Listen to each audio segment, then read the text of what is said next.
at Wasim will be very dangerous to Hamdan because he's going to be aiming at his off stump. So it'll be interesting to see how Abdul Malik's going to approach bowling to the left-hander, swinging the ball in or take it away. Ball moving in and nicely played by Hamdan Tahir. So as of now, in the last 4 deliveries, all the balls have moved away from the right-hander and into the left-hander. That is, I think, what his strengths are, Abdul Malik. Which is quite unusual because normally a left-arm fast bowler, the ball is predominantly an in-swinging delivery. That's what naturally comes to a left-arm bowler. Fifth ball again coming in towards the stumps. Shoaib, you're a left-arm fast bowler. You've bowled with the new ball. We've seen the likes of Shiraz and Sabir Rao do exactly what you're saying. Bring the ball into the right-hander, away from the left-hander. Something different from Abdul Malik.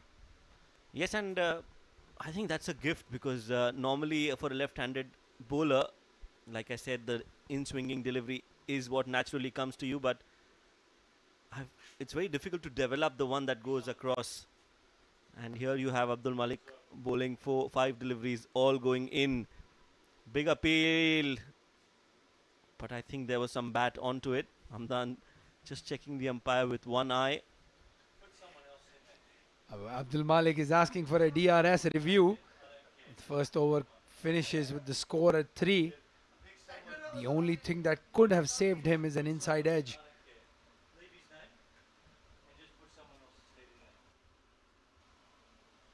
Let's have a look.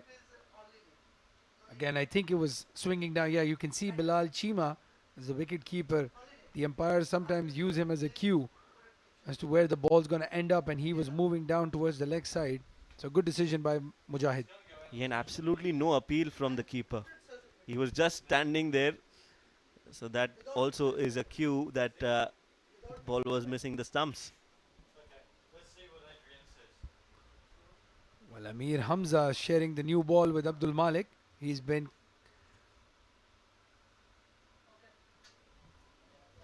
bowling the new ball for Dubai. A bit wayward, but he has taken those crucial wickets. As you can see, that economy rate is quite high, but he has taken a crucial wicket in every game. And again, he's been playing against Mohammad Wasim on the domestic circuit a lot. So maybe use some of that experience to get that wicket. Shoaib, if they can get Wasim out early, I can guarantee you Dubai is going to be cock-a-hoots. They're going to be very aggressive through the rest of the game. Yes, we all know Mohammad Wasim's wicket is a prized wicket. They will be looking to get that wicket as soon as possible. Ball moving in from Amir Hamza, played nicely towards the fine leg region. Lakshman Manjrekar, the fielder, looks a little fitter than what he was. Just wanted to check with you regarding this Dubai setup. Normally you've seen Amir Hamza bowl as a part-time bowler. I haven't seen him being used as a strike bowler. So is this a plan, or does Dubai actually lack a few fast bowlers in their squad? Well, in the previous tournaments, they've not used a fast bowler at all. They've had Nilansh playing for them, and Josh does not bowl with the new ball. I think they had Umar Farooq. Yeah, Umar Farooq unfortunately is not playing this tournament as Amir Hamza comes into bowl, the second delivery. And I also think Mohammad Hassan was part of the Dubai setup. So they had a few fast bowlers. Well, Mohammad is playing this match, but he's not bowled the new ball. He's being used in that role that you're saying about Amir Hamza. It's also interesting that the teams are giving opportunities to players to do something different. Amir Hamza, as you mentioned, does not bowl with the new ball very often. But here he's bowling with the new ball because, again, the ECB camp is at stake as well. Maybe this is something that can help him get in.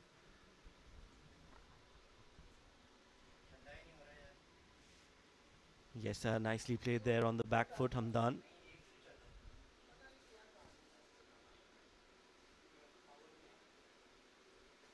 So Amir Hamza has a new role to play in the Dubai setup, which is exciting to see. He started off well.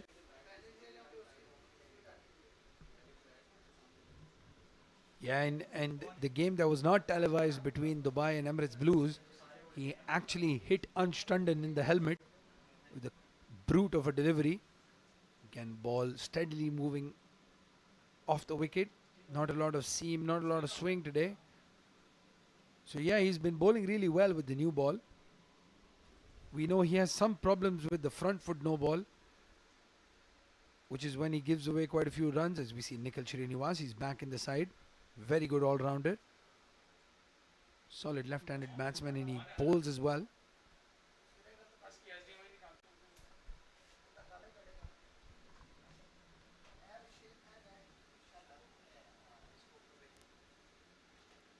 Oh, that's a good ball. Very good ball from Amir Hamza. Just managing to go very close to that edge of the bat, straight into the hands of the keeper. Hamdan lucky on that occasion. Yeah, really good delivery there again. As a new ball bowler, you want to give your captain that control in a 50-over game. String a couple of dot balls together, put the batsman under pressure, and that very close to the outside edge.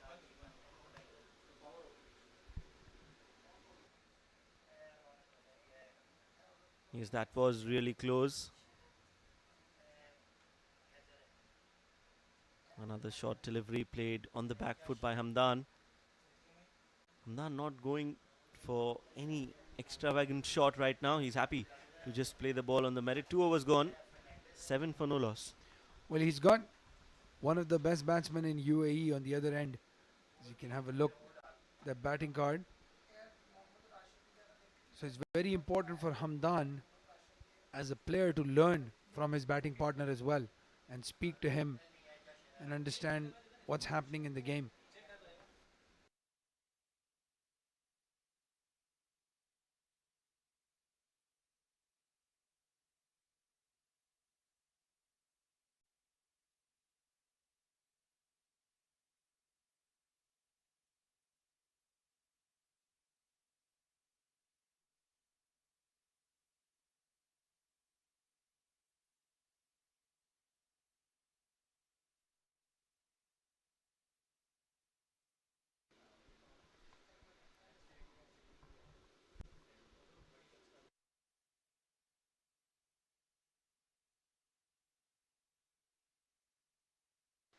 Or dot ball by Abdul Malik, played towards the cover region. Shahrukh patrolling that area. And that's his strength. Mohammad Wasim is very good through the cover region, straight down the ground. If he gets that release shot, Shoaib, Dubai might be in trouble.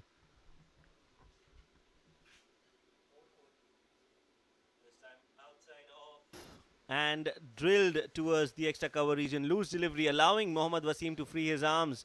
And Mohammad Wasim takes that opportunity with both hands, drills it, and drills it nicely. Will give him a lot of confidence. 4 runs and the first boundary for Fujairah. It was in the air just a little bit, but wide of that cover fielder. They've packed up that slip cord in.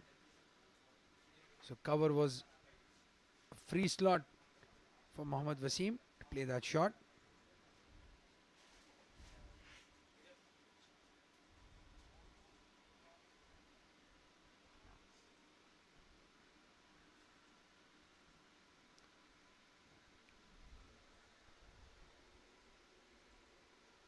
This time again outside off, played with soft hands, and that run, good running between the wickets by Wasim and Hamdan. As soon as he hit it, he knew there was a single and just went for it, putting pressure on the fielder. Well, they've targeted one of the slower fielders. It was Lakshman Manjrekar there at mid-off. He was right at the edge of the circle, so Mohammad Wasim knew exactly how hard he had hit that delivery. And as soon as he punched that, he called Hamdan for a single. Brilliant running between the wickets. Very good cricket to watch.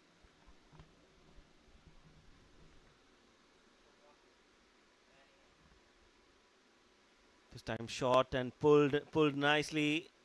Has it gone straight to the fielder? Nikhil was the fielder there, takes a good catch, and that is wicket number 1 for Fujairah that has fallen, and Dubai get inroads. Not the wicket they wanted, but they'll take it. Hamdan Tahir again, nothing short there. He's not tried to keep it down. And Nikhil, brilliant catch. He's used all that 6'4" frame of his to go up in the air and take a catch. Very good catch in the outfield. Hamdan Tahir not troubling the scorers. Got Nikhil ball. Abdul Malik out for 0, having faced 9 deliveries.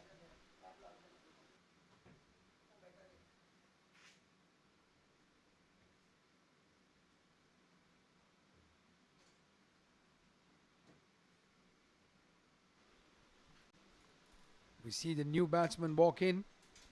Basil Hamid, very, very talented right-handed batsman.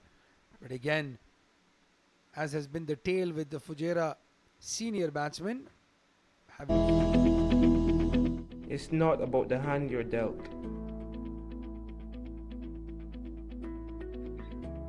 It's not about your opponent. It's how you play the game. Do you play for glory? Do you play for fame? Or do you just play to win?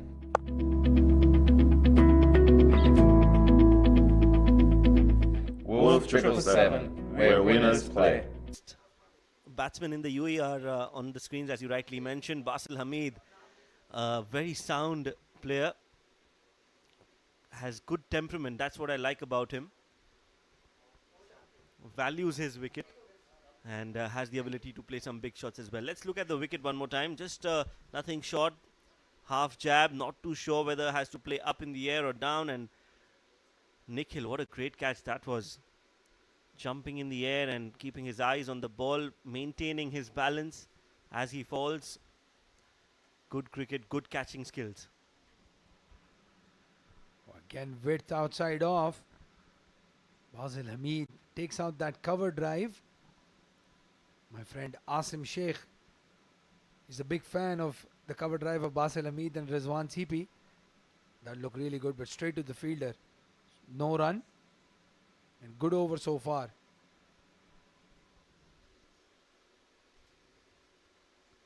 A successful over for Dubai.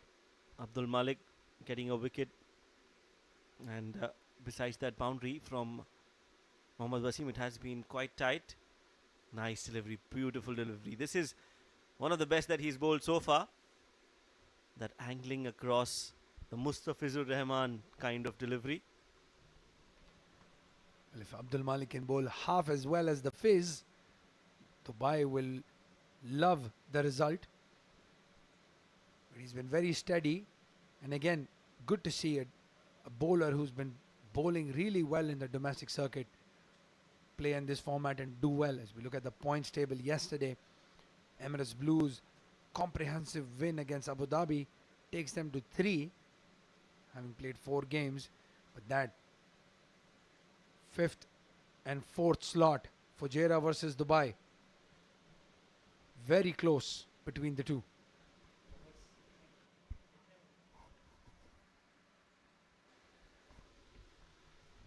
Yes, a good contest among the top 3 teams. Meanwhile, it's Amir Hamza who's going to continue. Good ball, very good ball outside off, and nicely left alone by Mohammad Wasim. Bilal Chima, another good batsman, fighter, as you say, in the cricket field. I have seen him come in various conditions, various match situations. I also remember his innings in D10, where he almost won the game for them. Yeah, he's very good against the spinners. So we have a look at umpire Mujahid. Flicks it down to the leg side. They'll be pushing for 2. Chancing his arm. Poor throw by Lakshman. But brilliant running between the wickets. Wasim and Basil very quick. Yes, this is good running between the wickets.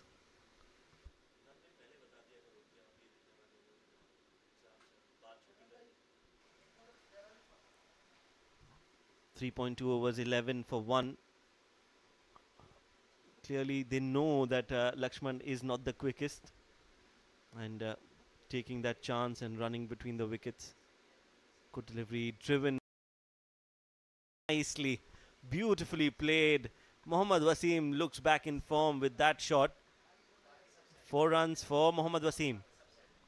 Well, he's been very tentative at that delivery in the past few games, but this time on his pads, and he split that field mid wicket and long mid on, had absolutely no chance.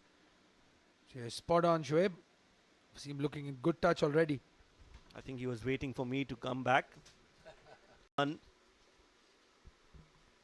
But he's done really well throughout this season.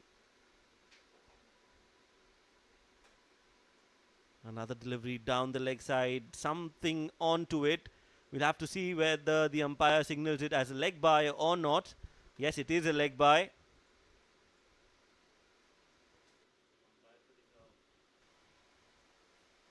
Some movement in the air and late swing, so that is good for Amir Hamza. But the line not correct, and that's why being punished for 4 runs. Yeah, he started at middle and leg. If he would have started outside off and that ball would have swung in, it would have been completely different. Nonetheless, 4 more runs. And Fujairah's start looking good so far.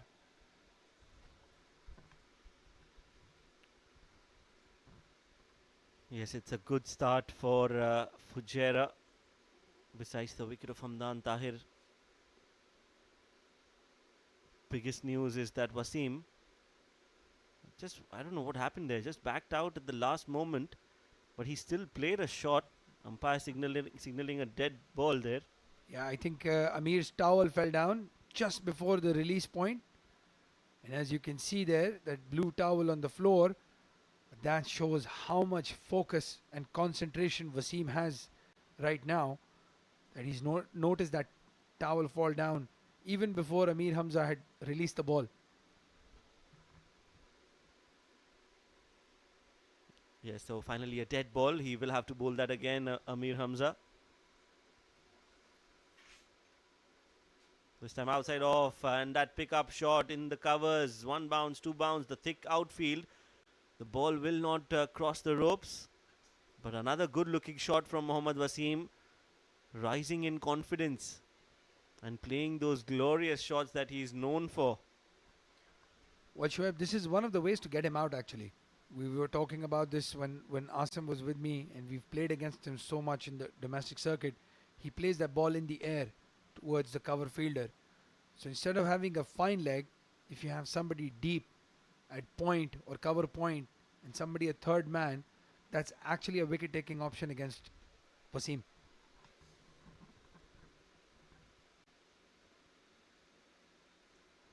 Well, a valid point. Meanwhile, it's another good delivery. Better length from Amir Hamza to end the over. 4 overs gone. Fujairah 21 for 1.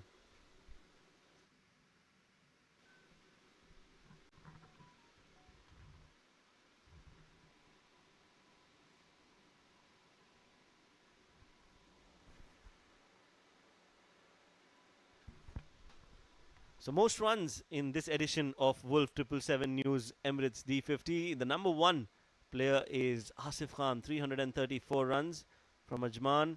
Number 2 is Alishan Sharfu, 267 runs. At number 3 position is Ansh Tandon with 167 runs, who's tied with the 4th position. Fayaz Ahmed from Abu Dhabi yesterday scored around 70 odd runs, and he's at the number 4 spot. But we've got Dawood Ijaz closing that table. Again, been performing in the domestic circuit and now bringing that form into this format. Alishan Sharfu was very unlucky. He got run out yesterday. Otherwise, he would have closed that gap between him and Asif. Abdul Malik coming to bowl again. Short delivery. Very well played by Basil. Could have easily poked at it, but he's dropped his hands and let that ball go to the keeper. Yes, even in the previous over, the first delivery was a short delivery. And that got him a wicket of Hamdan Tahir. So he starts off this over with a short delivery as well. But this time Basil Hamid just lets it go. Does not want to commit to a false shot. He knows he's just coming in. Nicely driven but straight again to the fielder. Lakshman Manjrekar will stop that.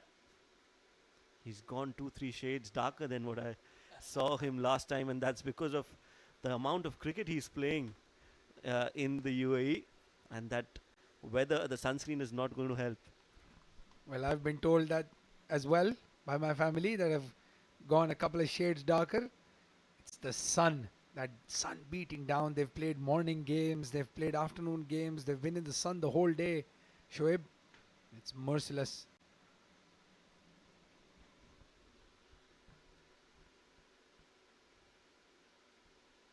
This time outside off and straight to the fielder. Wasi at point. Stopping the ball and holding the ball and then diving. Yeah, he's a class act, Wasi. He's a bit of a character. Enjoys himself on the field, whether he's behind the stumps.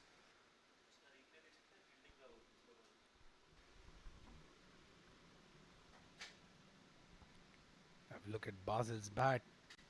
Seen a lot of time in the middle of the wicket.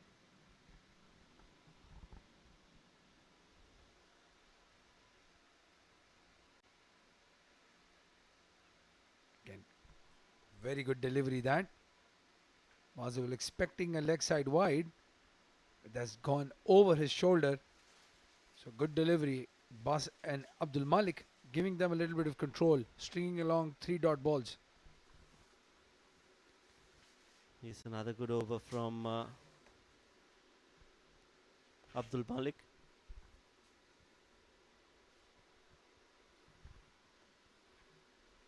(21 for 1, 4.4 overs). Steady start for Fujairah.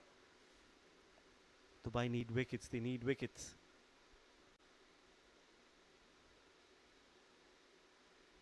This time on the pads.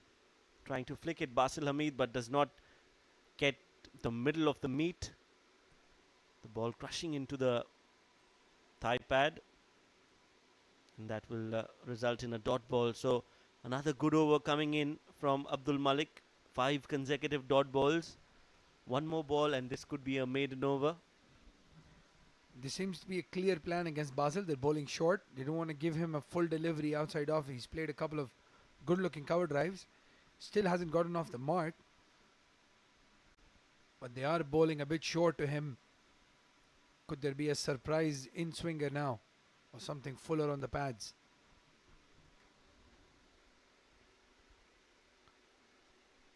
Another short delivery and in no mood to pull or hook that.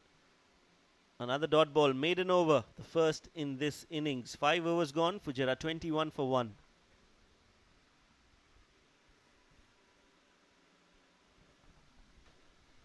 So that is the team that is playing today for Fujairah. Ahmed Raza, the captain, Maroof Merchant, the young spinner. Mujahid Amin, also a left-arm spinner. So there are 3 spinners already in the first 3. Lukman Hazrat, the fast bowler. Wasim Mohammad, batsman. Hamdan Tahir, the keeper. Basil Hamid, Shanawaz Khan, Asfan Diyar is the batsman. Usman as well in the Fujairah setup. And then you have Hafizur Rahman, the fast bowler, who gets a game today. And they're all accompanied by the coach, Abdullah Hanif. Very spin heavy that lineup. As you mentioned, the first 3 spinners taking the ball away from the right-hander, all 3 of them. As we see a bowling change. Muhammad Hassan coming into bowl, replacing Amir Hamza. That's Muhammad Hassan. 3rd innings today, 35 runs and taken a wicket. Economy looks good, 3.68. Cross seam. And starts off outside off. Gentle loosener. And you're right, he likes to bowl in the death and the middle overs mostly because he likes to vary his pace. He's got a very good slower one, a slower delivery. Just rolls his wrists around. And also very effective with the bat. So a good handy all-rounder to have in your side.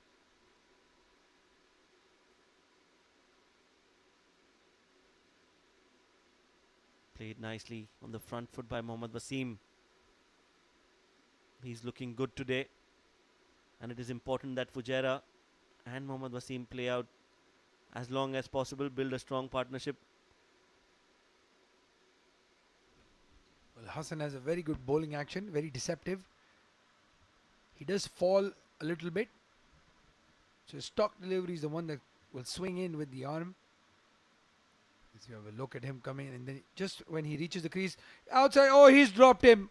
Can you believe that? Bilal Chima, what have you done? Outside off stump, Wasim was walking, regulation catch.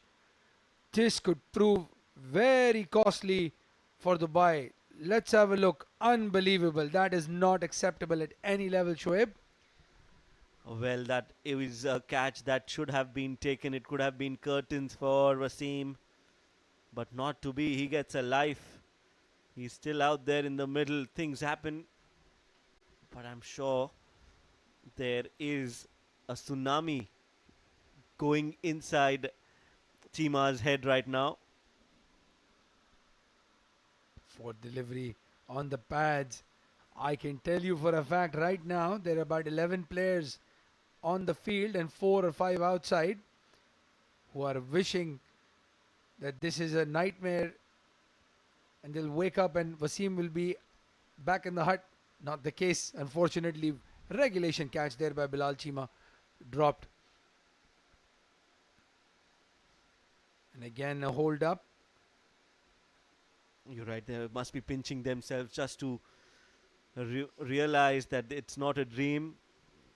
It is in fact true that Bilal Chima has dropped Mohammad Wasim. And very big wicket. Up in the air. Can somebody take that? There is a dive, but again there's a catch that is being dropped. Abdul Malik. Well, Shoaib, I think Mohammad Wasim needs to give his bat back, go and take a lucky draw ticket somewhere. Because that's 2 chances in the same over. Again, a nothing shot there by Wasim. The ball was in the air, just the wind holding up maybe. And Abdul Malik has made a meal of this. So Dubai is not helping their cause at all by giving a batsman like Wasim 2 chances in the same over. Well, Wasim is a lucky man today, as you rightly said, by a lottery.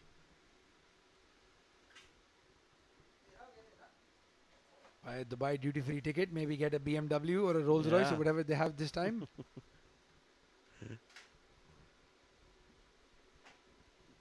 Well, someone is lucky, but someone is not. Mohammad Hassan is a really unlucky character. Created 2 chances in the first over that he's bowled, but both have been dropped. 6 overs gone. 22 for 1. As we have a look at the most sixes hit, Asif Khan with 11. I think half of them, I think 7 were in that innings against Sharjah. Ali Shan Sharfu with 10. Fayaz Ahmed 7. Amir Hamza, as I was mentioning, he's playing as a solid all-rounder for Dubai. And Muhammad Ikram with 6. Even though this is a 50 over tournament, there have been a lot of sixes. I can still not get my head around what has happened in that last over, Shoaib. Oh, yes, absolutely. As a Dubai player, I'm sure a lot of the thoughts must be running in their minds now. And every time Mohammad Wasim now hits a boundary, all eyes are going to go towards Bilal Chima and Abdul Malik. Well, I'll tell you an interesting story. The first D10 that we played, Dubai, that was part of my team. We'll continue after this delivery. Again, he loses the run up completely. Hopefully he's not hurt himself. He's limping just a little bit.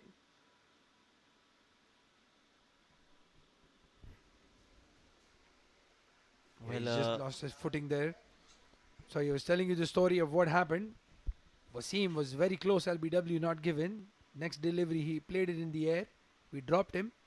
And then he scored 60 odd, won the game, and we were knocked out of the tournament. So that's the impact he can make. It seems like Dubai has a soft spot for Wasim and giving him chances. Oh, that's really an impact player on your screen right now, and you can't afford to give him chances. Not him, but just not him. Anyone, in fact.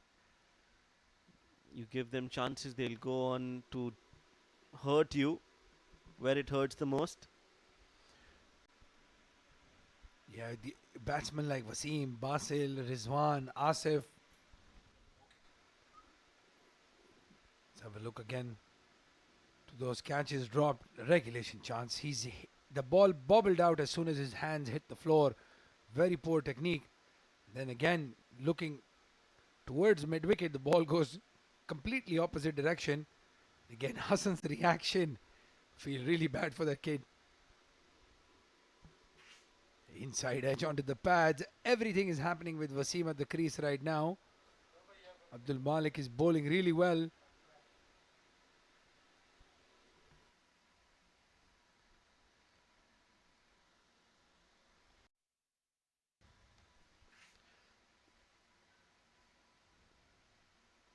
.2, 22 for 1.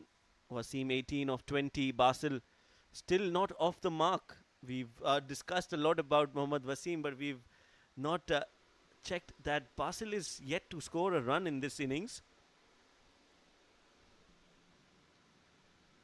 Malik comes again down the leg side.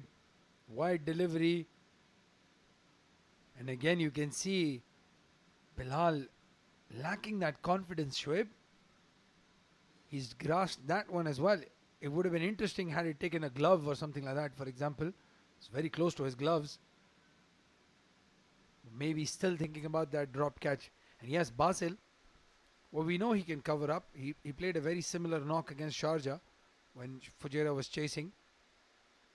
So he has the ability to catch up very quickly.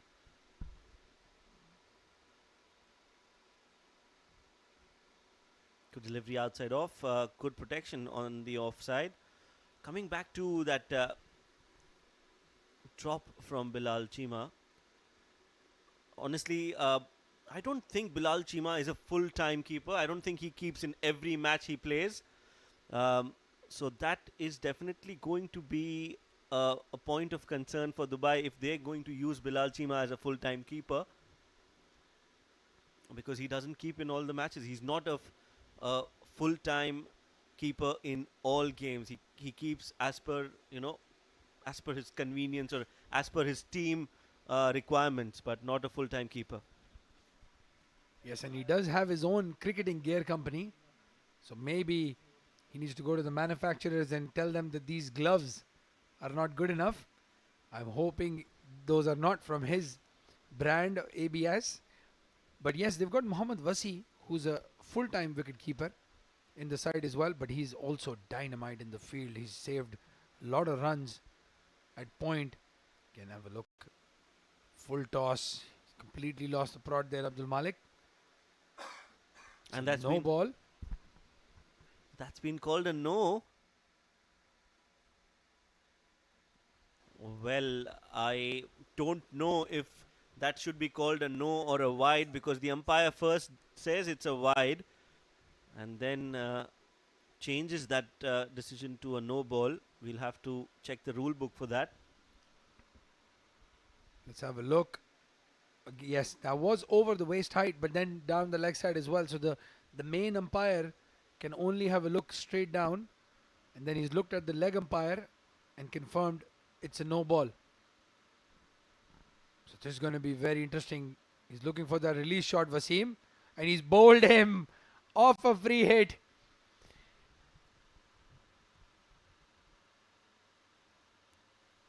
He cannot do anything wrong today, Shoaib.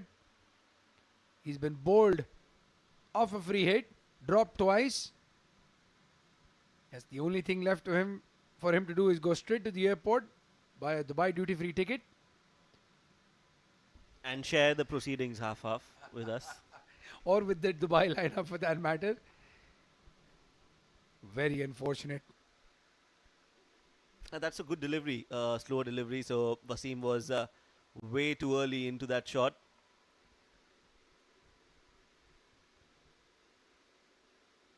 Outside off driven, and another good fielding effort by Amir Hamza. Dubai are a good fielding side, no doubt about that, but just need to take those catches when they come to you.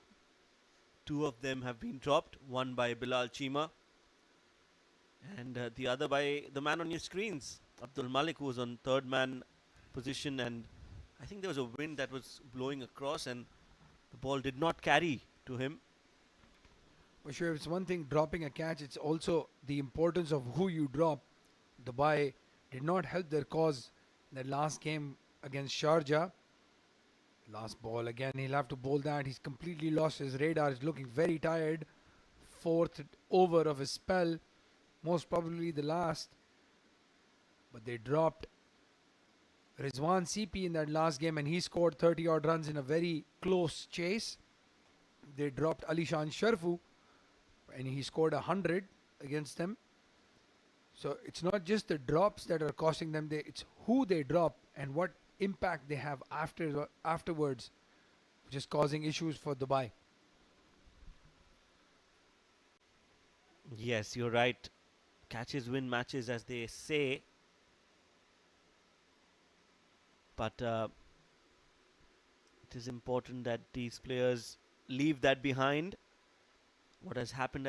Focus on the game that is yet to take place. Another no ball signaled, I think. No ball signaled by the Yes, he'll umpire. have to bowl that again. He's going back to his run up. Oh, big no ball. Huge no ball that.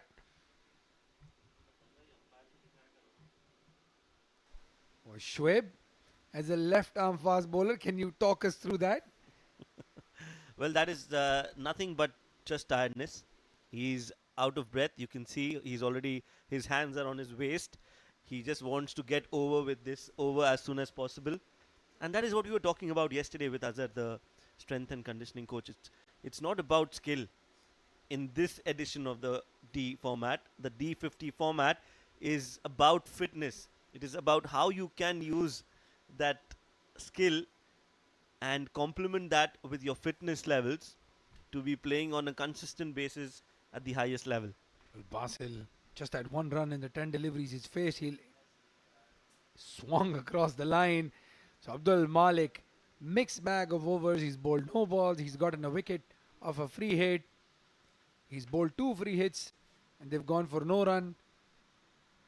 Dubai will be very disappointed with their approach so far. So we have a look at the bowling card.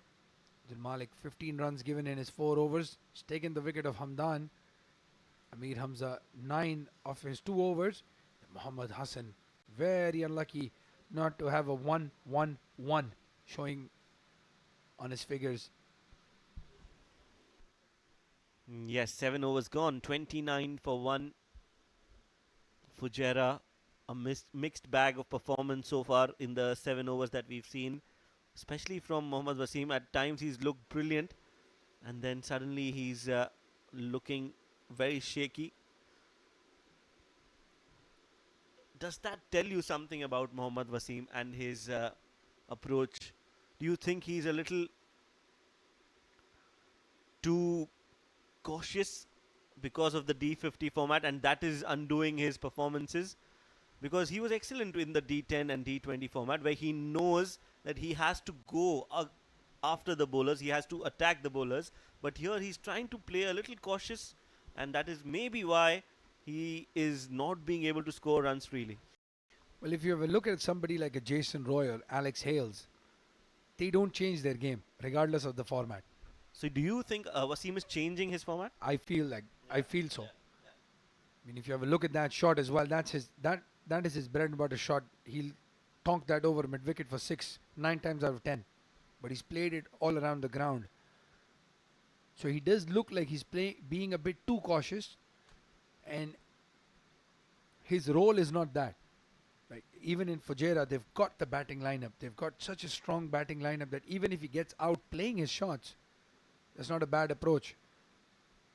Again, outside off, going for that quick single. The throw going absolutely nowhere. Lakshman having to back up all the way at fine leg.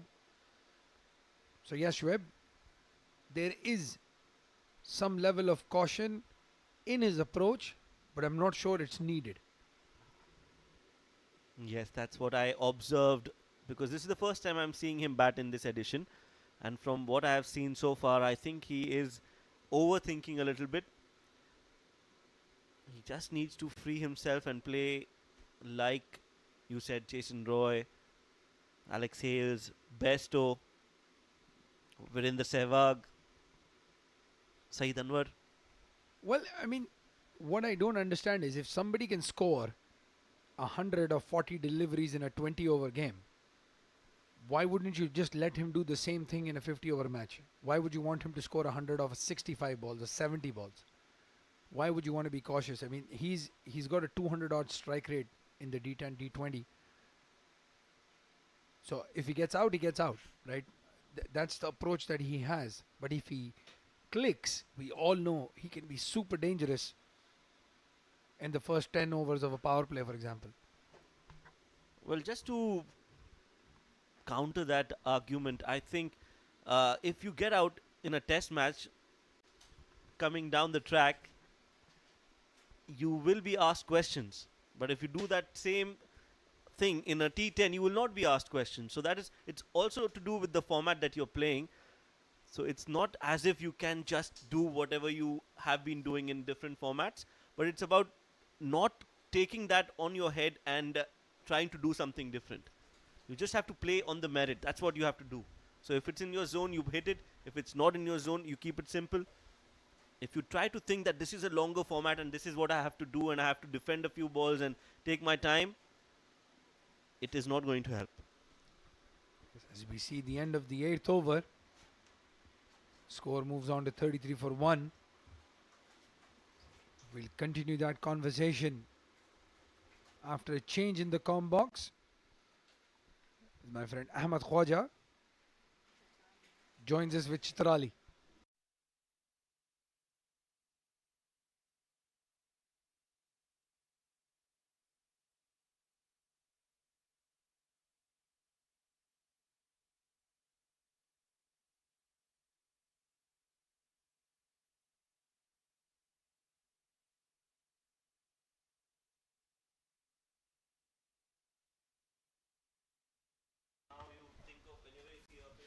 Thank you very much, Abdurrahman Tariq.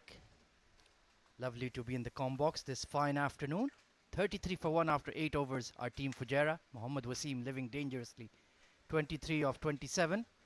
Hamdan Tahir gone for a duck, unfortunately. Was sent out to open, was given the responsibility, but failed to produce. Was caught at deep fine leg.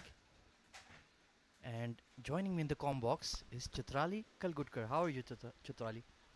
Fine, Ahmad. How about you?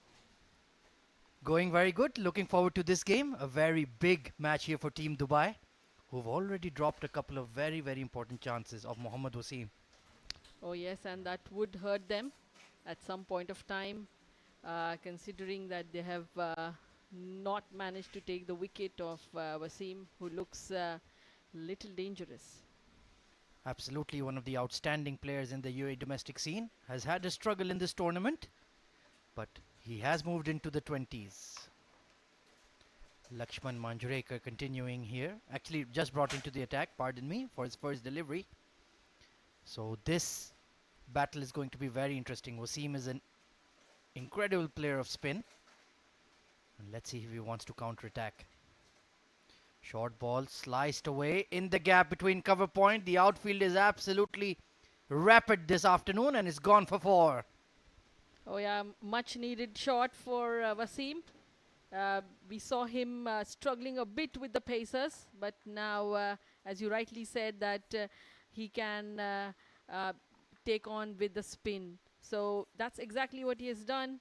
He's hit this ball at the square point region. Good footwork there to create that shot, and once he hit the gap, it was always going for 4. This time through extra cover into the gap once again. That has screamed away for 4. Mohammad Wasim is in dominant form now. That was powerfully hit by Wasim, and I'm sure he looks very confident here with the spinners. I can see that, and that will help him build his innings moving forward. That bottom hand that just goes through the ball. He has so much power in those forearms. And Lakshman Manjrekar needs a plan B here. His arm balls are not working. Better delivery this time. A bit shorter, a bit flatter. Not allowing Wasim to get his bat underneath the ball. Yeah, I think for Lakshman it's important to control his line and length and not give any sort of width to Wasim because that's his positive approach, for Wasim. Just giving due respect to any deliveries landing within the stumps from Lakshman Manjrekar. He was also playing really well in the previous game. 37 of 24 until he gave his wicket away.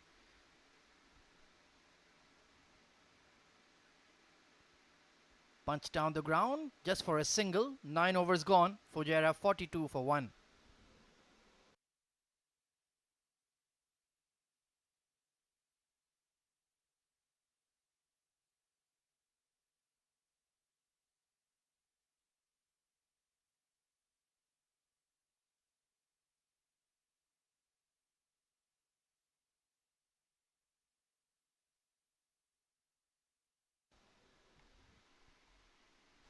Taking a look at the bowling analysis here for Team Dubai. Abdul Malik 4 overs 1 for 15.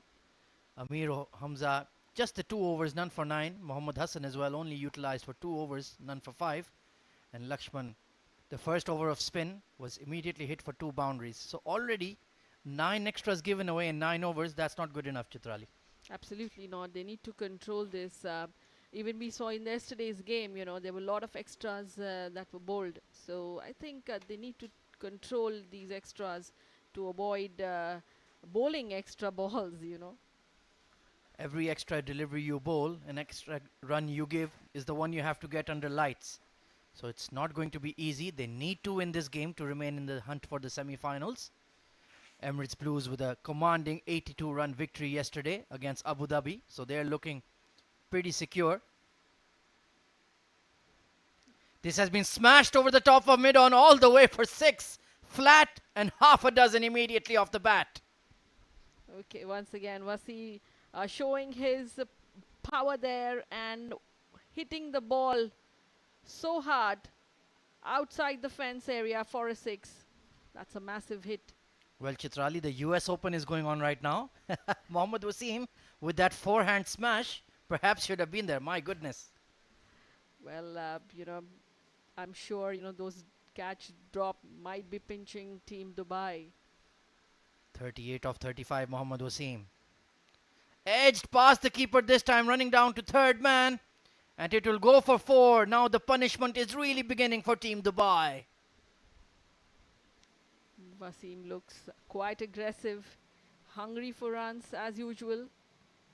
And he is going to, whatever he gets in his range, he's going to go for it for sure.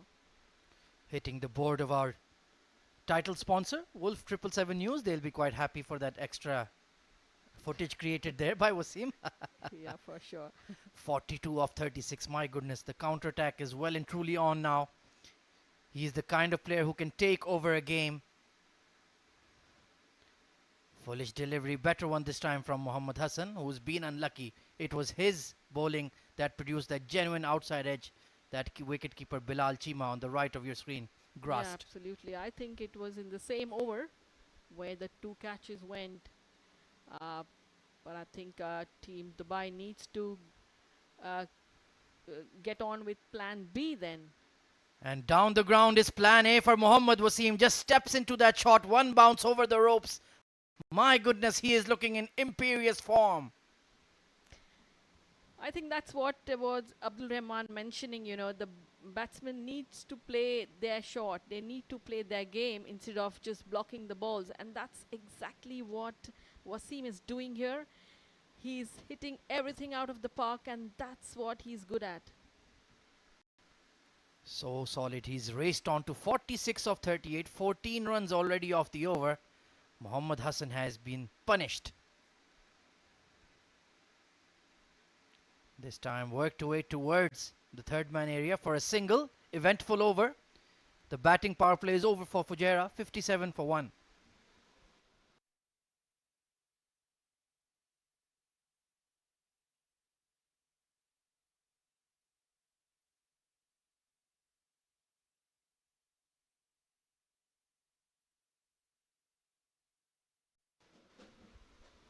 Basil Hamid given a promotion in the order today. He's batting at number 3.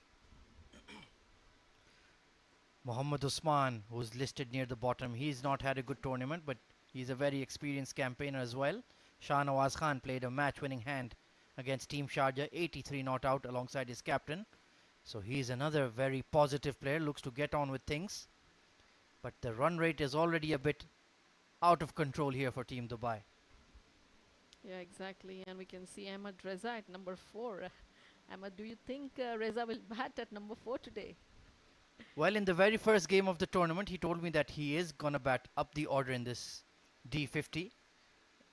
We've seen him come in at number 7, number 8 in a few games. So maybe he will spring a surprise today, come in at 5 or 6 and really go hell for leather. It looks like a very slow pitch, easy to bat on. You can see Wasim is really hitting through the line quite comfortably. So you never know, anything can happen. Yeah, and batting at number 7 and 8 also, we've seen him smashing those sixes. So yes, of course, he is one of the players who is going to be very much unpredictable for Team Dubai. Lakshman Manjrekar continuing here. Down the ground this time, he's launched into it and it's gone for 6. That is 50 for Mohammad Wasim of just 40 deliveries. Oh, what a way to get a 50. Hitting a 6 and getting a 50, I'm sure Team Fujairah will be happy with his innings, and that's exactly what they're expecting from Wasim. His balance wasn't perfect, but the sheer power the man has, just overpowering the ball and smashing it down the ground for 6. My goodness, this game may go out of Dubai's hands very, very quickly, and Bilal Chima, the keeper, will be feeling it the most. This time tucked away towards mid-wicket. A dot ball, some relief for Dubai. Yes, Lakshman needs to bowl these balls more comparatively so that he can keep Wasim out of the strike as much as possible. Quicker delivery, bowled into the pitch, and Wasim wisely just bunts it down the ground to long on for a single. So he's looking determined. He wants to get on with the game. He wants to make an impression in the 2021 Emirates D50. Yeah, definitely, and he looks dangerous here. So Team Dubai needs to really think of what they need to do next. And I think we're the good luck charms for him. As soon as we've come into the com box, he started smashing the ball absolutely everywhere. Basil Hamid, in the meantime, 1 of 14, taking his sweet time to get set. Yeah, but Team Fujairah wouldn't really mind that. And that's another dot ball from Lakshman. Good quicker arm ball there from Lakshman, firing it into Basil's pads. I think they should keep Basil as much as possible on strike. Worked off the back foot into the gap on the cover area. The sweeper is in place. So what can plan B be for Dubai here right now, Chitrali? Who is the bowler they can perhaps bring into the attack to try to get rid of that man on screen? I think even Ronak Panauli bowls, so maybe they can try him, who has a tendency of taking wickets. He has broken partnerships in the past, so maybe they can try him out. Punch down the ground for a single. 11 overs gone. 66 for 1.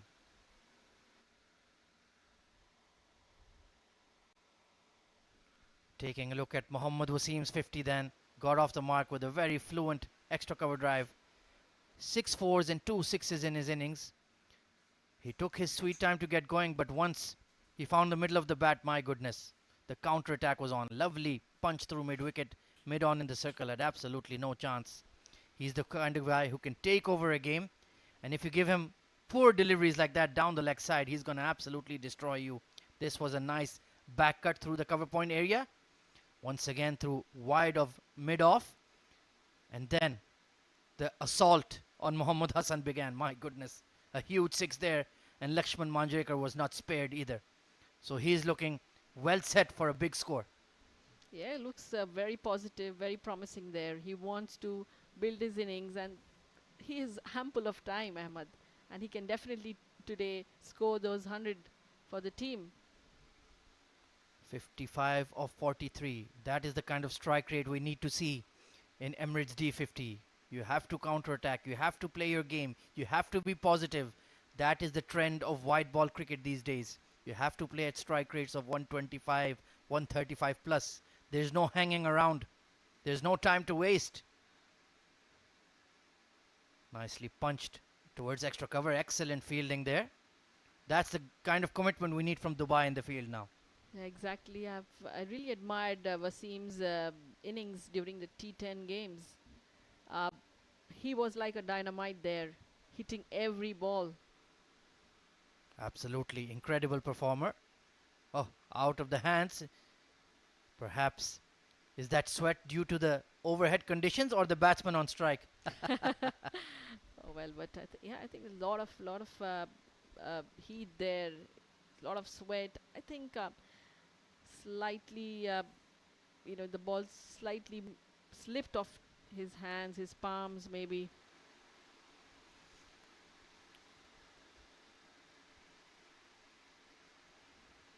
Length delivery nicely guided into the gap. Third man is in the circle. Amir Hamza will have to give it a chase, and they'll pick up a comfortable 2. The ball, a bit of extra bounce, but he managed it really well. Exactly, and look at that run rate, Ahmed. They're ahead of their run rate, which is a good sign. So the batsman who walks in next will not have any sort of pressure. You see. Slower delivery, nicely picked and just worked towards point for a quick single. So that's good batting. Yes, we've seen the run rates have started to steadily increase in the D50. We saw the first 300 posted last night by Emirates Blues. So perhaps these pitches are getting a bit slower and allowing the batters time to get on the front foot and play those aggressive shots. Yeah, we saw it yesterday, as you said, a remarkable 300 runs scored by Team Emirates Blue. And today we expect something similar from Team Fujairah as well. Down the leg side, lovely flick, fine leg in the circle. Basil Hamid will pick up a boundary here. Poor delivery from Mohammad Hassan and nicely put away. Yeah, Mohammad Hassan knows that the leg fielder is in. All he needs to do is continue bowling on the offside. Lovely wristy flick there. Typical Asian style of manipulating the ball on slow and low wickets. Basil Hamid, an absolute master of that. Yes, and I really appreciate the way Basil Hamid is batting. He's giving as much strike as possible to Wasim, and that's exactly what he needs to continue doing. Nicely glided towards short third man chance for a run out. My goodness, that could have been very close. But Mohammad Wasim immediately called for it, and I think he made it in time. Yeah, exactly. Running between the wickets has been very good. We've seen it yesterday. We are seeing it today. Look, he runs like a bullet there, dragging his bat, and that's exactly what we learn.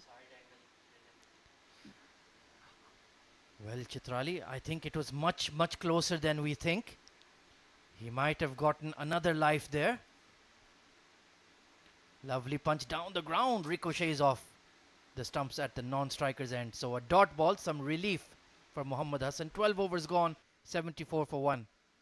Let's take a look at that replay. Then nicely glided. Wasim responded immediately to the call.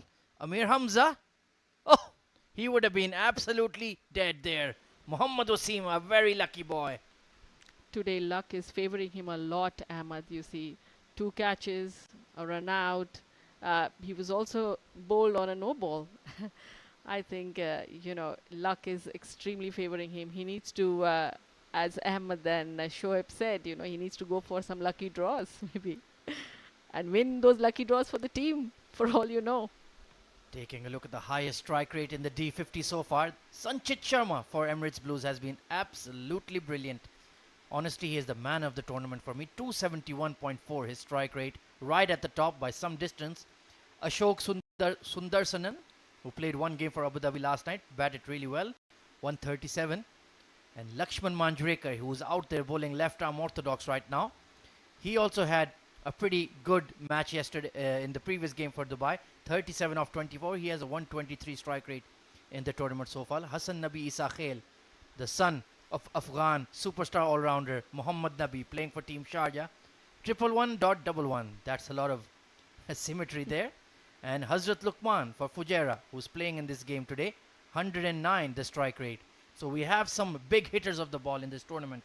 Oh, extremely um, powerful hitters, I'll say. Yesterday, when I witnessed Sanchit's innings, I think 10 balls, 34 odd runs. I mean, that was mind blowing. Jash Gyanani introduced into the attack then. Left arm orthodox, a tall lad.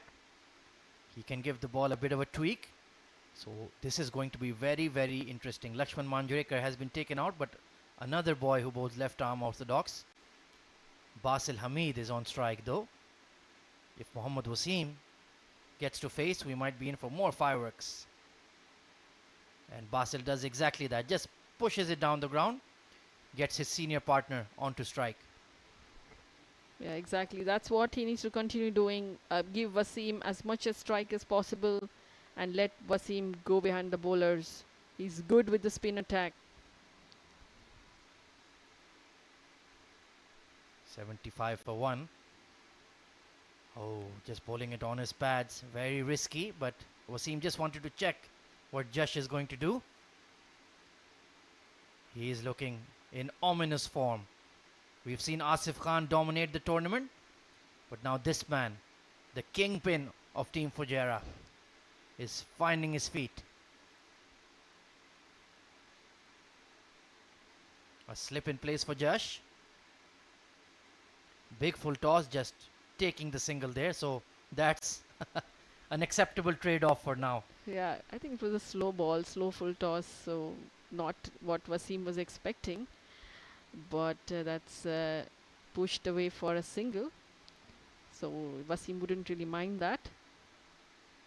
12 and a half overs gone. The run rate is very good for Team Fujairah.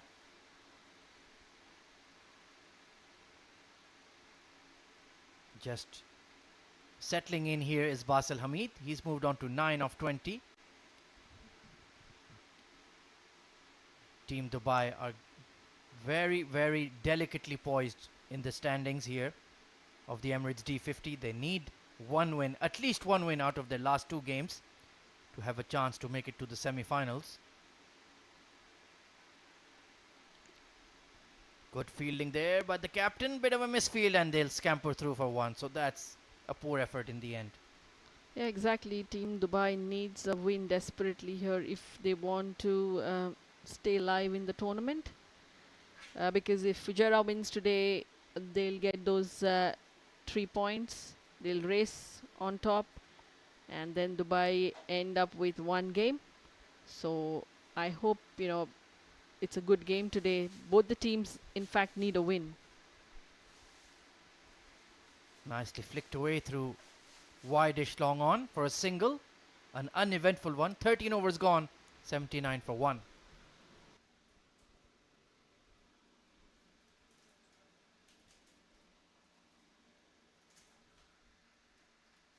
So these were the 2 big opportunities missed by Team Dubai. Hard slash.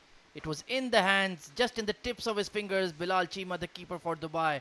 And it's been grasped, and his expression truly says it all. And next ball, he tried to slog it over mid-wicket. Leading edge. Third man was there, and Muhammad Hassan's reaction says it all. You cannot give this man 2 chances and not expect him to make you pay. In fact, 3 lives. During a run out also, he got 1 more life, yeah? So, yes, I'm sure Chima, the keeper, will never forget this dropped catch. It could have been a very different game for Team Dubai so far if they had taken their opportunities. And speaking of opportunity, here is Ronak Panoli, left arm orthodox, as Chitrali suggested. Try to use him for a few overs. Has 4 wickets in the D50 so far. So he could be a bit of a maverick here who can change the game. Yeah, sure. His economy is also 4.27, which is quite decent. So it's a good change that Team Dubai has done. Perhaps trying to buy a wicket here. Expect Mohammad Wasim to counter-attack, who's moved on to 60 of 50 deliveries. Basil Hamid taking his time, just anchoring one end. 10 of 21. Yeah, Team Dubai needs a breakthrough desperately here. Oh, good delivery to start. Got Basil Hamid shuffling in his crease. And that's where he needs to land the ball.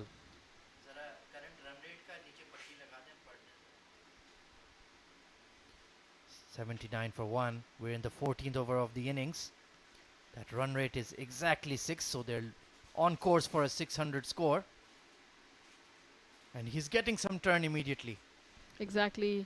He needs to bowl that line and length to ensure that he does not give enough width or bowl the balls in the zone of the batsman. Trying to drag that on the leg side, Basil Hamid. Yeah, I feel he should play more of those soft hand balls. I mean, balls with the soft hand. Try to give strike, rotate strike, and get Wasim on the strike end. Comes down the ground, lofted shot towards mid-off. Who does quite well. It's the big burly fast bowler Abdul Malik there. So only one run. Had to work a lot to moving to his right, but he did well enough. Yeah, exactly. You know, the fielders need to be more agile. But again, Ahmad, we need to consider the weather conditions. It's not that easy in this hot weather. Absolutely, that hot breeze blowing across the ground makes it even tougher. And looks like Wasim has switched to accumulation mode. He wants to get that triple figure score, and he's just manipulating the ball around. No need to lift his bat. Yeah, exactly. And I think steadily and slowly he will reach that target as well. It's a big game for both the teams. Down the ground, through extra cover this time, Basil Hamid, but long off moves around to his left very swiftly. Only a single, 14 overs gone, 82 for 1.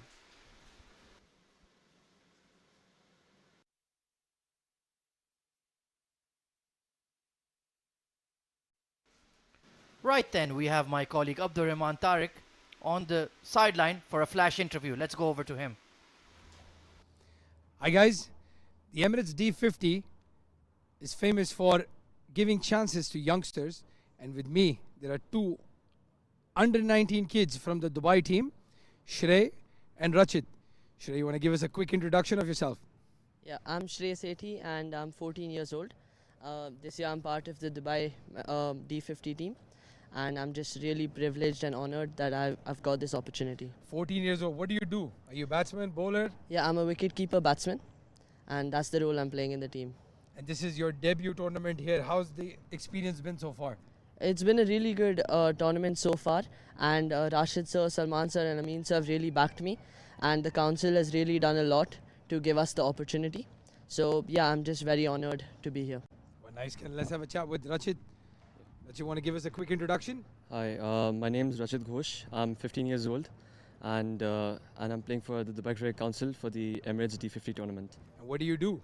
I'm a right-hand bowler, fast bowler, and a lower middle order batsman. You've not had a chance so far. Are you looking forward to getting an opportunity? Yes, absolutely. I'm ready to get a chance for this Excited tournament. to be part of this setup? Yes, it's very. I feel very honored to be part of this tournament because it's considered as one of as UAE's biggest tournament. So it feels really great. So do you enjoy 50 over cricket more? Or do you enjoy 20 over cricket? I enjoy 50 overs cricket more because since so long 50 overs has been played from over generations. So yeah, it feels very great to play a 50 overs game. Let's have a chat with him really quickly about the format. What's your favorite format? I think they both have good and bad side. So with 50 overs you need to have more stamina, and with the T20 it's more of a fast-paced game. So I think I like both of them in a different way. In T20 you can really go out there and explode from the beginning, whereas in a 50 over game you need to play as the team demands and you need to be able to bat the 50 overs. Well, thank you guys for talking with us. Well, there you have it, 14 and 15. Such a young age, but they're so confident, love their cricket. It's good to see them be part of this amazing tournament. Back to you guys at the comm box. Thank you very much, Abdur Rahman. My goodness, at 14 and 15, I was sitting at home watching Cartoon Network, and these guys are out here playing in the biggest tournament in the UAE. Can you believe it? Yeah, exactly, Ahmed. Wow, that is so fascinating. And look at the love and the passion they have for the game. At the age of 14 and 15, they actually want to knock the doors of Emirates Cricket Board. and bowling to the senior men. I mean, it's so amazing to play with the senior men and to see what impact they can have in the game altogether. Absolutely spot on. 86 for 1 after 15 overs. And looks like we're going to have a short drinks break then. Much deserved for Team Fujairah.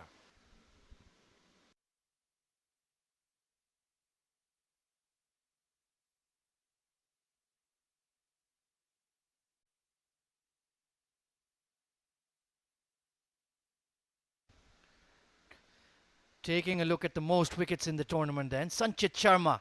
My goodness. The best strike rate and now the highest wicket taker. 10 wickets in his 4 games. Number 9 is the Sharjah Dynamite.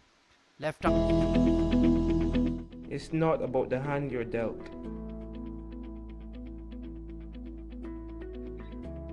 It's not about your opponent. It's how you play the game. Do you play for glory? Do you play for fame?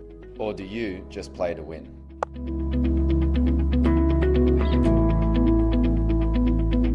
WOLF777, where winners play. Very much positive, and very good future for UAE cricket. Absolutely. 3 of those names, number 1, 2 and 5, Sanchit, Ayan and Aditya Shetty, are just in their late teens, early 20s. So a very bright future for them in the UAE domestic cricket scene. They've played for the under-19 sides. They've played all age cricket levels in the academies. And now they're getting the tournament.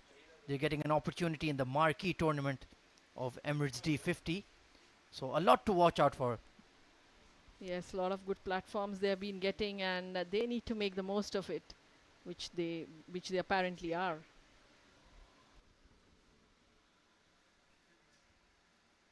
Played a magnificent hand last night. 35 odd, just 10-12 deliveries, and then picked up 3 wickets as well. And this is of course a reminder of the playing 11 of Team Dubai. So let's take a look here, Chitrali. The entire playing 11 is in front of you. What are the bowling options that he could use? Yeah, as pacers, he's been using the 3 pacers already, and then he's got the spin attack as well. So pretty much fine with the bowling attack. It's just that the bowlers need to get their line and length accurate, not give extra width to the batsman, bowl to the field that has been said. So, because definitely, if 5-6 bowlers are being utilized, which are going to be your frontline bowlers, then they need to do the job. Absolutely, and somebody like Mohammad Wasim, who's batting on 60 odd, can make it extremely difficult for you. This is the points table, of course. A reminder that Sharjah are ruling the roost. They've played 4 games, won 3, just lost the 1. That net run rate of 0.92 has them sitting quite comfortably on 9 points. Team Ajman have played 3 games, won 2, lost 1, and their net run rate is looking good as well. So Dubai and Fujairah, who are competing in the middle there for the fourth semi-final slot, and everything is at stake here right now.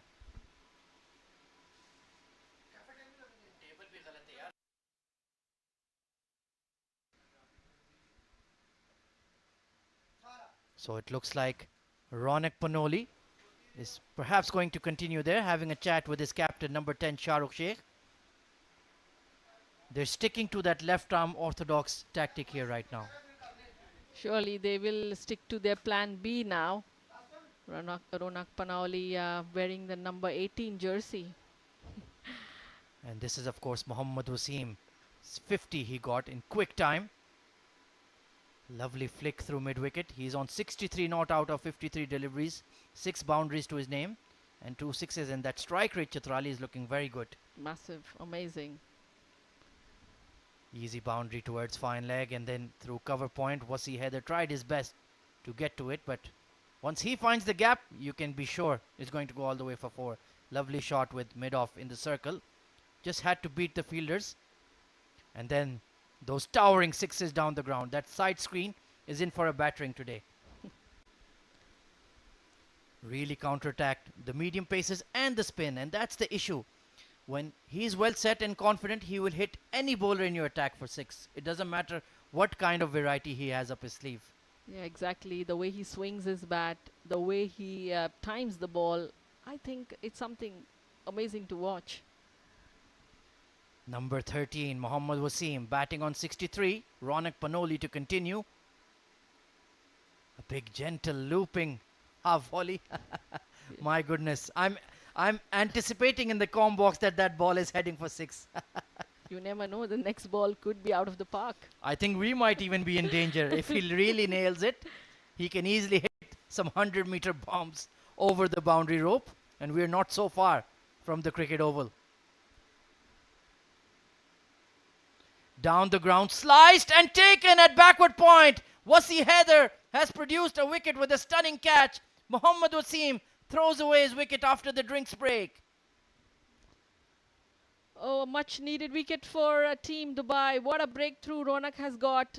I think this is a much required breakthrough, and that is something that Team Dubai will be happy with.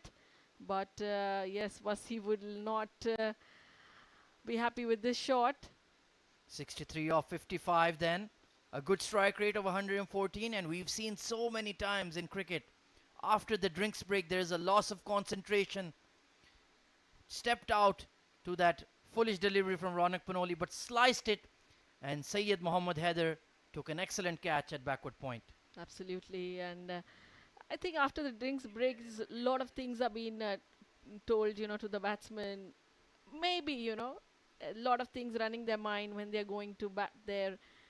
Slightly change of concentration, temperament may lead to these wickets. But yes, having said, Mohammad Wasim has played enough cricket, and getting out right now at the crucial time was something really not expected. Truly unexpected. I thought he had just about beaten that fielder, but Syed Mohammad Haider at backward point. Take a look at that catch. Very sharp, very alert. He's got 3 hats on as well, so it's not easy. But the new batter coming in is very experienced.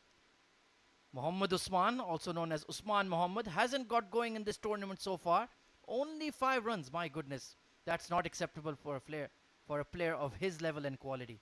Maybe Ahmad, this match, we may see some amazing knocks from him. And I like the tactic of bringing in a left-hand batter against 2 left-arm orthodox bowlers, Ronak and Jash bowling here. And Lakshman Manjrekar as well bowls left-arm orthodox, so he's going to counter-attack them. And the only thing he needs to think about is playing with the wind. Don't go against it, because it's a big square. So this is good thinking from UAE captain and Fujairah captain Ahmed Raza. But this was the breakthrough that Dubai desperately needed, and they've got it. Oh, good delivery there from Ronak, teasing him outside off, and he just shoulders arms. Yeah, exactly. Team Dubai has got back on track, and I think this wicket may help them slow down the run rate of Team Fujairah.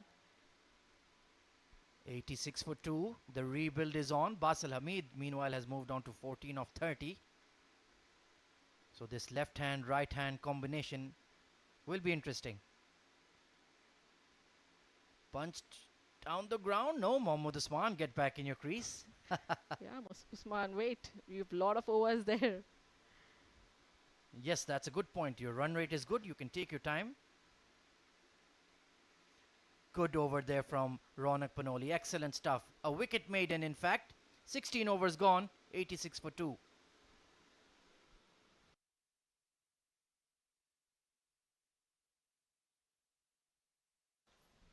Taking a look at that batting scorecard for Team Fujairah then. Mohammad Wasim right at the top. 63 of 55. 6 boundaries and 2 towering sixes. Really got them off to a quick start. Hamdan Tahir, unfortunately, getting a blob. Getting caught at deep fine leg, 0 of 9.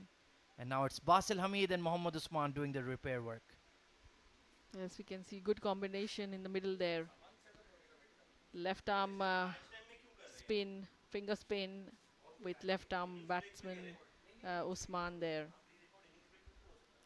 Jash Gyanani to continue here. 2 overs, none for 9. There's going to be a change in the com box meanwhile. It's going to be Shoaib Ahmed and Abdur Rahman Tariq.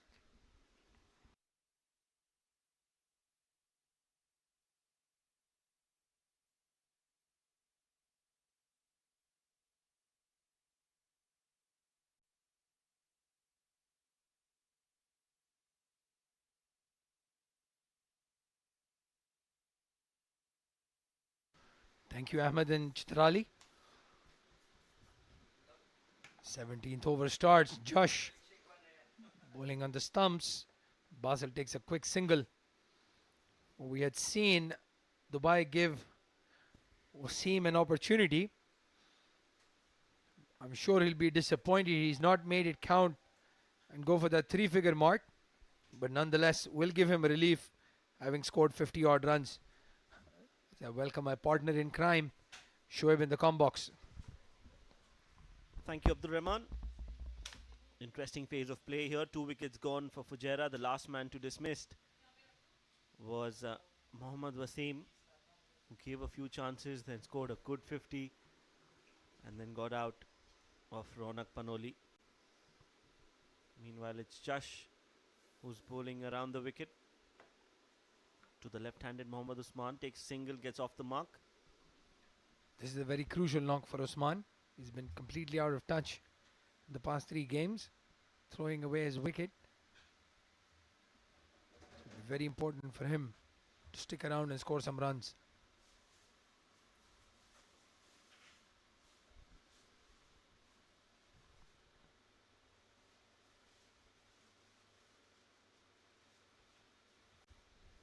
Nice scoop from Basel in the vacant area. Will get too easily. Can go for 3. And will get 3 runs. Good running between the wickets. Bilal Chima had to run all the way towards the boundary and get that ball. Well, Bilal Chima has a lot of covering up to do after that blunder behind the stumps. I think he's showing his captain he's there for the long haul to support them. Had to run all the way to fine leg to recover that ball, but they go for 3.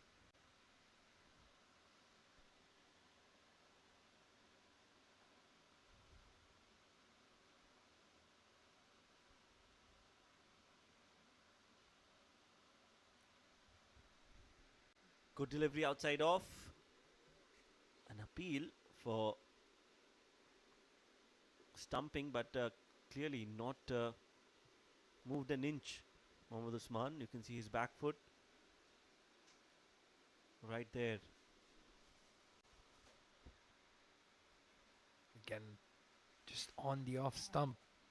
It was an interesting stumping appeal. His foot didn't move a lot. It did bubble just that little bit to give interest to the bowler. But Bilal Chima was not interested at all. He didn't even appeal. So we have a look at the side-on angle. Yes. He never moved his foot outside the crease. The experience of Mohammad Usman showing. Again, a lot of left-handed bowlers in this Dubai lineup. Lakshman Manjrekar, Ronak Panoli, Josh. Very similar in their bowling lineup. A little bit of variety would have definitely helped. But Ronak Panoli has taken that crucial wicket of Mohammad Wasim.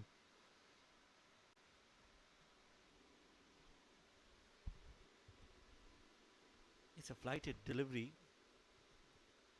Wanted to play a little hard. Went on for the shot.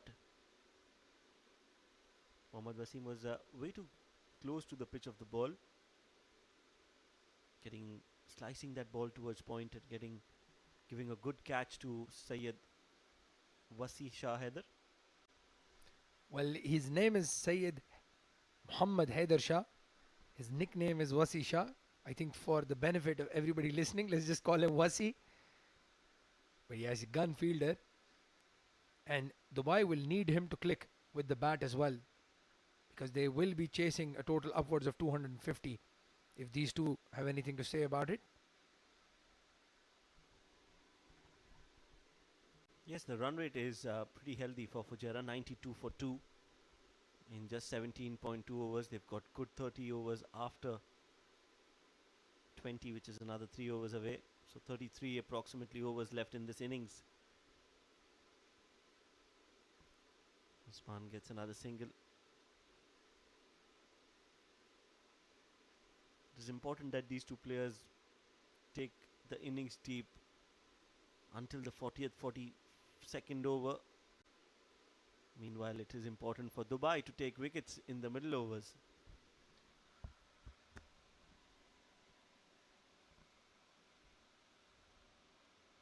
On the stumps, well played by Basil.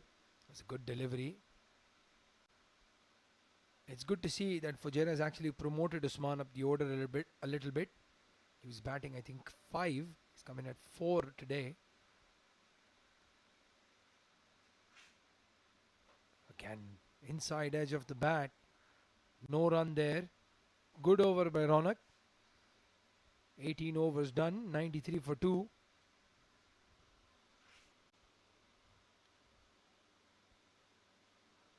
Well, if you look at that batting card, after Shahnawaz, there's Asfandiar who's his debut today.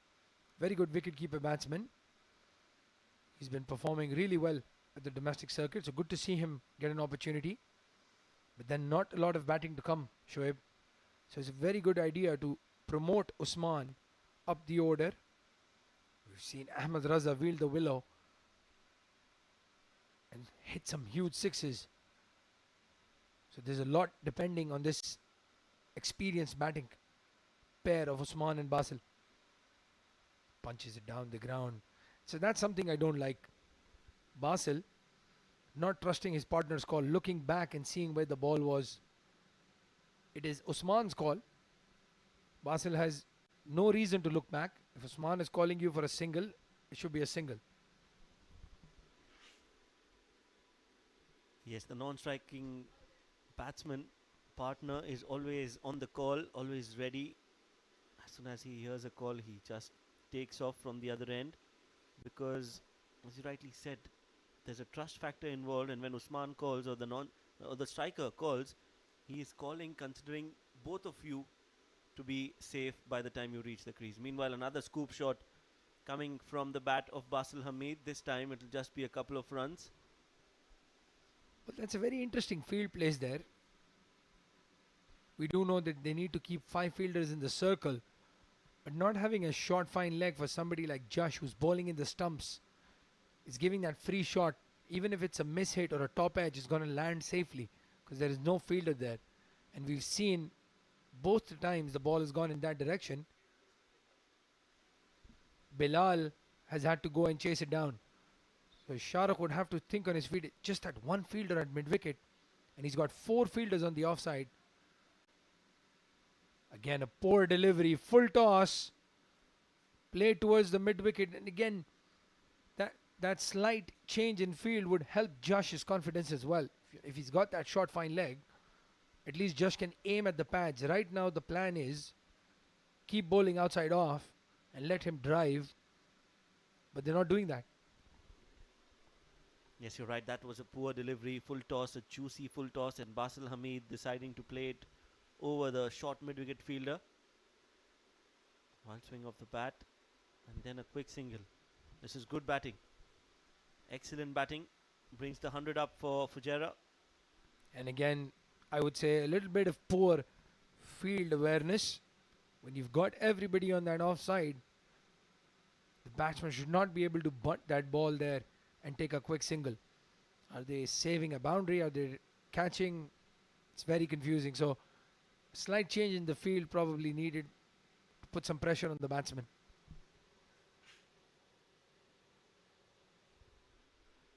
This time in the block hole. 19 overs gone. Fujairah 101 for 2.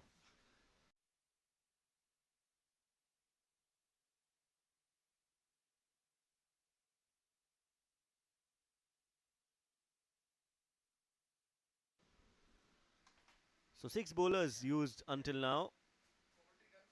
Abdul Malik, 4 overs, 15 runs and a wicket. And the other bowler to get a wicket was Ronak Panoli, who's bowled 3 overs, given away 5 runs and taken a wicket. 19 overs are gone and there's a change in the combox. With me joining now is Ahmed Khwaja,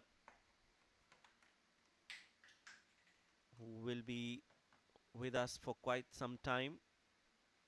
While you can see the Chennai players are out practicing in the other oval and the nets.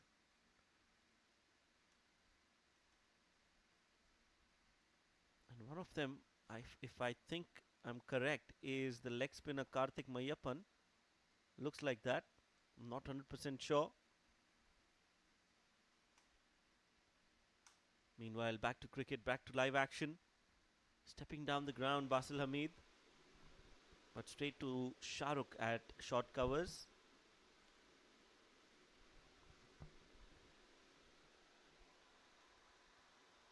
Ronak bowling nice and full. This is a good bowling option for Dubai. Ahmed, Ronak has been an impact player. Absolutely picking up the massive wicket of Mohammad Wasim. 1 for 5. Oh, good delivery. Getting Basil Hamid to step out of his crease. Maybe Abdur Rahman has gone to give an audition for the Chennai team in the nets. You never know. If not for his skills, definitely for his bat selling abilities. My goodness. Always on the move is Abdur Rahman Tariq. This has been smacked over cow corner all the way for 6. A poor delivery. And Basil Hamid has put it away for half a dozen. Well, what a great shot. Just rocking on to the back foot and then dispatching it in the vacant mid-wicket area. Had all the time in the world to play that shot. Plays it nicely. Just clearing the rope for 6. Real half-cracker there from Ronak Panoli. Perhaps the captain of Dubai, Shahrukh Sheikh, pushing his luck here, persisting with him. Well, 3 overs, 5 runs. He definitely deserved another over. And that was a poor delivery. One that he's bowled, I think, for the first time in this spell. Well, umpire signals a boundary.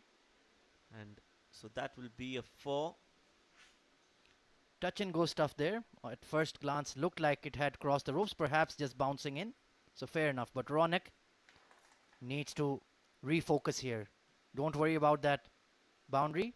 Get back into the groove. Pitch the ball up.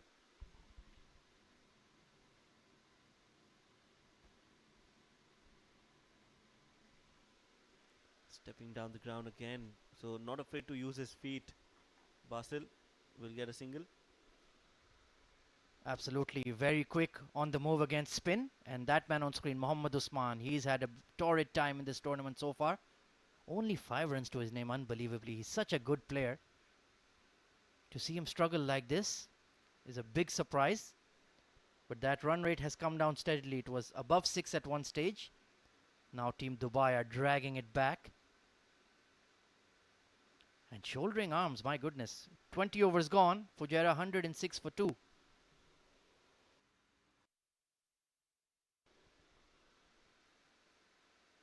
This was that drag down ball from Ronak Panoli and Shoaib. That looks like a 6 to me. I'm putting you on the spot.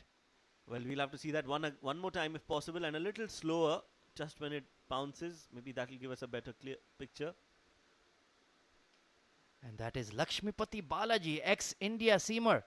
Fantastic bowler he was in his prime. Right there working hard with the Chennai boys. Yes, he's the bowling coach for Chennai Super Kings. Lakshmipati Balaji also played for India for quite some time. I remember his spell in Rawalpindi, that third test in 2004-2005. Won the test match for India there, set up that victory. Then Rahul Dravid played a fantastic innings of 270 to win a series in Pakistan. And who is this chap? Well, no idea. Brilliant. Absolutely no idea. There are quite a few net bowlers who've been brought from India, so could be one of them, but not sure.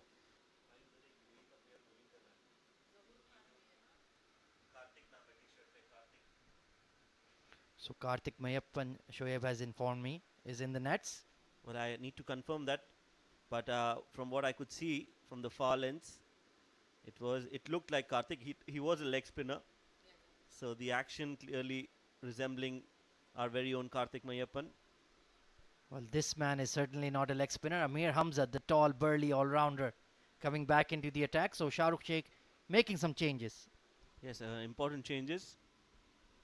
Amir Hamza gets another spell. Looking for a wicket. Starts off in the block hole. Straight back to the bowler. Dot ball. So in the blink of an eye, Basil Hamid has moved on to 31 of 46. He was 1 of 15 at one stage, but the acceleration that he can produce is very, very phenomenal. It's not very easy to do in the 50 over format. Yes, absolutely. You need to get a move on at some time. You need to shift gears, and that is exactly what Basil Hamid has done. Slashed at that one, just kept perhaps a touch low. Amir Hamza giving some width, and Basil was interested, but perhaps a bit too close to cut there. Basil admonishing himself. He prides himself on his rock solid technique and his ability to bat time at the crease. So he needs to refocus here. It's hot out there. It does play on your mind, but you have to maintain your concentration.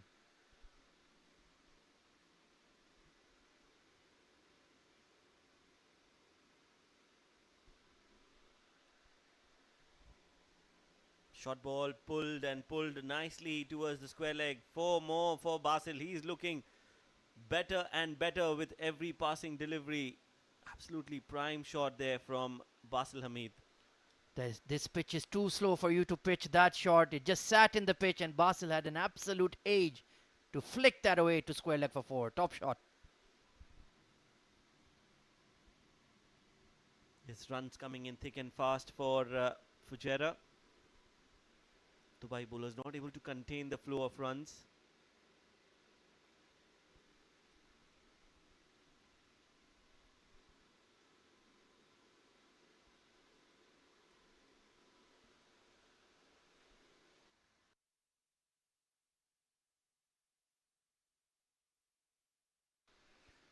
$110 for 2. Amir Hamza getting away with that one.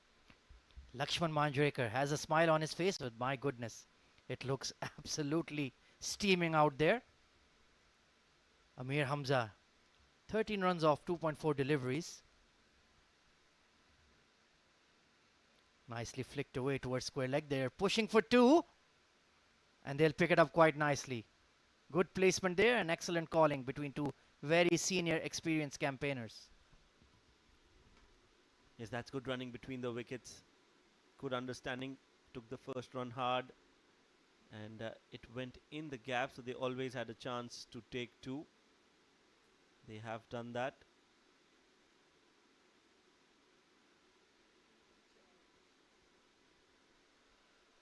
Some wildlife out there getting its lunch.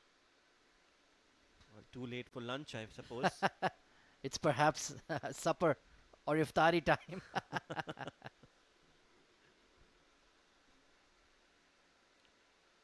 Glided down to 3rd. Expertly done there by Basil Hamid. 21 overs gone. 113 for 2.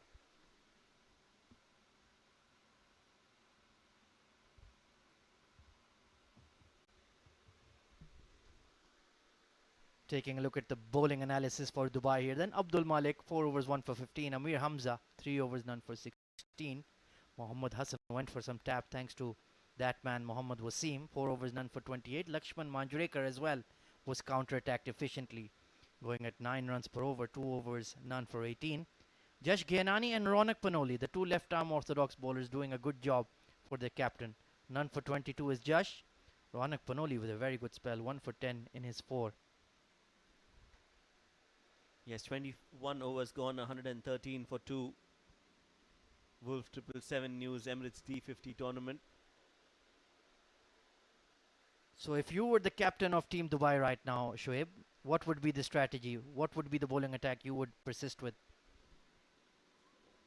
Well, it's a tough call right now, but Ronak is definitely bowling well, so a few more overs for him.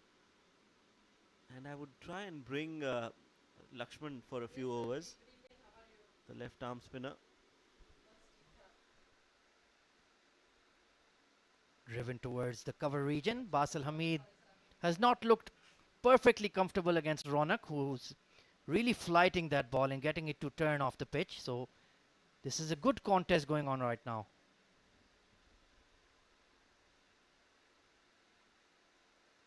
Yes, Ronak Panoli has a very similar bowling action to Daniel Vittori. Reminds me of the Kiwi left arm spinner. So we can call him Daniel Panoli.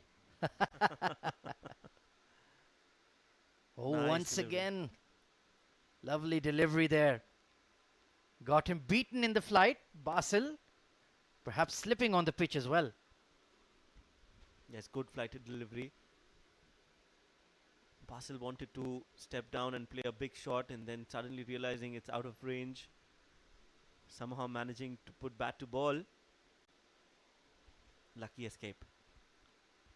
This is a very, very interesting passage of play right now. Mohammad Usman firmly in crease occupation mode, and Basil looking to get a move on. Driven hard towards extra cover this time. Long off is going to have to work hard for this, and he does well. Yes, another flighted delivery being drilled down the ground.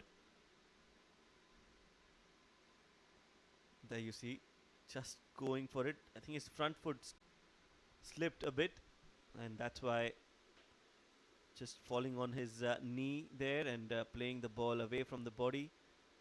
Somehow keeping the ball from reaching the keeper. This man on screen, Mohammad Usman, taking his sweet time to get going. Very important for him to get a score. Steps across the line and drags that ball to square leg. They're pushing for two, and they will pick it up relatively easily. Square leg was more towards mid-wicket. So that's a nice shot created there by Mohammad Usman. Yes, a good shot. Predetermined, premeditated. Shuffling across and then pulling that ball towards square leg. 116 for 2 after 21.5. Last ball of the over coming up. This match feels like it's right in the balance. Dot ball to end the over. 22 overs gone. Fujairah 116 for 2.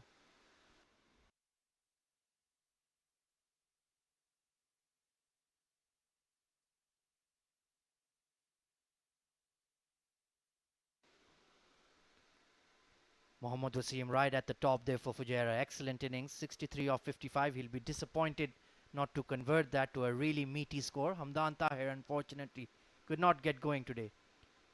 0 of 9 deliveries caught at deep fine leg. And Basil Hamid is into his groove now. 39 of 55.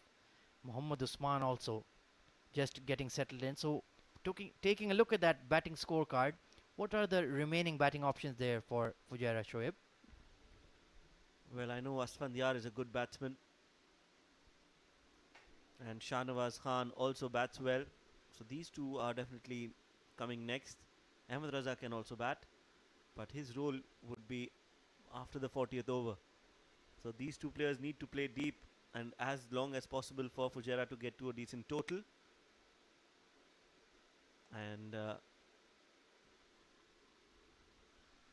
of course, the Chennai Super Kings are in the nets as the IPL is about to kick off soon. This has been pulled away off the front foot and into the gap at square leg. Basil Hamid once again putting away that dragged on from Amir Hamza all the way for 4. well, a poor delivery from Amir Hamza to start off. Easy pickings. He saw that it was a very similar delivery that he had bowled in the previous over. Similar result this time again. You can't be bowling short on that wicket, especially with the pace that Amir Hamza bowls at. This is easy pickings for Basil Hamid. Once again, pitching too short. The pitch is slow.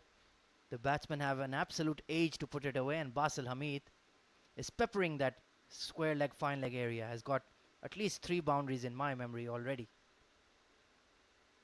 Much more like it. Nicely glided down to third man. They're pushing for 2. Basil Hamid has turned, and yes, they'll get it. Abdul Malik, who we saw was struggling in the field after bowling his 4-over spell with the new ball. So very tough conditions out there. The young chaps of Team Dubai are being tested with their fitness and stamina. Yes, it's not an easy condition to be playing cricket, especially the 50-over format. It's really hot out there. When we were at the pitch report, it was around 37 degrees. It felt like 51. That's what Google said. Oh, down the leg side off the pad. Good keeping there by Bilal Chima. Of course, he's been lost in his thoughts after dropping Mohammad Wasim. Let's take a look at that delivery once again. Tailing in off the pitch. Good stop there by Chima. Yes, ball just brushing the thigh pad of Basil Hamid on its way to the keeper. And he really looks tired already. It's very humid out there today. Nicely glided, but straight to point. Well, they do have that man on screen, Wasi Haider, who can be the backup keeper. Perhaps change it up a bit. Yes, they should ideally, because Bilal is not looking comfortable at all. 122 for 2. Team Fujairah have set the platform for a big score, but we're not even at the halfway stage yet. Lovely extra cover drive this time by Basil Hamid, but the cover sweeper is in place. So the concentration levels really tend to waver when you're playing in oppressive conditions. Bilal Chima, the keeper, working hard for his side. But Team Fujairah look in firm control of the game. Even Amir Hamza, as you can see, looks physically drained out there. That big strapping on his right elbow. And this man as well, Mohammad Usman, working hard for his runs. Oh, hitting on the pad, a bit of a stifled appeal. How close was that, Shoaib? Well, look close. It's a good appeal for sure. Let's check that in the replay. Pitching just on the leg stump and then straightening up. Looks close, very, very close. Have to agree with you there, Shoaib. 23 overs gone, 123 for 2.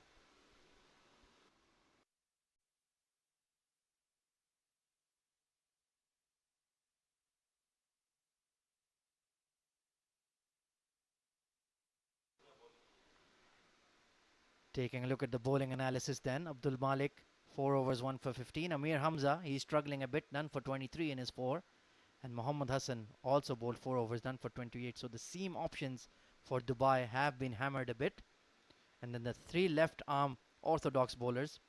Lakshman Pramod, 2 overs, none for 18. Jash Gyanani, 4 overs, none for 22. And Ronak has bowled 5 overs, 1 for 13. So a lot of similarity. You have 3 seamers and 3 left arm orthodox bowlers. Perhaps need to change it up a bit. The captain himself, Shahrukh Sheikh, bowls a bit of leg spin. So perhaps that could be an opportunity. But so far, he seems content with the way the game is proceeding. And to be fair, the run rate has slowed down considerably, Shoaib, since the fall of Mohammad Wasim's wicket. Yes, Mohammad Wasim was scoring at a brisk pace of more than 100 strike rate. And then after his wicket, things have really slowed down for Fujairah. But they wouldn't mind that because they still have a lot of overs left in this innings. It is important that they don't lose any more wickets. And the runs are also coming up nice and quick for Fujairah. An odd boundary in an over and then a few singles here and there. 23 overs gone, 123 for 2. Almost at the halfway mark. They look to reach the 250, 260 target. Indeed, Shoaib, you're quite right. Amir Hamza has conceded boundaries in both his overs to that man on screen, Basil Hamid. So they're not being able to create pressure. They're bowling dry, but also giving away that occasional 4, as you mentioned. So Fujairah captain Ahmad Raza will be quite content with proceedings. Ronak has bowled a very good spell though. 1 for 13. He's in his 6th over. Quickish delivery, back cut away towards the cover sweeper. And I think the best idea or tactic right now for Dubai would be just to keep Mohammad Usman on strike. Yes, Usman is on 5 of 16. He's the new man in. Basil looks pretty set now. Has almost faced 10 overs plus. Scored 47 runs already, very close to his 50 run mark. They need to add pressure. but they cannot put pressure with a left arm spinner bowling to a left-handed Usman. So you need to get an off spinner or some other bowler, because Usman is looking good against Ronak Panoli. Nicely punched off the back foot to the left of the cover sweeper, so they will pick up an easy 2 on this very big square. Ahan Fernandez out there. He's another promising young player on the UAE domestic scene.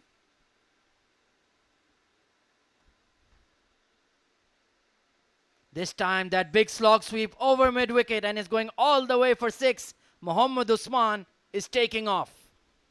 Well, that's what we were talking about just before a few deliveries.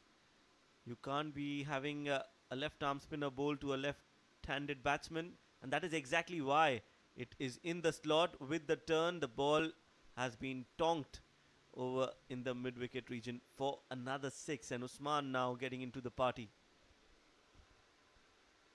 Absolutely, he took a bit of time to settle in, but now he feels like let's get on the move against Ronak Panoli.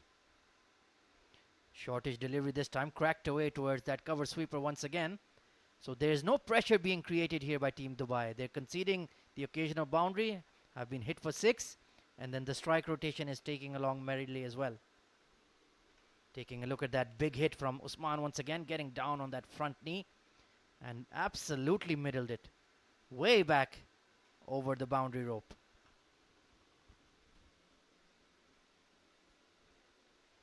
Good shot, and equally well done by our cameraman to follow that ball. Some great pictures brought to you live from the 7th Stadium. 24 overs gone. Fujairah are 133 for 2.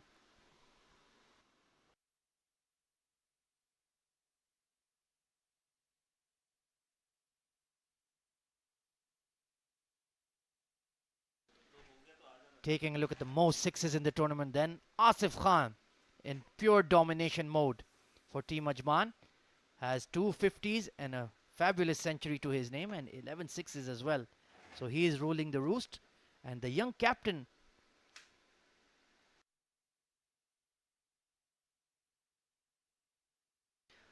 Alishan Sharfu with 10 6s to his name. Fayaz Ahmed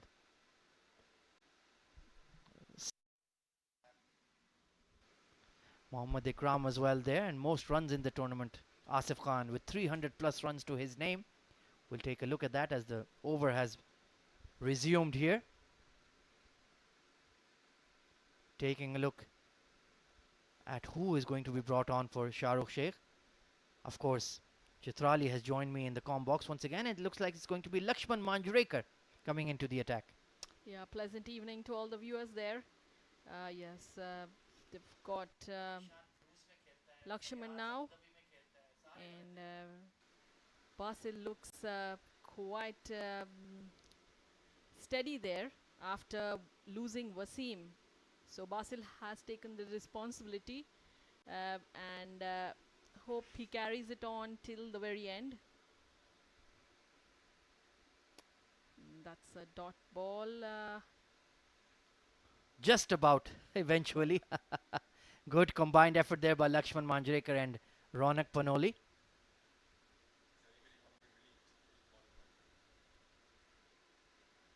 .133 for 2.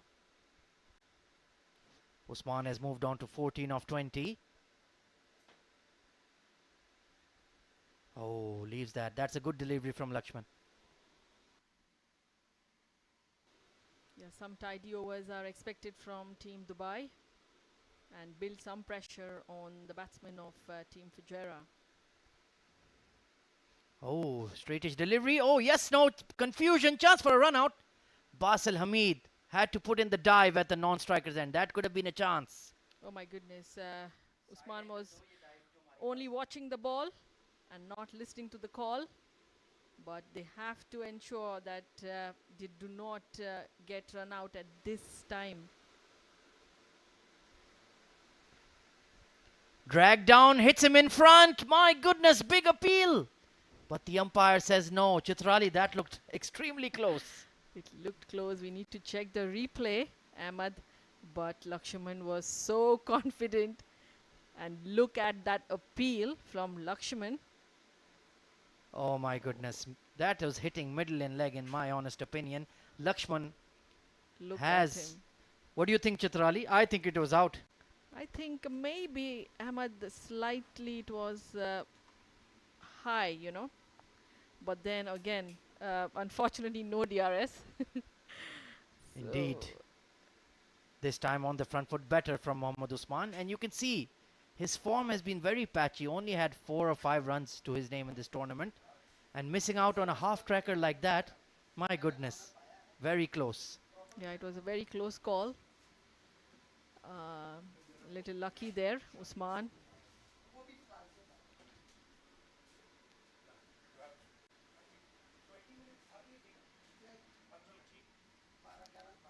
Another dot ball for Team Abu Dhabi, sorry, Team Dubai.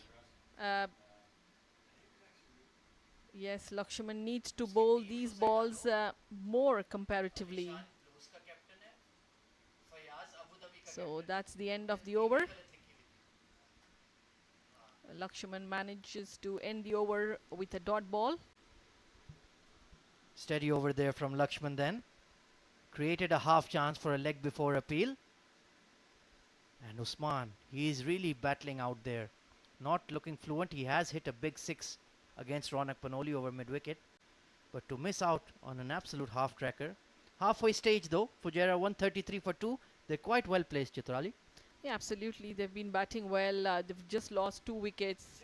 A lot of batting to go. So I'm sure, you know, all they have to do now is Usman can go for his game, big hits, and then probably Basil Hamid can continue with his flow of runs as well. So Jash Gyanani brought back into the attack. Foolish delivery, just bunted back towards mid-off. 47 of 63 is Basil Hamid. Has fought hard for his runs, gotten some freebies to put away, and he's capitalized on some poor bowling. But now he's on the verge of a 50. Not finding that gap at mid-off. And Bilal Chima is telling him, come on mate, go over the top.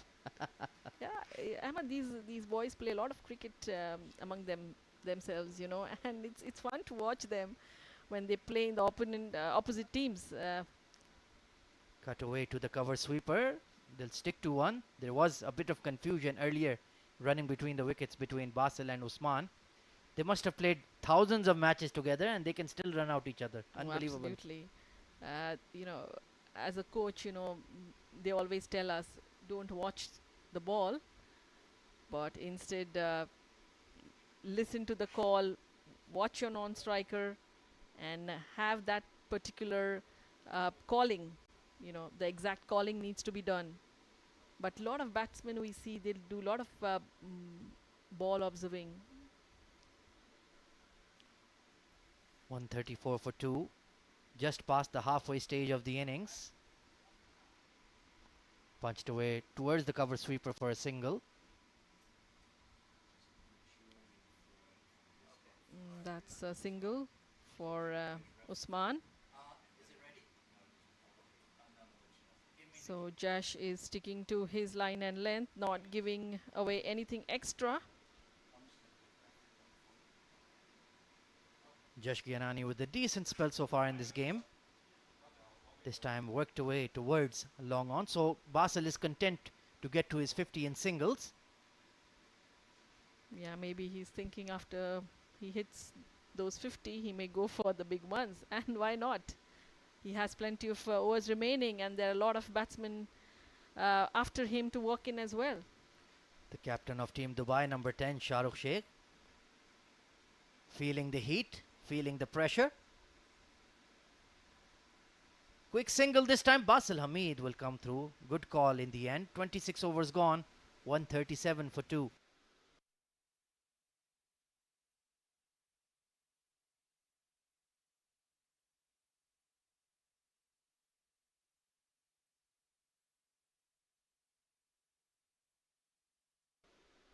Taking a look at the top 5 bowlers in the tournament then, Chitrali.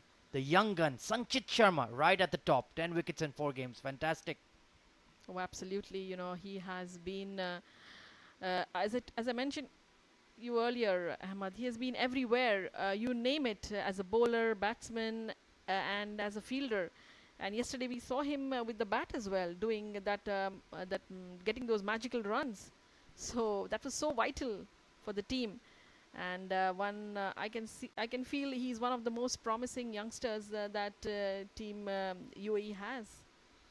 Completely agree with you. He's having an outstanding all-round tournament in the 2021 Emirates D50 for his side, Emirates Blues. It's a young side, a lot of promising players.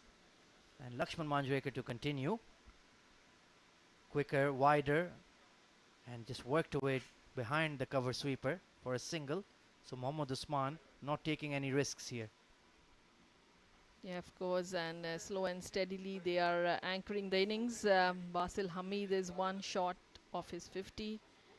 So he looks quite confident there, quite optimistic. Basil Hamid on 49. He's taken his sweet time. Was initially there and came in quite early since Hamdan Tahir got out for a duck. Got the promotion of the order and is holding it together. Nicely punched towards extra cover. And that will be 2 runs to Basil Hamid. And he'll bring up his 50. A fantastic innings in Emirates D50. Very good 50 from Basil Hamid. A much needed score from him. I'm sure that this 50 will give him a lot of confidence, Ahmad. Absolutely. They were 9 for 1 at one stage. Mohammad Wasim was still batting very cautiously. But he came in and he said, you can play your shots. I'll just hold up one end.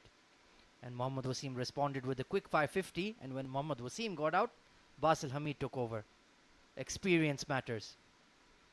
Exactly, and that's how it needs to be happening in the team as well.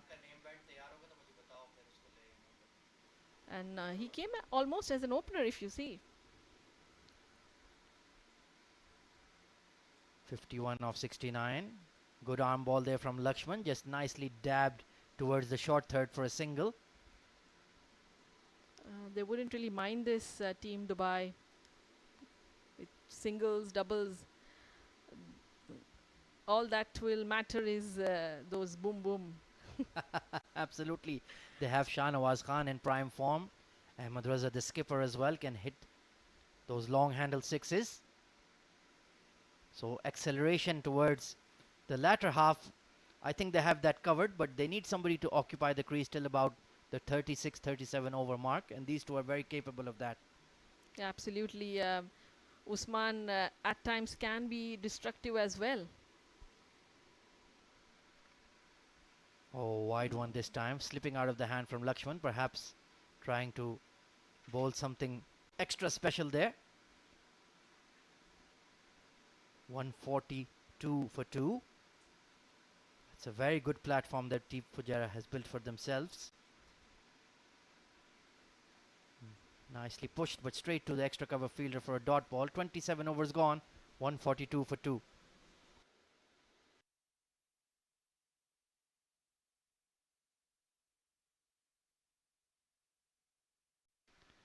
Taking a look at Basil Hamid's 50 then. That was a short drag down ball that he rightly pumped away for 4.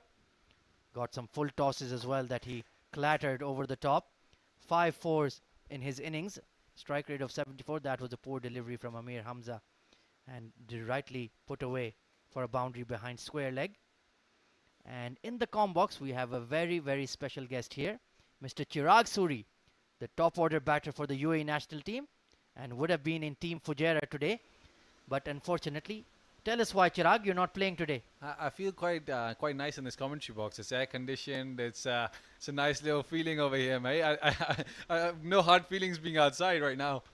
But yeah, unfortunately, just missing out on a good tournament just with a hamstring strain. But couldn't really stay away too long. So I'm over here and in the comm box with you. Brilliant. And speaking of brilliant, Tell us more about Basil Hamid, your UAE teammate and an anchor for your team, Fujairah. I think I picked the right day to be out here, to be honest. I think these two guys are probably one of my, both of them are one of my, both of my big favorites. And just love watching these two play, how they go about their game. Basil obviously, got 50 odd already. Usman looking good as well. So I think I really love watching them bat, and Usman as well getting some runs. So I'm really happy with that. I hope he really gets a big one today. Well, since they're scoring so freely out there, even Mohammad Wasim is looking in good form.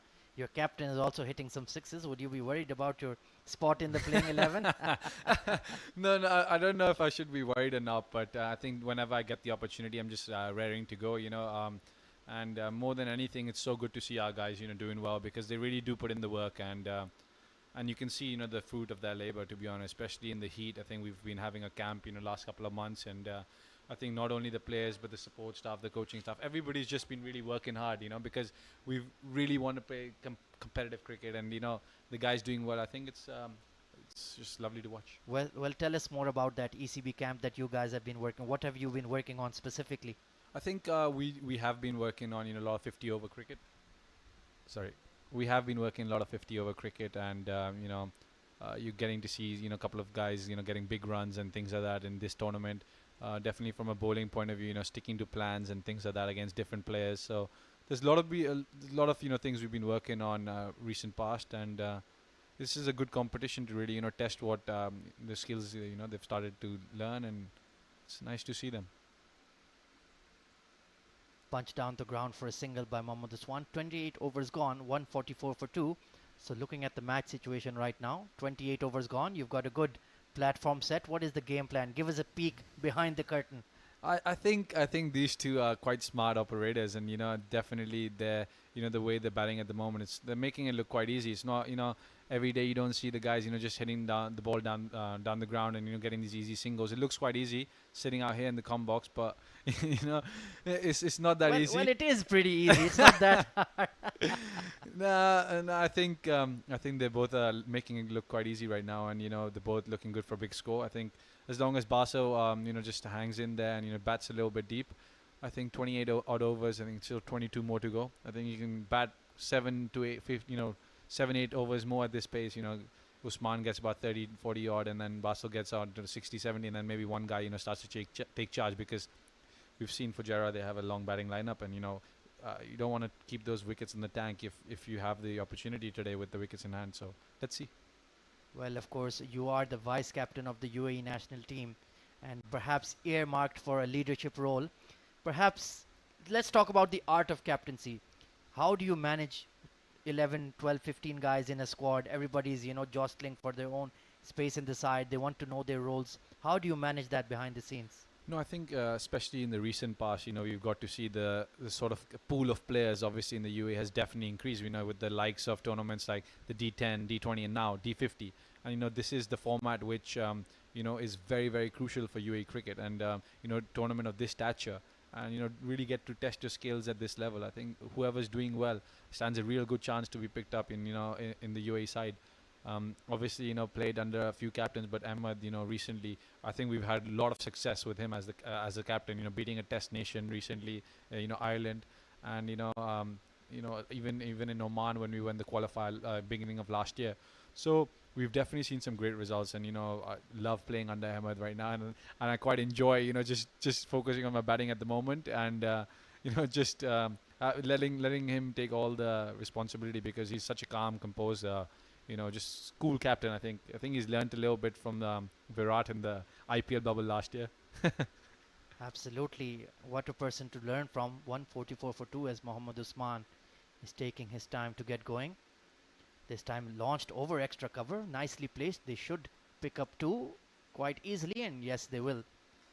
You reckon the wicket's quite... I think it was not quite stopping. I think it's coming onto the bat nicely. Earlier on in the tournament, I saw the wickets were, just holding and spinning a little bit. Also a little bit there for the fast bowlers. But today I haven't quite seen that. I think I wouldn't mind batting on such a wicket. Absolutely. It's slowed down a touch, and Basil Hamid, anything that has been bowled within the pitch, he's definitely looked to play that square bat shot behind square and put them away for 4.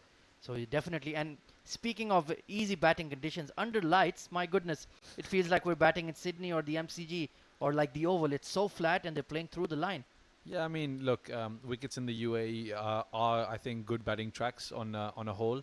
I think wherever you go in the UAE, and we do get really good batting tracks, and it's just probably this beginning of the seasons. I was speaking to a couple of people outside, and just a little bit new wickets. I think they're still a little bit fresh. So earlier on in the tournament, they probably had a bit of juice in there for the fast bowlers, for the spinners.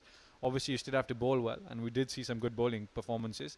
I didn't see there was batsmen playing too many loose shots, but I thought the bowlers really bowled a good area, and they sort of earned their wickets. And yeah, but I think the wickets are getting better as the tournament goes. 29 overs gone, 148 for Team Fujairah. So let's talk a bit more about you, Chirag. You're being very diplomatic. You're dead batting every tough question I'm asking you. So I want to know, you're age 26, just before your prime. They say that a batter is in his prime at the age of 28 to 32. Okay. So what are your long-term goals? What do you want to achieve in the game of cricket? Look, I think every player, I think initially, when you start off cricket as at a young age, you really want to look forward to playing international cricket, and I have the opportunity today to be playing international cricket for the UAE. I think that's a big achievement for myself, and going forward, I was part of the World Cup squad in 2015, and I just missed out. I was in the probable squad, so. I really dream of being part of a World Cup squad, being part of a World Cup team, and unfortunately we're missing out this year at and now it's come homes to UAE, but there is a little bit of feeling is there that we're missing out, but I think that is something that I really want to look forward to be doing for the UAE. Yeah. Of course, we have the 50 over World Cup coming up at 2023, then another World T20 coming up very shortly. And they're saying the Champions Trophy is also returning, so perhaps UAE have an outside shot of making that as well. Oh, beautiful delivery, Jash Ghianani. That arm ball has absolutely nailed Basil Hamid at the crease. We saw Ayan Khan getting through his defenses, and now Jash Ghianani getting one through and shattering the timber. You really can't take Josh easy, because he bowls a really, really tight line, very, very good length, and he doesn't really give you too many loose deliveries. Josh, I've played with him quite a little bit in in the Sharjah League as well, and that's him bowling at a good spot. I think you just lose your concentration for a little bit, and Josh is in there, so I think he's done well to get that wicket. I think he's worked hard. 54 of 78 for Basil Hamid. Basil, what are you doing there, Basil? What's going on, buddy? Very frustrated there not to convert his half century to a big score. I think he'll be really disappointed with that. I think he knows Josh isn't a big turner of the cricket ball. He does, keep it straight, but just trying to play across the line, looking for that mid-wicket area. He was better off, just hitting the ball straight down the ground. But lapse of concentration, maybe the heat getting to him. Yeah. Shahnawaz Khan then coming in for Fujairah. What can you tell us about him? Honestly, I did see a bit of Shahnawaz in the game that he helped Fujairah win, and that was a very good batting performance from him. And I think from whatever I've seen of him, I think he's been quite impressive. Definitely looking forward to seeing a bit more of him, and see what kind of skills he really has and what kind of situations he can bat in. So I think he's a good prospect, though. Yeah. Played a very good hand of 83, not out in that win over Sharjah. Look at that strike rate, 93.6 is ideal for somebody batting in the middle order in 50 over cricket. And of course, let's ask you then, the way 50 over cricket, white ball cricket is evolving, everybody has to bat at a strike rate of 90 plus, 100 plus immediately, and then go to 130, 135. Do you think we have the skill levels to adapt to that level quickly, or will it take time? I think, as you said, cricket is evolving. 300 is no more a good score. Sometimes it's too less. And depending on the wickets, obviously, we have seen, specific players, have roles that you got to go out there and express yourself. Hardik Pandya does it for India. He plays a test match even, in the same sort of flow and, same sort of strike rate. But I think as long as you have certain players with that kind of role, you'll always still need players who nerdle it around and, hit the bat ball for 4. There is still a big demand for that kind of player. But yes, you do have to sort of have that sort of skill level to hit that boundary or 6 at will, because the game demands it now. Yeah. So which category does Mr. Chirag Suri come into then? I think I can do a bit of both. I think, did you prepare yourself before you stepped into the com box? Yeah, Because you're I'm a- leaving I'm a every natural. outswinger I'm I'm a bowling to you. natural. I'm a natural. You know. I think I just love being in front of the camera and on the microphone. So I think it's not a bad place to be. Do you, if you love being on the mic, do you spit some bars occasionally, some rap, some music, something going on? No, I don't have that. Are you the next Drake, Drizzy? No. That wouldn't be a fair trade for me. Oh, bit of misfielding there. Ah, outfield's not quite. It's not carrying a little. Eh? I think he wasn't quite looking for that boundary shot either, to be fair. So a Yeah, just couple got of bat to ball. couple of runs there for Team Fujairah. The 150 is up. 20 overs remaining. What is the score you're targeting? I Chirag? reckon they got to double that score. I think 20 overs they got to get 150 more, 300 odd. They got a little bit of obviously Ahmed's been hitting the ball well. Couple of other guys. So I think it'll be interesting to see. I'll be disappointed if they don't get 300. I think the occasion. I think they're set up for a big score today. And who would you watch out for in the Dubai batting lineup to chase this down, if they chase it down? I think the Dubai batting lineup does have a couple of really good players. I think Amir Hamza's done well. Ronak Panoli up top, he's good. And really depends on their day and who's taking the responsibility. So yeah, let's see who really steps up today. Well, you're definitely not putting positive vibes out there for them. No, I think they would need a couple of guys to bat. I think Lakshman as well. Obviously he's bowling right now, but he's also a very handy bat, and he's I've seen him really dominate certain times. As I think if he just plays shots depending on the situation, I think he could help his cause and help the team's cause a bit more. Mohammad Usman, the score predictor, is saying 253. I think they can definitely go beyond that at this stage if that man on screen kicks on. Let's talk about the subtle differences in batting then, Chirag. You've played D10 cricket, D20 as well. You would have been in D50 as well. You've played it in the past. How does a batter like yourself adjust himself in the respective formats? I think it's very important to be you got to be just back yourself whatever the format is, and you got to know your game well. I think guys who do well consistently through different formats, whether it's a Kane Williamson or a Virat Kohli, for example, they really know their game. Whatever shots they play, their scoring shots. They're very aware of their scoring shots, and because they read the game so well, whether it's 20 over game, 50 over or test game, they know what is required at what time. They got all the shots, but you need to know when to play what shot. So I think that's what separates the best, and how they can go from format to format and still be so consistent. Absolutely. And speaking of these guys, Kane Williamson, Virat Kohli, Joe Root and the likes, the Fab Four as it's going on, who is your personal cricketing hero in your childhood or currently that you really emulate or follow their progress? I think I'm definitely a huge Virat Kohli fan, and sort of growing up as well, played the under-19 World Cup and things like that. Oh, nice dead touch there. Shahnawaz Khan immediately into the action. Lovely glide towards third man, trickling rolling away. over. Good piece of work. Good piece of work. Wasi Heather there, absolutely electric in the field. Another young batter with a lot of promise. Definitely, Wasi has got a lot of potential. He can score. He can definitely score quick runs as well, and he can bat long if the occasion. It's good to see. Obviously we've seen him with the gloves, but even in the field, he's a live wire. So really good to see him jumping around. And of course, the age cricket players have come on in this tournament, have made an impression. Sanchit Sharma has wickets to his name. Runs as well. Absolutely. Runs as well. Sanchez hit the ball. I've never seen that. I think I was very pleasantly surprised to see that from Sanchez yesterday. But definitely, it goes to show, he obviously he's a very hardworking guy. I'll tell you that. And you only get better if you keep on, putting in that work. And I've seen that from him, that without losing, much, you keep on going day in, day out without, losing enthusiasm. And that's what he shows. It's not easy, being in and out of the side, being in and out of the camp and, things like that for especially the younger guys. But I feel if you just keep on working hard, there's plenty of opportunities today with the board, having these sort of tournaments. Sanchit, topping the charts with the bat, with the ball, beg your pardon, but also doing so well with the bat. If you can, get in that sort of all-rounder role, I think it could be very effective for the UAE. Absolutely, Sanchit Sharma lighting up this tournament with the bat and ball. And well, let's talk about the future of UAE cricket then. Where do you want us to see in 5 years' time?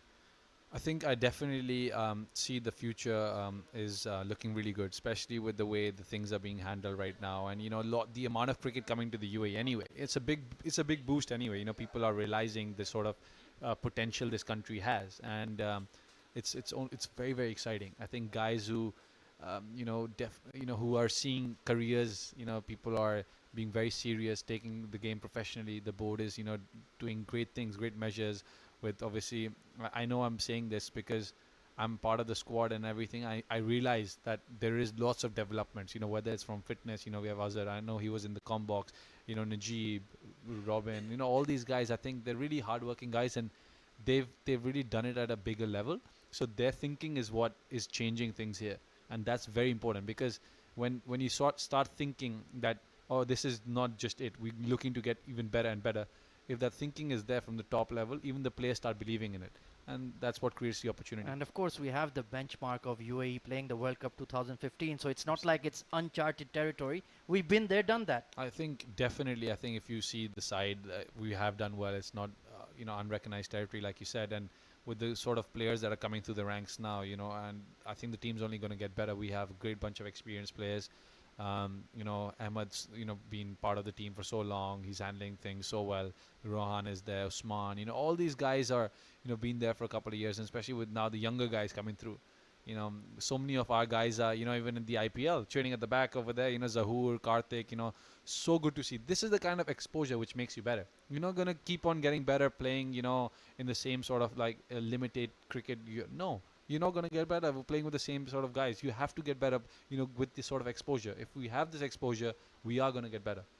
Well, you've mentioned the likes of Rohan, Mustafa, Ahmed Raza, and what can you say you've learned from them specifically, from your senior UAE partners? No, I think definitely, being in the UAE, you sort of learn, from these players that how it's very, very, you got to balance your life. So they've been they've not always been full-time cricketers, for example, and they still have, they found ways to get better and give that time to the game. We've all had, different sort of responsibilities, different commitments and things like that. But, you just learn, if you love the game so much, you find a way. And I think that is so amazing about them. They're so passionate about the game, and they find a way to train and get better and things like that. I think that is something amazing about UAE cricketers. I think no cricketers in the world sort of go through this kind of yeah. Absolutely, it's a very unique position to be, because you have to basically fuel your own passion by yourself. Sometimes the avenues might be a bit limited, but thankfully with the exposure the UAE is getting, those avenues are really opening up. Of course, we're going to have our second IPL. We've had an under-19 World Cup. We've had the PSL for the past 4 or 5 years when it eventually shifted, and now the big kahuna, the World T20 itself, is happening in our own backyard. Absolutely. I think there's not much more we can ask for, especially the UAE as a home, the way they've handled, things in these COVID times. I think even we're lucky enough to be, playing domestic cricket. The Ranji hasn't started in India yet, so we got to be really, we're thankful and blessed that, we are getting such good quality domestic cricket going on in the UAE. Nowhere in the world, I don't think it's happening in anywhere right now. So I think it's very positive. Absolutely spot on. A lot of first-class competitions couldn't take place. A lot of big tournaments and tours have been delayed.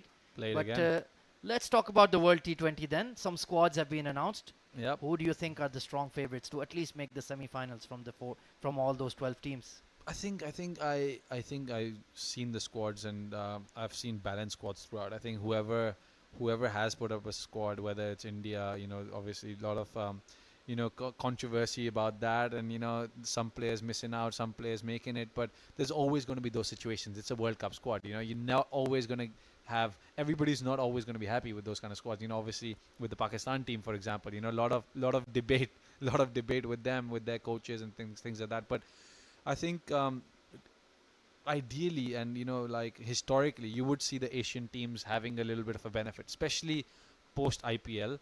You're going to see the wickets slowing down. We're playing on 3 now, obviously Oman as well as a venue, but we have these 3 grounds where predominantly the cricket is going to be played.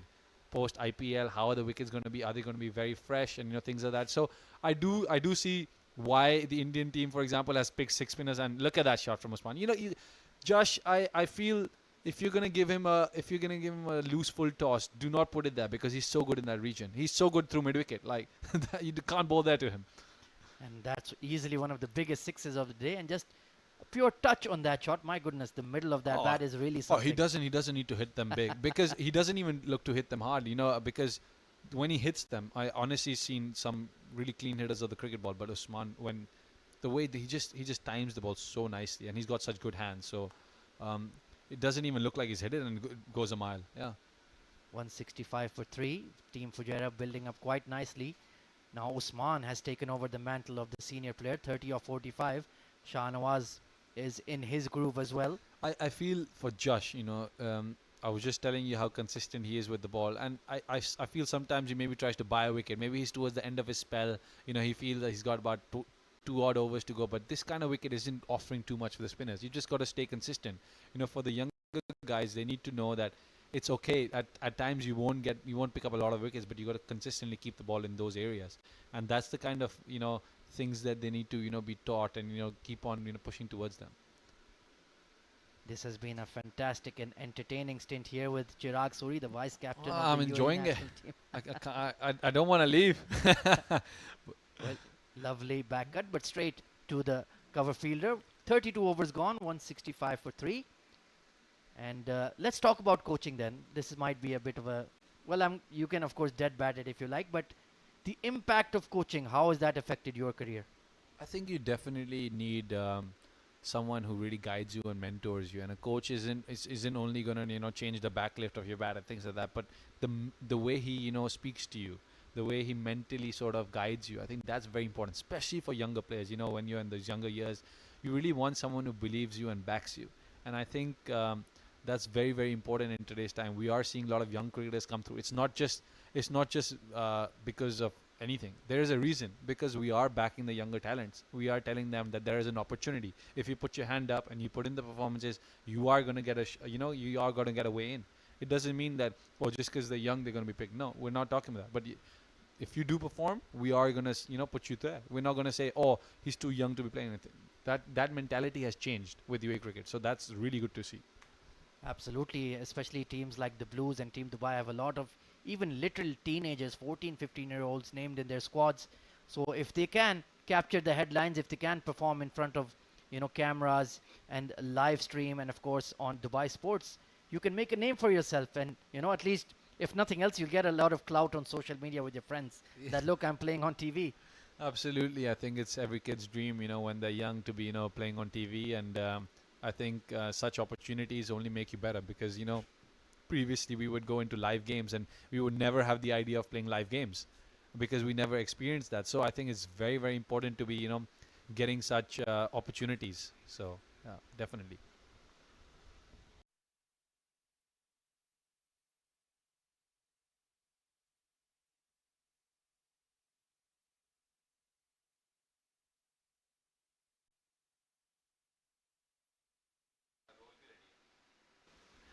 Down the leg side this time, going to be at least 2 runs here. Shahnawaz is electric between the wickets. Running for 3, Usman, come on. He scampers back. You're making the experienced senior player. The senior pro. Well, the senior junior role, do you think that's a thing of the past? Everybody's there on merit, or there is a hierarchy, a power structure within a team? No, definitely when you get into the ground, there's nothing like a senior or junior. You always pull the leg of a couple of these guys. You always put in the challenges with the younger guys. I think it's just to be competitive more than anything. I think the younger guys keep pushing the senior guys in terms of fitness and things like that. But obviously we know, like you said, the experience of the more mature, the pro guys who've been playing for so many years. There's so much to be learned from them. So the way they tackle different situations, that's lovely to see. That camaraderie between the guys. Well, let's say, for example, some youngster like Ayan Khan, for example, if he's in your squad, can he come up to you and, have a go at you? No.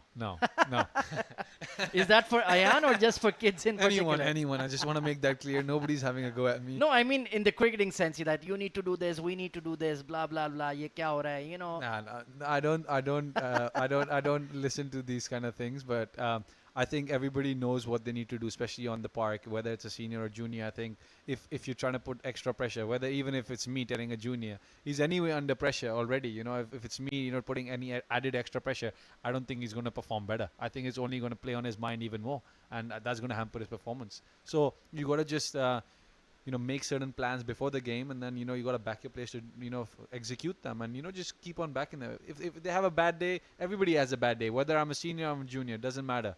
But at the end of the day, it's about just getting better and not repeating the same mistakes. Well, this has been a most entertaining half an hour that we'd had with Chirag Suri, the vice captain of the UAE national team, and we'll do an in-depth chat with him later in the day. Thank you so much, Chirag, for giving me your time. This has been a brilliant conversation, and hope to see you throughout the day and throughout the tournament. Absolute pleasure. Thank you so much for having me, sir. Thank you.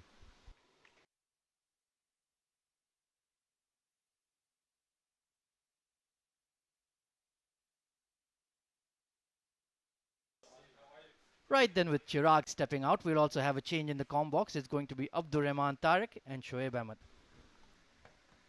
Thank you, Ahmed. Chirag was absolutely spot on. The commentary box is very comfortable compared to the outside.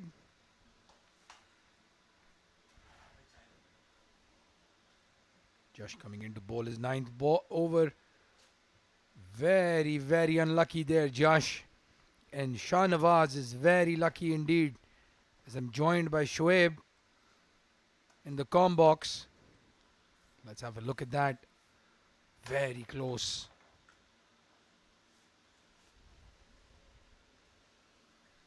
Poor fielding there, Abdul Malik. Take a quick single and Shahnawaz gets off strike.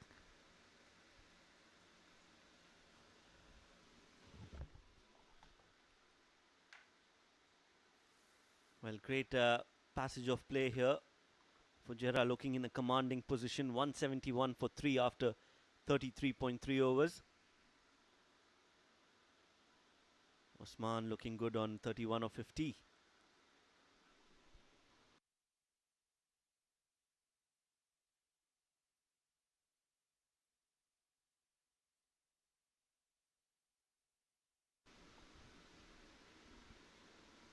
Played up in the air, wide of, long off. The fielder is inside the circle. Ball won't go all the way.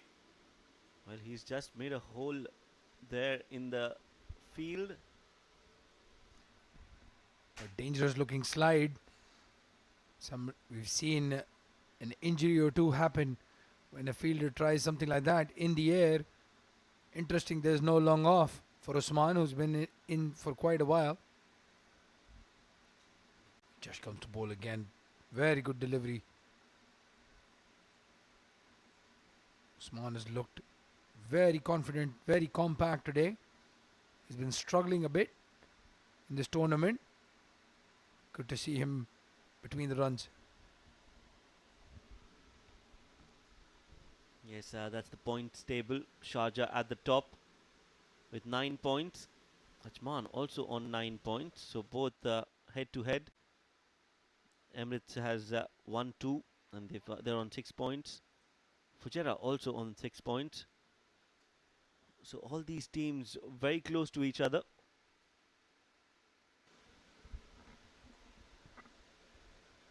There's not a lot to choose from, especially with the run rate, and Fujairah will want to win this game and confirm their position in the semi-finals. If Dubai notches up a win, that table is going to look very interesting with Emirates, Fujairah and Dubai all on the same points. Fujairah in a very commanding position right now. And the last 15 overs are going to be very interesting to watch. Yes, this game is evenly poised right now. As you rightly said, next 15 overs will be interesting. Meanwhile, it's Lakshman Manjrekar who's back into the attack. 7 overs, given away 33 runs. Was expensive in the first 2, but then he's bowled well. And unlucky not to have a wicket to his name. There was a very close LBW shout. It's not given in his favour. Comes into bowl again in the stumps. You can see why that LBW is a key way for him to take wickets. He's just aiming at the stumps the whole time, and Shahnawaz nods to his partner. I know the plan. Exactly.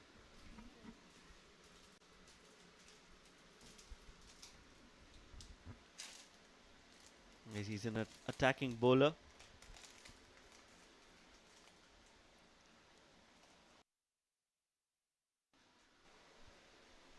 Likes to attack on the stumps.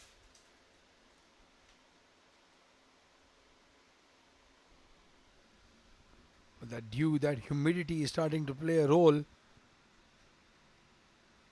Lakshman loses the run up a little bit. Maybe the ball just slightly wet again. Does not have a grip on that ball. The umpire is telling him to get on with it. Fair enough. It's good to see at least he's pulling out of his run up. You don't want to be bowling a rank full toss and getting hit for 6. You're right, absolutely right. It happens so many times. You're not in the rhythm and you still go with the delivery and then realize that you've given a half volley or a full toss and then you regret bowling that delivery. But it's always better to get your rhythm corrected, your line, your run up, your follow through, your grip. You can take that time to make sure that you are all set to bowl. And usually after you get hit for 6 or 4, you look at the captain and say, mate, that slipped out of my hand. Last ball of the 35th over coming up. Lakshman's bowled a steady over so far. 5 dot balls. Again loses his rhythm, loses his mark. The umpire is giving him that stare. As a spinner, you don't want to be bowling 5-6 minute overs.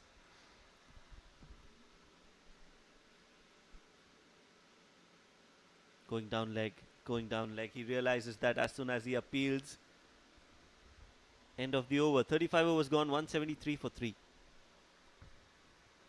You have a look again at the replay. Yes, that was going down leg side. Oh, it's got an inside edge. So that's why he just pulled out of that appeal. But a brilliant over. It's quite a long one. He had 3 false starts. Still ended up bowling a maiden. Batsman just take a quick drink. It's extremely humid outside, Shoaib. Look at the batting card. Wasim Mohammed, 63 in just 55 deliveries. Was given 2 chances in 1 over. Then made them count. Very unlucky. And hard done by. Missed out on a triple figure score. Hamdan Tahir. Disappointing again. Basel Hamid was looking very good. 54 in just 78 deliveries. And then Usman, who's been promoted up the order at 4.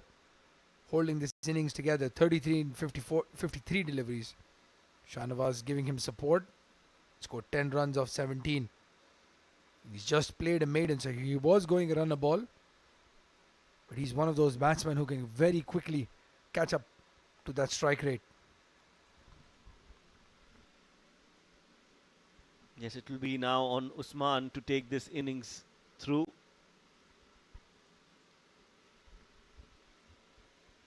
Full toss delivery played towards the long on for a single. Looking for 2 and will get them comfortably. In fact, it's a 4. Well, that's very odd field placing. You have to say it's very good batting from Usman. He's played that in the gap, but that was just a check shot. And again, there was no fielder at mid wicket or cow corner.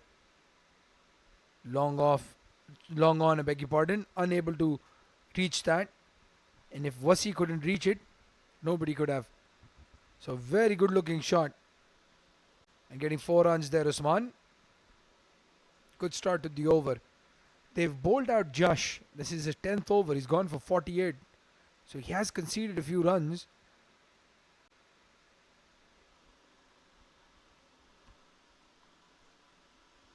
Nicely bowled on the back foot. Much quicker in the air. So Josh is bowling his 10th over. He's given away 48 runs and taken a wicket.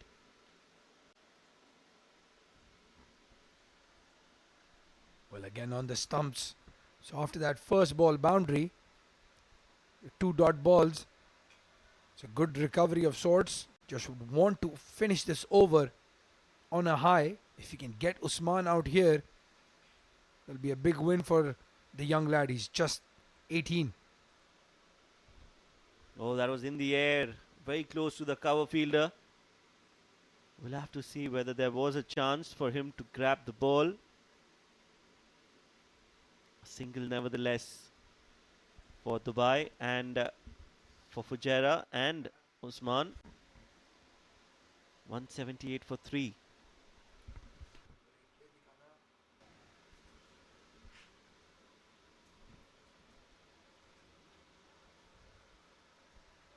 Dot ball again. That was in the air towards the cover region. Ronak Panoli was patrolling the area.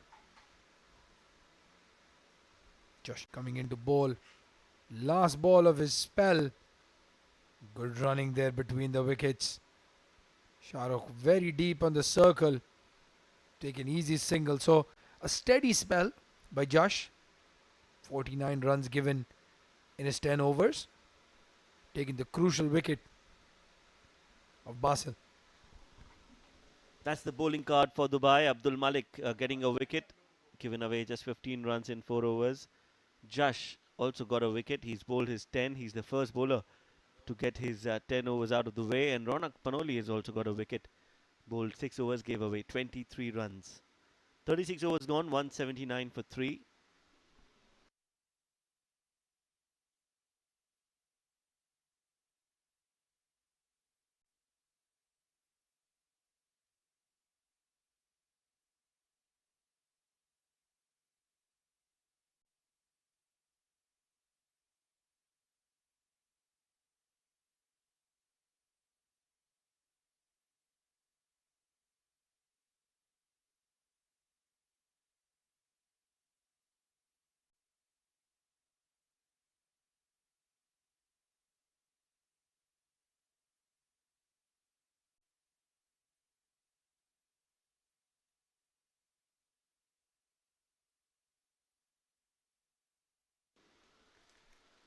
.36 overs gone, and Shahrukh has to manage his bowling troops. Lakshman will also look to complete his quota of 10.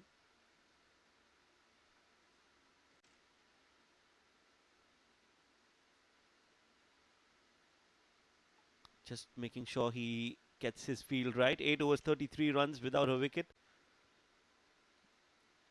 Should look to take a few here. The arm ball, not too much turn. Nicely played on the back foot by Shahnawaz. Gets a single.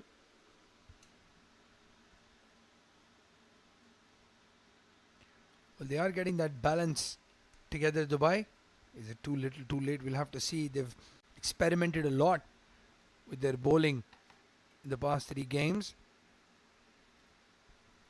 But good to see Lakshman getting an extended spell. He's bowled only 3, 4, 6 overs at max in this tournament so far. So he's in his 9th over. And has been very steady.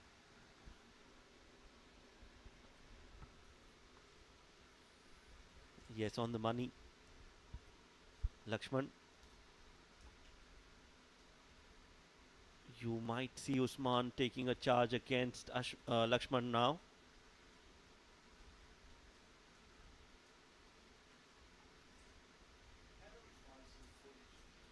Outside off and cut. Ball going towards the boundary. Good effort in the deep. And that's Syed Wasi again. Well, this is the second time he's done this. Brilliant effort. Remind you of a certain Brendan McCullum, who does that really well on the boundary. Flies in the air and then flicks that ball back. Again, Wasi very good in the outfield. Dynamite fielder. And we hope that something like this will give him that confidence when he comes into bat as well. So look at that shot. Right in the gap. Funny enough, he's standing on short third man, but he's done brilliantly there. Saving 1 for his team.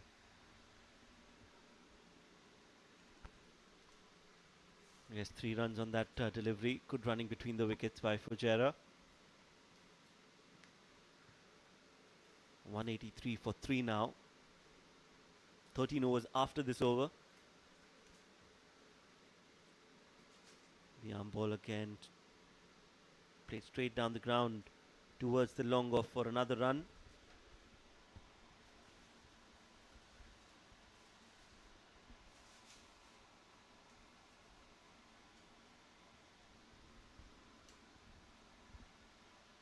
Last ball of the 37th over coming up. Fujairah in a very good position. They have that platform, 184 for 3, with some big hitters to come. Asfan Diyar, Ahmed Raza.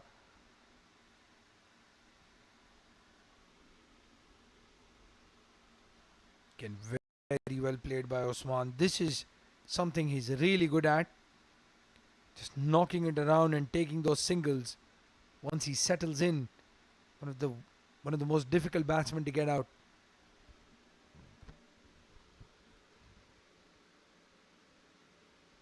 Yes, absolutely. And this is how the points table looks. Sharjah and Ajman on 9 points, Emirates Fujairah on 6, Dubai on 3, and Abu Dhabi still to get some points on the board. And as we've said before, this is a must-win game for Dubai. If they lose this, they're virtually out of the tournament. Emirates Blues and Fujairah both having 2 wins each. Dubai has to notch up that extra victory and get to those 6 points. Make it a run rate game. If they lose, it's going to be those top 4.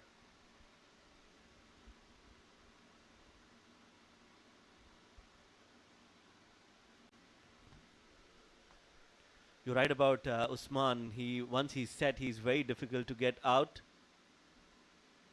Mohammad Hassan 4 overs 28, so he's got another 6 overs to go. Should be bowling in the death for Dubai.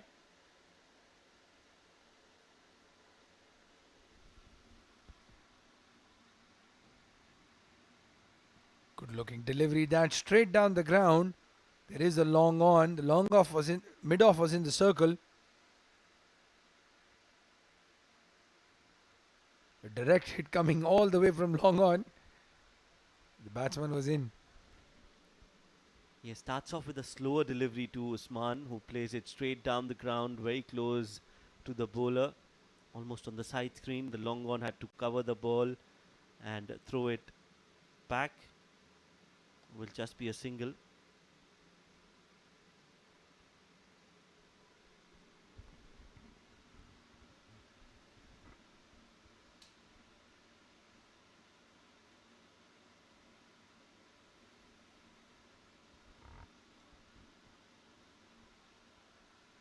Again, good delivery outside off, but equally well played. They take a quick single. So the Dubai fielders right at the edge of the circle, giving away that easy single.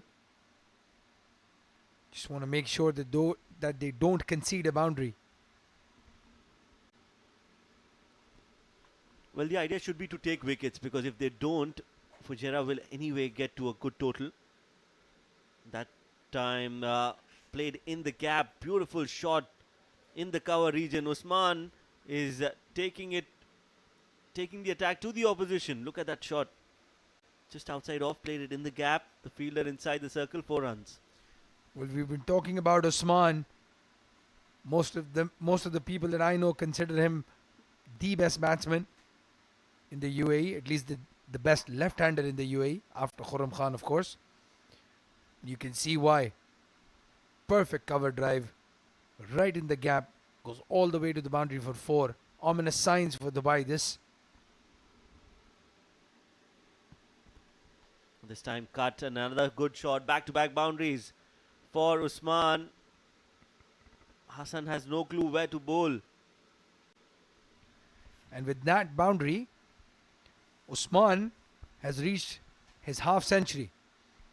Very good looking shot, that again in the gap. He's placed it to perfection between the point and short third man fielder. Save your legs, Usman. That's going all the way for 4. And a solid half century by Usman, providing that necessary runs for Fujairah in the middle order.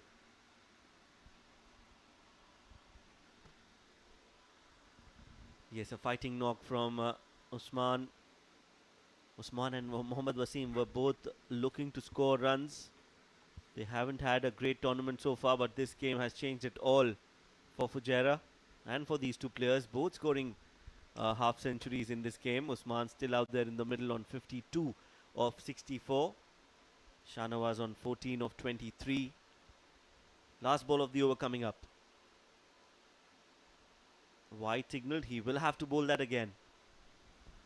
Yes, and we've called Fujairah the favourites of this tournament for that exact reason.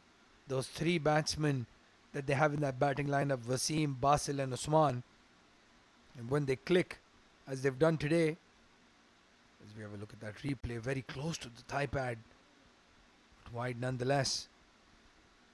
When they click, Fujairah looks a very dangerous side. And yes, everybody needs to settle into their roles and know what they have to do for the team. Another good shot from Shanawaz gets a couple of runs to end the over. 38 gone. Fujairah 199 for 3.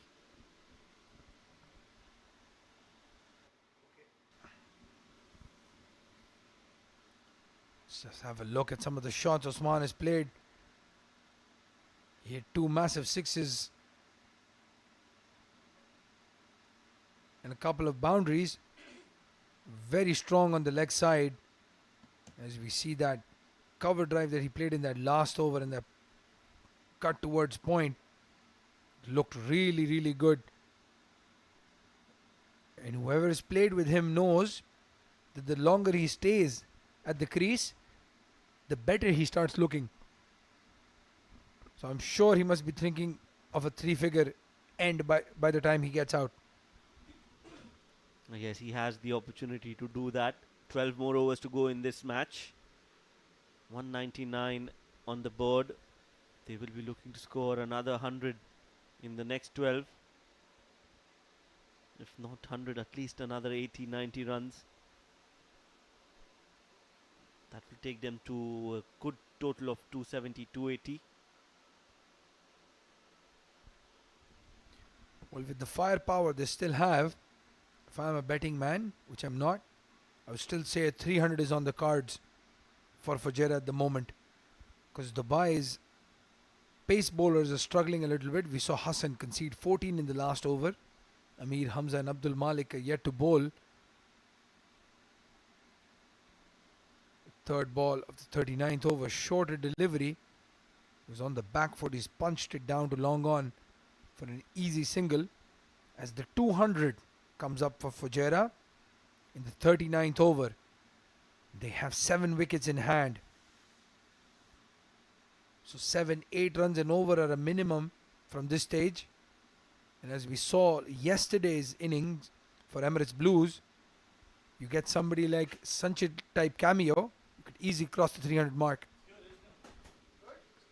Yes, you're right. 300 can and is definitely on the cards.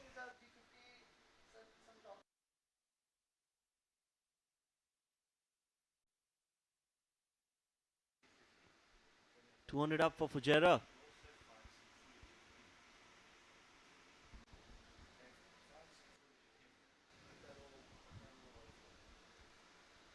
.5 overs, 200 for 3. Last ball of the over coming up.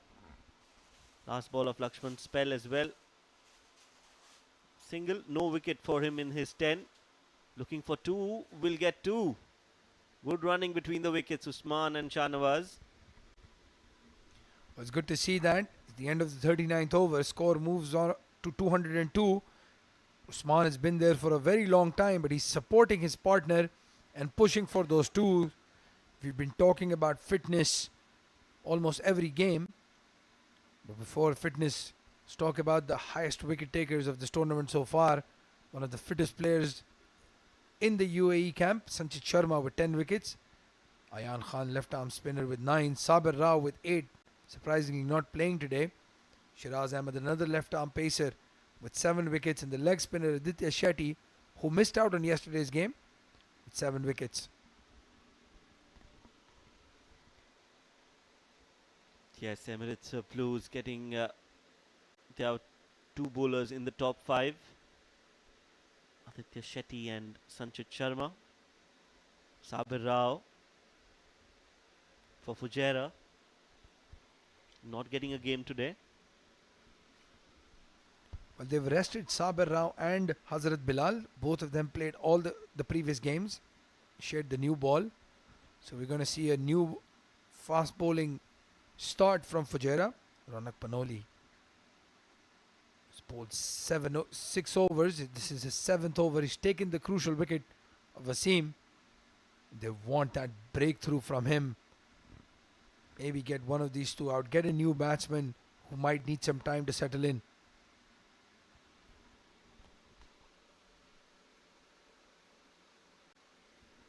Yes, they need a wicket right now.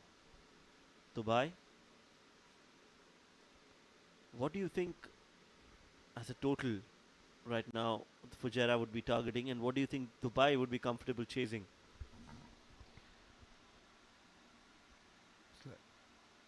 Ronak bowls the second ball. I think from a Fujairah perspective, with 7 wickets in hand, the last 10 overs, they have to get at least 85-90. Anything less, they might be a bit disappointed in, and that could cause a shift of momentum towards Dubai. Dubai wanted to get them out for 200 and less at the toss. Clearly, that's not happening. So Dubai will be comfortable chasing somewhere around 260-ish. Score predictor says 283. And I think that is probably where this innings will end up.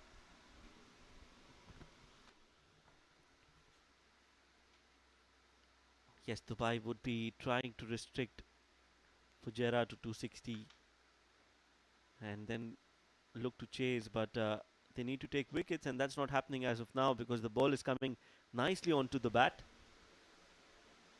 Up in the air. Has he connected it well? Yes, he has. Beautiful shot. 6 runs for Shahnawaz. Well, we saw Shahnawaz play like this against Sharjah. He backs himself to go over that long on cow corner. He's absolutely middled that. Very good looking shot. And again, the intentions are now showing. Probably somebody like Shahnawaz will bat aggressively, and Usman will play around them.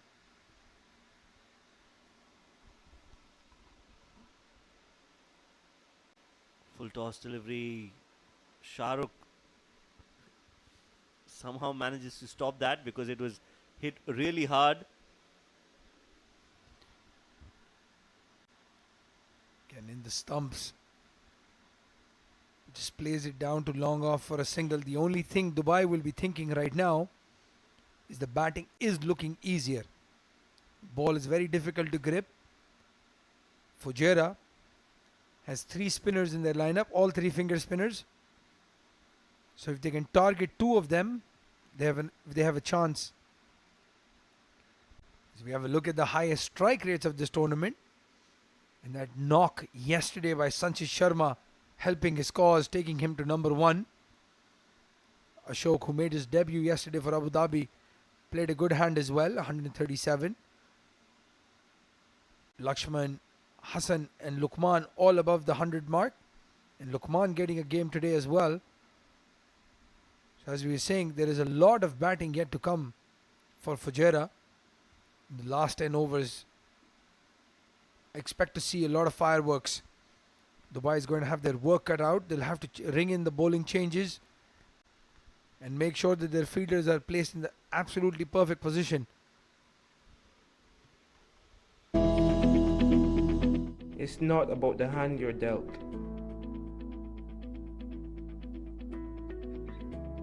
It's not about your opponent. It's how you play the game. Do you play for glory? Do you play for fame? Or do you just play to win?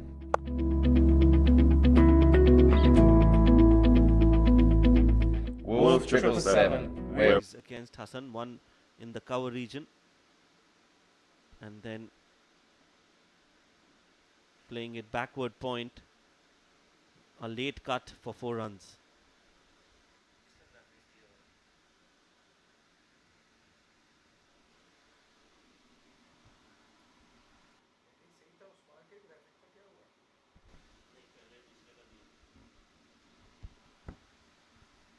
You can see Usman looking exhausted, but he knows it. He still has a lot to do. The last 10 overs commence. Another relief for Dubai will be they have one additional fielder outside the circle for the next 10 overs.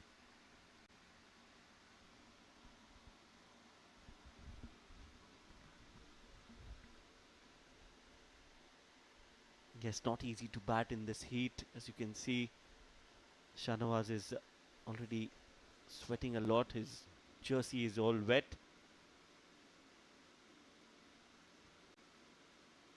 Outside off, played over. Cover fielder will just manage to stop that. Only a single.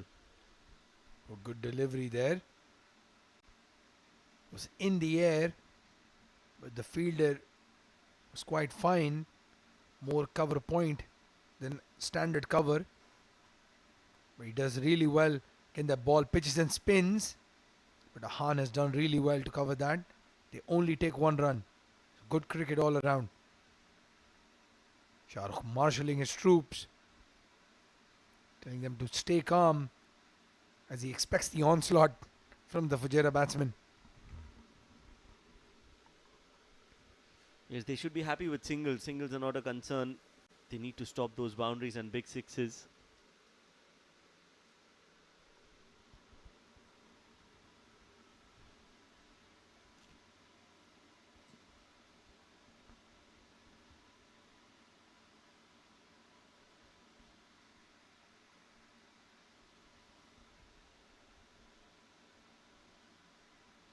Abdul Malik comes into bowl again. Full toss. Played down to the cover region. Mid-off was in the circle. They've got third man deep. I think that is exactly what Bilal was trying to tell his captain. To change the field maybe before that delivery was bowled. And Usman again threads that gap to perfection. Beautiful looking shot. Gets a 4. It shows you don't have to go crazy trying to hit sixes. You can play beautiful cricketing shots and still get runs in the last 10 overs. Oh yes, placement was absolutely vital. And that is exactly what Usman does. Plays it nicely in the gaps.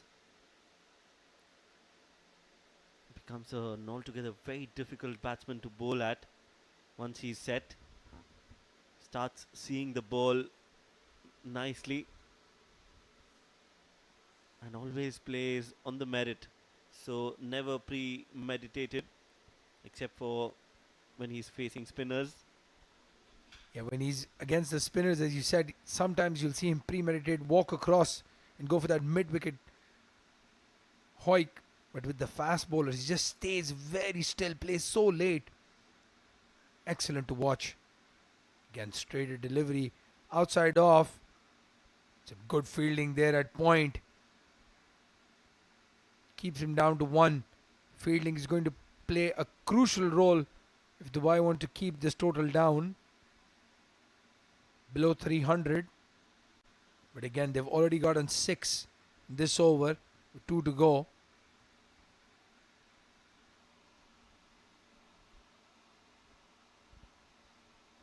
With 7 wickets in hand, I think Shahnawaz is going to take a chance in every over now.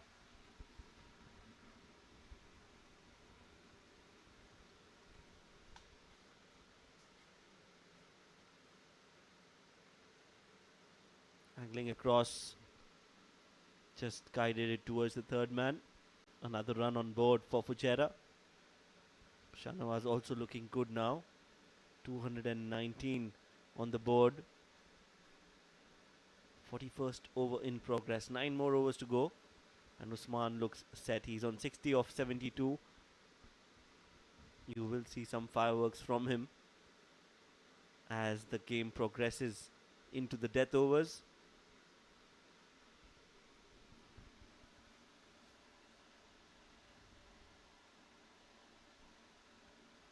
Last ball of the 41st over. Abdul Malik coming in. A full toss delivery.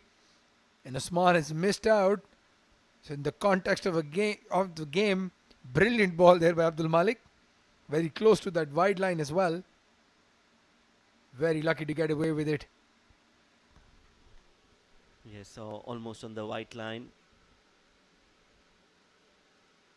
The umpire says it is a legal delivery, so end of the over, and Usman is not very happy. He wouldn't mind it. He still has another 9 overs to go. Change of gloves and some water. He's not taking the gloves. So if you've been following cricket for a long time, you know that was a message from the dugout for Usman. The only way somebody can come in, if it's not an actual drink break, is with the gloves. And there's been a change in gloves for Shahnawaz as well. So maybe two different messages, or maybe just very sweaty hands. Yes, just gloves, maybe no message. Just gloves for Shahnawaz and some water for Usman. Because I don't see any message needed now. They're playing well. They just need to continue what they're doing. And they should reach the 300 mark.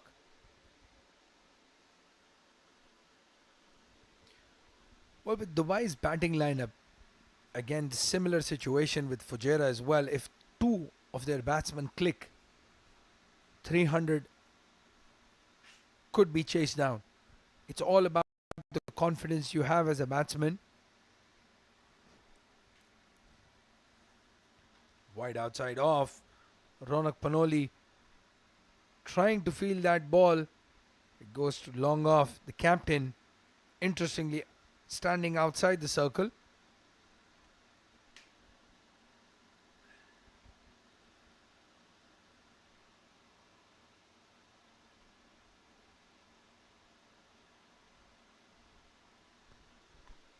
Played with soft hands. Shahnawaz just happy to rotate strike and give the strike to Usman, who wants to face majority of the deliveries and try to hit a big hit on the onside. You might see that shuffle again that we were talking about.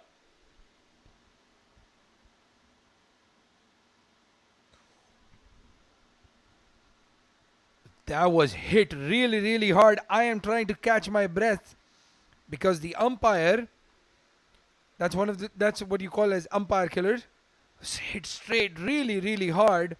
Ronak gets a hand to it and it ricochets and still goes through the boundary so quickly. The silence was because I was literally catching my breath. That was hit really hard, Shoaib. Oh yes, lucky that it was not hit and directed straight to the umpire. Very hard.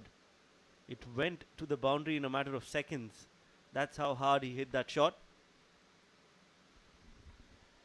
Well, we've seen umpire use helmets and a shield that looks like something out of a comic book. Maybe they need to start using that now. Yes, I think it is Bruce Oxenford, the umpire, who uses that shield. It's his invention.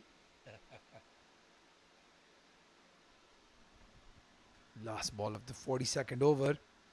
Shahnawaz hits it straight down the ground. He's not middled it. You can see that disappointment in the shot. But nonetheless get a single and a good over for Fujairah. 9 off it. The end of the 42nd over. The score moves on to 228. To take you to the end of the innings will be Ahmed and Chitrali.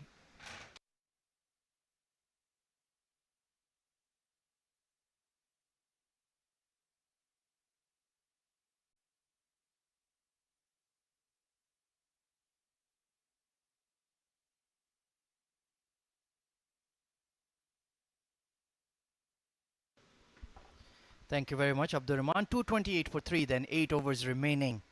So the final counter-attack from Team Fujairah is very much on. Mohammad Usman batting beautifully, 66 off 76. And Shahnawaz Khan, 31 not out of 36. He's provided a much-needed fuel injection boost here to Team Fujairah. 228 for 3. 8 overs remaining as Abdul Malik is going to continue the left-arm seamer. 1 for 22 in his 5 overs. Flashed over the top, but down to third man. He should clean up Ronak Panoli. This partnership has moved on to 81 runs, Chitrali. Brilliant partnership by Shanawaz and Usman, taking Team Fujairah to a total of 228 for 3, sorry, 229 for 3 now in 42.1 overs. I think they have anchored their innings so well, Ahmad, you know, especially Usman batting at 66 and Shanawaz at 32, and yet another 8 odd overs to go. So I'm sure, you know, they are aiming for 300 almost. Absolutely, that looks well within range with only 3 wickets down. Pulled away off the front foot this time by Usman towards deep mid wicket. They're pushing for 2, but they'll stick to 1. Yeah, ample of batting there for Team Fujairah, and there's nothing to lose from now on, even if Usman or Shanawaz go for big hits. Absolutely, Mohammad Usman was struggling earlier in the tournament, but now he's played a very fine hand. 67 not out of 77, has hit timely boundaries and the occasional 6, and kept Team Fujairah ahead in this game. Yes, I think this will give a lot of confidence to the batsmen, you know, moving forward in the tournament as well. Short ball, this has been uppercut down to third man, but Ronak Panoli could not get there. Yes, now they're going to try everything, both the batsmen there at the crease, because they know that, you know, reaching that 300 is something that they are aiming at. And you can see that was a deliberate plan by the bowler, and Ronak Panoli, he should have been aware. He's a very experienced player at this stage. He should have known that this is a trap that has been set for Shanawaz. Unfortunately, not executing it. Foolish delivery, carved away behind the third man fielder who's in the circle. That's going to be a 4. Yes, an important boundary for Team Fujairah. Racing away to a boundary by Usman. I feel, yes, the bowlers need to, you know, contain runs now. They should not give away these easy boundaries, bowling these fuller deliveries. You know, instead bowl in the block holes. Try to not give room to the batsman to play, and just contain, because anyway, even if they lose a wicket, still they have ample of batting remaining. Absolutely spot on. Just missed his length by few inches and had to pay the ultimate price. Abdul Malik, a lot of pressure on him to execute here. Big full toss, that might even be a no ball. It's been tonked over mid-wicket. They're pushing for 2. And they will rein it in. What does the leg umpire think? Was that high, Chitrali? Not too sure. Need to check that replay, unless the batsman has come out of the crease. We'll have to look at it again. I feel it was Slightly high there. waist height. But seems like they have given some leeway to the bowler. I can't see any signal from the leg umpire. Yeah, exactly. So it's a fair delivery. 237 for 3. Good delivery, back of a length punch straight to extra cover for a dot ball. 43 overs gone. Team Fujairah 237 for 3.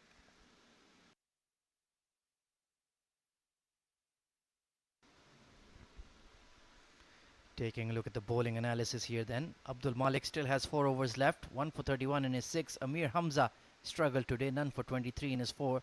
So Chitrali, if you have 7 overs to bowl, who are you going to among those guys? Again, there should be a mixed combination of finger spin as well as pacers. Because if you see, the 3 spinners are quite economical compared to the pacers. But again, this is going to be the death overs where seamers are going to be introduced, because again, a lot of dew factor. The ball is getting wet. So yes, Ronak is again there as a bowler again. This has been flashed over the top of extra cover, and it finds the gap. Brilliant boundary there for Shanawaz Khan. Well, I think it's difficult to grip the ball, especially for the spinners. What do you think, Ahmed? Absolutely, and why is he bowling spinners at this stage, Shahrukh Sheikh? I really don't understand. These two are very well set and really clean strikers of the ball. created that shot beautifully, Shahnawaz.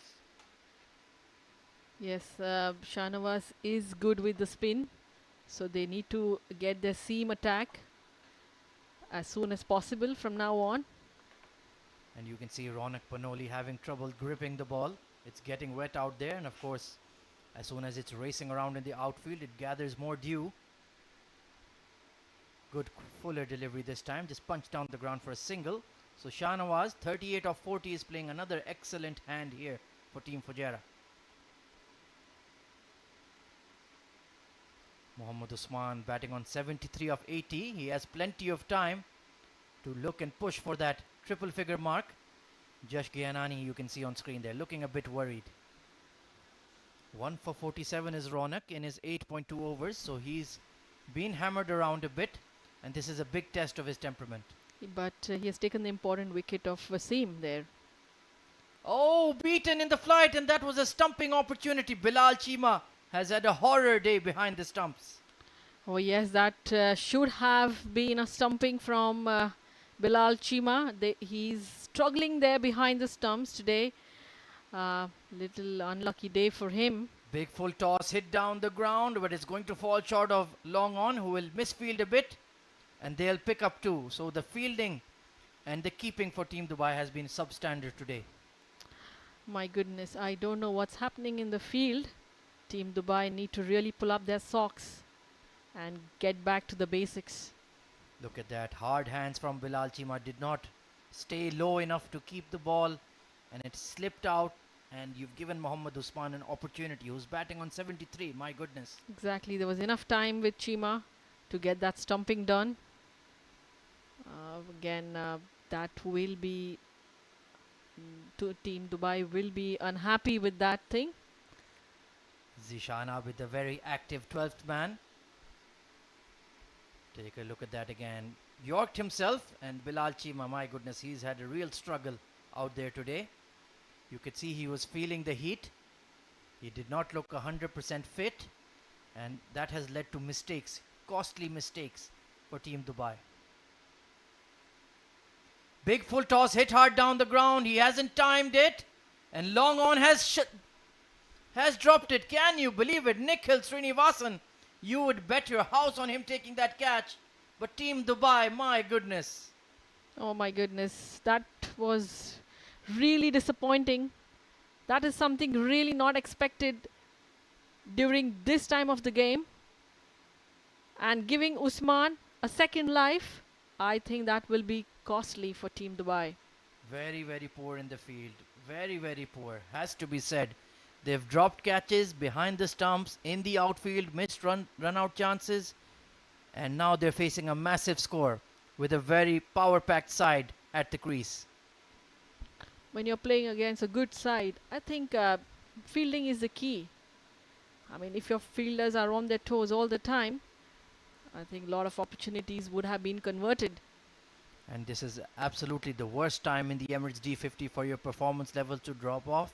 76 of 83 is Mohammad Usman. Shahnawaz Khan, 38 of 41. 14 extras on top of those missed chances has put Team Fujairah in a very strong position. 245 for 3, still 6 overs left. That 300 is looking absolutely odds on right now. Absolutely, they are in a very concrete position.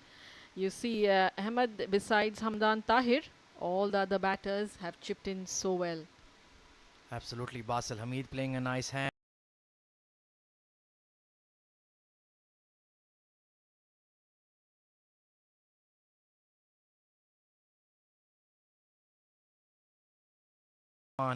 He's very close to 100. He's batting on 70 time to get those remaining 24 runs. Abdul Malik to continue. Oh, he doesn't have the ball in hand. Oh, where is the ball gone? My goodness, a bit of comedy out there at the D50. Abdul Malik, he is a great character, and you can see why. Look at that. Oh, he's just trying to warm up there.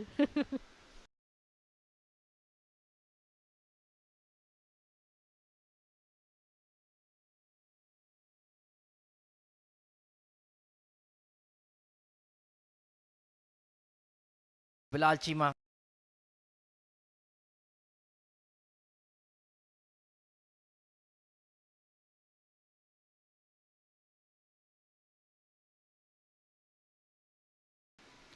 Bilal.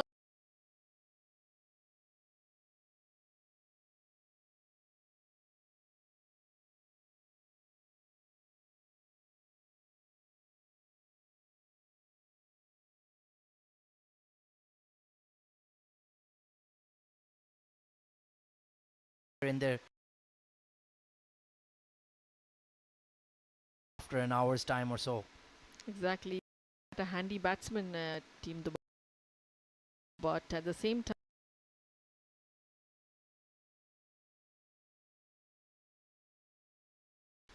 Absolutely, and this is the crunch stage of the tournament. Only a couple of round robin matches remaining.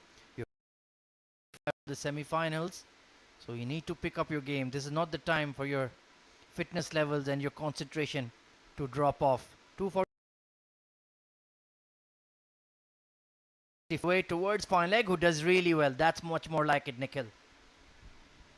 very good comeback by Nikhil after dropping that catch at the boundary line. But from here on, if Team Dubai needs to restrict them. But he needs to finish here. He's on the verge of a very important milestone.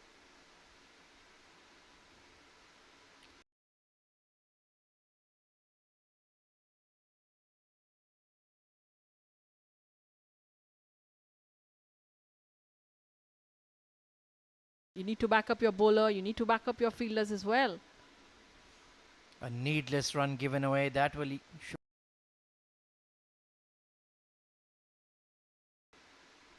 Foolish delivery edged away past the keeper. Third man in the circle. That's going to be 4.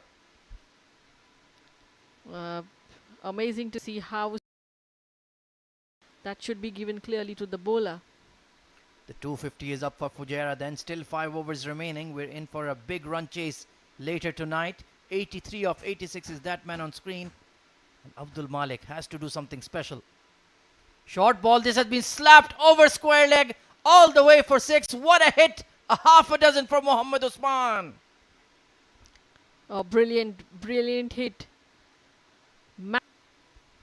My goodness, just sat in the pitch, asked to be hit, and Mohammad Usman said, thank you very much. I'm going to launch this over square leg, way back into the grass banks.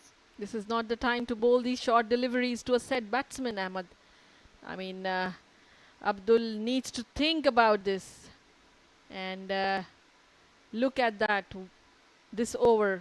1, 1, 2, 4, 6. Oh my goodness. 14 runs off the first 5 deliveries. My goodness, he's been absolutely hammered here.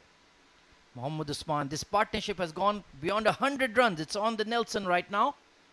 Slower delivery and they'll sneak through for a quick single. 15 runs off the over.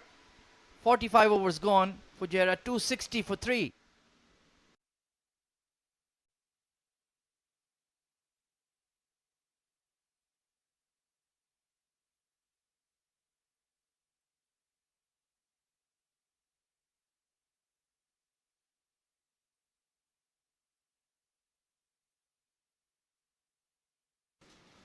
.90 of 88 then. Mohammad Usman 10 runs away from what would be the third 100 of the Emirates D50.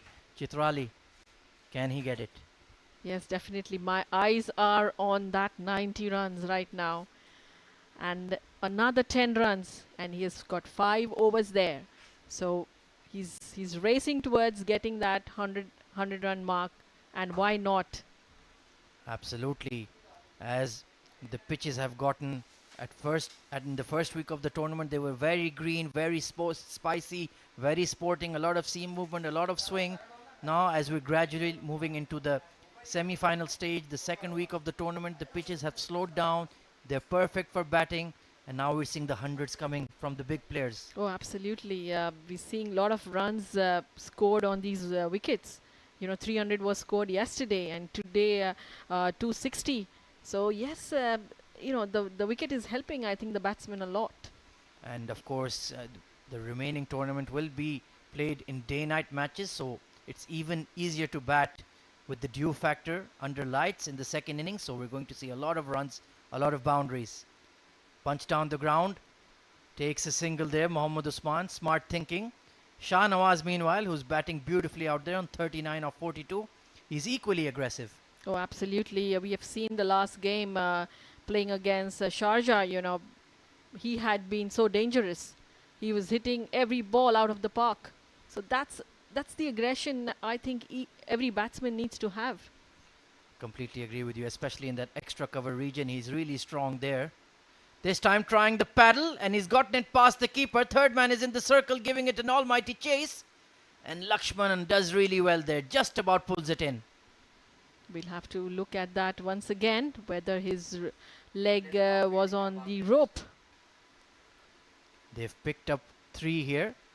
Lakshman Manjrekar, not the fleetest of foot, but giving an full-blooded chase to it. And did he pull it in? Yes, he did. I think he's done well. Yeah, he's done really well. So it's good. He saved almost 2 runs for the team. Ronak Panoli continuing here in his final over. Quicker delivery, just punched down the ground. So he's been expensive. 55 runs conceded because of that man on the right of our screen, Mohammad Usman. Absolutely. He has taken on the spinners so well, Usman. And after a long time, we have seen his innings, Ahmed. Only had 5 runs to his name in the first 3 matches, but now he stormed back in style. You can't keep a class player down. Shahnawaz, quicker delivery, was trying to power it down the ground, but hitting the splice. He's played a very good hand. He's the ideal player you want batting at number 5, in my opinion. Big full toss. This time he gets a single, though. Yeah, absolutely. He's anchoring his innings so well. He's trying to get Usman on strike as much as possible because he knows he's in tremendous form right at the moment. So that should be the intention. Usman has nothing to lose from now on. He can go for his game. Drag down delivery, just worked away towards square leg, and they'll be content to keep it to a single. 46 overs gone, 267 for 3.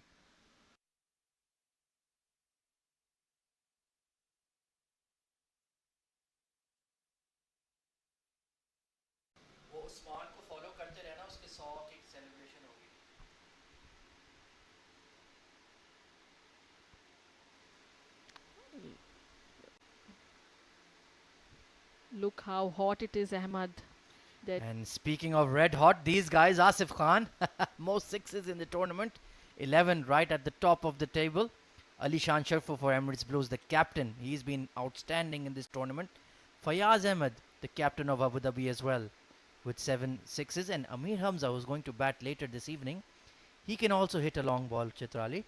Wow, it will be fun to watch him tonight.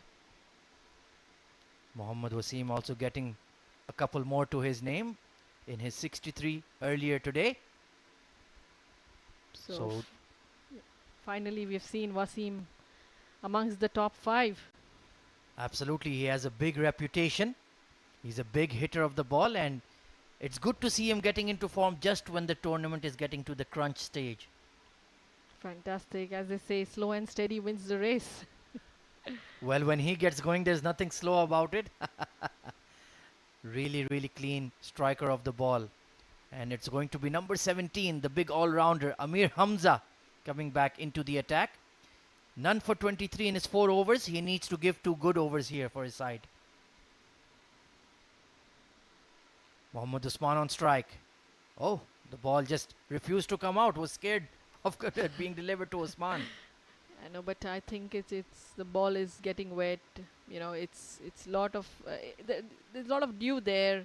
It's hot. It's humid. Yes, of course. You know, I think players are still getting adapted and getting used to the weather conditions. Completely agree with you, Chitrali. Length delivery. Oh, bit of a leading edge. Quick single taken. Chance for a run out. Oh my goodness, Mohammad Usman. And once again, so experienced. He knows there's no backup. So he's just baiting the fielder to have a shy at the stumps. And a free run once again. Once again, Team Dubai, they really need to get back to their basics. Put their thinking caps on. There should have been a backup there. behind the stumps. Oh my goodness, there was nobody, absolutely nobody there. This time worked away towards point, quick single taken, and you could see what Mohammad Usman was trying to make the fielder do there. He wanted him to have a throw at the stumps. He was always going to make it. And since there was no backup, he was way back at long off. They just strolled through for a second run. Absolutely, really not accepted. He is really tired out there, has run hard, has batted hard, 96 of 93. This man on screen, Shahnawaz Khan, has been a fantastic addition to the team Fujairah middle order. He's playing an excellent innings here. 270 for 3. Shahnawaz nearing a 50 as well. Back of length, hard cut away towards the sweeper. So what is your prediction, Chitrali? Is Usman going to smash it for 6 to bring up his 100? You never know. But yes, he will get 50 and Usman will get 100. Celebrations all over the place for Team Fujairah, who are really looking good in the tournament now that Wasim is in form, Usman is in form, Basil is batting well, Shahnawaz is another vital player in the middle order. This is looking like a very dangerous unit. Flicked away towards square leg once again, but the square leg sweeper is there, so only a single, so he's one hit away now. I think the batsmen of Team Fujairah have got in form at the right time, Ahmed. Absolutely agree with you. If Hamdan Tahir continues to open, they will get some flexibility in the batting order as the keeper is taking up a batting spot, so they can add an extra bowler. They already have Sabir Rao, one of the top bowlers in the tournament. Short and smashed down the ground all the way for 6. That is 50 for Shahnawaz Khan in style. Wow, what a way to get 50. Once again, Shahnawaz there showing what he's really good at. Just a thumbs up to the Fujairah dugout. Back of a length and bang. As soon as he hit it, that was travelling. So Team Fujairah will be really happy with the way that the batsmen have performed. 50 for Shahnawaz then. Second 50 of the tournament. This time over extra cover. My goodness, what a shot that is. A tracer bullet. It's screamed away for 4. What a powerfully hit shot by Shahnawaz. He looks in tremendous form. He has decided after his 50, he will go for everything and anything. My goodness, this is a batting masterclass from that man, Shahnawaz Khan. He's moved on to 54 of 48, 282 for 3 in 47 overs. 3 overs remaining, and that 300 looks like a mere formality right now. For sure, they may cross 300 even. 18 runs away from that triple figure mark of 300.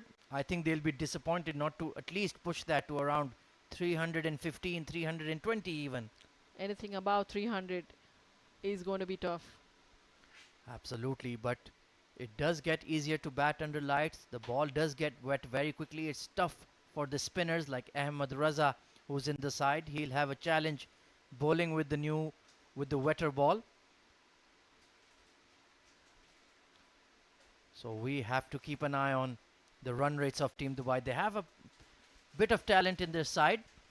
Guys like Amir Hamza, Bilal Chima with the bat. Mohammad Hassan is in very good batting form as well, who has the ball in hand right now. Shahrukh Sheikh, the captain. Syed Mohammad Haider. So they do have the ability, but do they have the temperament? That's the real question. Exactly. They will have to go from ball number 1. This time flicked away towards mid-wicket. They're pushing for 2. Mohammad Usman has turned around. And now he is on 99. Wow. Ahmed, what must be going on in his mind right now? Well, you can see the big smile on his face. He's a bit nervous, as are we all. This is going to be the third 100 of the Emirates D50 2021. Alishan Sharfu has one. Asif Khan has one. And now Mohammad Usman, 99 on strike. This has been cut away, pass, backward point, and he's got it. There it is. 100 for Mohammad Usman. Overthrows will give him an extra run. What a sensational innings from this man tonight. Amazing knock. 101 not out for this man. Hats off. It has been a calculated innings, calculated hitting, hard running between the wickets. He only had 5 runs to his name in the first 3 matches, but now he's come back in style. You cannot keep a class player down for too long. 7 boundaries, 3 sixes, a perfect strike rate of 105, and he has been the champion for Team Fujairah this afternoon. Absolutely. What a batsman he has been. Oh, this time sliced away. Third man in the circle. Another boundary for Team Fujairah.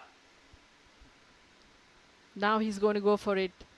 Look, Ahmad, he's so tired, but still he manages to run those ones and twos. You've seen the overthrows where he ran the second run as well.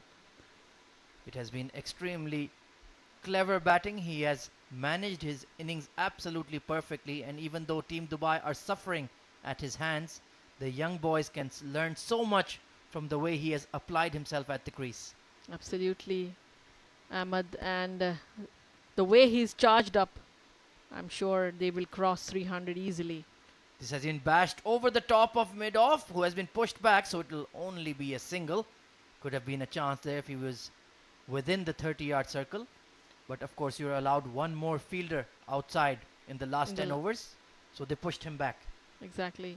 And if you've seen, he did not have such a great start at the start. You know, he could not convert those runs. But then now, if you see his strike rate from the time he started, and now, absolutely, it's gone above 100, more than a run a ball. Mohammad Hassan to continue. Short ball. Shahnawaz has absolutely dispatched this onto the highway, gone all the way for 6. My goodness, what a shot! Anything that is short, it's going to be punished for sure. This time, it's not the right time to bowl these short deliveries. Definitely not. Team Dubai, you need to get back to the basics. Bowl those block hall bowls, and I'm sure, you know, they can restrict them a bit. Mohammad Hassan, you are just not quick enough. This pitch is not quick enough for you to try bowling bouncers at this stage. A loss of composure, a poor strategy, and when you bowl it that back of a length to Shahnawaz, who's so good square of the wicket, he's going to absolutely hammer you. 60 of 49. What a shot that was. We have seen Shahnawaz against Sharjah batting as well. He was so dynamic there. And he continues his flow of runs today as well. Foolish delivery, lovely flick towards cow corner this time, just falling short. So they'll pick up a single. They're right on the doorstep of that 300 score. 298 for 3 after 48 overs.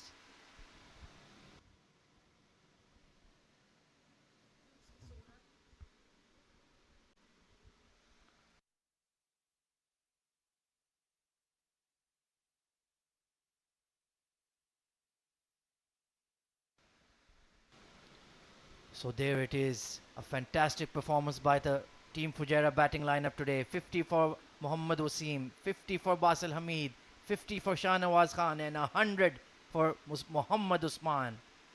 Wow, what a batting scorecard is this. I'm sure Team Fujairah will be so pleased and delighted that their top order batsmen have managed to chip in so many runs together. It's truly been a team effort here, apart from Hamdan Tahir. Every man getting in, every man contributing. And this man on screen, Shahnawaz Khan, has been absolutely dynamite. Nicely sliced away into the gap. Third man in the circle, and once again that is 4 runs. I think Team Dubai needs to understand they can't give so much of width to set batsmen. But what a beauty there once again from Shahnawaz. My goodness, brilliant camera work there, and look at that, just the way he opened the blade and found the gap between point and short third man. Fantastic execution there. 65 or 51. If we had a couple of more overs, I think even Shahnawaz could have pushed for that 100. Oh, yes, definitely. The way he's playing, I'm sure. 300 up for Fujairah. Better delivery this time by Amir Hamza in the block hold and within the stumps. But even then, he's glided that to point for a single. They both are set batsmen now. So anything within their reach, I'm sure they're going to go for big ones. You can see the big tired smile on Mohammad Usman's face. He's run super hard. It's at least 60 to 70% humidity out there. There was a hot breeze blowing across the ground, but still he powered through that and played a fantastic innings. He knows how much these innings matter to him, and the amount of confidence that he must have got after playing these innings. Coming into form at just the right time for his side. He's still on strike. He's still not out. 106 off 98. Drag towards mid-wicket this time. Hasn't quite caught it. But they will pick up a single. And I think the way he's tired right now, it's good to have Shahnawaz on strike. Absolutely, Ahmed. And they have crossed 300. So that is something highest in this tournament until now. Indeed, and we still have 9 deliveries remaining, so they can look to get at least 20 runs off that and really put an imposing target for the young team Dubai. Shahnawaz 66 off 52. He's on strike. 3 deliveries remaining in the over. Down the ground, over, extra cover, chance for a catch. The cover sweeper takes a very good one. Ahan Fernandez out there has taken a blinder. Finally, that diving catch at the boundary line by Ahan. A brilliant fielding once again. Just sliced that a bit, did not find that extra cover gap. And that is a brilliant catch by the youngster. He looks frustrated. It's been a tough day in the field, but he can feel good about himself and that effort. It's a much needed wicket for Team Dubai, but at a wrong time, I will say. Shahnawaz getting out on 63 in 53 deliveries. 3 boundaries and 3 sixes in his innings. He came in, he counter-attacked immediately, and he has propelled that score beyond 300. So an excellent batting innings from somebody getting a 50. Look at that innings from Mohammad Usman then. That slog over cow corner and then flicked it away through mid-wicket, expertly finding the gap and amazingly went for 4.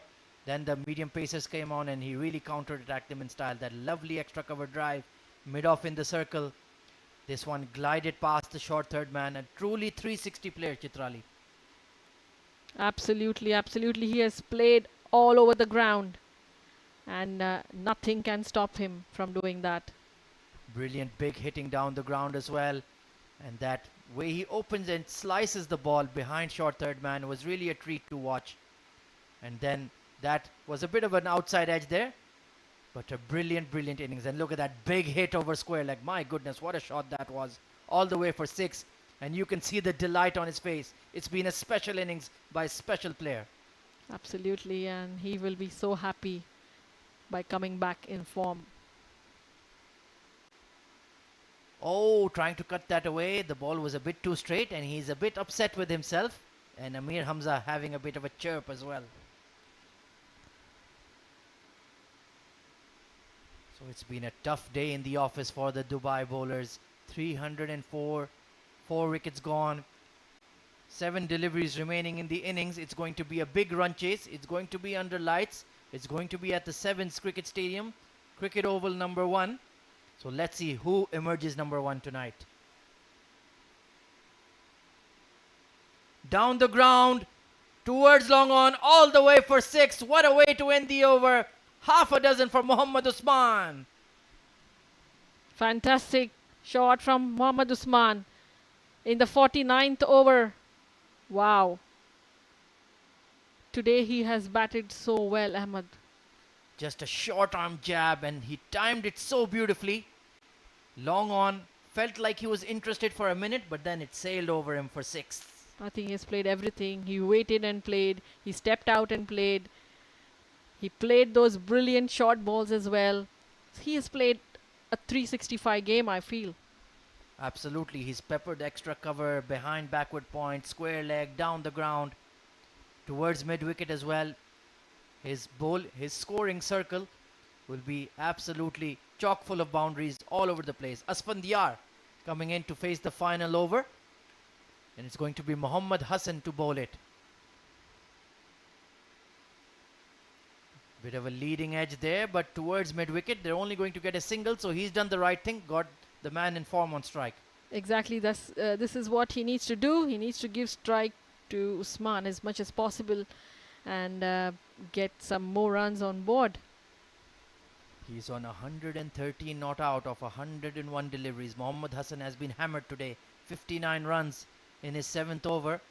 He's been in good batting form, so he will look to make up for that. But he has 5 deliveries to deal with. Drag towards mid-wicket. They're pushing for 2. There's a fielder out there, and they will get that 2. Excellent running between the two, Asfandiar and Mohammad Usman. Yes, Usman looks really tired, but he's not giving anything. He's ensuring that he stays till the end, plays that last ball, and gets the maximum for the team. He's on 115. We've seen Asif Khan come in and play an absolute blinder as well. 139 not out. Usman is right up there with him. Foolish delivery, just bunted away to point, and they'll pick up a single. Yeah, Team Dubai will really have to think about their batting. They have some very talented young chaps like Syed Mohammad Haider. They have Nikhil Srinivasan. They have Shahrukh Sheikh, Amir Hamza, Bilal Chima. A lot of depth in the batting lineup, and this is going to be one heck of an examination tonight. Short and wide, cracked away towards the cover sweeper. Only going to be a single. Good, hard, flat throw straight at the keeper. Good fielding.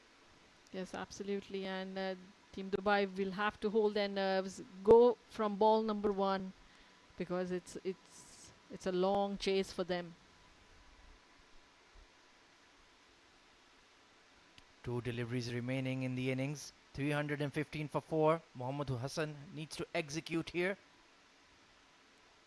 This has been hit over the top towards long off, and he takes the catch. Shahrukh Sheikh, the captain himself, does the business, and that is the end of a fantastic innings from Mohammad Usman. 116 of 103. Well deserved century from Usman there, and Team Fujairah wouldn't really mind this because they have got more than they must have expected on board. Just didn't catch that ball. Fist bumps all round. Good to see the sportsman spirit between the Team Dubai fielders and Mohammad Usman. 116 off 104s, 4 sixes and 8 boundaries in a brilliant innings. And it's the captain of Fujairah, Ahmed Raza. Standing ovation from the Fujairah dugout. A well-deserved ovation. Of course he deserves it. They have posted a very imposing target. They're looking good to get their spot in the semi-finals. And it's the big unit, the captain of Fujairah, come in at the non-striker's end though, so just running. So he looked to be running for 2 at least. Yes, he also wants to chip in a couple there maybe. This time has been hit over square leg. It's going to plug in the outfield, and they're racing through for 2, and they will get it. So 317 for 5 is what Team Fujairah have achieved in their allotted 50 overs. What do you think, Chitrali? Can Team Dubai chase it down?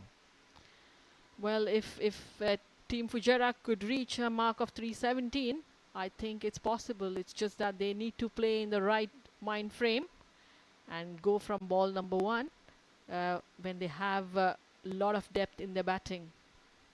Absolutely, it will be up to guys like Amir Hamza. It will be up to guys like Shahrukh Sheikh, Bilal Chima, Syed Mohammad Haider. They need to play a special innings tonight. It's been a very, very good batting surface and an excellent performance throughout the Fujairah batting lineup. Let's take a look at the batting scorecard here then. Mohammad Wasim, 63 of 55. Hamdan Tahir fell early for naught. Basil Hamid came in and played a steadying hand, 54 of 78. Mohammad Usman, 116 of 104. Shah Nawaz Khan was brilliant. A quick fire, 66 of 53. Asfandiar just 4 of 3, but look at that total, 317 for 5 with 14 extras to boot. Very impressive total on board by Team Fujairah. Take a look at the bowling analysis then. It's been a tough day for the Dubai boys. Abdul Malik 1 for 46. Amir Hamza 1 for 50. Mohammad Hassan 1 for 65. And the spinners did a decent job in the middle overs. Lakshman Jashgianani and Ronak Panoli. Yeah, the seamers have to be very expensive there. Let's go over to Abdurrahman Tariq, who has a sideline interview with the man of the moment, Mohammad Usman. I'm here on the sidelines with Mohammad Usman, who's just got out the last ball of the 50th, second last ball of the 50th over after scoring 100. Usman भाई, क्या हाल चाल है? हालत खराब लग रही है. थोड़ी ह्यूमिडिटी आज ज़्यादा थी, आपको पता है. नॉर्मल जो हम लोग मैचेस खेल रहे हैं उसमें ज़्यादा नहीं थी आज, लेकिन थोड़ी ज़्यादा फील हुई थी. और ऑलमोस्ट 35-40 ओवर खेल गया हूँ, डबल्स किए हैं तो थोड़ी सी तबीयत ख़राब हो गई थी. Achha, you've been a bit out of form. They've been saying that Usman's form has been a question mark.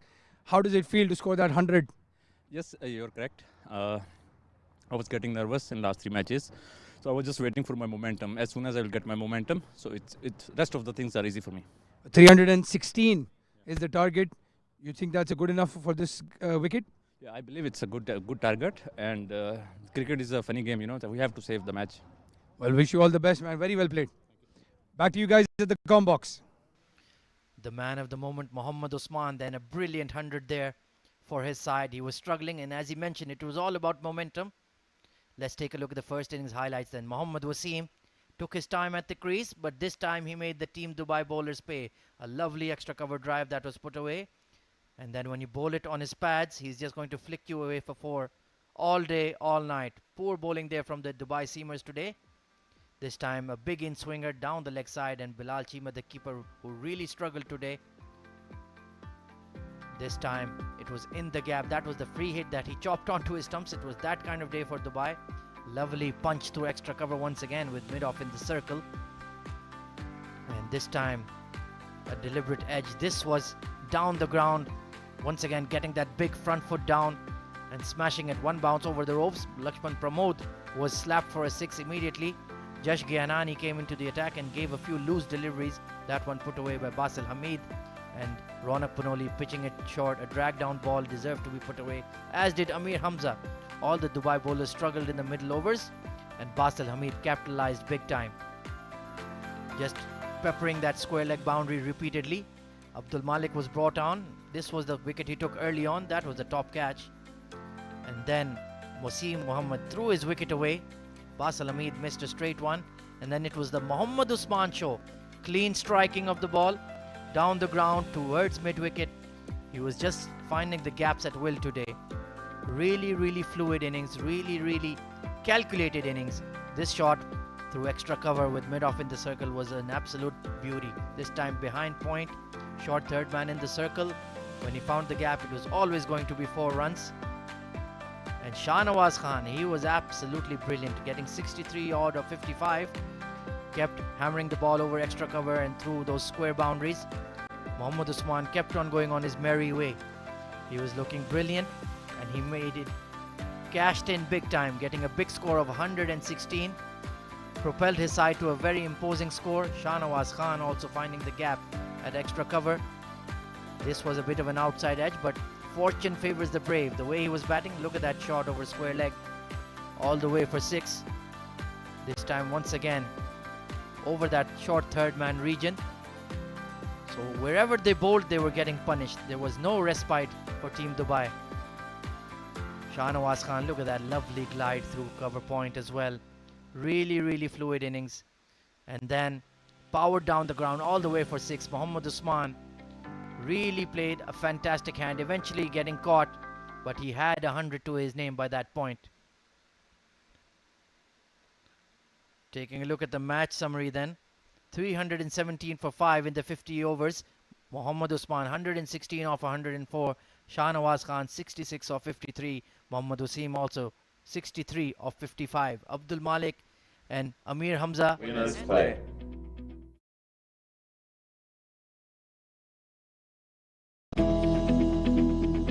It's not about the hand you're dealt.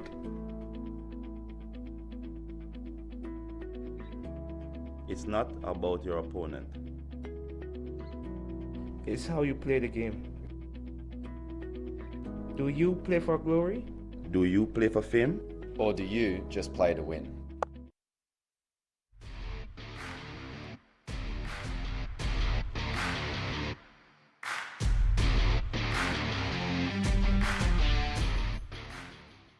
Hello and welcome to another episode of The Outside Edge. My guest today is a man who's been major part of the UAE cricket setup for the last 7 years. He has held various positions in the ICC and England cricket and was able to share his expertise with the Emirates Cricket Board. Hi, Will. Hi. Welcome to the show. Thanks for having me. Well, can you share a little bit about your experience with the Emirates Cricket? You've been part of that structure for, I think, about 7 odd years. Yeah, sure. Well, it's probably important to say at the start, I'm no longer part of that structure. Not as an employee anyway. I came to UAE eight years ago now, and I came to run the ICC Academy. It's obviously globally renowned high performance venue. I've worked in professional cricket kind of my whole career. Failed player, and then worked county cricket. I worked for England cricket for a long time. And when I arrived in the UAE, it was clear that there was little or no relationship to this amazing facility and an Emirates Cricket Board. And my colleague at the time, David East, who was the chief executive, was based over in Abu Dhabi. We had the first team training sort of part-time in Sharjah, and he and I got together and said, look, you know, we know there's potential here, that's why we're both here. What can we do to try and harness that potential, and what can we do to improve things? And I guess my background is kind of performance sport and development, so I sort of, along with his sort of strategic mind, we put our thinking caps on to come up with some kind of a structure that we thought would help things move forward. And over the period of time that I was here, so I took up the post of performance director with the ECB, as well as doing the role with the ICC Academy. We relocated all of the UAE programs and centralised them at the ICC Academy, which you know, hopefully, and the guys are still based there now, you know, enabled the guys to have access to the best facilities in the world, and I think they are the best facilities in the world too, the ones at Sports City.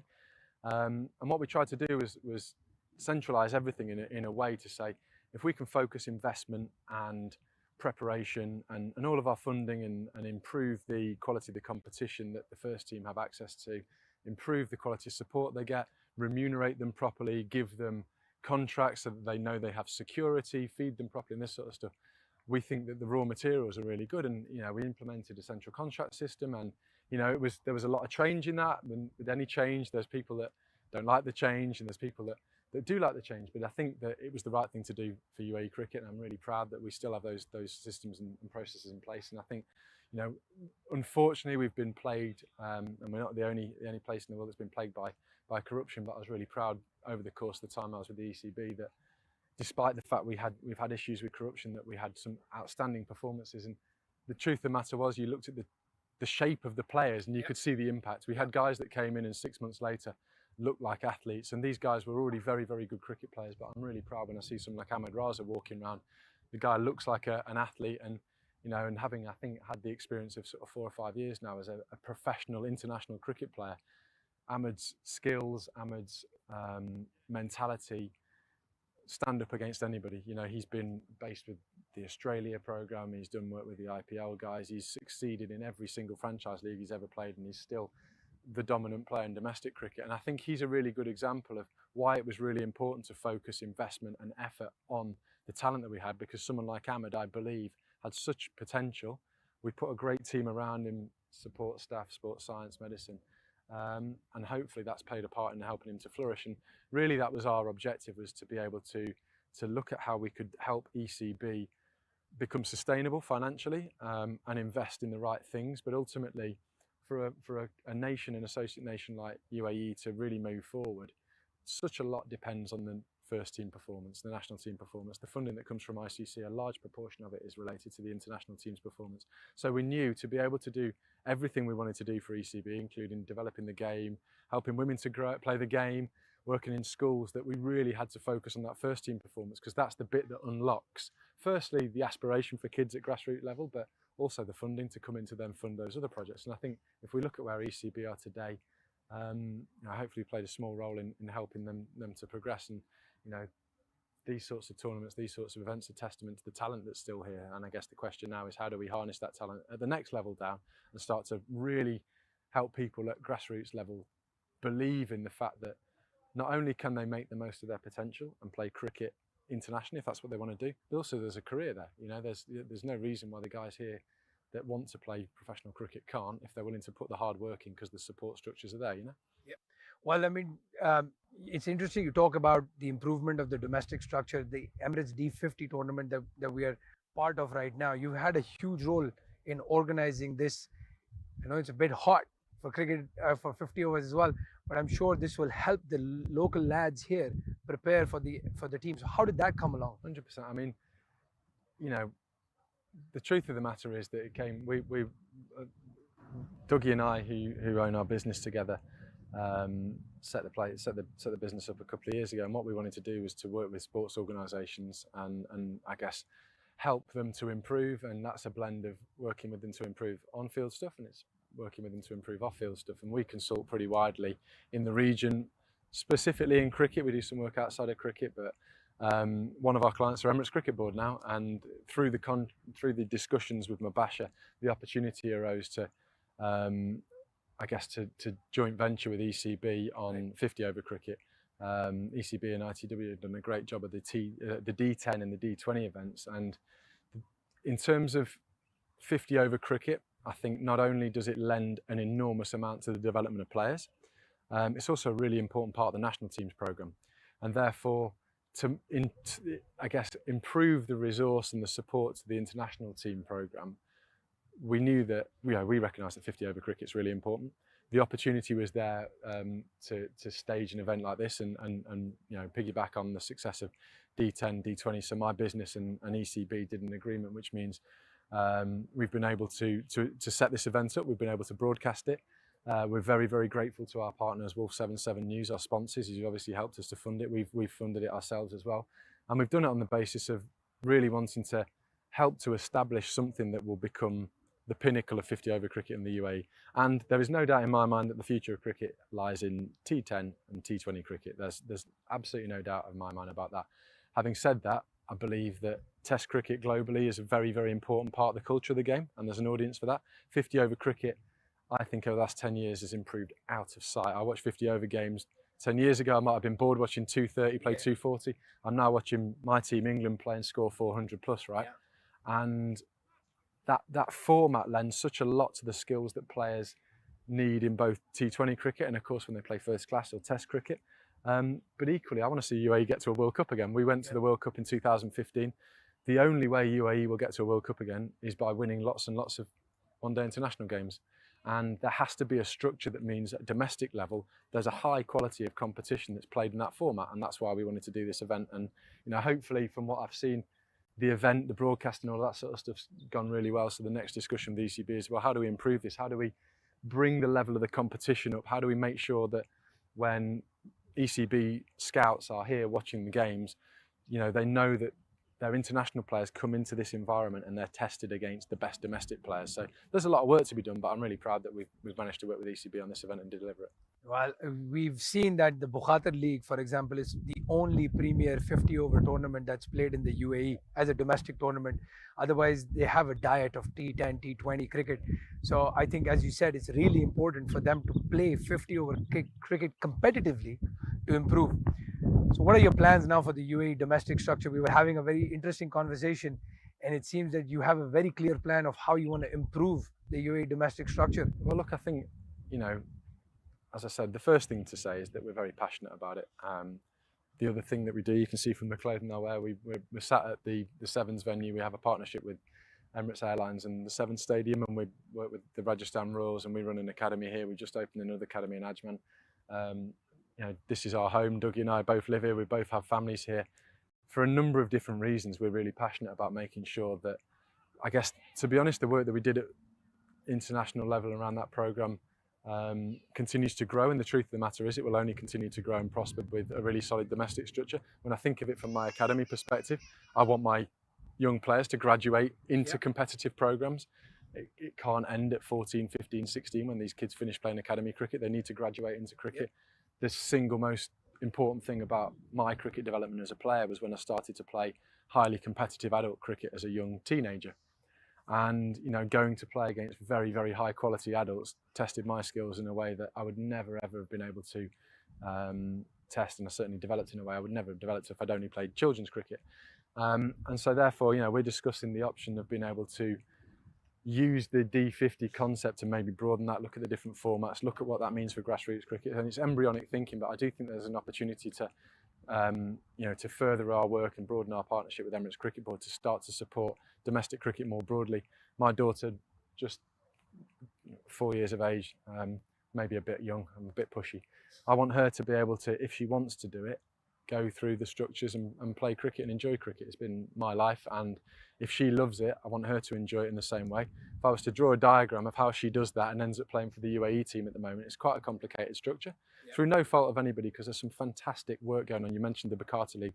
The work that the Bakatas have done and Mazza have done there for years and years is tremendous. But I do think that there's an opportunity for everybody to collaborate to ensure there's clarity about structure, to ensure people are playing against the right people. And if people are good and have potential, that they get to play against people who are better than them, because ultimately that's what helps you to become a better player. You have to go into an environment, dominate an environment, step into a more difficult environment, and then try and dominate that. And if you do that, you'll become a very good player. No doubt about that. And we'd like to play a role in that. Well, that's really good to hear, because one of the biggest challenges we've seen for local players is that there is no domestic structure, no first-class structure, no contract structure. You've introduced that in the ECB for the national players, but domestically they lack that. And that's the challenge that they have if they want to improve. Will, it's been a pleasure talking to you. Thank you for sharing your insights, and wish you all the best as you try to improve the Emirates cricket and UAE cricket in general. Thanks a lot. Well, thank you, Will. After we come back from the break, I'll have another guest who's been part of the UAE setup for a long time, Dougie Brown.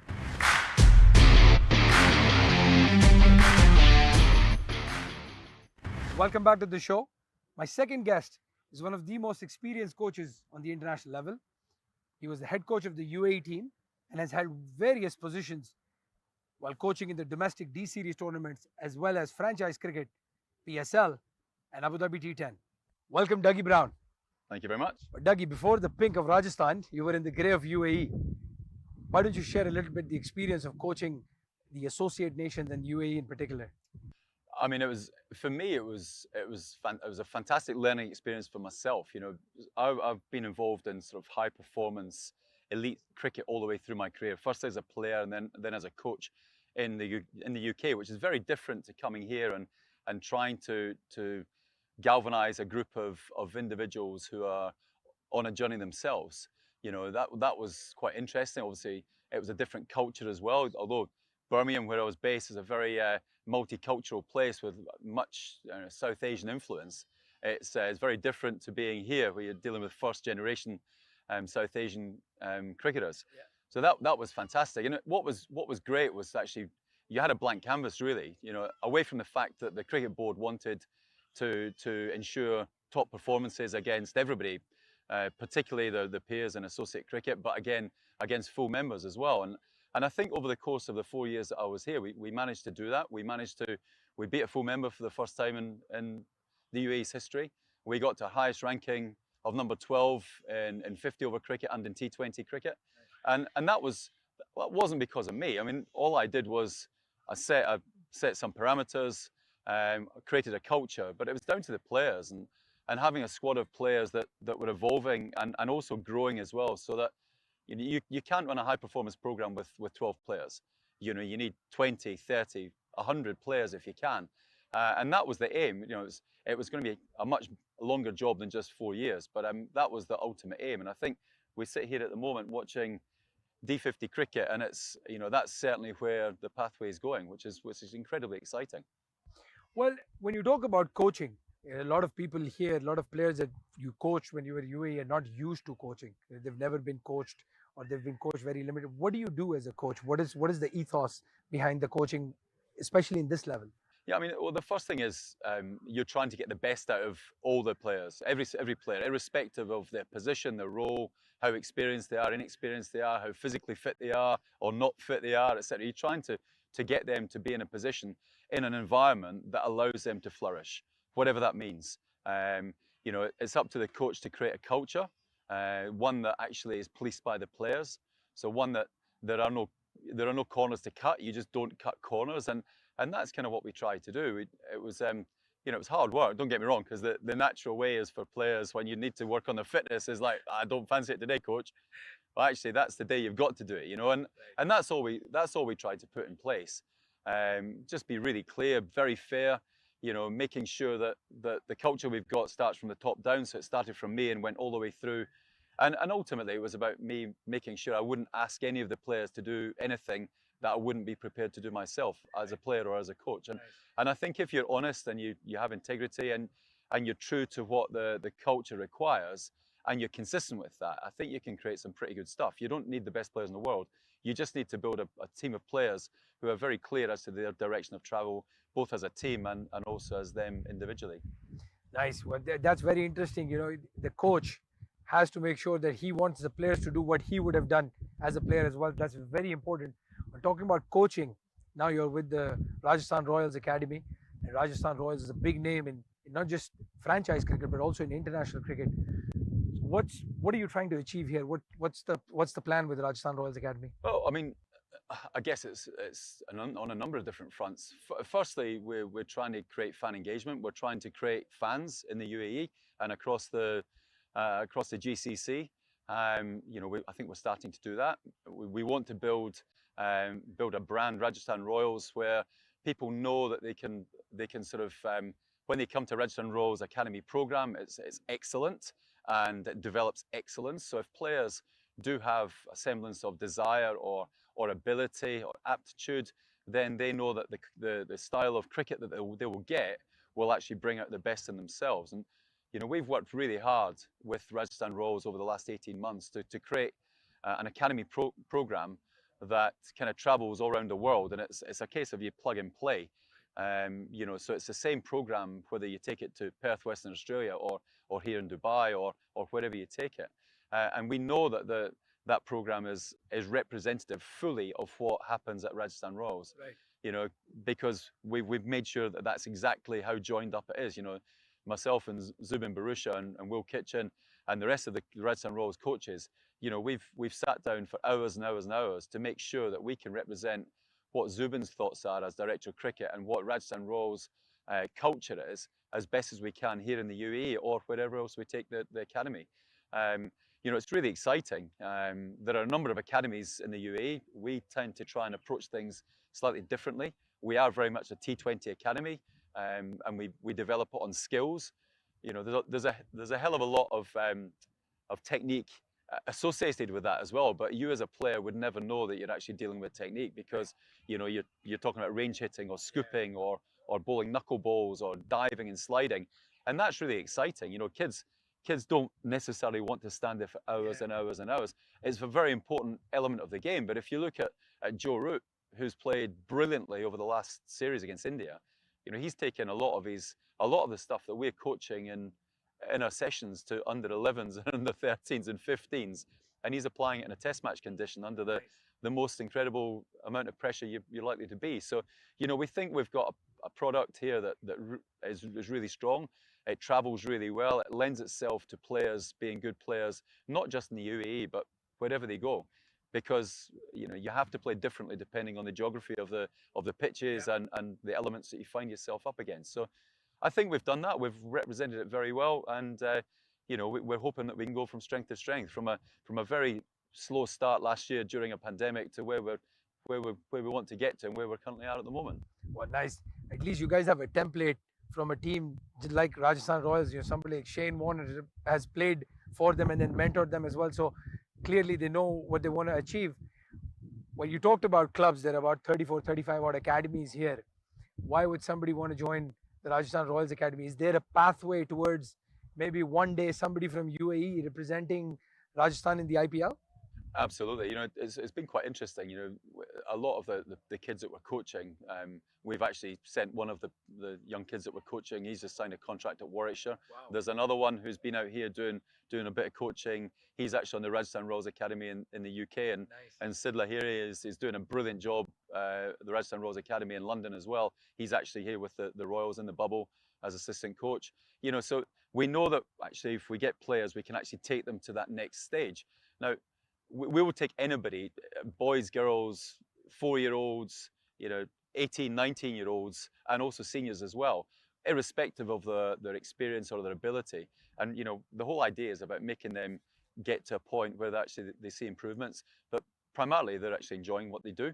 The best ones, of course, you know we can pick the phone up and we can phone the Royals and say, look, Kumar, there's a kid here in Dubai that is probably worthy of you casting some eyes over.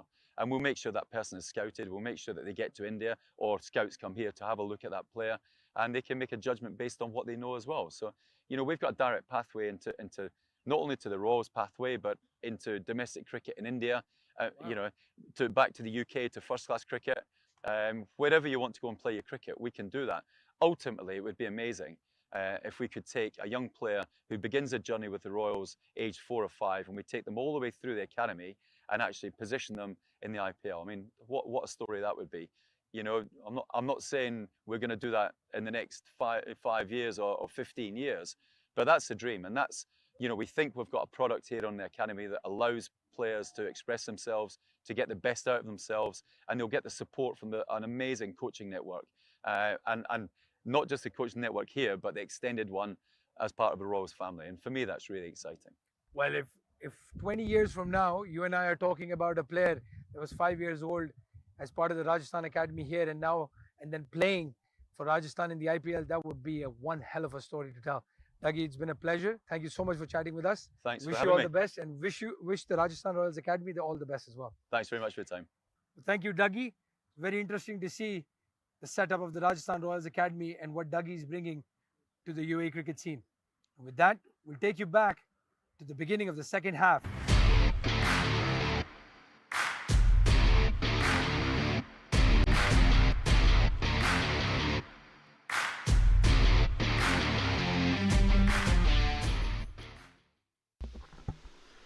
Right, so welcome back to the second innings of this game between Fujairah and Dubai. Fujairah scoring 318 runs, and that is thanks to some brilliant batting from Mohammad Usman.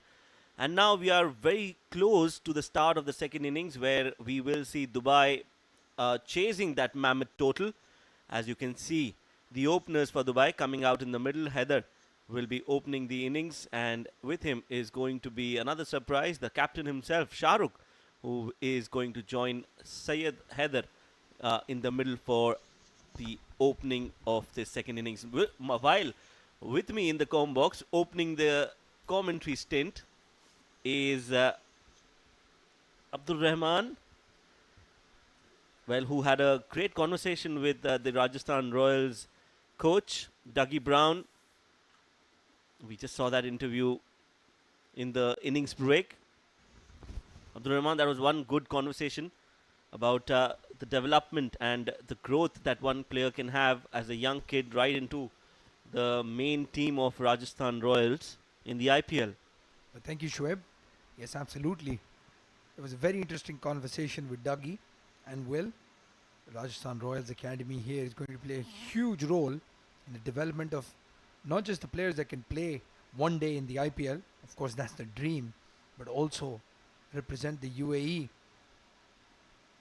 As we look at Shah Rukh Sheikh, very interesting decision by the Dubai think tank to send him to open the batting, but I think personally that's the right decision. That shows intent. They want to go for that total. Yes, Shah Rukh, the skipper of Dubai.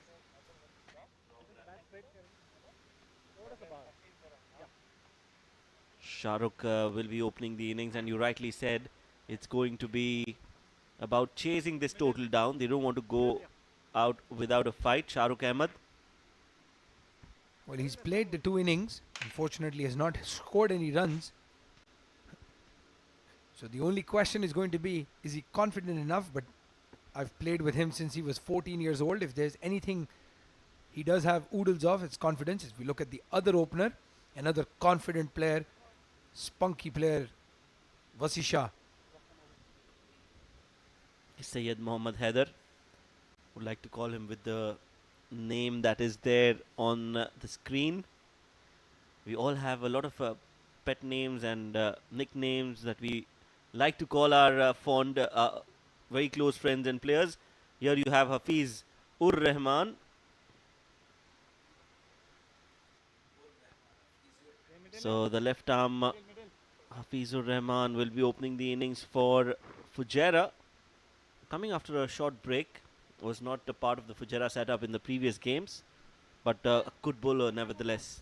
Yeah, and he's replacing Sabir Rao in the lineup. Sabir Rao is one of the top wicket takers of the tournament so far. He's been absolutely brilliant. And again, we see a swap in the teams. Hafiz was playing for Sharjah before as he runs in. Shahrukh taking strike. Ball outside off, swinging in. Shoaib, you enjoyed that. Left arm over the wicket, swinging into the right-hander. Well, a peach of a delivery. Good start, absolutely on the money. Shahrukh had no answers. The slip fielders will come into play. 2 slips.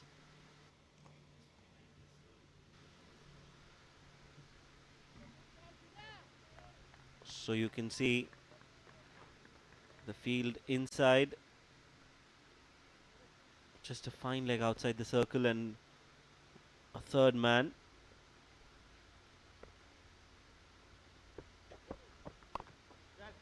Short ball. Single. And Shahrukh is off the mark. That will do him a world of good.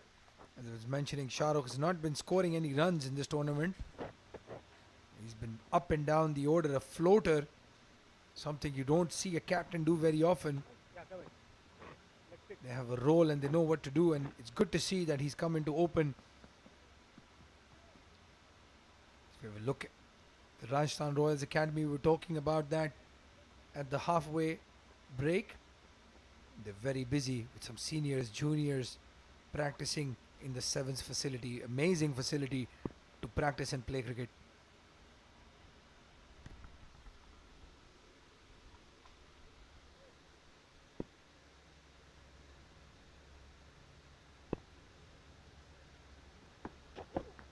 Ball coming in, I think it's the height. Clearly the ball hitting the upper thigh. Appeal just to put some pressure on the young Syed Mohammad Haider. Yeah, side on angle, spot on there. It was going over the stumps. He was jumping as well. And I think the impact was a little bit outside off. So good decision by the umpire, Shamim. They've been under a lot of pressure, the umpires. With somebody like Hafiz aiming the pads. If you look at the front on, yeah, just outside off and jumping, going over. He's going to be targeting those pads. Expect a lot of appeals when he's bowling. Nicely played outside off.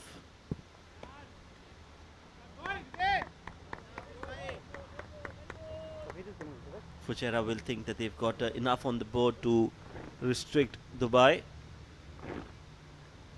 But it all depends on a good start here. If Dubai can manage to get some runs under the belt in the first 10 overs, the game is on. Because the pressure then will be on Fujairah to try and restrict Dubai, defend a total which is a good total. But the track is very conducive for batting here.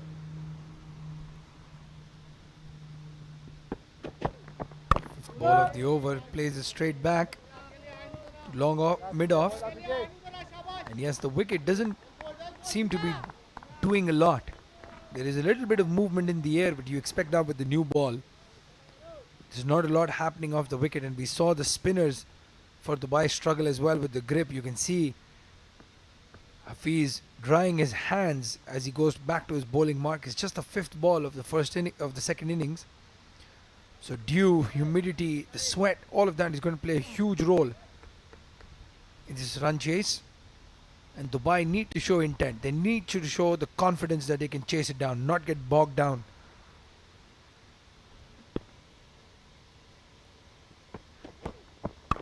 A good looking shot there. Goes down to third man, Hazrat Luqman fields. The end of the first over, the score moves on to 2 for no loss for Dubai.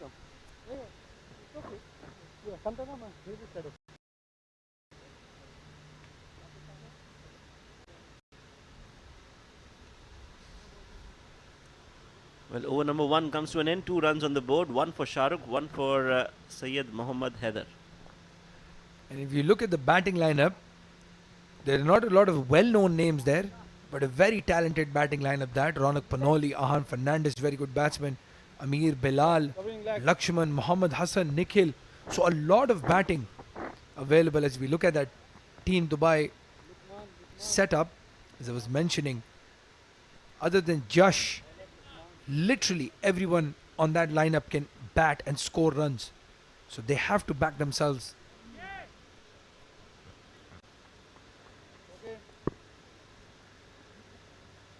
Yes, Lukman Hazrat, 2 innings, 39 and a wicket. That looks out and has been given. Yes, absolutely plumb as it can be. First ball from Hazrat Lukman and he strikes. Syed Muhammad Haider is the man to be dismissed. Pitching in line, impact in line and hitting the stumps. Good appeal, good decision by the umpire. Yeah, that was plumb in front. There was absolutely nothing in that shot that Muhammad Haider has played. He's limping. So I have no idea what's happened there. The ball hit him on the knee pad. That was hitting middle of middle. So good start. Hazrat Lukman playing just his second game. He played the first match of the tournament. And his comeback in the side made an instant impact for Team Fujairah. A dangerous Haider, Syed Haider Wasisha, out for no score. Yes, Syed Muhammad Haider. Well, I'm glad I won't have to say that name again because he's gone back into the dugout. And the new man with an easier name, Amir Hamza, is out. He's been promoted, I think, number 3 position.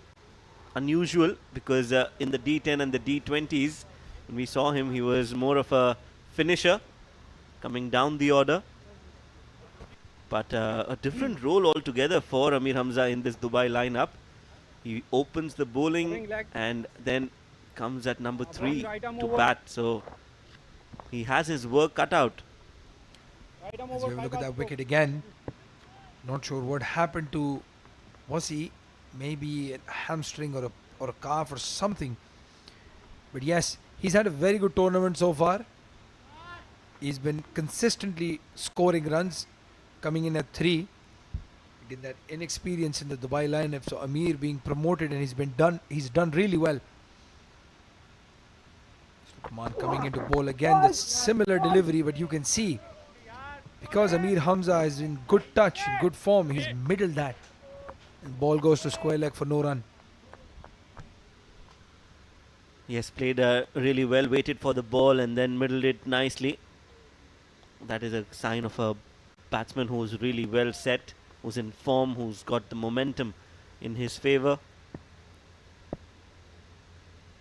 Looks a confident Amir Hamza.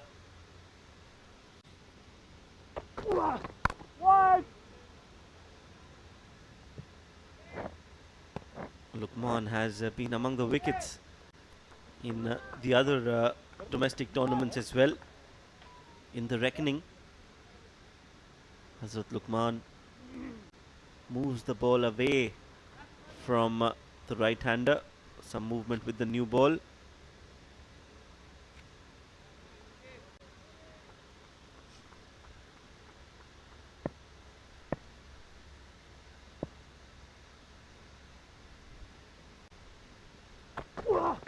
Outside off and a punch on the back foot. So Amir Hamza is looking in good touch and it's good news for Dubai. Yes, but unfortunate for them to have lost that first wicket. I know they were banking on Haider and Shahrukh to give them that quick start. Having lost that first wicket in the second over, they will go on the back foot just a little bit. 5th ball of the first over. Lukman yet to concede a run. And again, a little bit on the back foot. The ball is not doing too much at all. It's just the batsmen who need to commit themselves to a shot. As we see Muhammad Osman, what an amazing knock. He's played the second 100 of the tournament so far. Asif Khan scoring the first one.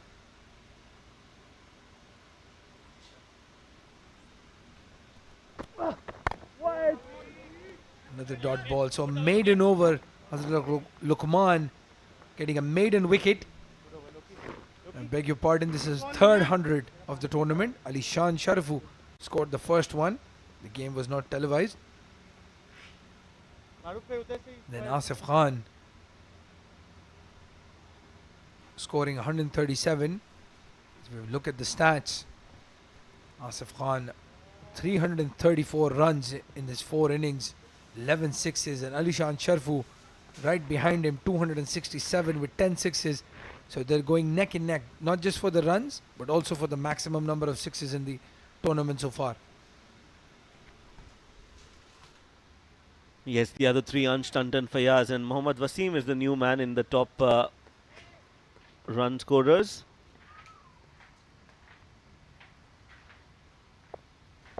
Well, Mohammad Wasim showing up in the top batsman list is inevitable. Outside off and just pushes it towards the third man for a single.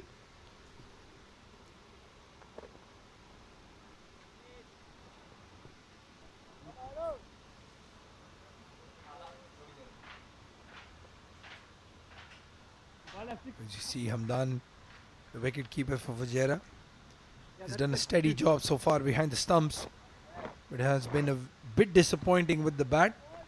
In a star-studding batting lineup Fujairah has, he'll have to pull up his socks. They have Zishan Abid, who's a very good wicket-keeper batsman in the squad as well.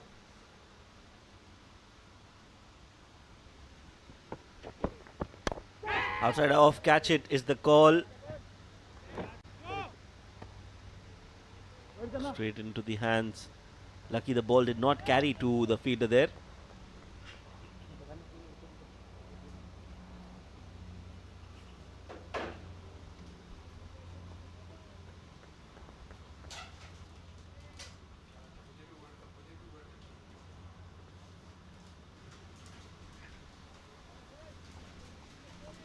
Abdul Rahman, what do you think? What is the target if they want to think about the first 10 overs? Where do they want to end up in the first 10? Well, if I'm Dubai, obviously the first aim is going to be to bat the 10 overs without losing another wicket. So these two to bat out the 10 overs and get to that 45-50 run mark.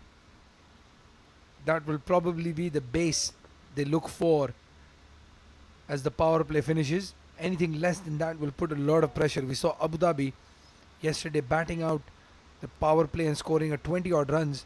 So if you look at Usman again, he's extremely tired when he walked out. He batted for 35 overs, scoring that 100. Got out to the second last ball of the 50 overs.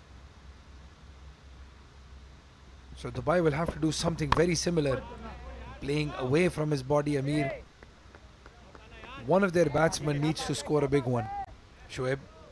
So 50 runs in the first 10 overs and then bat around somebody who's stabilizing the innings. So they've only scored 3 in the first 3 overs. You're expecting them to score another 47 in their remaining 7 without losing a wicket.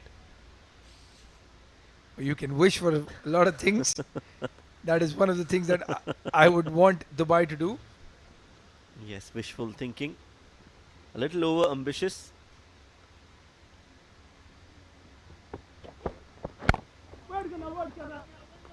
If you cut open Abdul Rahman's heart, you will see Dubai written all over it. Well, most definitely. We've all heard the commentators need to be unbiased. I will admit on air, Dubai is my team. Although I have a soft spot for the Emirates Blues kids as well, because I love the fact that all that youth is together.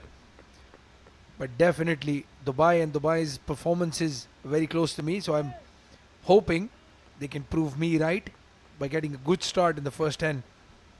And if they chase this total down, I can tell you there's going to be one hell of a party.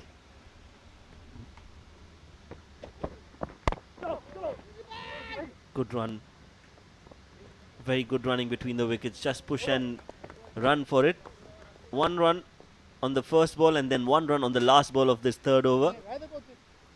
4 for 1 Dubai. Well, they're very quick between the wickets, Amir and Shahrukh. And again, in this in this fielding lineup of Fujairah, they'll have to target the fielders. They saw Usman was very deep in the circle. He's quite slow. So good single taken as you look at the top 5 bowlers. Unfortunately, not a lot changed in today's game. Sanchit Sharma still on top with 10. Ayan Khan has 9. Sabir Rao 8 not playing today's match. And Shiraz Ahmed and Aditya Shetty 7 each. And you can see Dubai does not have a single player in that lineup, and that's what they've struggled with the most. Their bowling.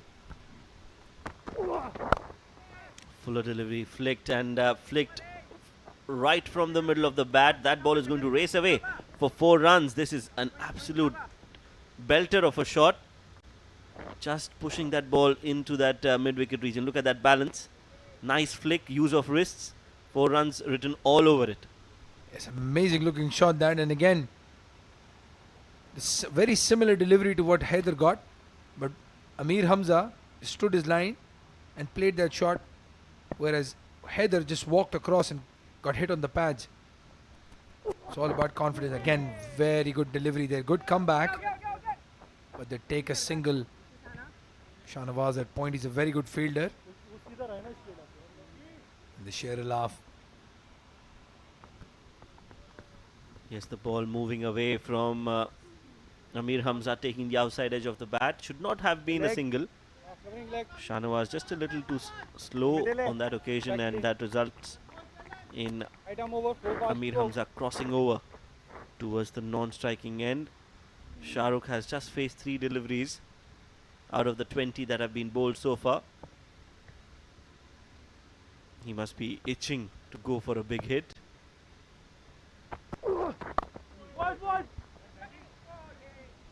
Another very good delivery there. You can see he's bowling quite full and swinging the ball very late outside off. Shahrukh's technique is a bit different from the other top order batsmen you'd see, the likes of Basil or Wasim. So anything outside off, you can see there he stands with the bat real high and then just like that. It's not even a cut, not even a push. It's something in the middle. It's not even a cut, not a punch. It's a kapunch. I'll let him know you said that. The Shahrukh plays a kapunch. Kapunch. If you can trademark that, I think you'll be a millionaire. Well, it doesn't matter how the runs come as long as they come. So it doesn't really bother Dubai or anyone else how he scores, because it's just important that he scores runs for his team.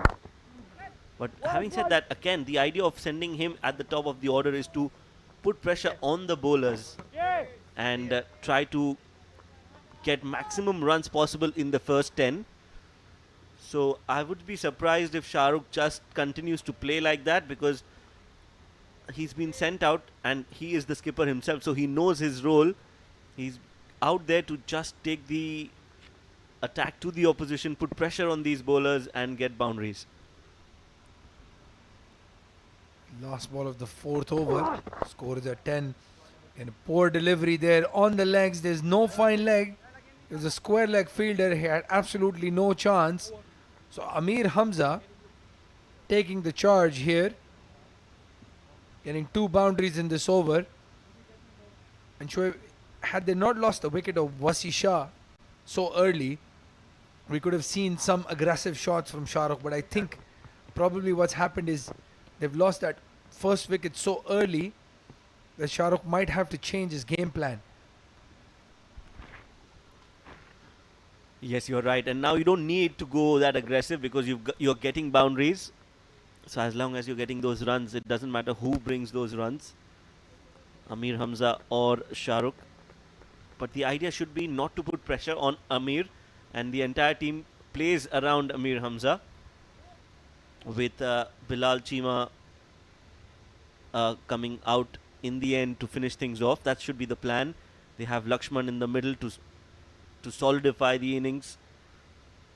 So good batting lineup. Just need to have the right approach.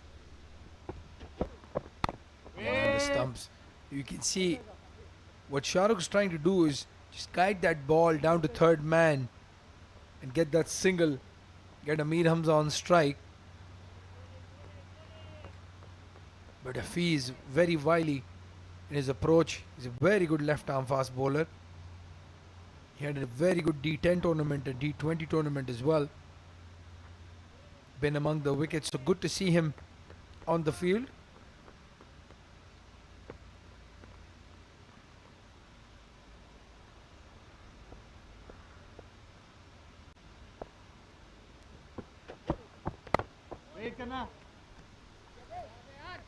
As a go-fast bowler, looking at a fast bowler, I think he's bowling a little short. He's not allowing the ball to move in the air. Shouldn't be afraid to bowl a little fuller, because that's when an in-swinging left-handed fast bowler is the most dangerous. So needs to bowl a little more fuller, closer to the batsman. We have a look at the umpire Mujahid and Mr. Shamim. Shamim has a very distinct way of giving 6. He nods his head, taps his leg, and then gives a 6. We hope to see a few of those today. But yes, Hafiz, I think he might be a bit rusty though. I'm not sure. I haven't heard if he's been playing a lot of domestic cricket. Again, width outside off. They've got that fielder in place. Shahrukh will be very disappointed that's not gone for 4. He's absolutely middled that. But again, that field was placed for bad bowling. Yes, short and wide. Won't do any good for Hafizur Rahman. Somebody needs to go and tell him that he needs to bowl a little fuller. If anybody's listening me from the Fujairah dugout,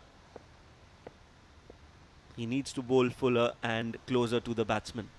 Well, Ahmed Khwaja has mentioned about this secret mic. Let's see. Well, that mic is clearly not working because that ball was shorter than the previous one. And at least the length, at least the line was better. And again, Hafiz seems to be struggling with that run-up. I think this might be his last over, or they might give him a break and maybe give him another spell from the other end. Because he doesn't have that smooth run-up that he's well known for. But Fujairah has so many left-arm bowlers playing today. If these two batsmen stay, I can guarantee you fireworks. Both of them love left-arm spinners.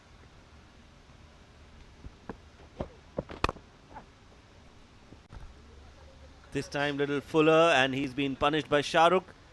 Full and wide on that occasion, and he's played down straight down the ground for 4 runs. So first boundary for Shahrukh. Quick hands. Well, again, that's not a drive. I don't know. I can't even call it a kapunch. I want to, but I can't. But yeah, that's the way Shahrukh plays. As I said, I've been playing with him since he was 14 years old. And his batting is something you can't describe. It's very unorthodox. Can be very effective if he settles in. But as a bowler, you'll always think you have a chance against him because of the way he plays his shots.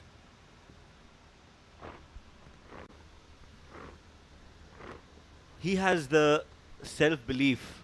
That is something that is special about Shahrukh. He backs himself, not too worried about how he looks when he's playing a shot. Just very effective.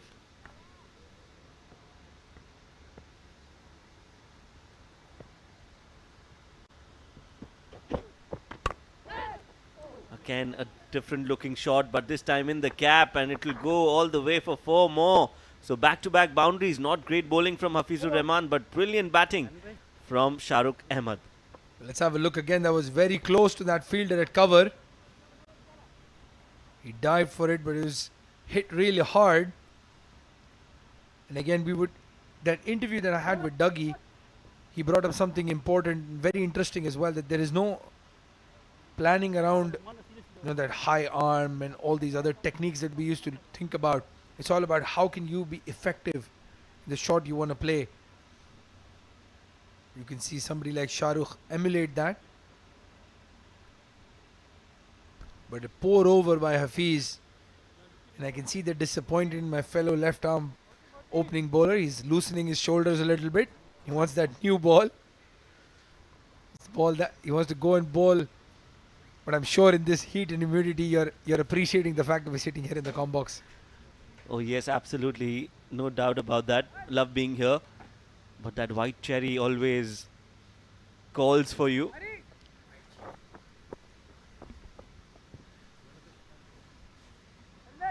That white shining ball. It's like your favorite cuisine. You can smell your favorite cuisine and you want to go and have that. That's exactly how you feel when you see a white ball. It's important that they maintain discipline as a fast bowler, because you need to have a command on this game. You cannot let loose as Fujairah. 300 is a good score, but it's not an unbeatable score or an unchaseable score. Mujahid Amin, 3 innings, 56 runs. He's got 5 wickets. That's good. Very effective, experienced bowler. Have played a lot alongside. But it will be a challenge with the new ball in his hand. It's just 3 overs old. Mujahid to Amir Hamza. On the money. Straight away, Mujahid. He's one of those spinners who actually turns the ball. Very similar to Rahul Bhatia, but much quicker through the air. It's very interesting to see Ahmed Raza use him in just the 6th over. He usually comes into bowl very late in the innings, sometimes even past the 35th over, and bowl at a stretch. We all know Amir Hamza loves to bat against left-handed spinners. Get down the stumps. Very good bowling there. Amir Hamza was right behind the ball. You can see there is a little bit of turn. Ball just straightening up a little bit.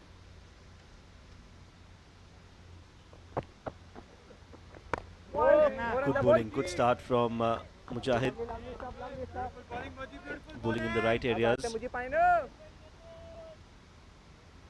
And I think Amir Hamza is just gauging the wicket, the pace of the wicket. Doesn't want to commit too early into a big shot. Nicely bowled again. Well, you've seen the pace bowlers.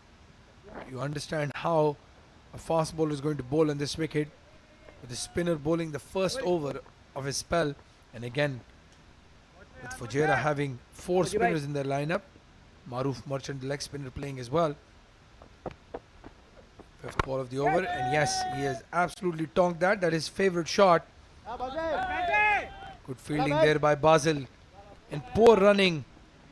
Just the 1 run. Yes, a good shot.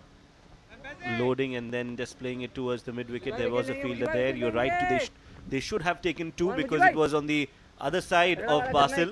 So he had to turn around and throw. There was always a second run. Yeah, there has to be game awareness. These are things that you have to learn about your opposition. Basil being a right-hander, he has to turn all around before he can throw that delivery. Last ball on the stumps. As we were talking about field placing as well. Fujairah was really good in the first half when we took those quick singles against Lakshman. So they have to identify these small things. Every run counts when you're chasing 318. Have a look at the bowlers so far. Hafiz has bowled the 3 overs, given away 12 runs. 8 of them coming in the last over that he bowled. Luqman striking with his first delivery, then going away for 10 runs. Amir Hamza taking a liking to him. And then Mujahid Amin has bowled a brilliant over, giving away 1 run. Well, let me tell you something about the conditions in the last 2 days. You remember the game that Ajman played against Sharjah. There was a lot of dew, and we were expecting that to happen on a regular basis. But the last 2 games, yesterday and today, misfield there, looking for 2, will get 2. Will not go for 3. This is poor running. This is absolutely poor running between these two. No intent whatsoever. And every run counts. They won't know it now, but maybe in the end, that one run will make the difference. As we look at that shot again, he's played a good looking shot. I don't think he's middled it. Ahmed Raza has jumped over it, and that part of the field is actually quite heavy compared to the other side. So the ball just plugs in. But yes, you're absolutely right. Poor running there. They were not looking for three at all.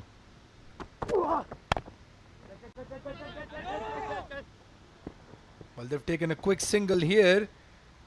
Amir Hamza seems to be struggling a little bit, Shoaib. I think probably that's why. Because he did have an issue with his leg when he was bowling. Let's have a look at that run again. To the left of Shahnawaz. So the right decision. Nobody backing up at the bowler's end. He's just jogged through. Yes, one run taken. And you're right, that could be the reason. He might not be 100% fit and does not want to push too hard. Some movement of the deck and in the air as well for Lukman. So no dew whatsoever today and even in the yesterday's game. Now that is something which we were expecting to happen. So it's good news in a way for Fujairah. They have 4 spinners, so if there is no dew, it's much easier to grip the ball for spinners. And it will make Dubai's chase a little more difficult. Although the pitch, like we discussed, does not have any demons. It's a very flat wicket, good for batting. Look at that sweat. His shirt absolutely drenched already. This is just the 7th over. Fujairah's fielding on the stumps. He's trying to flick that. Gets the outside edge of the bat. Shahrukh living dangerously. But again, we know that's why he's come to bat at number 1. There's another interesting thing, Shoaib. There is a superstitious thing going on between me and Shahrukh, where we've both agreed that he has to bat at an odd number. It has to be either 1, 3, 5, 7, 9, or he can be the 11th man. So that's why he's taken strike, because he wanted to be number 1. Well, interesting. I hope it works for Shahrukh. And if it doesn't, would he change from the even to odd? Because I don't think he'll change to odd, but knowing the think tank of Dubai, he might move to 11. so he'll still stick with the odd number.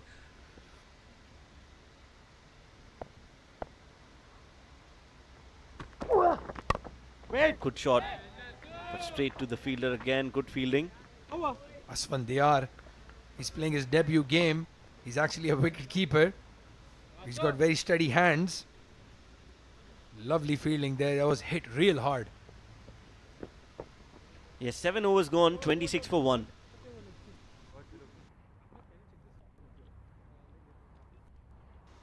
Again, as we have a look at the batting card, Ronak Panoli, Ahan Fernandez, Bilal Chima, Lakshman, Hassan, Nikhil. A lot of batting to come for Dubai. So if these two can play out till the 15th over and give them that start that we were talking about, the 50-60 run partnership, they can make a fist of things. Yes, you're right. They have the batting depth that is needed to chase down a total. We'll have to wait and watch whether they can actually do that. 7 overs into the second innings. Mujahid Amin will continue. Bowled a very economical, very effective first over. Just gave away a run. And he's bowling at a very tricky situation, Mujahid. He can only have 2 fielders outside the circle.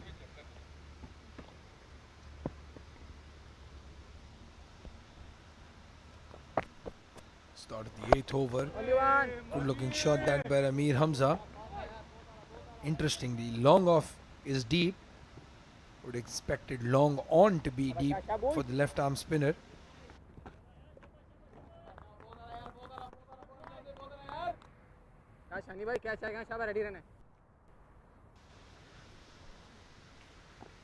7.1 overs. Mujahid bowling with a new ball in the power play overs.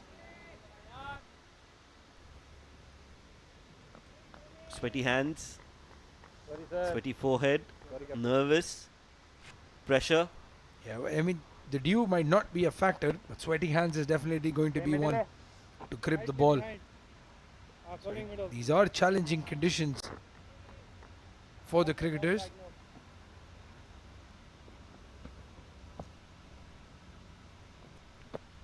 Second ball of the 8th over. Again plays away from his body. He does that a lot against the spinners as well. That offside is packed. Fielders are looking very aggressive. So the ball is not coming onto the bat very nicely. It's just sticking a little bit, as you could see on the previous delivery. Shah Rukh committed to the shot a little too early. This time well played. Good temperament shown by Shah Rukh. I like this when batsmen don't get hassled by dot balls, especially in the longer format of the game. Otherwise, you tend to see batsmen playing a false shot. As soon as they face a few dot balls, you see them getting fidgety, looking to play something out of the box. But it's good that these players are showing some mental character playing the longer format of the game. Yes, and that point you make, longer format of the game. It's a mental thing more than anything else. Another dot ball. There is so much time you have. They've batted in 20 over games and chased down 10, 11, 12 runs and over. So there's absolutely no rush. Last ball of the 8th over. And he's absolutely... Well, that's a no ball. Shah Rukh is very unlucky to have missed out. If he had hit that, they would have gotten runs. And he could have actually fallen on the stumps as well. So all of the things could have happened. Have a look at that. Absolutely amazing that. But if you're trying to stump him, it's a no ball. But Shah Rukh has missed out. Well, I'm still waiting for the free hit signal.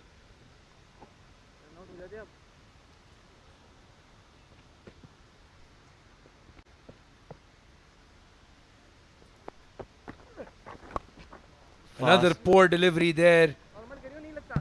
On the legs, swinging away. And Shah Rukh would have been disappointed. He missed out on that full toss. But he has recovered really well and they've taken 7 off the over. The end of the 8th over. Score moves on to 32. As we have a change in the comm box. Chitrali will be joining with Ahmed Khwaja.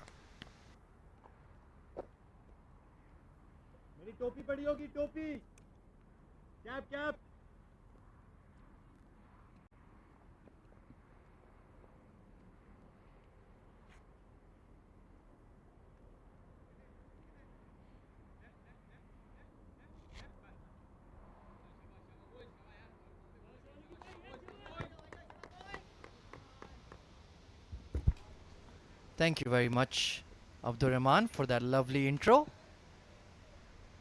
Interesting game going on here tonight at the Sevens. Cricket oval number 1. Oh, punch towards extra cover. That could have been a chance for a catch, Chitrali. Oh yes, very good fielding from Wasi.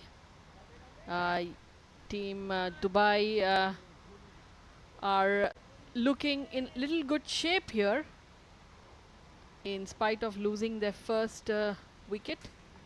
But 300 plus is something that they have to get. And they need to have these two batsmen playing there for long, so that you know, they can have some runs on board. Short and wide, tried to work that way off the back foot. Hazrat Luqman has already got a wicket to his name. Sayyid Muhammad Haider playing across to a straight one. And that was absolutely stone dead like before. With that man on screen, Mohammad Wasim, not only is he a top batter, very, very good in the field. Yes, he's one of the all-rounders. I feel at times he bowls as well. Yes, he can bowl some military medium Yorkers. Very effective at the death if required. Oh, down fine leg this time, is running away for 4, so that's a boundary for Team Dubai. Most welcome boundary for Team Dubai, something that they really need. But definitely Team Fujairah will not be happy bowling these leg side balls. I think they need to keep it more on the off if they want to win here with a good run rate. Absolutely, sliding down leg and nicely glanced away by Amir. Square leg was a bit too square, couldn't get around to it. This outfield tends to really get very slick in the evening.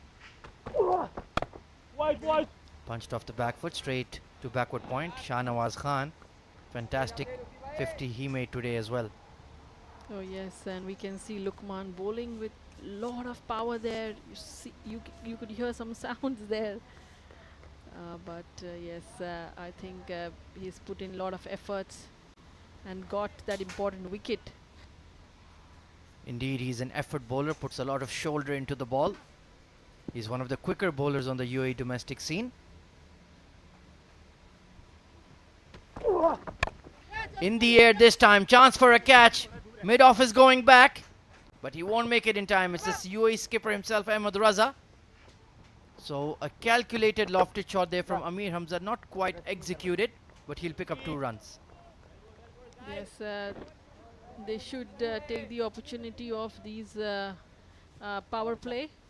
Another 1 over to go in the power play. Maximize if they can, but again they need to ensure that it goes above the fielder.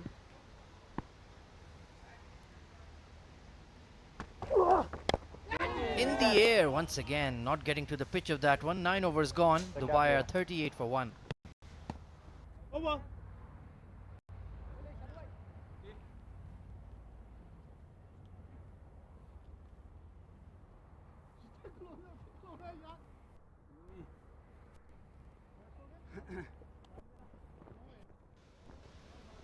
Three bowlers used so far by Ahmed Raza. Hafiz ur Rahman very steady, 3 overs done for 12. Hazrat Luqman picked up a wicket in his very first over, 4 overs 1 for 19. And left arm orthodox Mujahid Amin, 2 overs done for 7. So bowling with that much control as a spinner in the batting power play is very impressive. Absolutely, Ahmed. You know, they have controlled the runs by getting Mujahid bowl in early. So that's something that we need to look up to, you know, because we want to see how many bowlers Ahmed is going to use. Absolutely, Mujahid is there, Ahmed himself the captain. And he's going to continue bowling the final over in the batting power play. You can see it's very, very humid out there. He's already drenched. And it's just 9 overs into the game. Shah Rukh Sheikh, the captain, promoting himself.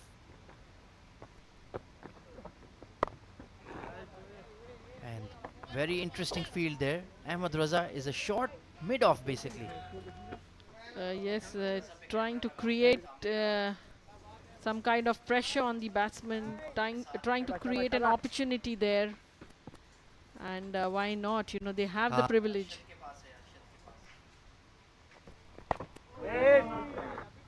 Nicely worked away towards backward point, but only a dot ball. And you can see the UAE skipper standing very, very close to his bowler's popping crease. Interesting tactics here from Team Fujairah. Yes, they want to build more pressure on the batsman. And even as a captain, it becomes more easier to coordinate with the bowler. Completely agree with you. Mujahid once again, 3 dot deliveries, bowling really, really well here. It feels like Shah Rukh may run out of patience. I think he needs to keep his nerves, get those singles on, keep strike rotating all the time. Smacked over the top of mid-wicket this time. Basil Hamid was posted out there. Thankfully, he didn't quite middle it. They'll pick up a single.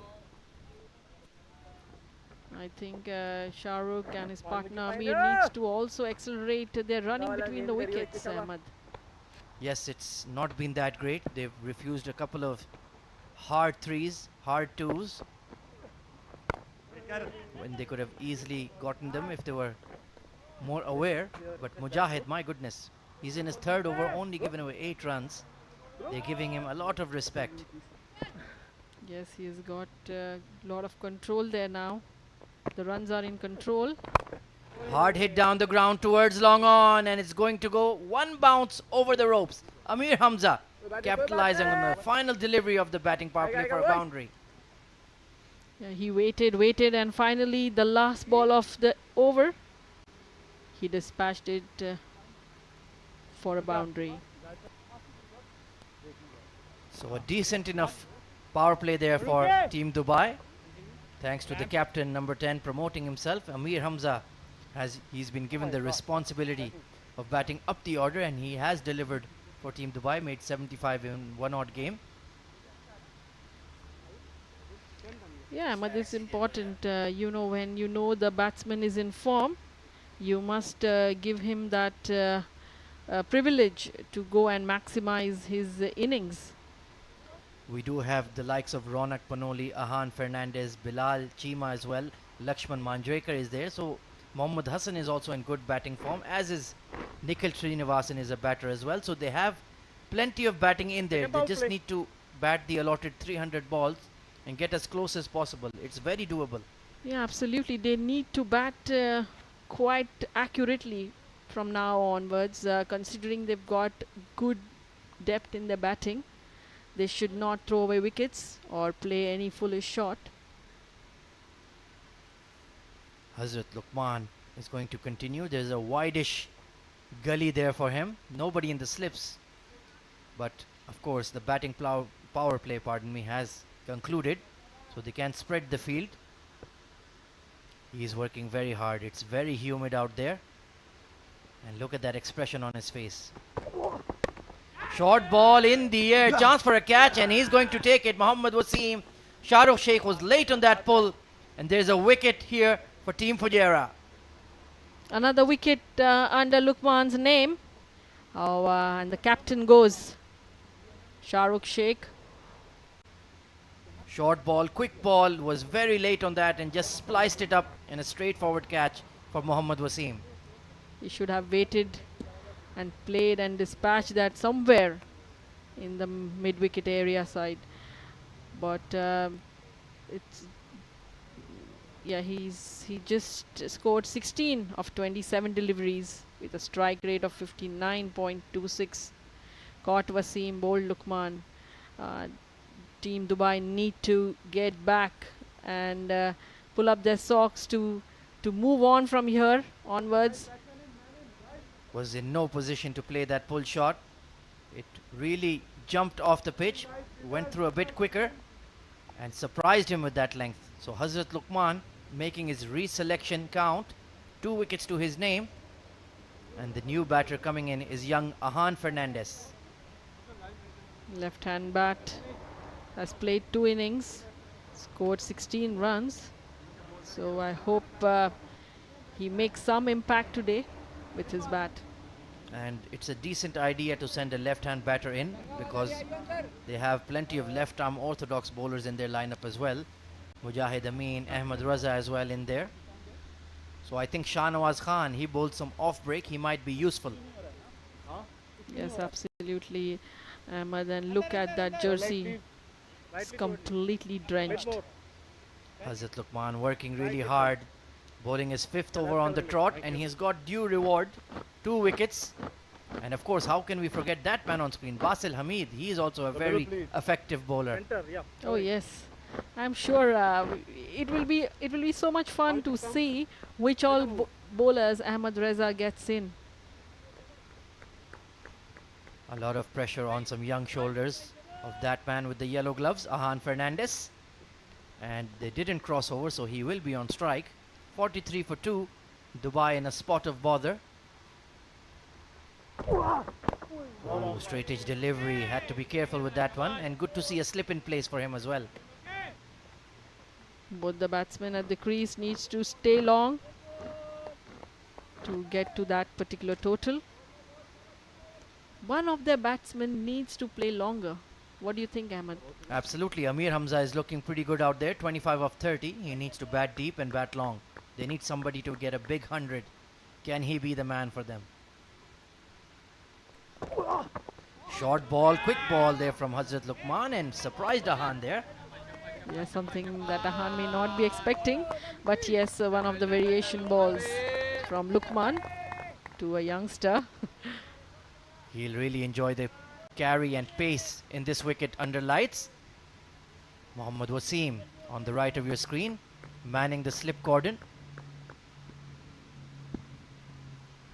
Very good catch taken there by Mohammad Wasim. Oh, and look at that lovely change of length. Pitched it up this time, worked away towards square leg. They're pushing for 2, and they'll get it quite easily. So it feels like Shahrukh Sheikh may have been the weak link in the running between the wickets. Yes, that's what I feel, because now we can see Amir is contributing. So the running between the wickets now looks pretty decent, and they need to continue that. Convert the ones into twos and the twos into threes. That should be their target moving on. Foolish delivery, lovely punch off the front foot. Excellent fielding by Maruf Merchant. Fantastic young fielder. Yes, all these youngsters have been so brilliant in the field. Look at that elegant looking drive and swiftly moving across to his right. And of course Maruf himself bowls a bit of leg spin, so he might be quite useful there. Young chap, hard working chap, looking to make a name in the game. Ooh, shoulders, arms to that full delivery. Excellent over from Luqman.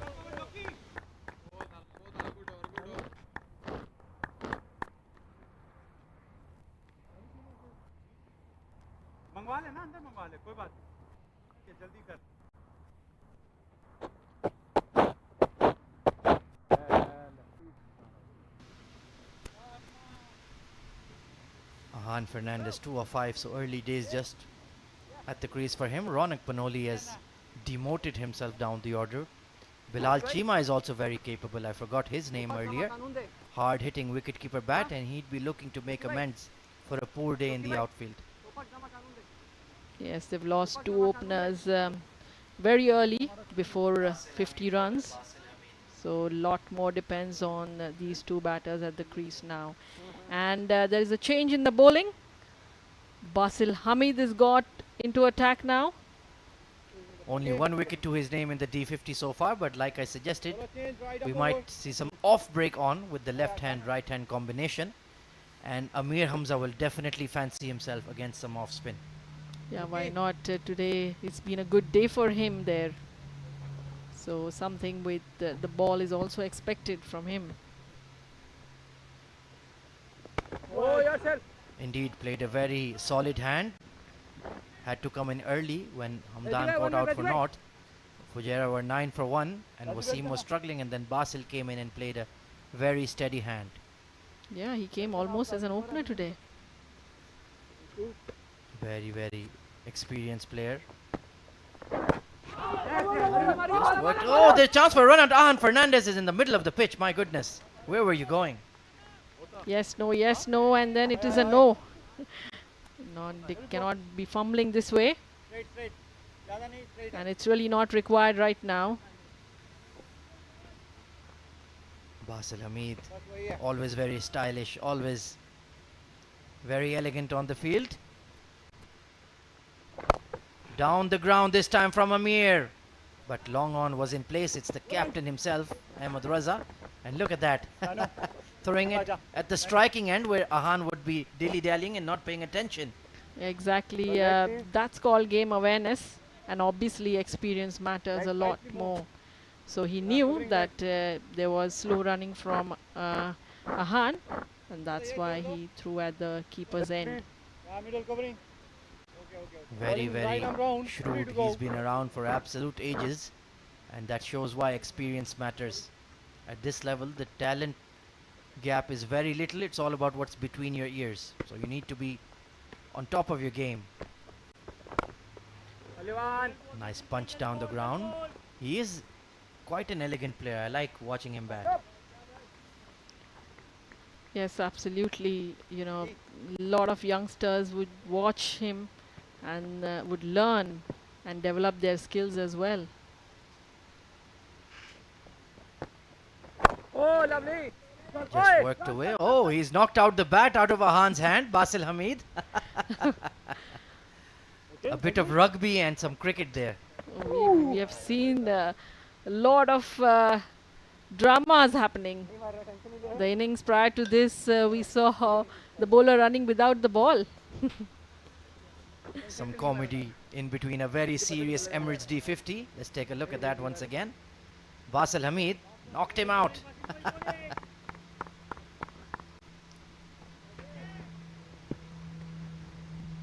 Round the wicket to Ahan. Very solidly behind. The 12 overs gone. Dubai are 48 for 2.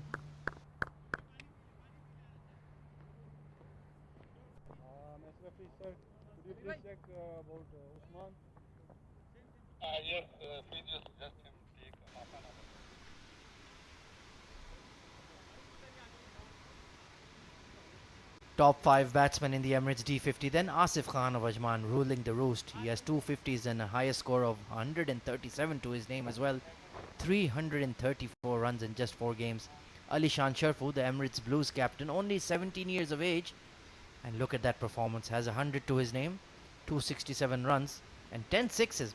Ansh Tandon, his teammate as well, right up there. Very solid performer.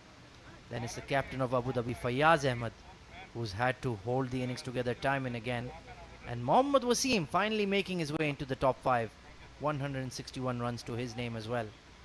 So some big names there, Chitrali. Absolutely big names. A lot of young lads there. So it looks a very good, promising future for UAE cricket.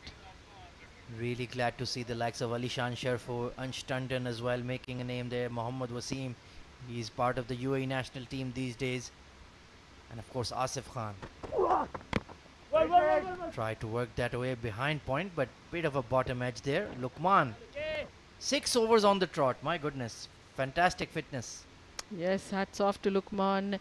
Even in these conditions, he can bowl these back-to-back overs, and he's bowling this 6th over. So something that, you know, lot of pacers, lot of youngsters can look up to, you know. Completely agree with you there, Chitrali. And I like the way he's just banging the ball into the pitch. Really challenging the batters both on front foot and back foot, testing their technique, testing their ticker, as you'd like to say, because he has pace. Exactly, he's bowling those right areas, not allowing the batsman to find any sort of room or give any sort of width to them, because he knows Amir can actually go high. Short and wide this time, just as we were praising him. Just as you were praising him. Yes, one of the balls, yeah, maybe he was trying a little bit of variation there. Just trying to make maybe Amir chase the ball outside off. He has a very static footwork, likes to throw his hands at the ball. And Hamdan Tahir is just standing out there, but he's absolutely soaked as well. My goodness. Yes, it's extremely humid in the center there. Oh, extra bounce. There you go. He's hit that patch on the pitch where you get some variable bounce and almost got Amir Hamza to nick off. I think that's precisely what he wanted to do with the ball prior. So a very good change in the line. Getting variable bounce. Some balls are just kicking off a length there for Liaquat, Hazrat Lukman, pardon me. That's why he's got 2 wickets to his name already. Bowling an excellent spell, an extended spell. Nicely cut away, behind point, but third man is very alert. Mohammad Farooq, another excellent prospect in the Fujairah side. Absolutely. Team Fujairah wouldn't mind that single. But he's bowling so well there. Lukman putting in 100% efforts. The 50 is finally up for Dubai in 12.4 overs. So it's not been rapid going, but this is that kind of pitch. This is the kind of conditions. You just need to bat 50 overs. You can get runs. The ball really slides onto the bat. You can play on the up through the line. It will get wet. It will be difficult for the spinners. Just give your team a chance. Exactly. The batters need to stay, hold their nerves, play as much as possible. And that's a dot ball. Trying to work that away behind square leg, but only found the mid-wicket fielder. So Ahan, if nothing else, he just needs to get Amir Hamza on strike. He's on 28 of 38. He's batting relatively well. But the Fujairah inner circle fielders are very, very alert. Yeah, absolutely. Ahan needs to rotate strike now. He can't block the balls. Excellent over from Lukman once again. 2 for 23 in his 6. 13 overs gone. 50 for 2.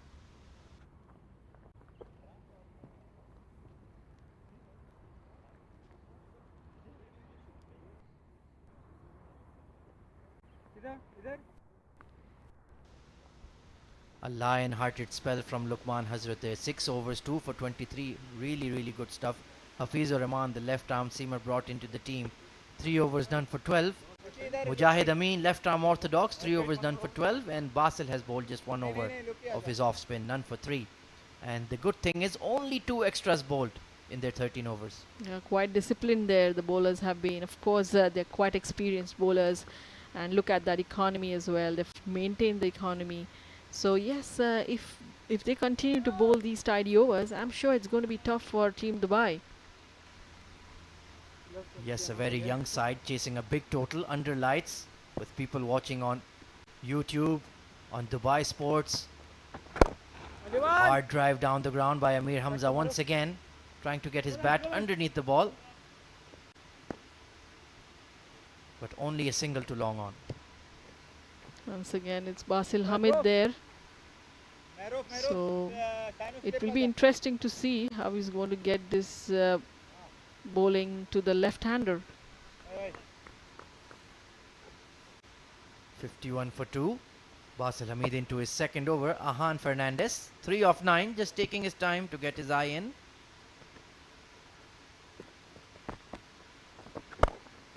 Punched off the back foot. Oh, misfielding there at extra cover.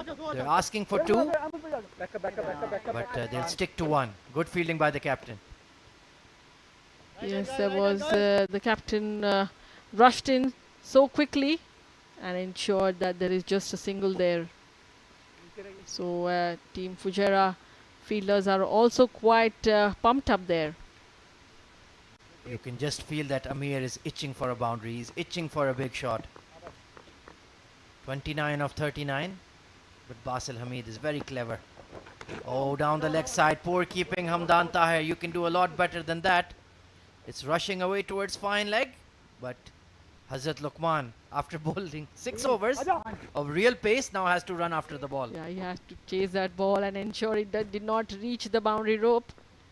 But not that great work behind the wickets. Hamdan really gives his 100% in whatever he does, so he'll be very disappointed with that. This time, over cow corner from Amir Hamza. That is a massive 6, all the way on the grass banks. A much needed 6 from Amir and Team Dubai, of course. I think they need a lot more of these, you know. So if Amir stays there, I'm sure, you know, he will be more confident in hitting these 6s. A huge blow over cow corner. You can see he just read the flight and bang. Lovely swivel. And the next ball, the front foot defense. Yes, mind you, that ball was an offside ball and he actually hit it towards the leg region area. Oh, bit of an inside edge there. So a bit of a mini victory there for Basil Hamid. But Amir has moved into 35 of 42. He's looking good. You've already got 11 runs off the over. Don't make a silly mistake. Oh, a bit of an appeal from Basil Hamid trying to fox the umpire, but that's certainly going down leg. 14 overs gone, 61 for 2. Talk about this delivery with me, Chitrali. What do you think? Certainly it's going down the leg, so definitely it's not going to be an LBW. But then yes, you see Basil Hamid putting a lot of pressure on the umpire. Fantastic appeal that was from Basil Hamid. Really emotional appeal, I would say. Yes, and these tactics do not always work, but then yes, the bowler has the complete rights to appeal. Well, I can tell you, you have to be very mentally strong to be an umpire in the UAE domestic scene. And Basil perhaps knew that maybe he can fox him, pressurize him. Interesting bowling change here then. The kingpin of Team Fujairah, Mohammad Wasim, like you mentioned earlier, Chitrali, he bowls a bit of medium pace, and now he's been brought into the attack. Yeah, absolutely. You can see that 3 innings, 21 runs and 1 wicket to his name with an economy of 4.34. So he's been quite economical and quite effective. So definitely Ahmad Reza will try him. So he's trying to hold back his spinners. He knows Amir Hamza is very good on that slog sweep. So he wants to change it up, introduce seamers. And of course, Luqman Hazrat gave him 6 overs from this end. So he's sticking to the seamers from one side. Oh, Ahan Fernandez, that's a loose shot. Could have easily been caught behind. Yes, that went away from the batsman. Yes, that's why he's got him into attack. They need a breakthrough desperately, Team Fujairah. Left-handers, they love to play that square cut off the back foot, but sometimes that can be their worst enemy as well. Short ball. Oh, you were surprised with the speed of that one. Of course, yes. You can see there is a late swing, you know, for these bowlers right now. But then batsmen need to be really careful. They need to wait, watch, and then play the ball. Required run rate above 7 now, 7.2 to be precise. But we've seen in 50 over cricket, if you have wickets in hand, you can score even up to 120 in the last 10 overs. But Ahan needs to get a move on. He's facing too many dots. He needs to at least get to the non-striker's end. Yes, he needs to at least rotate strike and get Amir as much as possible on the batting side. 4 of 13 when you're chasing 318 odd is not good enough. You have to keep the scoreboard ticking. Team Dubai needs a partnership here now. Once again, not getting off strike. Ahmad Raza, the captain, managing his resources really well. And the good thing is about him is he's not like a selfish kind of captain who wants to bowl the first over. He wants to take himself into the attack. He allows the others around him to do their role. Oh, absolutely. He's a brilliant team player.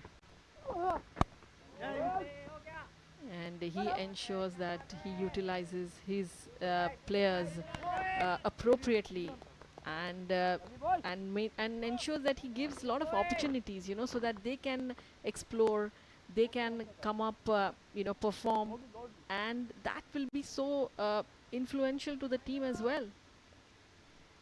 Absolutely spot on.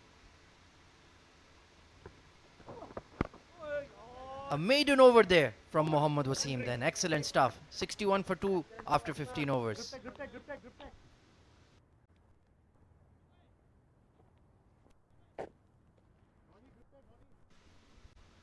Right then, time for some drinks here. And Shoaib Ahmed is on the sideline for a flash interview. And with me along the sidelines is a very close friend, a very special friend, Mudassir Ali, who is also the team manager of Fujairah. Mudassir, बहुत-बहुत मुबारक हो आपको और बहुत-बहुत शुक्रिया हमारे साथ जुड़ने के लिए. आज के मैच के बारे में बात करते हैं. बहुत अच्छा परफॉर्मेंस था as a batting unit. तो as a team आप बहुत खुश होंगे. अब बिल्कुल और and we were very lucky कि वसीम को एक चांस भी मिला था, उसके बाद वसीम ने काफ़ी अच्छा बिल्डअप किया।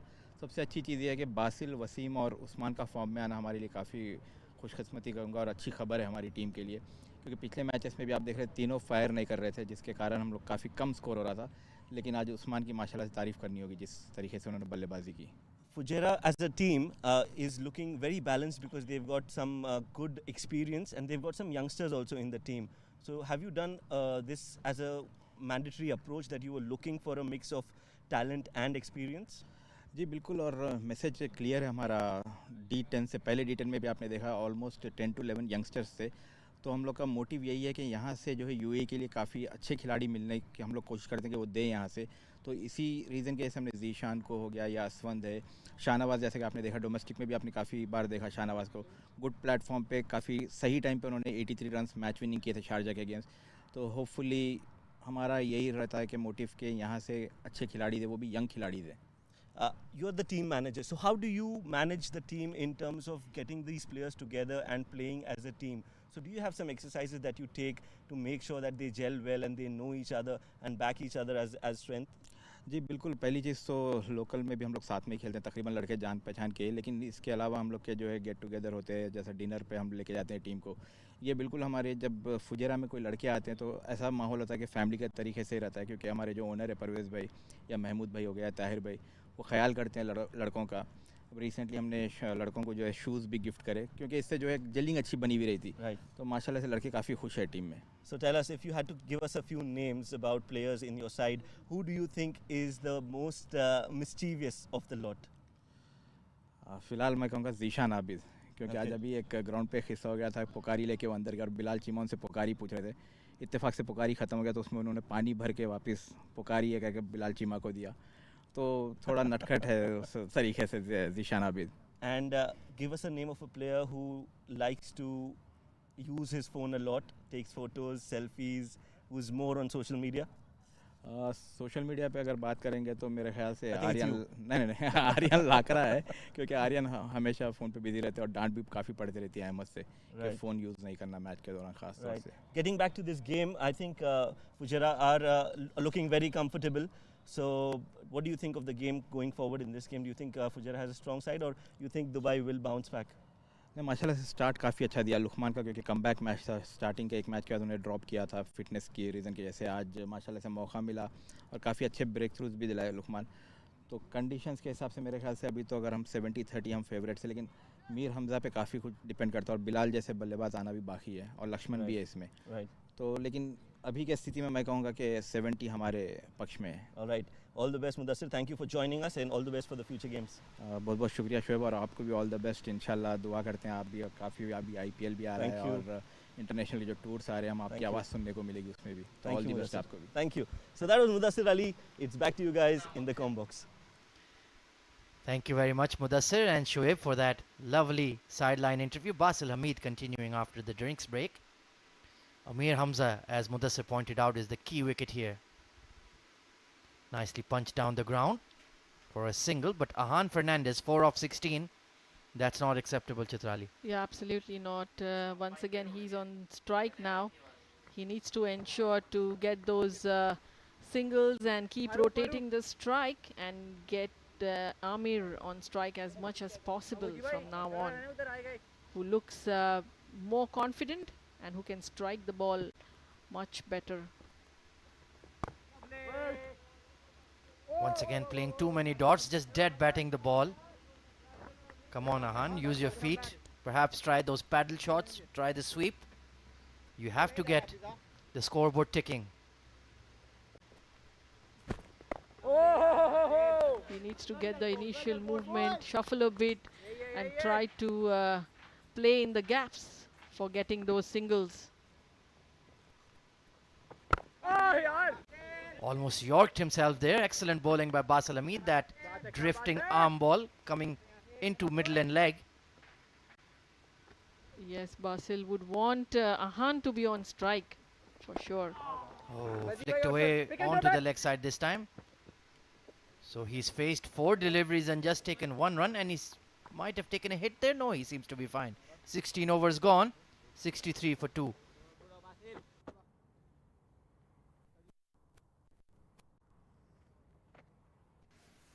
Right then, as you take a look at the batting scorecard for Team Dubai, there's going to be a change in the comm box. It's Shoaib Ahmed taking over with a very special guest. I leave it up to Shoaib to introduce him.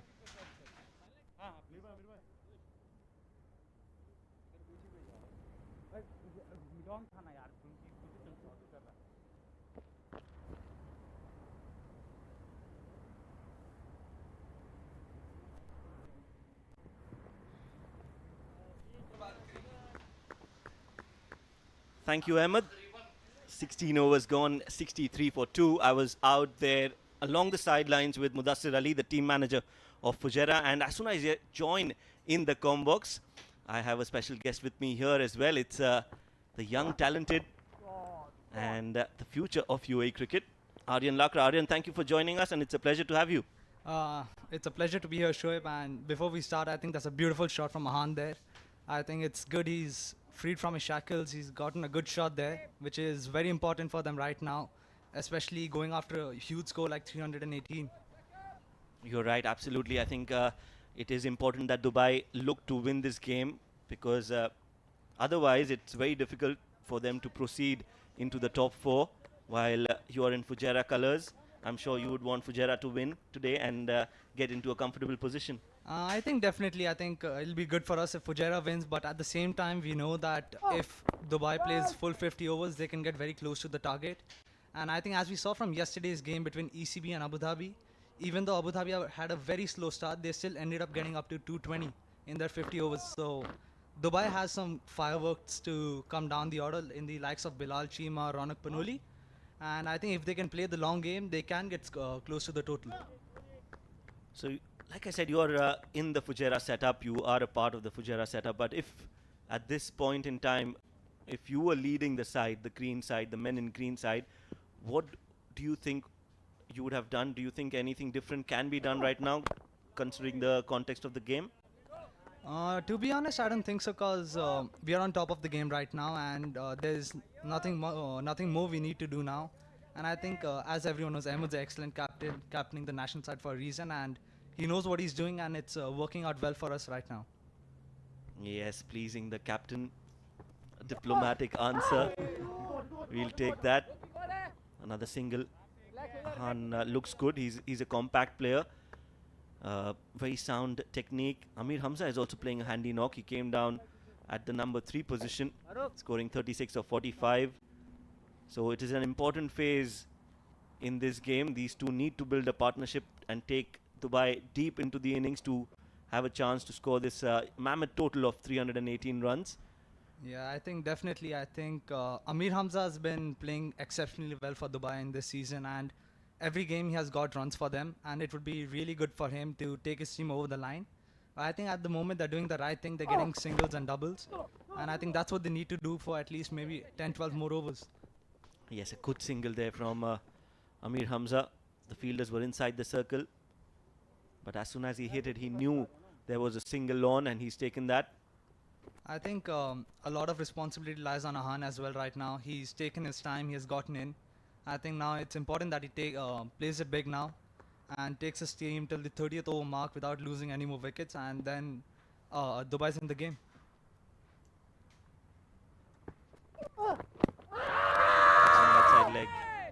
Pitching outside leg. Good call from the umpire. End of over number 17. And I think that has hurt Ahan there. It's hit him right above the knee roll, and as you can see from his reaction, he's gone down. But he's a tough lad. He's going to keep batting there. He's going to keep battling it out for his side right now.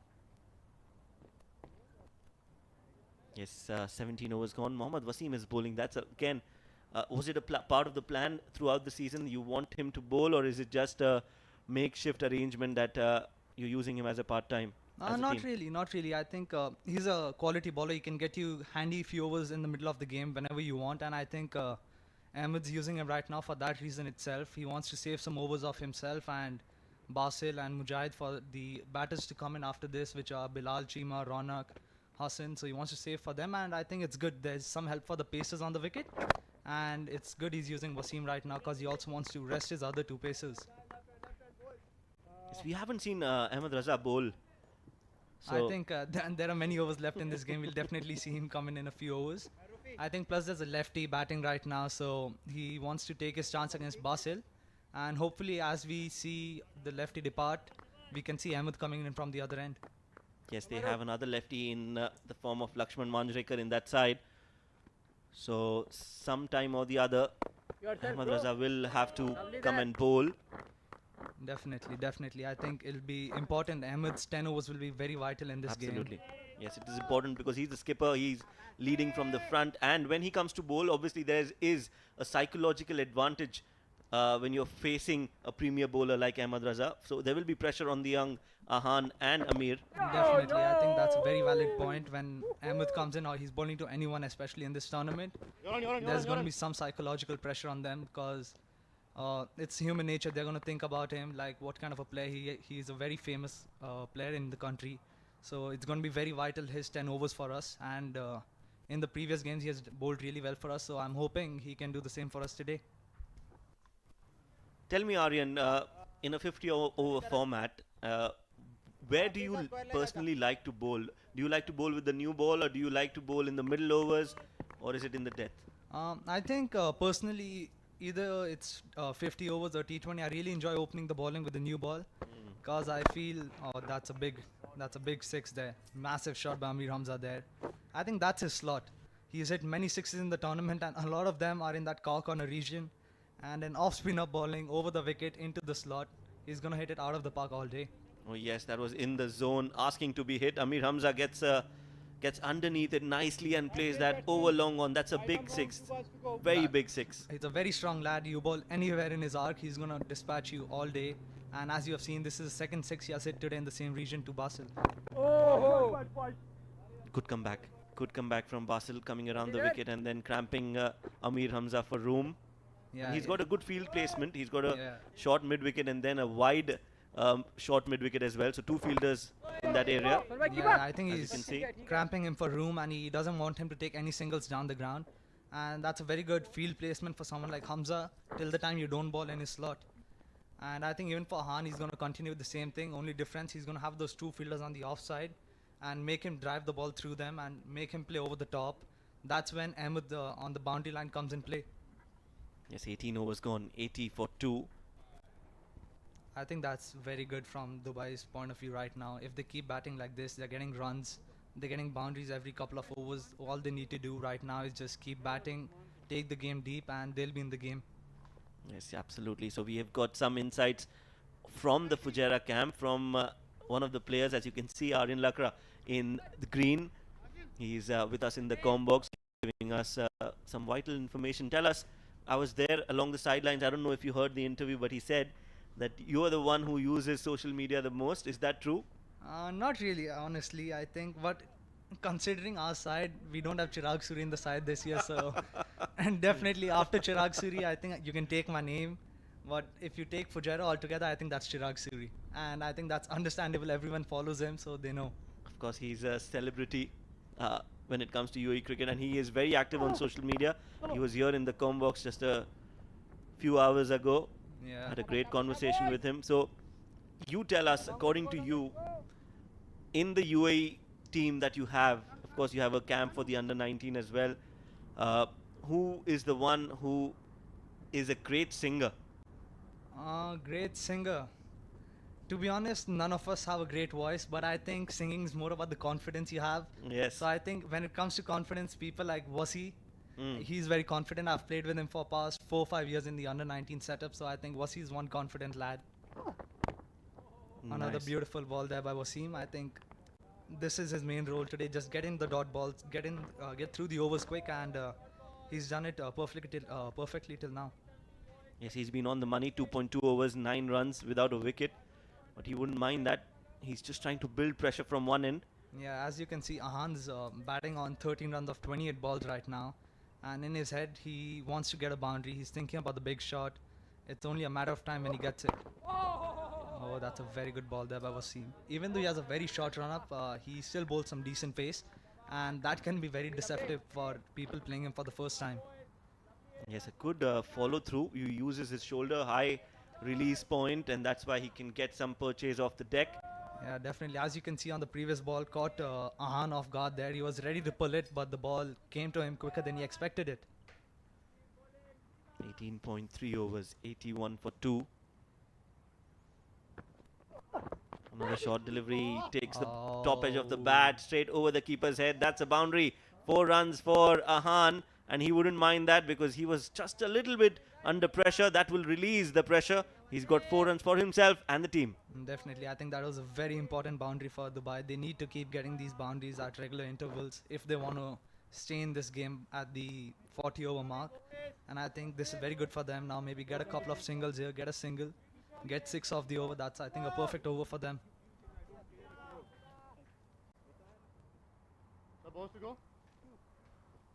Dubai require 233.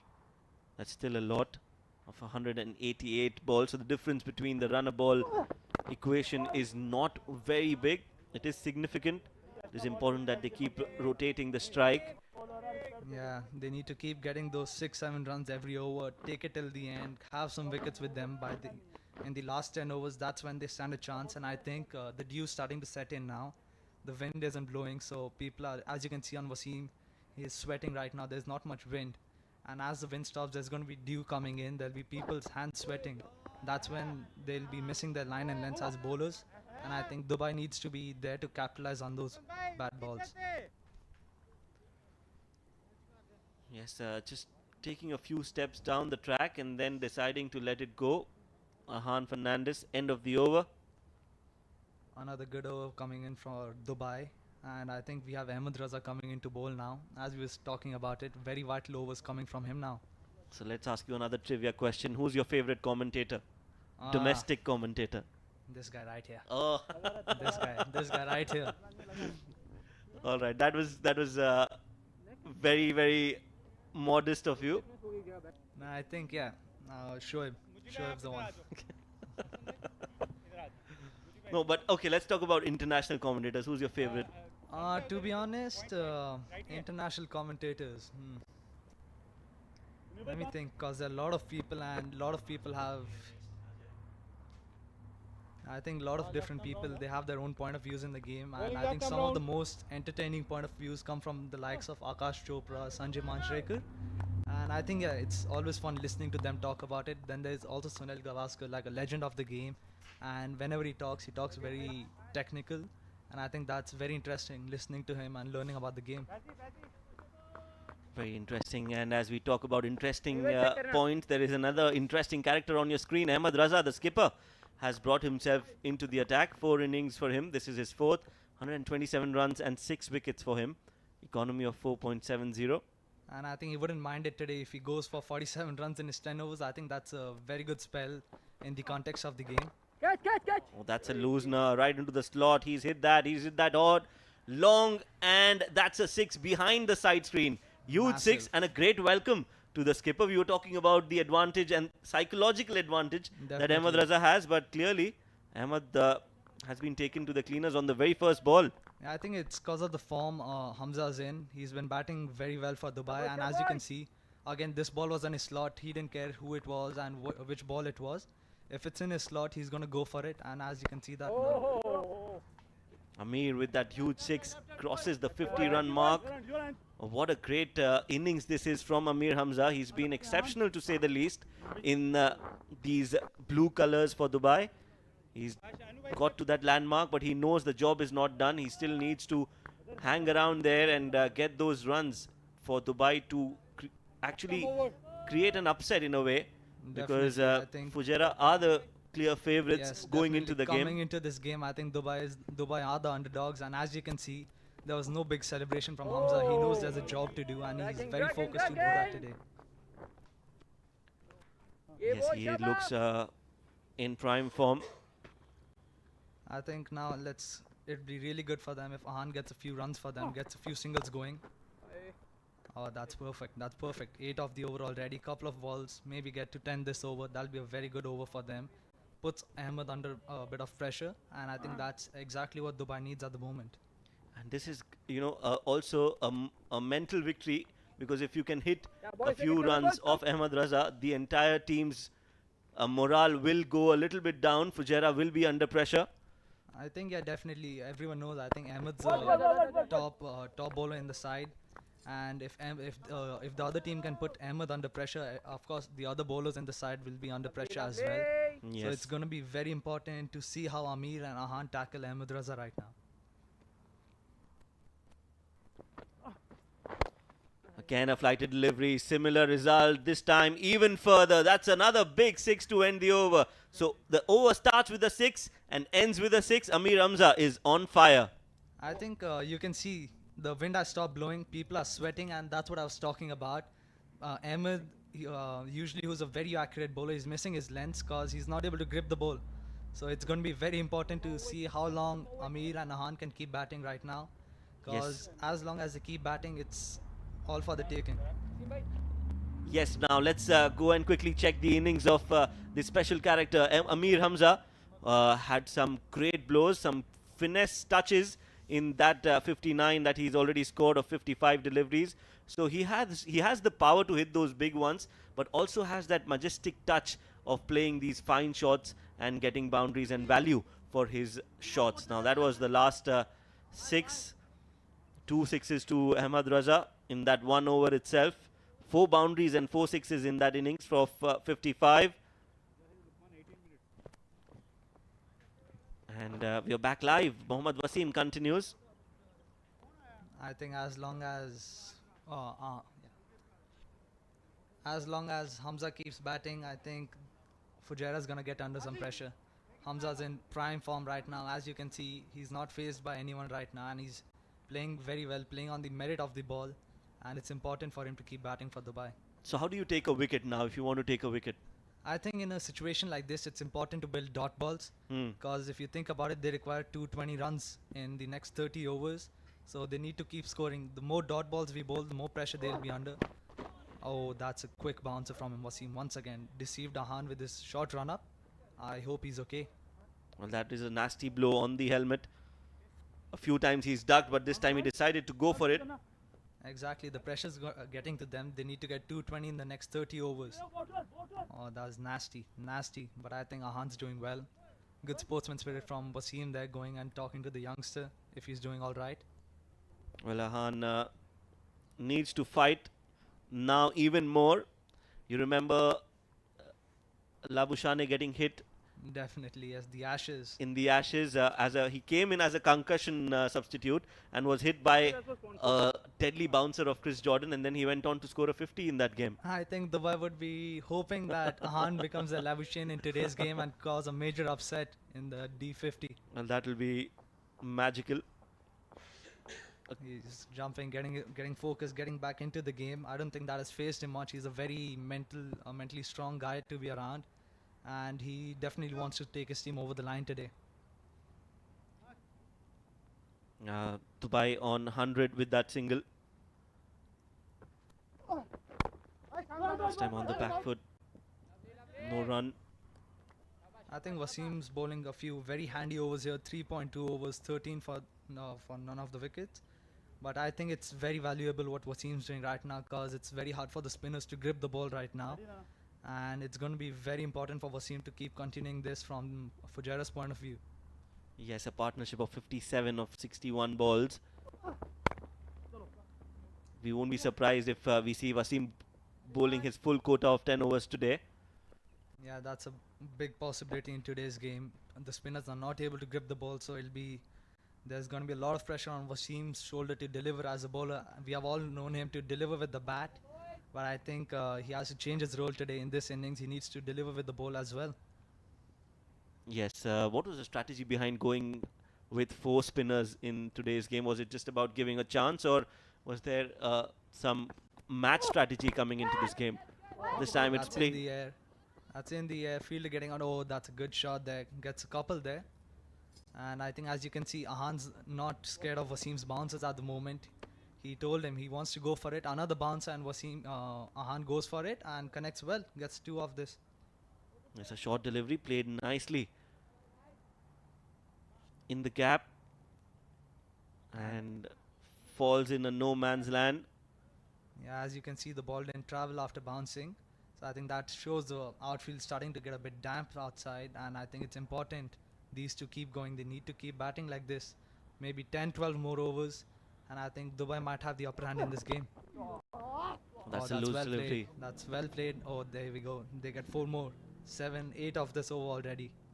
Yes, a loose delivery from Wasim on the pads and flicked nicely by Ahan Fernandez. Nicely played, and he will get 4 runs for that. No fine leg there, so it was always going to be 4 as soon as he hit it. Yeah, and he played it very fine. I don't think there's any fielder who stands there usually, and that was a very good shot there from him.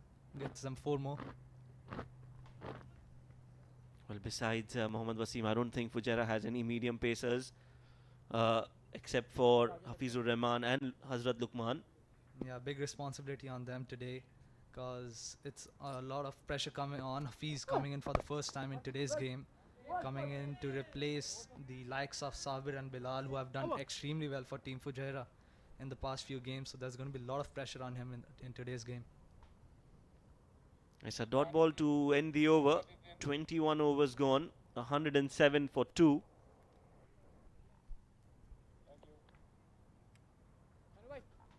That's how the Fujairah bowling card looks. 6 bowlers being used. Hafizur Rahman, 3 overs for 12 without a wicket. The only man successful in getting wickets is Luqman Hazrat. He's bowled 6 overs, given away 23 runs and taken 2 wickets. So you will see Luqman and Hafizur Rahman getting into the act sooner than later. Definitely, I think, and as you can see, Mujahid Amin going for 12 in his 3. That's a tidy few overs from him. Basil Hamid going for 25 in his 4. A tad bit expensive there, but he's a guy who knows how to cover it up. Mohammad Wasim, 4 overs 20. And Ahmed Raza surprising us all with the 14 in his only over. He's come on to bowl now, so that should be... It'll be interesting to see Ahmed's strategy in this over. He's a very smart guy. He's a very smart bowler, so let's see what he has got for us in this over. Yes, the field being set. Wants his fielders to be exactly where he wants them to be. This is going to be a crucial over. It's going to be interesting to see if Amir still goes after Ahmed in this over, or does he respect Ahmed for the bowler he is and just plays him out. Quicker, much quicker in the air, away from Amir Hamza. So that is clearly how he would want to bowl to Amir. Yeah, definitely. Now, as you can see, Amir's a senior partner here. It would be a wise strategy to get Amir off strike and put pressure on the young Ahan, who has played 38 for his 24, and he's looking settled right now.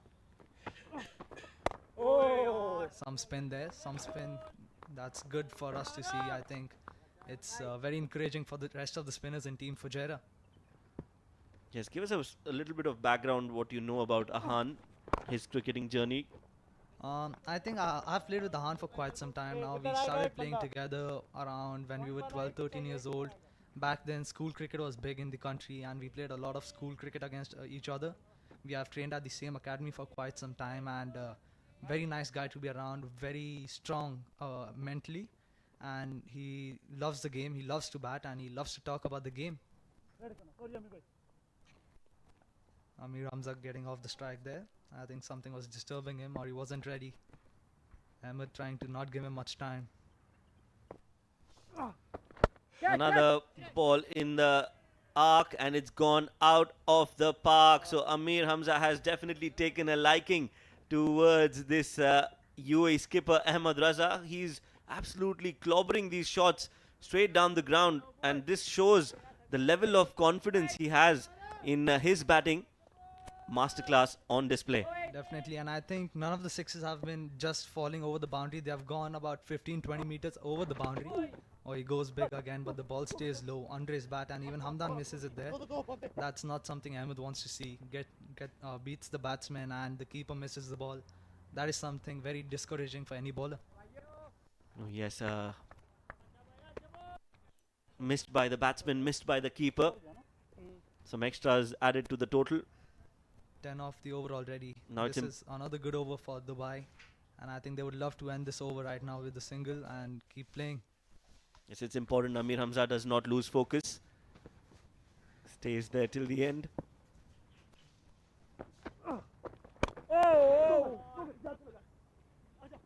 Nicely played on the back foot. Just a single to end the over. 22 overs gone. 117 for 2. 118 with that single for 2.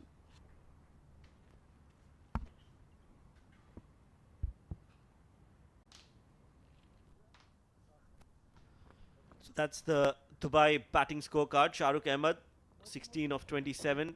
Syed Mohammad Haider, 1 of 5. And then there's this nice little partnership building up between Amir Hamza and Ahan Fernandez, who are taking Dubai closer to that total of 318. Amir Hamza on 68 and Ahan on 25 of 40. I think this is a very vital partnership for them. As you can see now, they're the likes of Ronak Panoli, Bilal Chima, Lakshman Pramod, Mohammad Hassan still to come in. And as we have seen in the tournament before and outside this tournament, that all the guys coming next, they are big hitters of the ball, and on that day, they can take the game away from any team. Yes, a good fight on display from these two players. I don't know how long this is going to continue, but for Dubai's sake, I hope they continue for a long, long time, take the game deep, give us a cracker of a game. I think definitely a big total, and I think it's not in anyone's favor right now. Both the teams are in it to win it. And as you can see, Mujahid's coming back for another over. He has gone for 12 in his 3 already. Just outside off, dabs it towards covers and takes a single. I think Mujahid's bowled pretty well. His 3 overs, he bowled them in the power play and only going for 12. I think that's very good coming from the likes of someone like Mujahid, who is a very experienced bowler in our side. And he has delivered for us in every game he has played till now. And I think that's what Ahmed would be looking from him today.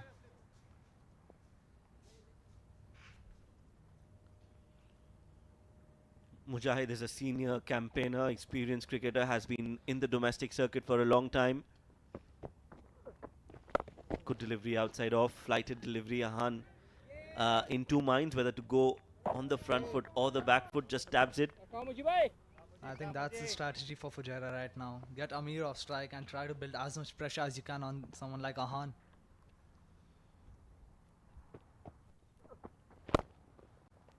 That's well played. Down the ground by Ahan, getting to the pitch of the delivery and just knocking it down to long off for a good single there. Yes, a single to rotate the strike and give the strike back to Amir Hamza. I wouldn't mind giving an over or two to Maroof at this point, just to see if Amir Hamza tries to go for Maroof and creates an opportunity. That would be a very interesting gamble coming from Ahmed, and won't be surprised if we see Maroof coming into bowl in the next few overs.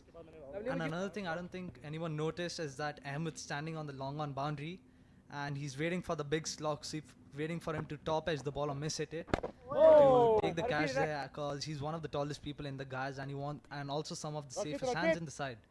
And as a captain, he wants to get him out of here as soon as possible, and he's taking the responsibility for it right now. Good delivery. Very well bowled. That was almost a wicket there because Amir Hamza was just lining up to play a big shot. Definitely, he had loaded up, but I think Amir's in a really good touch right now. He's seeing it like a football. He saw it wasn't in his arc, so he just stopped it. I think that's very good cricket for him. Yes, 23 overs gone. Let's again see some classic shots off the bat of Amir Hamza, who's scored 60 odd runs already. He started off with a boundary on the onside. And when you play such shots, such good shots with great timing, your confidence is on another level. And that is what exactly happened. These shots gave him the confidence that he can bat through. And then came some lusty blows straight down the ground. That's his strong point, strong zone. He can play there all night long. And that is exactly what he did. 5 sixes in that 69. And he's scoring at a brisk pace. A strike rate of more than 100. Very vital knock from Dubai's point of view. And as you can see, Maroof Merchant's come into bowl, and we were just talking about it. And a lot of pressure on this young man, but he's bowled to the likes of Chris Gale. And so I don't think he'll be very scared of Amir Hamza at this moment. And let's see what he has in store for us. Oh yes, Chris Gale, universe boss. Maroof Merchant, can he be the Fujairah boss? Starts off with a flighted delivery, played down the ground. Now this is going to be interesting. If Maroof can get a wicket here, he will give them the important breakthrough that they are looking for, Fujairah. Yeah, definitely. This is going to be a few very vital overs coming from Maruf. We can expect Amir to take his chances against a leg spinner, and you never know, the ball might spin. He might top edge one. So it's a gamble from Ahmed and Amir right now. Nicely bowled by Maruf. This is going to be an interesting contest. If Maruf is able to take a wicket here, it will be credit to the two men in the com box. I think as you can see, the wicket's starting to behave a bit differently. Some balls are starting to stay low, and this is something which can affect the batters of Dubai.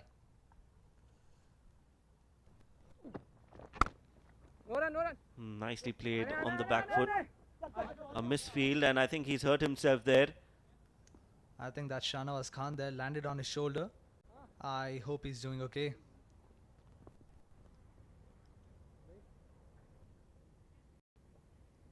Well, on the back foot and straight. Oh, that must have been a jerk on the hand, on the shoulder when he was trying to stop the ball. Yeah, I think he's fine, and he's gonna continue fielding on right now. Back on strike. They need a boundary. Haven't gotten any in the last couple of overs. Well bowled outside off. I think this is shaping up to be a good over from Fujairah's point of view. And I think it's very important for Fujairah right now not to give any boundaries, build some pressure, get some dot balls in, and hope Amir or Rahan play a wrong shot in this situation. Well, it's a matter of time before Amir goes for a big hit against Maruf. Flighted delivery up in the air. He timed it too well. We'll have to say it's a catch. It is a wicket. Ahmed Raza takes the catch, and Maruf has taken the big wicket of Amir Hamza. I think definitely the gamble has paid off, and as we were talking about it, Ahmed was on the line for that. He trusts himself to catch anything, and a very good catch from him. And as you can see from Maruf, as we were talking about it, as a leg spinner, you always take your chance to flight it up and spin it, and I think Maruf's won the gamble on this occasion.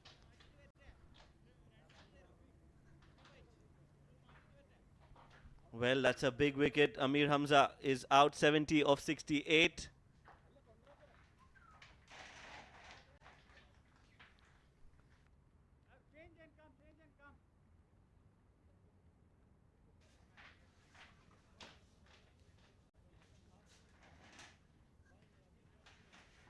So there's a new man in, Mohammad Hassan. 3 innings, 80 runs for 8 fours and 2 sixes. A strike rate, a good strike rate of 101. As that wicket fell, there's a change in the com box. With me now is Abdul Rahman Tariq. We need to have a short name for you, Abdul Rahman. ART, the easiest way to ART. introduce me. Or we can just say or Abby, as Asim was calling me Abby, AB, whatever suits you guys. Right, so you've come at the fall of a wicket. Let's see that wicket one more time. A flighted delivery outside off. Amir Hamza plays a rash shot. One too many. He played a brilliant innings, but that time he did not just connect it too well, and Ahmed Raza takes a good catch. Well, one shot too many. First over for Maruf. They wanted to put the kid under pressure. It's a young lad and leg spinner. So Amir picking a ball outside off some. He's been targeting the deliveries that have been on the stumps and depositing them out of the park. This one was slightly wide outside off some, but for a leg spinner, sorry, it'll be very difficult to grip the ball. Good to see Maruf in the wickets already. Stumps. That's turning outside leg. I think he got a little bit of purchase of the wicket. Let's have a look at that replay. So here we go. Pitching in line, impact in line, but was it going down leg? I Missing don't know. legs. That's 2 reds and a green. So they lose the review. Well, again, a close call, a very, very close call, a close shave for Ahan Fernandez, because by the looks of it, at the first go, I thought it was out. But very, very close call. So let's keep it at that. Shahrukh Ahmed 16 of 27. Syed Mohammad Haider, 1 of 5. Amir Hamza, 70 of 68. Ahan Fernandez, 28 of 45. And Mohammad Hassan is the new man in still to face a ball. Just before that over, the Maruf over, me and Aryan were discussing about getting Maruf into the attack to get a wicket, and that is exactly what had happened. So sometimes you feel proud when things go your way. There's a meme. I'm not sure if you've seen that. Every time somebody gets a decision right, then you feel like you're a Ricky Ponting or a Virat Kohli. You have that feeling. Go to sleep with a smile on your face. Mujahid comes into bowl. Second delivery. I think this promotion of Hassan, even though he's been in very good touch, this promotion of Hassan, not something I would have liked to see. There is Lakshman Pramod in the batting lineup as a left-hander with two bowlers turning the ball into the left-hander. Probably would have been a better option. Had they had a off spinner, you could have had the right hand left hand combination. Or I could have gone with Bilal Chima, who loves hitting leg spinners. Yes, the only reason why I think Pramod Lakshman has not been sent, this time it's played up in the air. Has he timed it too well? It's come from the middle of the bat. 1 bounce, 2 bounce, and it reaches the boundary finally. So a lot of elevation, not a lot of distance, but still manages to get a 4, and that is important 4 runs. Yes, as we have a look at the replay, Ahan growing in confidence. He's hit Wasim for a couple of boundaries. Was hit in the head as well. As we have a look at that Dubai dugout, Amin Farooq, Honorary General Secretary of the Dubai Cricket Council.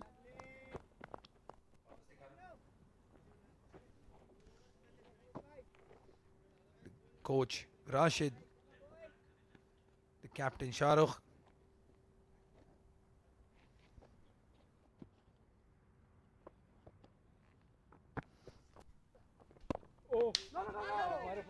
Another dot ball. As we have a look at the Dubai dugout, Amin Farooq, Honorary General Secretary of the Dubai Cricket Council.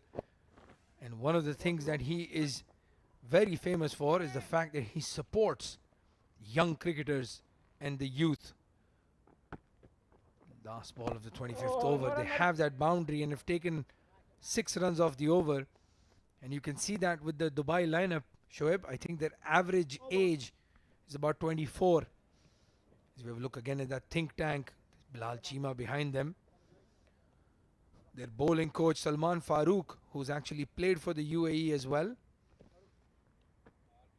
And as you can see, he's a very passionate guy, Amin Farooq. He's gone and he's changed the scoreboard himself. Usually, you get the kids to do that for you, but he is all over them. And I can tell you for a fact that the guys are extremely scared in that dugout as well, because he's sitting there. I'm sure he is an inspiration, a role model for Dubai Cricket Council and for the young lads. He's done a lot of good work when it comes to cricket in Dubai. He's been a backbone of the development of UAE cricket. Yes, and he is a pilot as well. As we see Maruf again, outside off stump, bowling really well. For a leg spinner to bowl in this dew and getting settled in the rhythm, very good to watch. As a leg spinner myself, I know exactly how difficult it is. So it's very good to see this young kid bowling so well. Yes, he's bowling brilliantly well, and that's what happens when you get a wicket. You are confident. Your confidence is on an all-time high after getting a big wicket. You've broken a partnership. I wouldn't be surprised to see a slip for Hassan. Get a slip in place. And that is exactly what's happening. There is a slip now. Well, that mic that we were talking about in the field is definitely plugged in. Slip again, googly, very good delivery there by Maruf. He's bowled from outside off, and as my co-commentator said, they should put in a slip. They put their best fielder in slip. Yes, Mohammad Wasim standing in the slip, first slip. Nicely bowled, very nicely bowled. Very impressive bowling from Maruf. I think this is the best I have seen him bowl. Well done, young boy. Well, he struggled a little bit in the first game that he played. He's bowling into a very heavy wind. No wind at this time. He's keeping the ball dry and getting a lot of flight and even getting some turn. He's very tall. He's got a very tall release point. You see, even for Hassan, who himself is a very tall batsman, that's hit very high. Very difficult to play that cross-batted shot against bowlers like that. A googly to end the over. Nicely played by Mohammad Hassan. 1 run to end the over. 26 overs gone. 131 for 3.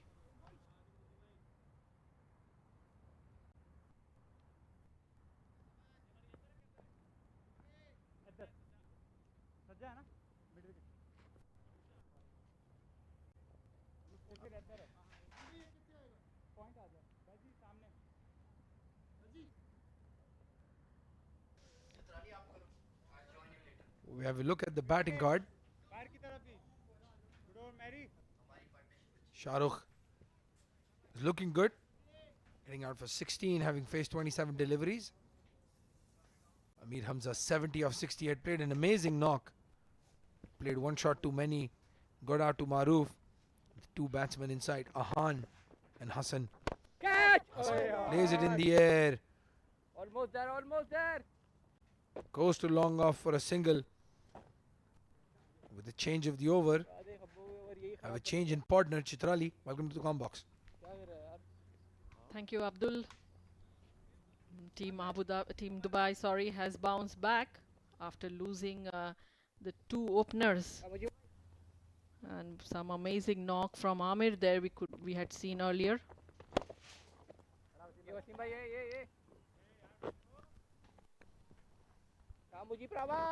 Well, with 26.2 overs up, 186 runs needed and 143 deliveries, but still a lot of batting to come.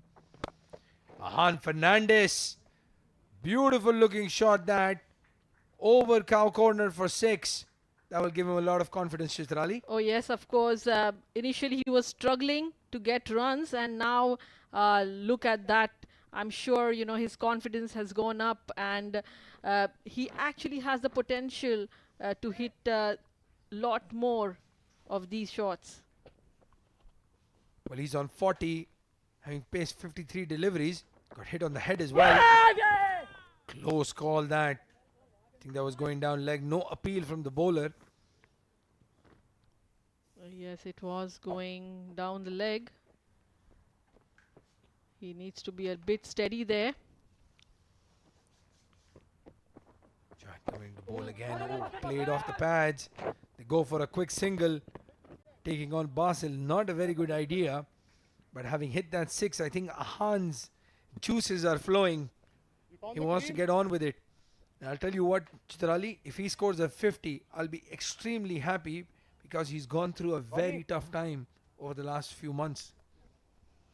Oh yes, sure. That 50 will give him a good confidence, and I'm sure it will help him for the remaining games as well.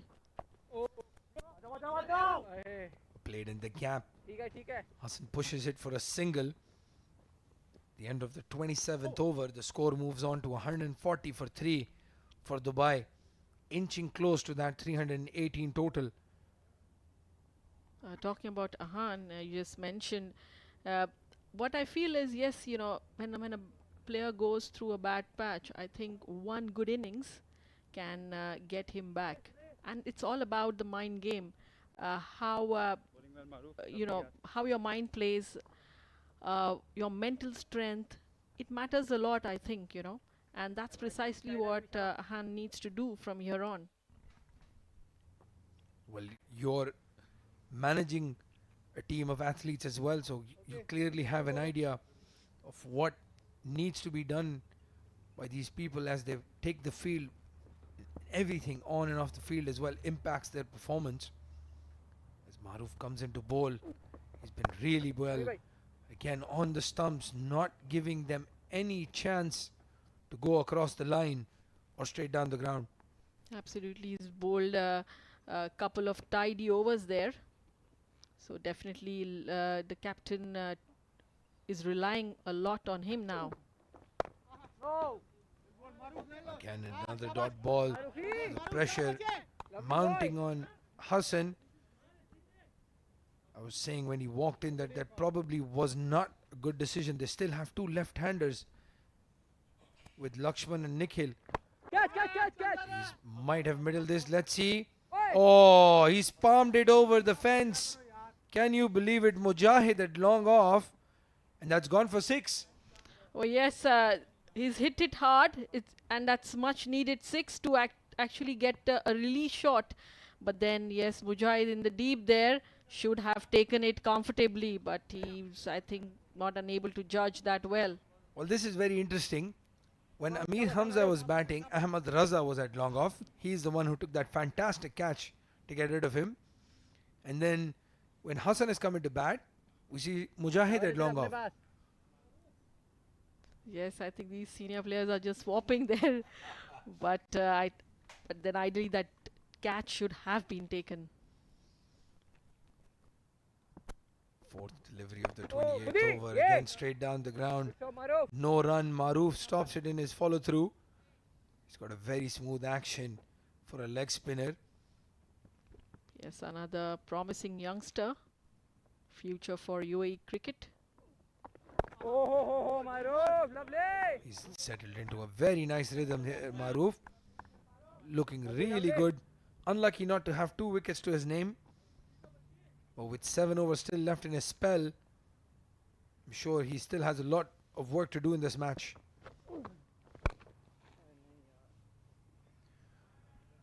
Well, he's pulled that from outside off stump. There's no mid wicket, and that ball goes to the fence for 4.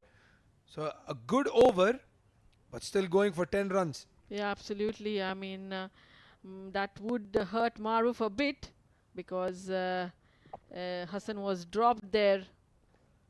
So I think some tidy overs is what Fujairah needs to focus on now and not give those easy runs. But as you said rightly, yes, Team Dubai could have sent a left-hander bat there, which could have given them a good combination. Yeah, they've got very aggressive batsmen still to come. Bilal Chima, Lakshman Manjrekar, and then Nikhil Srinivas, who's very similar to Ahan in terms of batting. He plays with a very straight bat. Ronak Panoli yet to come as well. So there's still a lot of batting in that Dubai dugout. Mujahid comes into bowl. Outside off stump. Easy single there. So Ahan is looking very confident, Chitrali. I think if he can get to that 50-yard score, he might push on and play even more aggressively. Yeah, absolutely. Just that 50 to get him going, I think, and he would eventually manage to get that 50. And at the same time, I think Mujahid now needs to compensate for the dropped catch. But then we need to see how this combination is going to work. Comes into bowl, the second ball on the stumps. We're talking about compensation, Chitrali. The one man who needs to compensate for Dubai is Bilal Chima, who dropped Wasim when he was in single figures, and he raced away to 68.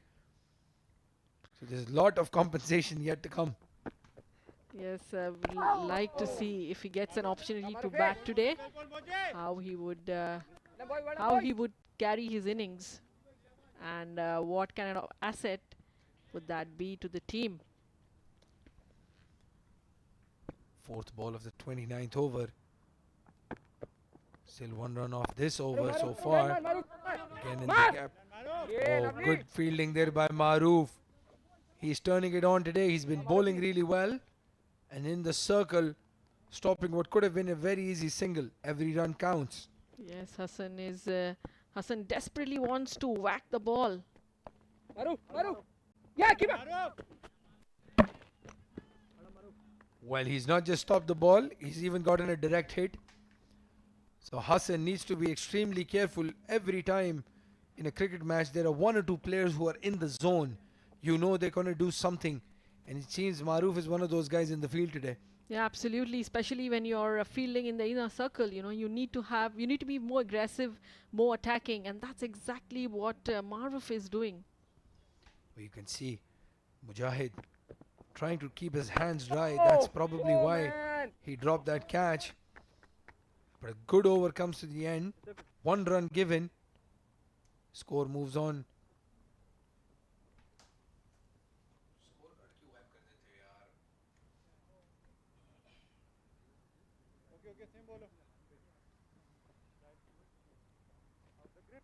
We have a look at the bowling card. Score 151 for 3 in 29 overs. So they're going close to 5 runs in over, and you can see Ahmed Raza going for a lot of runs in his 2 overs 23. Wasim 4 overs 20. Basel Hamid 4 overs 25. So good control by the other bowlers around him. Yeah, absolutely. 7 bowlers have been bowled till now. Maruf continues with his spell here, going into his 4th over now. Well, it seems that Hassan has a plan to take on Maruf. Probably that's why he's been sent. Amir Hamza was out trying to hit Maruf over long off. Hassan tried that as well, was dropped. So I'm not sure if this is a good idea to send that right-hander to hit the leg spinner. He's looking in supreme confidence, Maruf. Yes, probably a left-hand bat would have made a difference.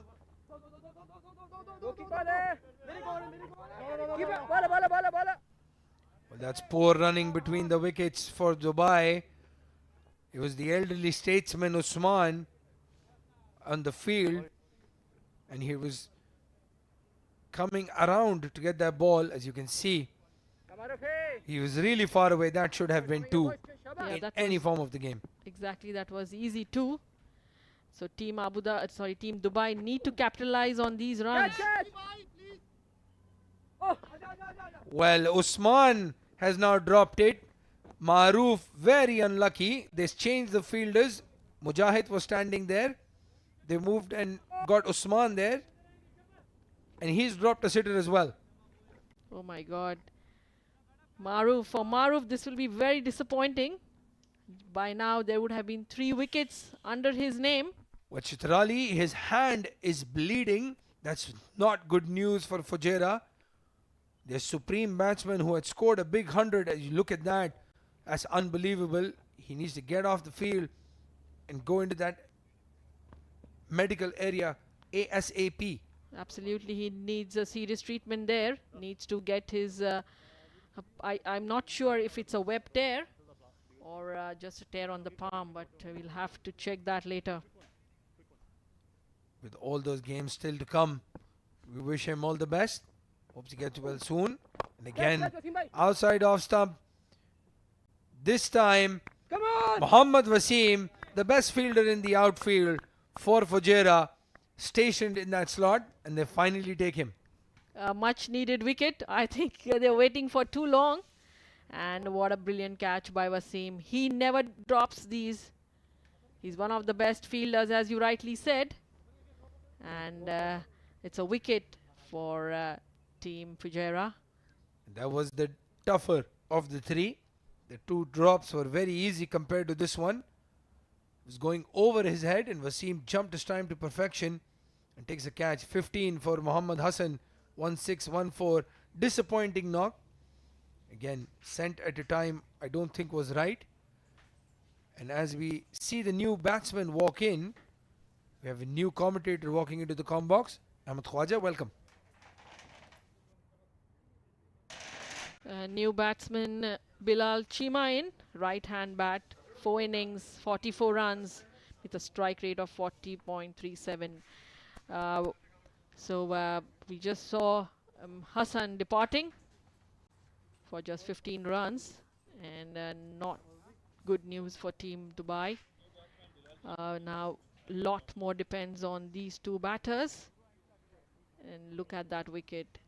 Catch it is the call, and yes, it is caught. Another catch by Wasim in the deep there, and with me is Ahmad. Thank you very much, Chitrali. 154 for 4 then. Maruf Merchant doing the trick here for Team Fujairah.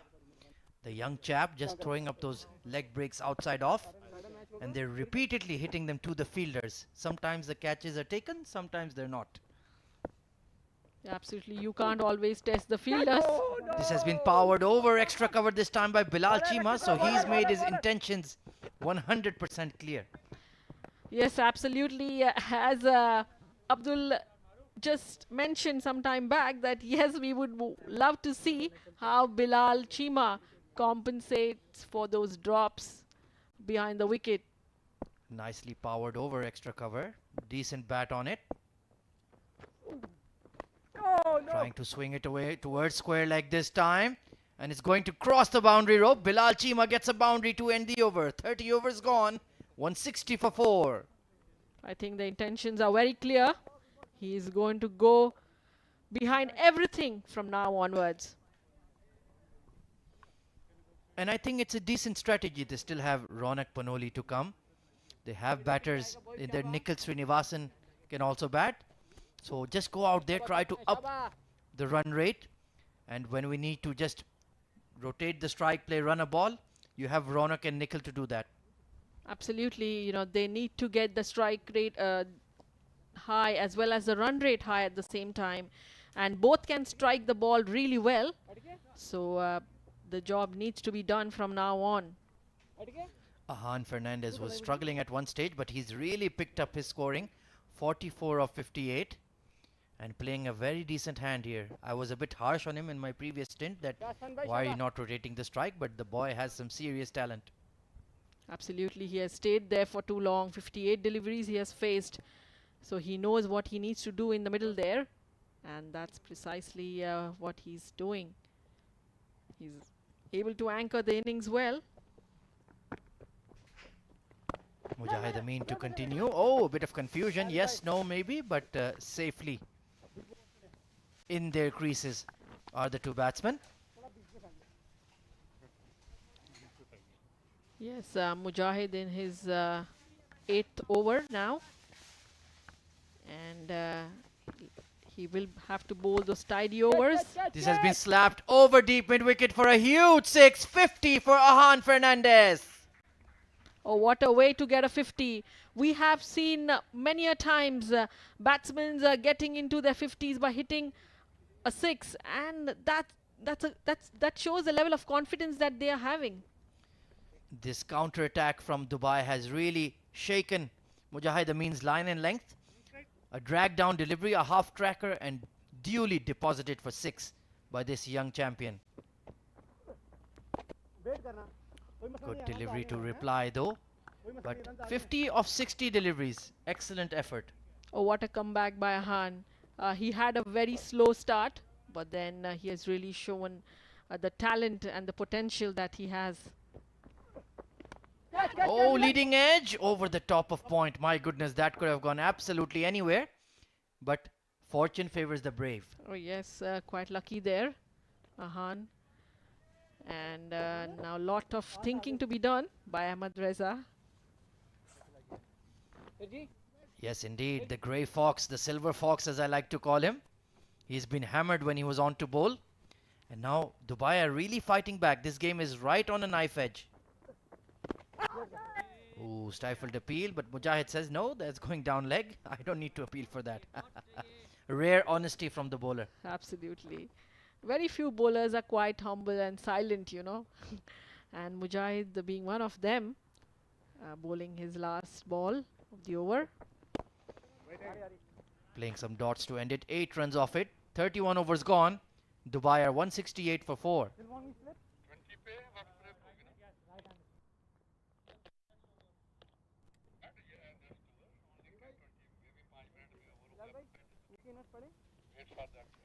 Let's take a look at that 50 from Ahan Fernandez then. That hook shot was absolutely out of nowhere. He was really struggling till then. Gotten a bit lucky on some top edges. They've tried to pepper him with short deliveries, but when he got settled, then he really counter-attacked beautifully. That lovely flick of the legs and this massive 6 over cow corner. My goodness, he's got 3 sixes. Can you believe it? So he's batting really, really well here. Oh yes, 3 sixes for this young lad. I'm sure, you know, he has proven what he's made of. and bright future moving forward for UAE cricket also. And lot more depends now on him, how he moves on, and I think he needs to stay till the end, as he's able to strike the ball so well. Maruf Merchant then into his 5th over. 2 for 24. So Bilal Chima seems to have settled down a bit after getting off the mark. 2 and a boundary to his name. He is a very, very key player. They only need 150 of 19 overs. Very doable in the circumstances.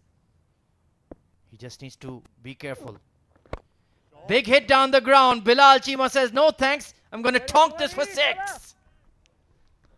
Yeah, absolutely. Anything given width to a batsman, I think they're going to go for it. And that's exactly what Bilal Chima does here.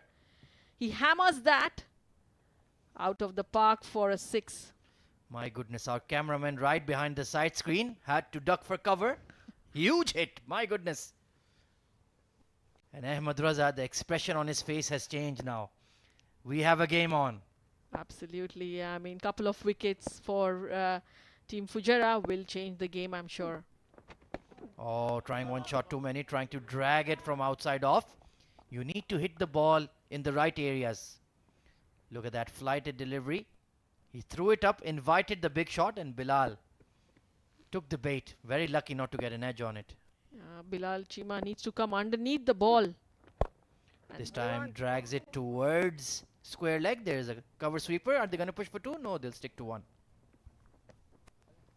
Yes, these two need to stick on there and build up a good partnership, which automatically would release the pressure from the batsman who's coming in next. Yes, I think this suits Ahan Fernandez's batting, although he can hit big. But if he just needs to hang in there and Bilal will do the heavy lifting, that makes sense.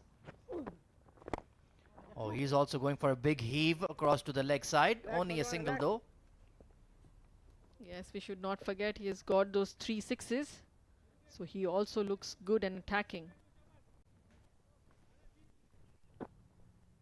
Already 8 runs off the over. 318 is the target. Nicely pushed away, but straight to the point fielder. 32 overs gone. Dubai are 176 for 4.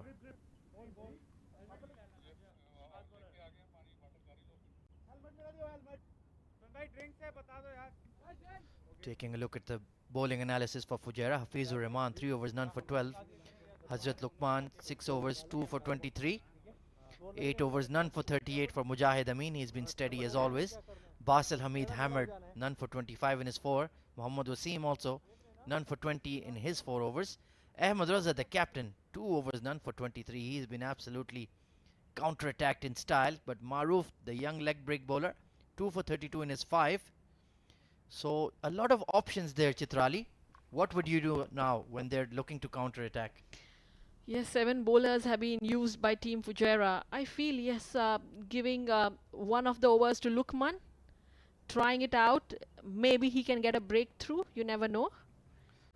Well, we have a drinks break right now, so let's go over to Shoaib Ahmed, who's having a sideline interview. Start. We are ready.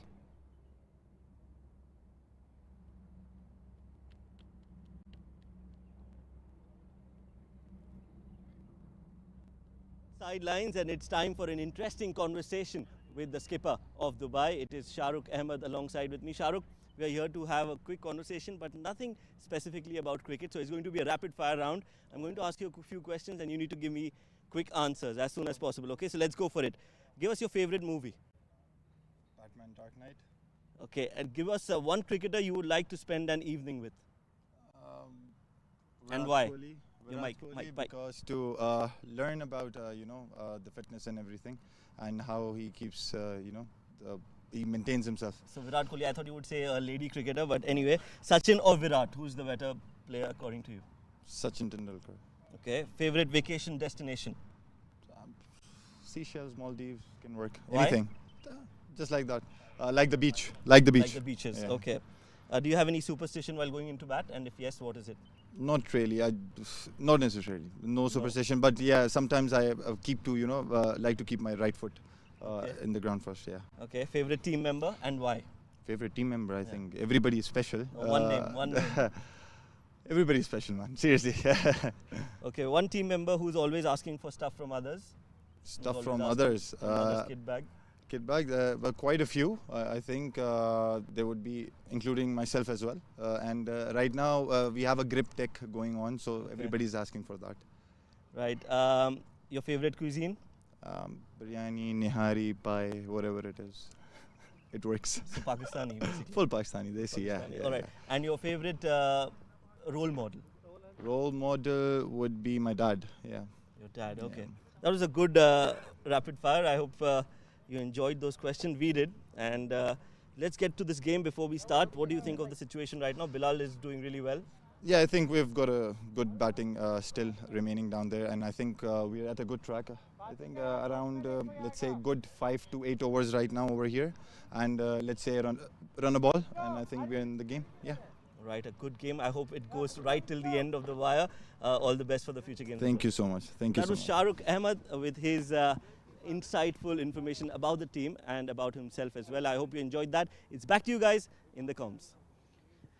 Thank you very much, Shoaib. A very interesting conversation with the captain of Dubai, Shah Rukh Ahmed Sheh. And well, let's talk to my co-commentator. I'm going to do a rapid fire with her later on as well. There's a change in the bowling then. Hafizur Rahman back into the attack.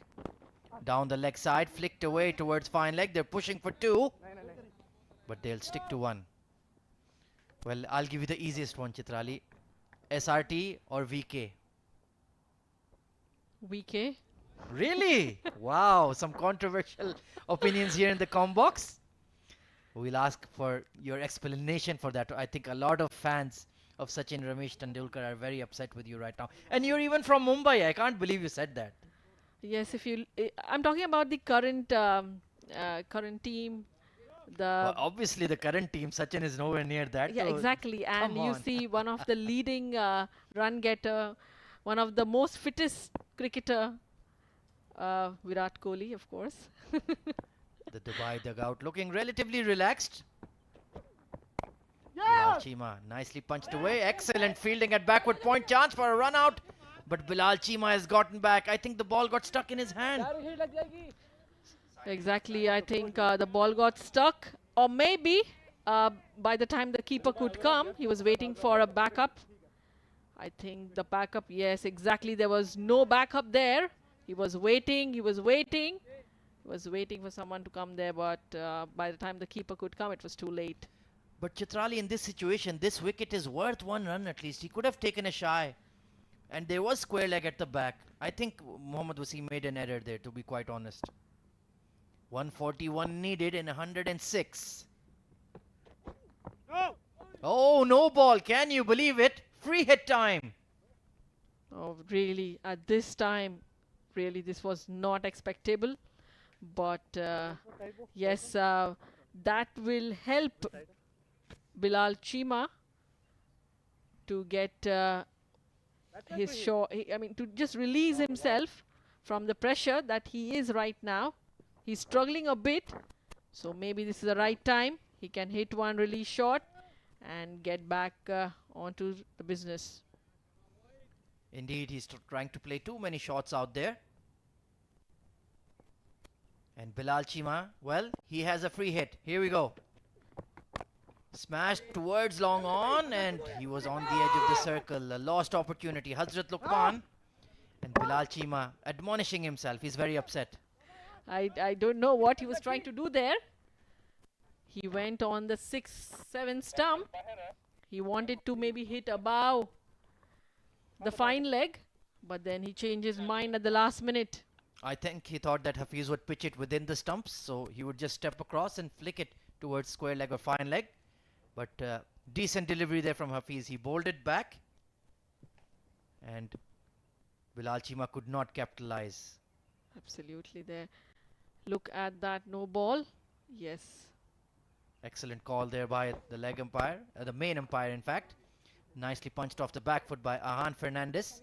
Amongst all the action, amongst all the panic, he's been ice cool. Yeah, he's been cool from the start. I think he's been building his innings so well, and showing a very good temperament as well. And he's anchored this run chase really, really well.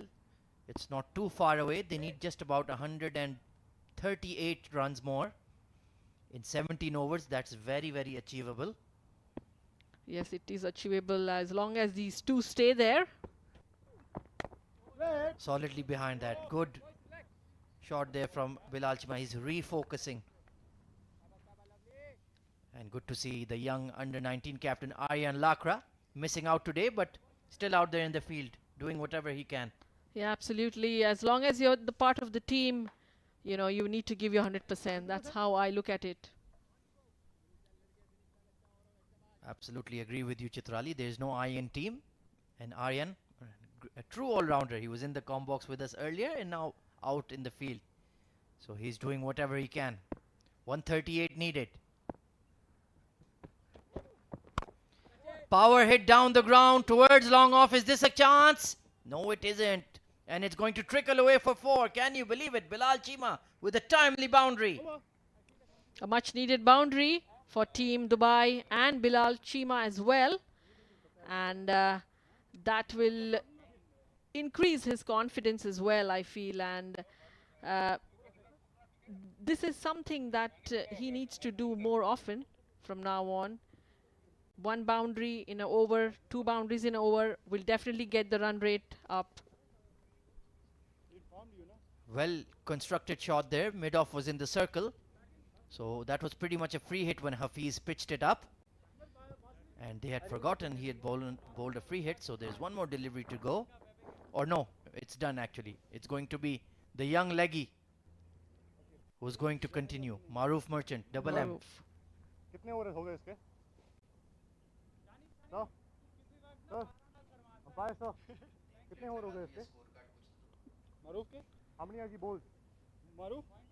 So Maroof Merchant, he's given away 32 runs in his 5 overs, but has got the 2 wickets of Amir Hamza and the second batter as well, Muhammad Hassan. So he has been effective for his captain. He's got those 2 important breakthroughs for Team Fujairah. So we'll look from now on what magic he does there. Bit of a defensive field. I would have at least given him a slip or 2. Keep him in the game. But Ahan is batting beautifully. 55 of 67. Oh, big appeal struck him on the pads, but perhaps just going down the leg side. What do you think, Chitrali? Yes, I think it's going down the leg. Because as you know that there is no turn on this wicket at all. So it's a right decision by the umpire. I have to say the umpiring today has been absolutely spot on. They've done a wonderful job. Dragged away towards long on this time. A hard hit from Ahan. Perhaps was looking for that cow corner gap. But what should Team Fujairah do to break this partnership right now, Chitrali? What's the plan? I think they need to create more opportunities and bowl the right bowlers right now. Bowl that tidy overs, not give any room to the batsman, and let the batsman make an error. Bilal Chima once again swinging towards the leg side. He's constantly looked to hit Maroof out of the attack. But lovely delivery, look at that. Just on that 5th stump line and spinning away. Some extra bounce as well. I love the way he bowls. He tries to bowl on the offside, getting the ball in. Once again, Bilal Chima has only one plan of attack. Perhaps should look to work the ball to the cover sweeper, pick up a single. But perhaps that is the instructions given to him. Just counter attack. Keep going for your shots. Yeah, Ahmed, but he can do counter attack on the offside as well. Quicker ball this time, just pumped down the ground for a single. So entertaining over there. Yes, just 1 run coming off that over. So he's been very tidy there. Oh, I think there's still one delivery remaining. My bad. And Fernandez, 56 of 69. We can see he can target that cow corner boundary. And looks like Dubai have a plan to play quickly now. Get some quick runs. Swung away towards mid-wicket. But the sweeper will clean up only for a single. 34 overs gone. 187 for 4.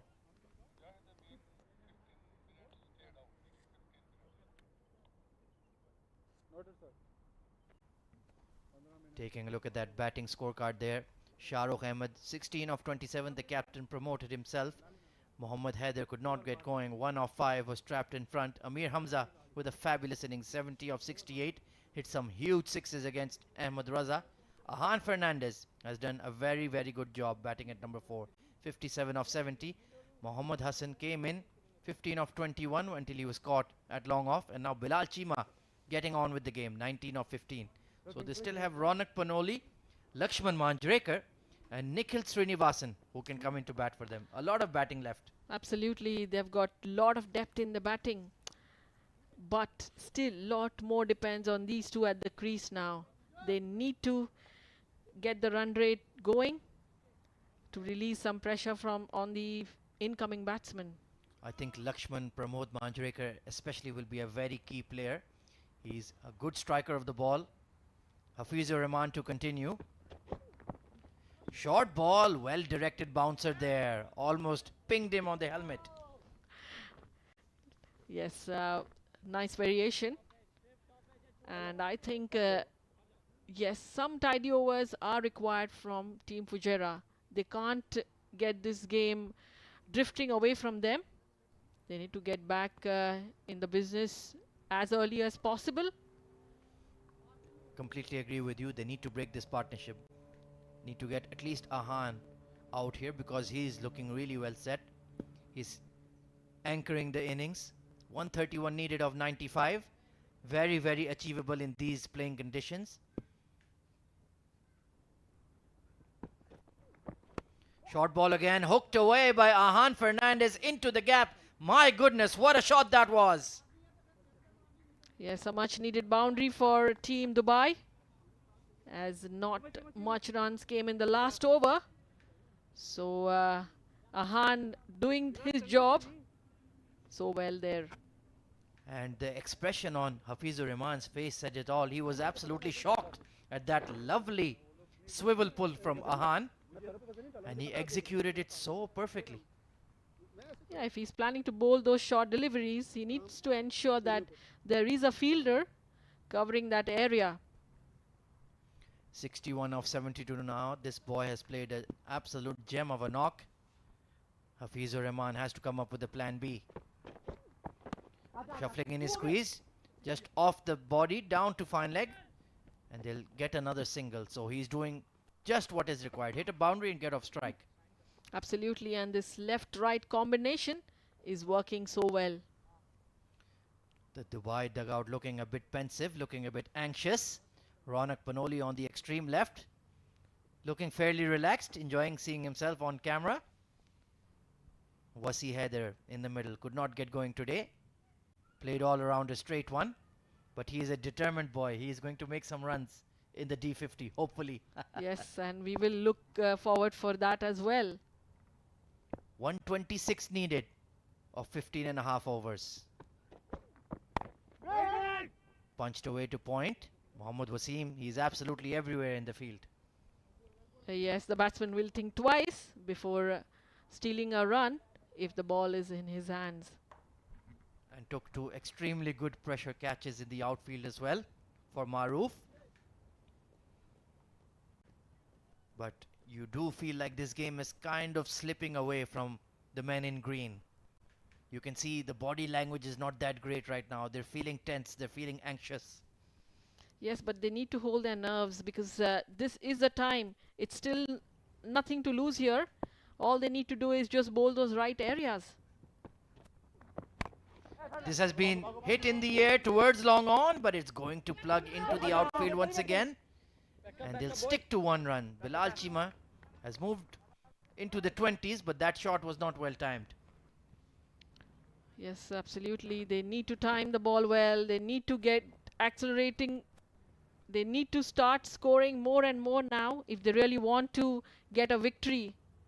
And at the same time, Team Fujairah needs to bowl in the right areas to ensure that, you know, they are back. They are able to control this game and win it from here on. Hazrat Luqman was at mid-on there. The ball just landing over his head. So they have tried to gamble with the straight fielders that perhaps they'll pop up a catch. Hasn't worked so far for Team Fujairah. This young boy Ahan has been very, very impressive. I really enjoyed his innings. Foolish delivery, driven hard towards mid-on. Dot ball to end the over. 35 overs gone, 193 for 4. The Dubai dugout there, even their body language has changed as well. They're feeling the pinch, the nerves. It's a very, very big game. If they win, they have a very strong chance of going into the semi-finals.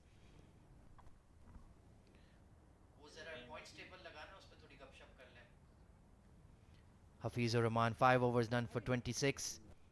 Luqman Hazrat, 2 for 23. Perhaps bring him back into the attack. Chitrali, try to get a wicket here. Exactly, they need to get Luqman, their main bowler, at least get him 1 over or 2 even for that matter, and create some pressure or get a wicket, which can be an important breakthrough for Team Fujairah. Maruf Merchant, the young leggy to continue. 2 for 35 in his 6 overs, so he's gone for runs but picked up wickets too. And his battle resumes with Bilal Chima. This is going to be interesting to watch. It's either do or die. Either he's going for 6 or he's going to get out to him. Exactly, as you rightly said, it's going to be interesting to watch these two, Maruf versus Bilal. Bilal really staring at that square leg fielder, perhaps trying to warn him, I'm coming for you. This match is fascinatingly poised. What a game we're having tonight. Nicely worked off the back foot. So he's aiming for something that's pitched within his range. He's looked very, very determined. The way he absolutely shot out of the dugout out to bat, he wants to prove a point. Absolutely, he wants a lot of runs under his belt tonight. 20 off 18. Oh, that's plumb in front. Bilal Chima playing across the line one too many times. And this time, he's been nailed dead center. 5 wickets down, Dubai. As we rightly said, you know, it will be interesting, and that's what has happened. He has fallen for Maruf there. Bilal Chima could not capitalize. Again, playing a cross shot. He should have played under the ball. He should have played it straight. Maybe he could have got a couple of runs there. He's out on 19 deliveries. The strike rate of 105.26. 2 boundaries and a 6 in his short stay at the crease. He just looked very agitated. He didn't look relaxed. And speaking of not looking relaxed, the Dubai dugout now. This match is firmly gone right in the middle. It's 50-50. It's still like a pendulum. It can go any side. It's not about the hand you're dealt. It's not about your opponent. It's how you play the game. Do you play for glory? Do you play for fame? Or do you just play to win?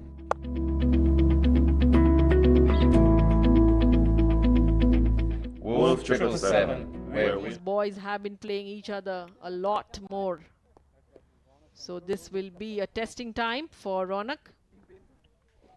Hasn't had a lot of runs under his belt in this tournament, but he's the kind of steady, experienced player you need in these situations. They still have Lakshman Pramod waiting in the dugout. Bowling right arm over. So they have a lot of batting still to come, and even Nikhil Srinivasan is there. So just need a partnership here, just hold it together. Slip in place, Aryan Lakra getting in the ears of Ronak Panoli. Yeah, absolutely. Ronak needs to get more runs in today's game. show what he's made of here and support Ahan, who is doing so well. Fantastic chirping going on from Aryan, who's in slip. Punch towards that long off fielder, so Ronak will get off the mark in confident fashion. And Aryan was just saying to him, this ground is too big for him. Don't worry, Maruf. Yes, but 3 crucial wickets he has taken. He's got those breakthroughs for the team. What an effective bowler he has been. Ahan Fernandez. Oh, struck on the pad. Another stifled appeal. The good thing about Maruf is he's very, very straight. He's very, very accurate. Yes, you see he's got his high arm. Yes, and that's going, I think, leg side. Yes, it is.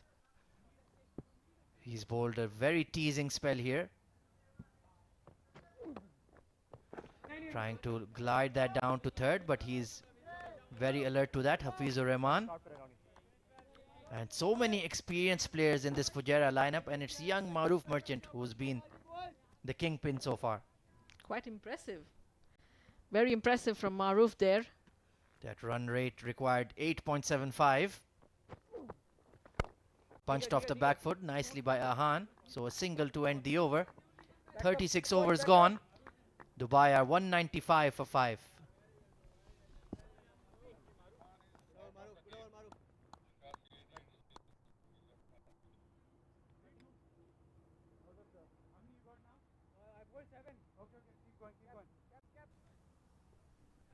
A lot of thinking going on there in the dugout, because lost a wicket here, Bilal Chima. So yes, a lot more depends now on the 2 batters at the crease. Taking a look at the standings so far in the Emirates D50. Of course, the top 4 go through to the semi-finals.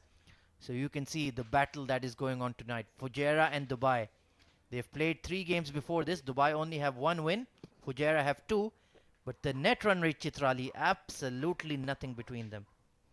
Yes, a golden chance for Team Dubai to go ahead of Fujairah and get into those top 4. All depends on today's game. It's a must win for both the sides. Absolutely. Ahmed Raza would want to seal his spot in the semi-finals by getting a victory today. And Dubai, they'd be like to be in the hunt. This time, quick single taken. Chance for a run out. Oh, my goodness. It has struck Ahan Fernandez. He was just ambling into the non-striker's end. And anything could have happened there. Again, it was Wasim. Quite aggressive, quick, energetic in the field. Yes, he desperately wanted to hit that stumps. But yes, again, little unlucky there, Wasim. Aryan Lakra out there, the young under-19 captain. What an experience this is for him to be commanding the side. Ronak Panoli, he needs to play a good innings here. He's a senior player in this Team Dubai side, and he needs to show his experience and quality. Absolutely, lot depends on Ronak, who has so much of experience in the under-19 campaign as well. We've seen him. 196 for 5. Bowled him around his legs. Ronak Panoli has walked across his stumps and missed a straight one, and that middle peg has been knocked back. Oh, what a beauty. What a beauty.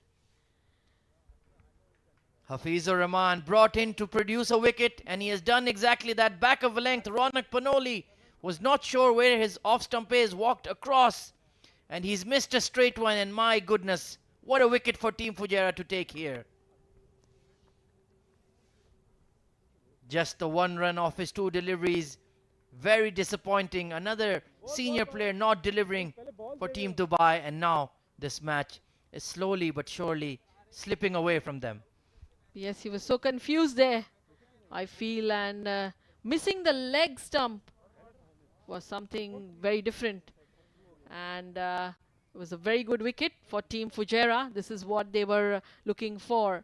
you know, even though Ahan is still there, they can manage to take early wickets of the new batsmen. My goodness, look at that. Round the wicket, over the wicket, around his legs. Really, really poor stuff from Ronak. He'll be bitterly disappointed. And now it's Lakshman Pramod Manjrekar coming into bat. Look at that strike rate, 123. So he's going to get on with the game. Yes, he has no choice. He needs to go from ball number 1. And again, a left-hand batsman there. So some good combination we'll be able to see there. Absolutely. He is a key player right now. He needs to bat well. He needs to play a good hand. Because Hafizur Rahman has produced this wicket of Ronak Panoli right when Dubai were looking to build a partnership and take it deep. He struck. Spot on, Hafiz, this time. Surveying the field there, 2 players in the ring on the offside. A cover sweeper in place, a deep fine leg in place. A mid-wicket is close in the circle. So they're ready for his leg side shots. Let's see what happens. Pressure is on Team Dubai. 196 for 6. No. Oh, and he's given a no ball. Can you believe it? Lakshman wants to face the free hit. Very clever there. But Hafizur Rahman just overstepping the mark once again. Yes, once again he's overstepped. And really that will be disappointing for Team Fujairah. Something of this sort is really not needed right now. So for a new batsman, you're giving it a free hit, a release shot to play maybe. A huge no ball there. My goodness, Hafizur Rahman, you have to do better than that. Lakshman with an ideal opportunity to open up his arms and go for the boundary. Absolutely. Right then, here we go. Free hit coming up. Length ball swung away over cow corner all the way. 1 bounce over the ropes for 4. 200 up for Team Dubai. What a way to go to a target of 200. Well done, Lakshman there, capitalizing on that free hit. And I'm sure that will release a lot of pressure off him and give him confidence. Just a nothing delivery, back of a length on a free hit. That's what you dream about. And Lakshman said thank you very much and smacked it over cow corner for 4. 117 needed of 81. Surely Dubai, if you just hold your nerve, you're almost there. Hafizur Rahman 1 for 32. He's gone for some runs, but breaking that partnership could be a huge twist in this match. Worked away towards the cover sweeper, beats the extra cover who was trying to get across. So Lakshman, he's gotten underway. Yes, and it's important now to Ahan to take on from here. He needs to start accelerating, and Lakshman will have to give maximum strike to Ahan if Dubai has to go and win this game. 116 needed of 80, 202 on the board. This young man, Ahan Fernandez, has played a beautiful knock so far. 64 of 78. Now it remains to be seen. Can he counter-attack here or will he remain in this anchor role? I feel he should counter-attack because they need 116 of 80 deliveries. So a lot more depends on this young lad. Edged away past the keeper towards third man. That's going to be 4. That's edged and raced away for a boundary. Yes, much needed runs for Team Dubai.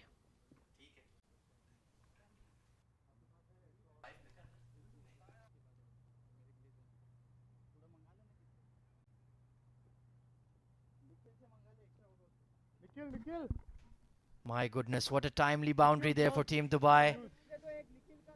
And Fernandez telling the dugout, get me some new gloves because I'm going to finish this game. Yes, it's extremely sweaty there. So he needs to grip the bat well to hit those massive sixes. Absolutely. His six hitting ability has honestly caught me by surprise, but he's been very, very good, very efficient.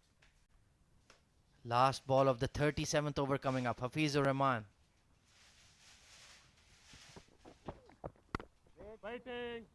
Dot ball to end the over. 37 overs gone. Dubai at 206 for 6.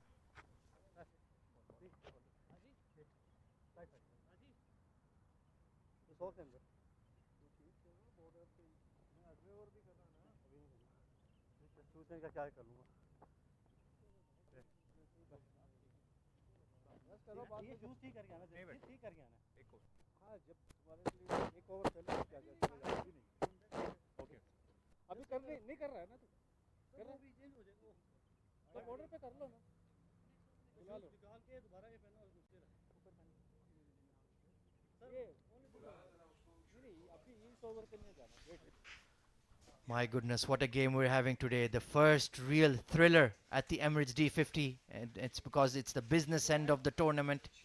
Everything is happening at a much more rapid pace. Chitrali, I'm going to ask you, I'm going to put you on the spot. Who's going to win this match?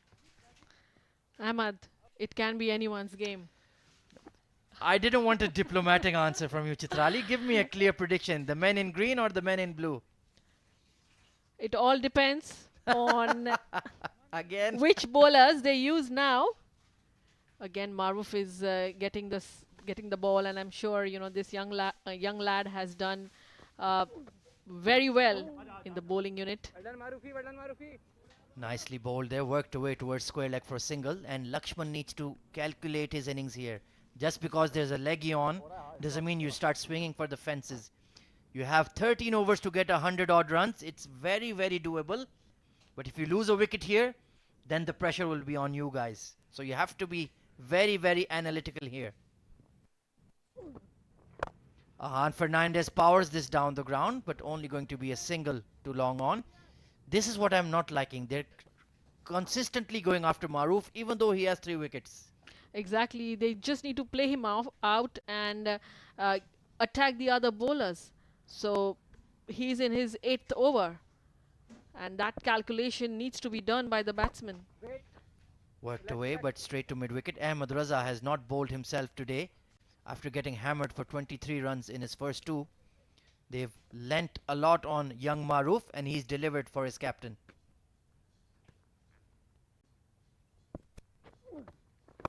Once again down the ground, Lakshman Manjrekar challenges long on, and there you go. That man, Mohammad Wasim, takes yet another catch in this innings. What a catch. The main man, the main fielder underneath the ball. Yes. And that is going to be 100% wicket. Oh, what a bowling by Maruf there. He's got 4 wickets to his name. Can you believe it? Dubai have consistently gone after him and consistently found the long on feeder. Lakshman Pramod Manjrekar gone for 6 of 6. Dubai are 7 down. Now we're going to have a change in the comm box. It's going to be Abdur Rahman Tariq and Shoaib Ahmed.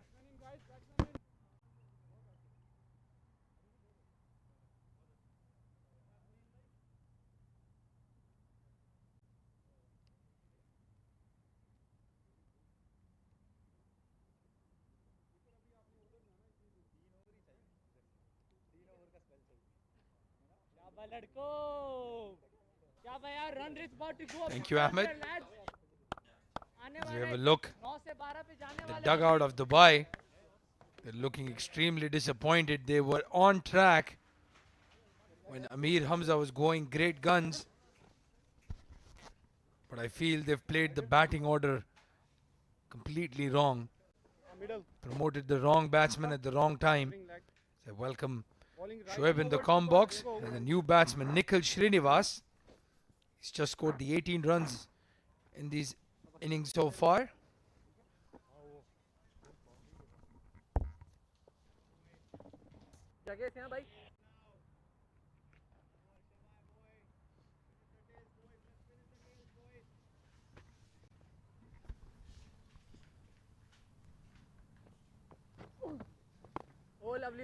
Very well bowled as a leg spinner.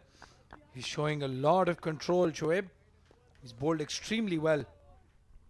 Yes, Maruf has been their card of ace.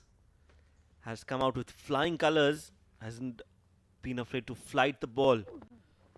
That has been the positive that Maruf has displayed here at the Seven Stadium. Absolutely clinical bowling performance.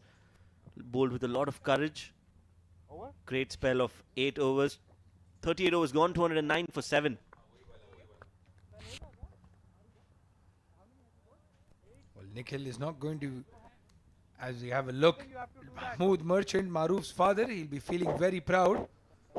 In the grey and yellow shirt, Mahmood will be really happy. And his partner Sudhir, who used to run the MS Dhoni Academy here in Dubai,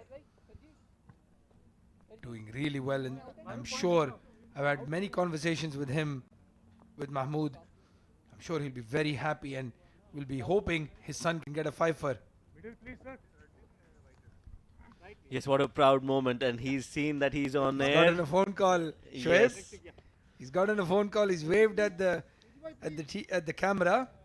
He knows he's on TV. Good to watch. Nice. He should be a proud man. Good bowling performance from Maruf.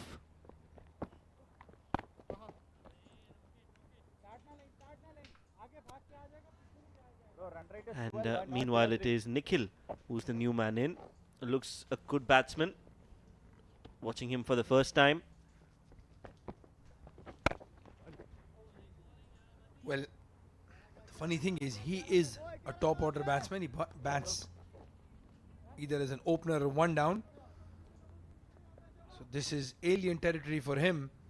And again, I think Dubai has missed a trick with their batting lineup. I think Hassan and Bilal were promoted the wrong time. They were going great guns. They didn't need to send their two finishers at the top. So if you look at the scorers, Shoaib, they've been sitting outside the whole match. Oh yes, absolutely. Hard-working professionals. All these live pictures brought to you are a culmination of some really hard work behind the scenes. Good looking shot there by Ahan. He's looking very confident. He was a bit circumspect when he came, hit a 6 of Wasim, then got hit in the head. And maybe that's just reset his wires. Mr. Iftikhar Ali, the match referee, seasoned, experienced professional.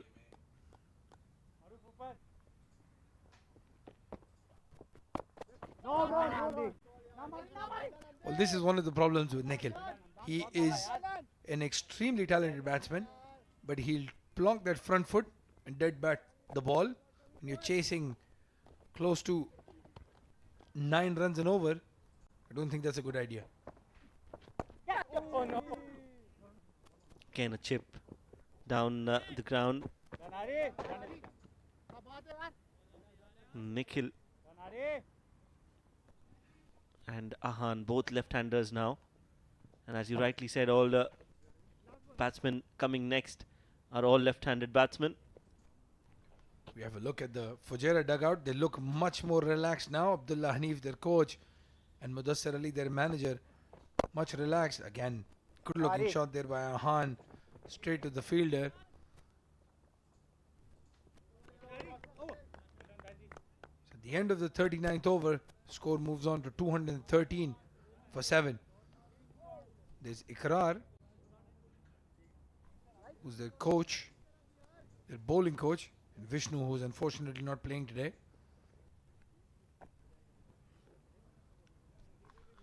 So that's the bowling card. 7 bowlers used. And interesting to see that Ahmed Raza has just bowled 2 overs, has been expensive in his 2, given away 23 runs. Will we see him bowl in this innings? Highly unlikely. Well, with Amir Hamza back in the dugout, and he took him to task, Amir Hamza. Maruf comes into bowl again to Ahan Fernandez. He's chipped it in the air. Could this be the fifer? Very unlucky falls in no man's land. If there's anyone who's deserved a 5-wicket haul, it's Maroof. That ball hits the top edge, lands safely. Lucky there. Ahan. Nikhil meanwhile brings out the slog sweep, plays it along the ground. Shahnawaz will clear that ball up and throw it back to the keeper.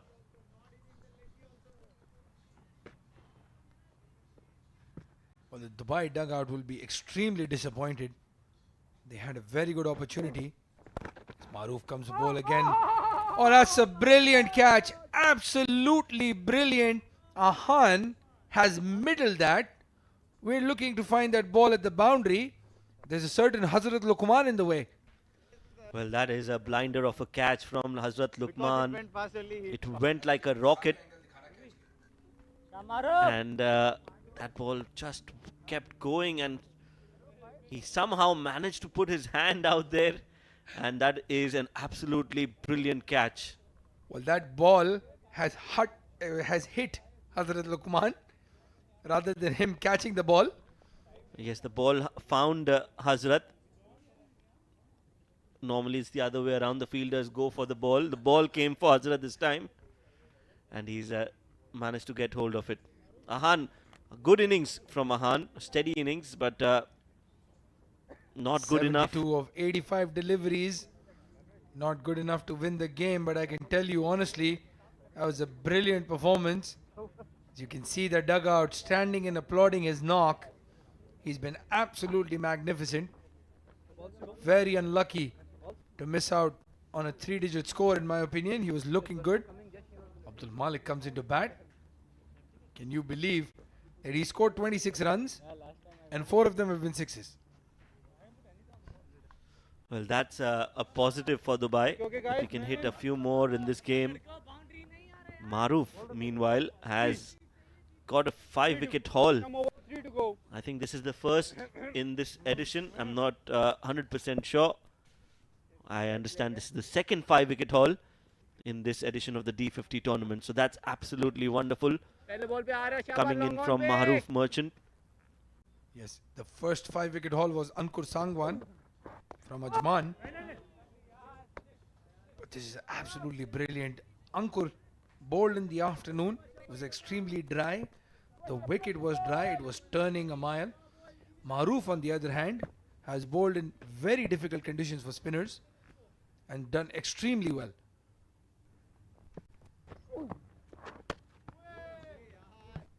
Nicely bowled. Kugli to welcome Abdul. Anticipating that he might go for a big hit. He's put the wrong one in.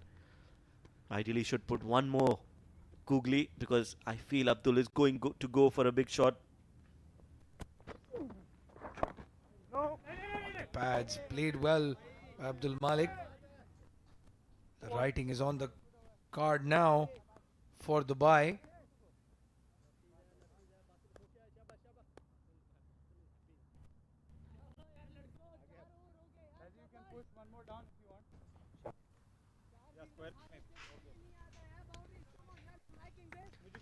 Yes, Ali.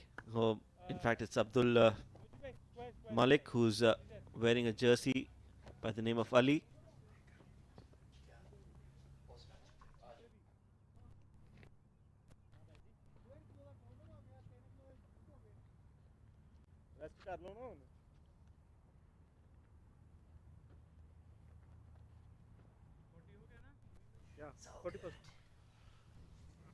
So Nikhil, who's looking like a top order batsman, as you rightly said, has been sent out to bat at number 8, which is a little perplexing. But I think that's because they have a lot of depth, a lot of options in their batting lineup.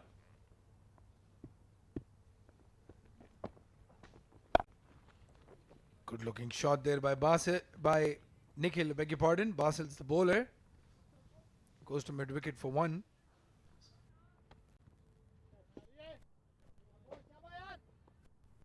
Long on, long on.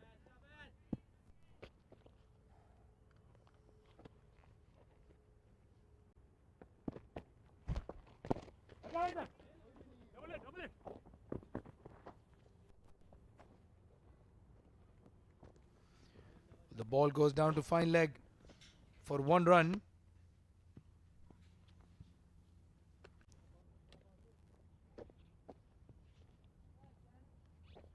bro.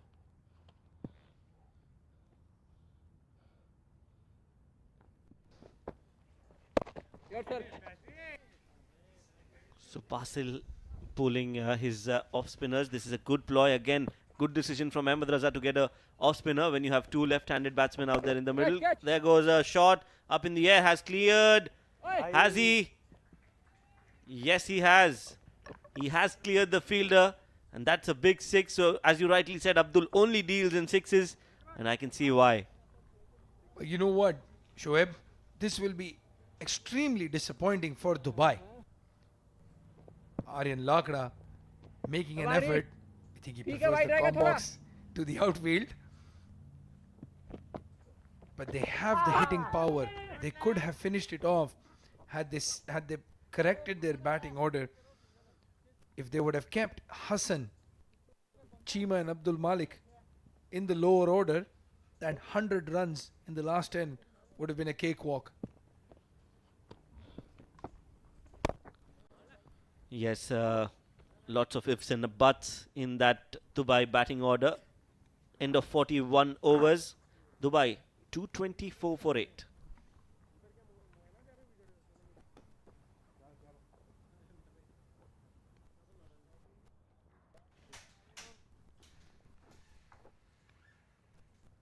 Have a look at that batting card against Shahrukh. 16, 27 balls. Syed Haider 1-5. Amir Hamza scoring the bulk of the runs.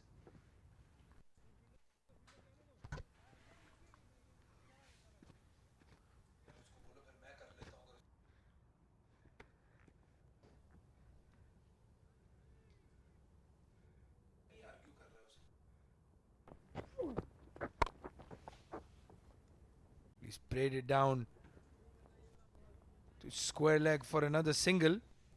Again, he looks really good as a top order batsman or a middle order batsman, Shoaib. But 100 runs to score in the last 9 overs with just 2 wickets in hand. Very difficult task. Oh yes, very difficult. Had they had wickets in hand, it would have been a different picture altogether.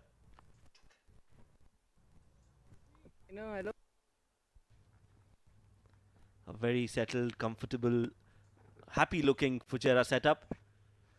And why not? This man Maroof has done wonders for them.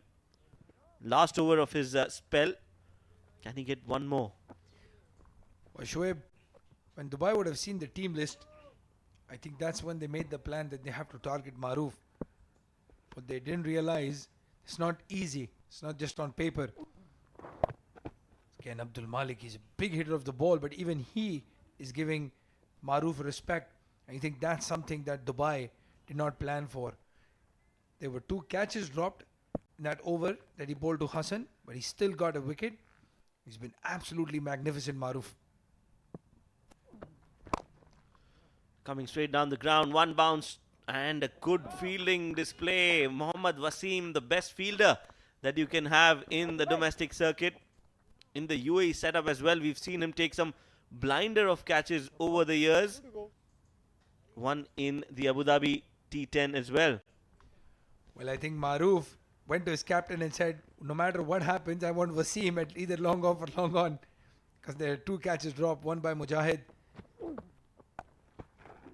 He plays a sweep shot. Nikhil, very good looking shot there.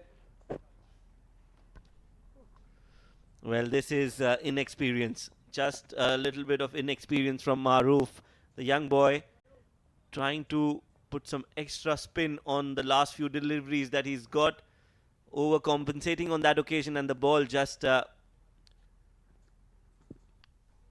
going very close to the batsman, and Nikhil does the rest.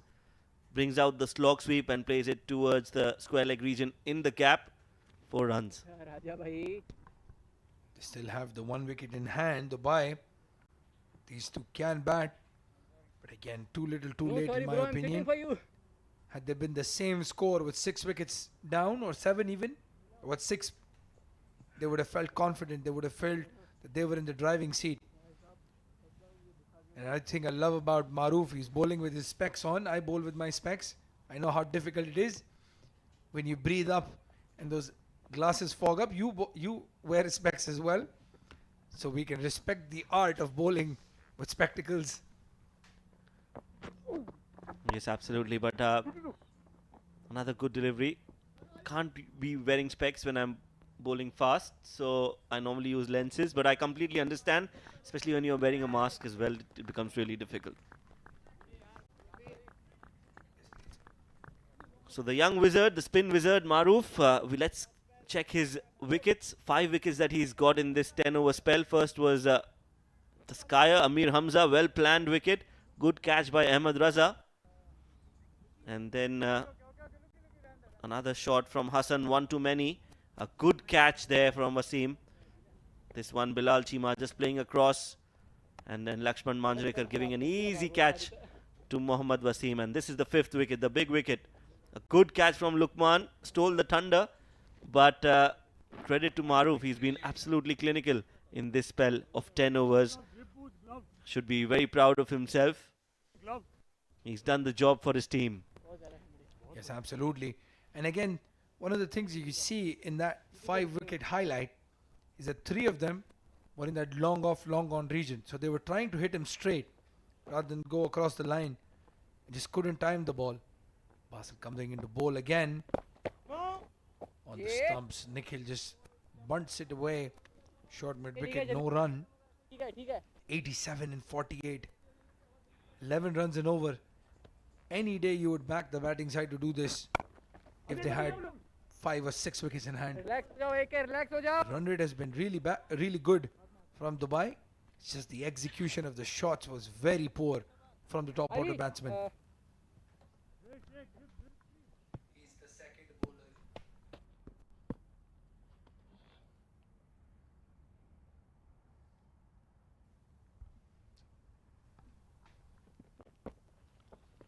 Oh, that's a dolly of a delivery. Abdul just trying to defend that ball. Abdul Malik in no position to defend it. Big gap between bat and pad. And a soft dismissal. Clean bowled. Stumps disturbed. Sound of timber. Well, for some weird reason, he's just gone for a straight batted dab. Instead, maybe try to hit that ball straight like he's been doing. But again, Abdul Malik bowled by Basil Hamid, and his only scoring shots have been huge 6s down the ground. Yes, a soft dismissal, and that's the wicket of Abdul Kalam. Basil Hamid gets a wicket. Last wicket left for Dubai. Look again, just through the gap between bat and pad. Very poor. There's absolutely no reason to do that. Might as well just go for your shots.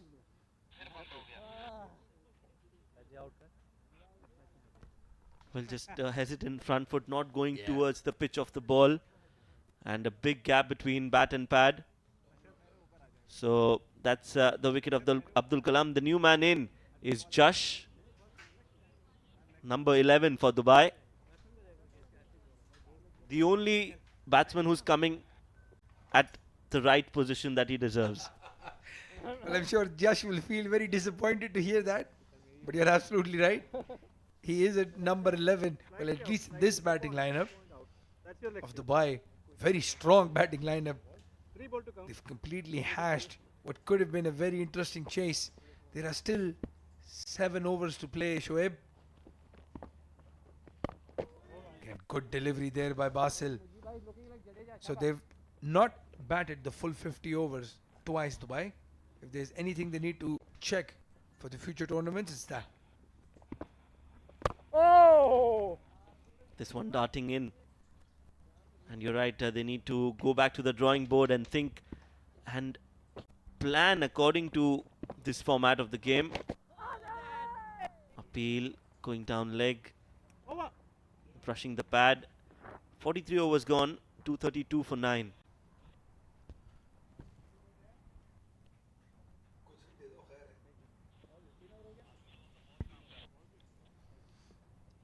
Again, as we look at that batting card, Ahan and Amir Hamza scoring a couple of 70s. But then that middle order or lower order, complete chaos. Muhammad Hassan 15 and 21 deliveries. Bilal Chima 20 of 19. Ronak Panoli again disappointing. Lakshman Pramod batting very low. And Nikhil Srinivas at 8. Scoring 12 of just 13 deliveries. Abdul Malik had a big 6. Then bowled by Basil Hamid. So the last man and last pair batting now for Dubai. As we see a bowling change. Again with two left-handers on the crease. Shahnawaz Khan, the off-spinner, comes into bowl. Full toss delivery. Nikhil plays it down to ground for just 1.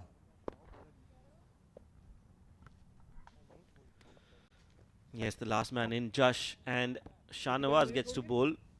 Roll over his hands.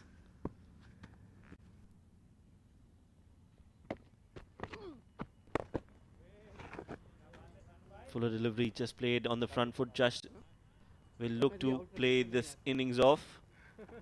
I don't remember him wearing glasses when he was bowling, was he? Yes, he was. He bowls with glasses as well. Oh, a slip was needed. A slip was needed. That ball went in the slip cordon and just will be cut by Hafizur Rahman. Well,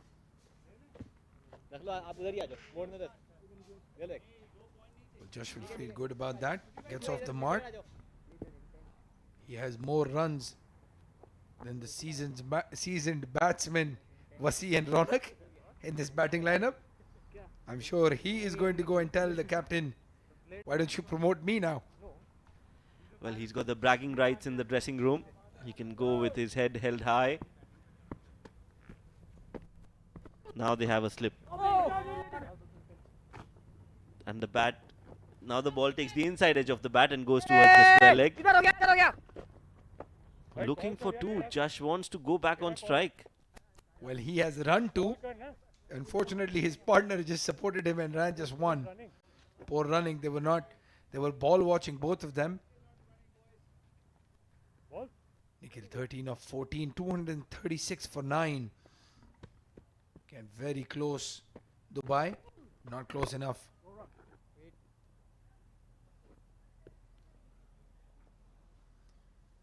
We will have to look and find out what has happened with Usman. He's not in the dugout, so I'm sure he's gone to the hospital to get his hand checked. He had a bad cut when he dropped that chance of Ahan. Nikhil plays it down the ground for 1. He's instrumental, Usman, for Fujairah to make a fest of this tournament. Their batting has started to click slowly. I can see the think tank giving each other high fives. Must have discussed a plan that has fallen into place. Or they might be just deciding what's for dinner. Yeah, where's the party tonight? That's the question. Deciding on the venue.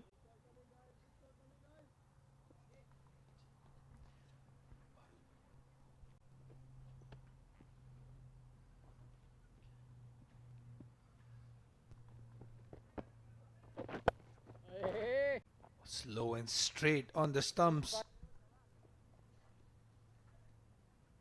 Just plays it back to the bowler. Basil Hamid bowling his 8th over. As Nikhil drives it to cover for a single. Yes, just playing it on, dragging the game. Get some more close-in fielders, Ahmed Raza. Try to get a wicket here. Up in the air, catches the call. Oh, just lands safely. Josh again looking for 2 and will get them easily. Well, if that would have been a direct hit, we might have seen the third umpire getting involved for the first time.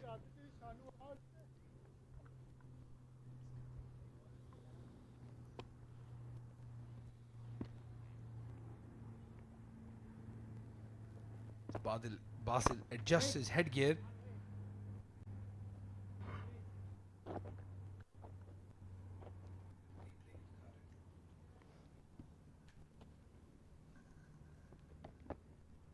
Will be looking for a wicket here. Deal, but clearly I think there was bat first and then some pad onto it.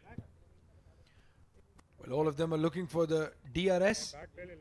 Let's have a look at that replay. Yes, I think that hit the bat.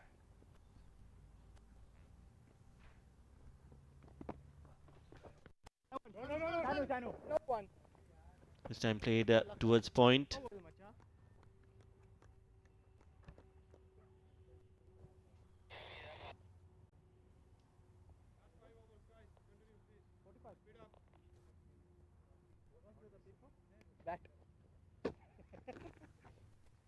Right, so we have along the sidelines Ahmed Khwaja with a special guest. Let's head to him and see who he has with his in his company. Covering middle. Next time. Yeah, exactly. Continue same bowler. Right arm round.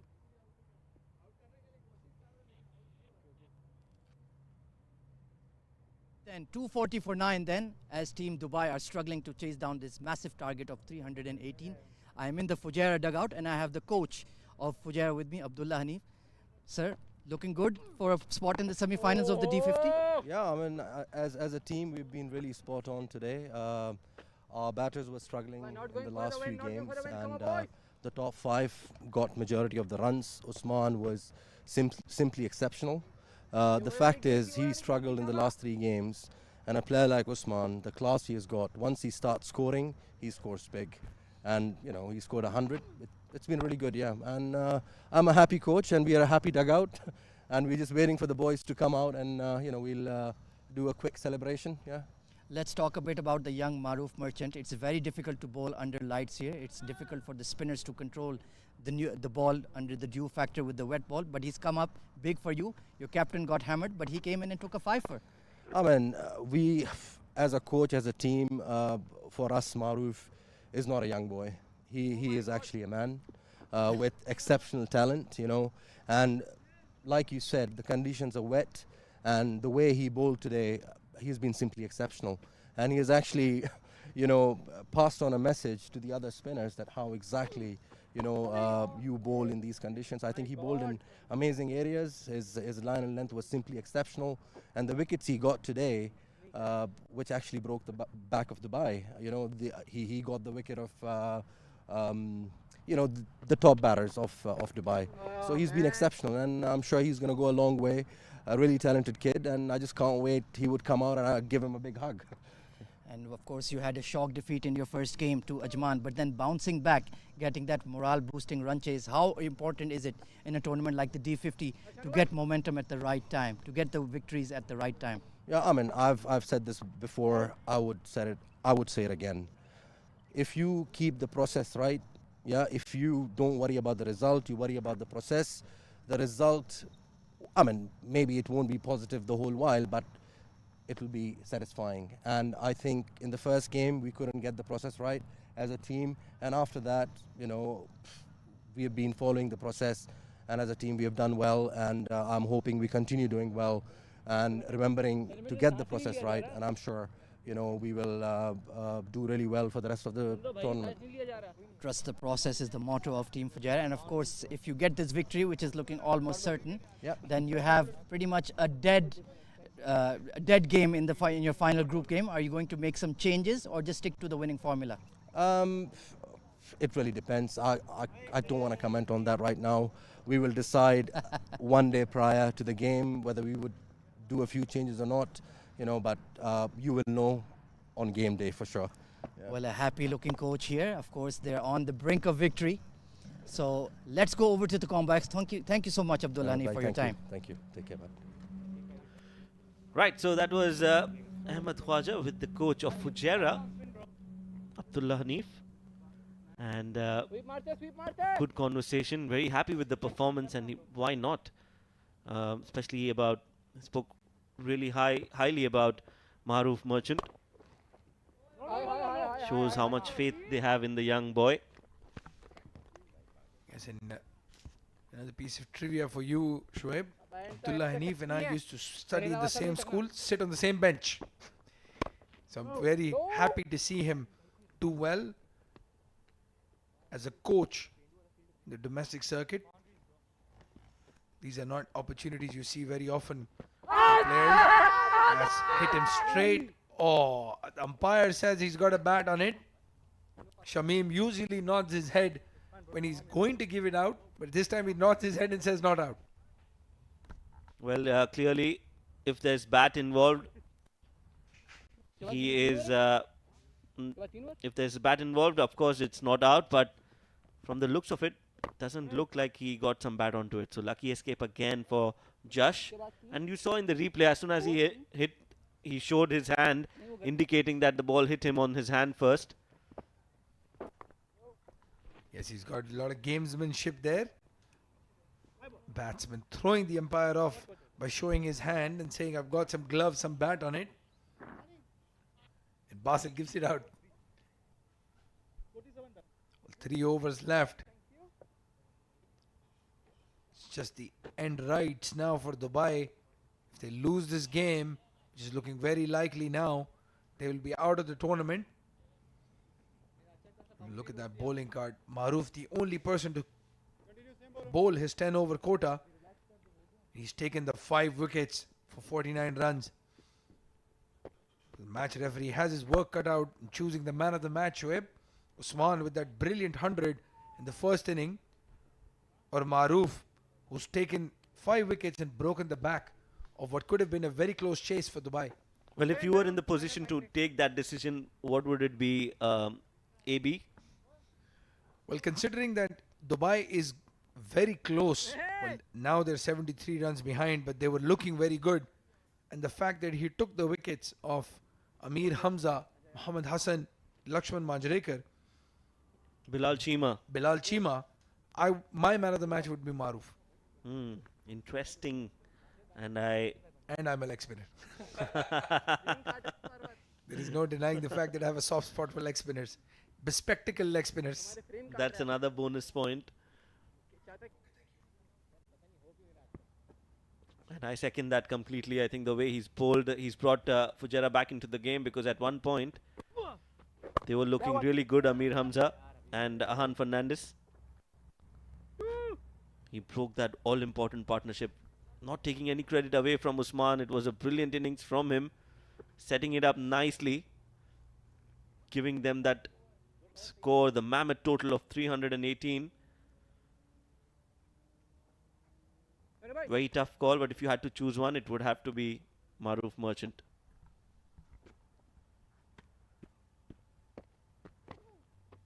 Oh no! Going through the motions now for Fujairah and Dubai. Nikhil showing no intention to go for that total. He wants to have a net.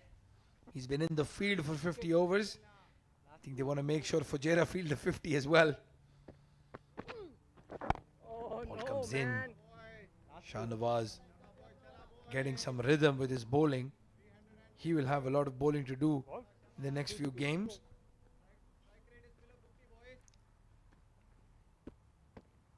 Fifth ball of the over. Again, perfect front foot defense from Nikhil. Well, the semi-finalists look dead and dusted. Wide down the leg side. Could have been a stumping opportunity there. Hamdan misses the ball and they take one. It was darted quick and on the onside, on the leg side, behind the batsman, so it was difficult for him to collect. Just managed to get some leg onto the ball, and the ball went into the fine leg region.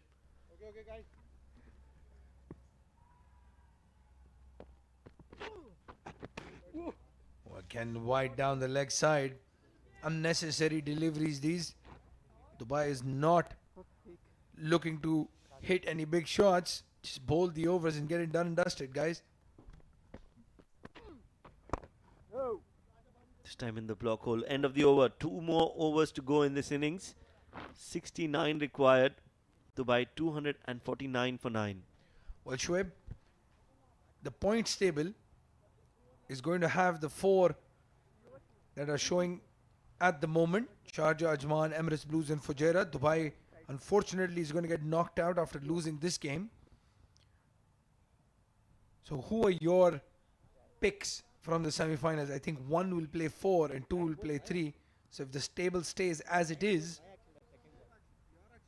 who are you going to choose as the 2 teams that could go in the final? Well, difficult call because 1 and 4 is going to be. We'll have to check the points table again.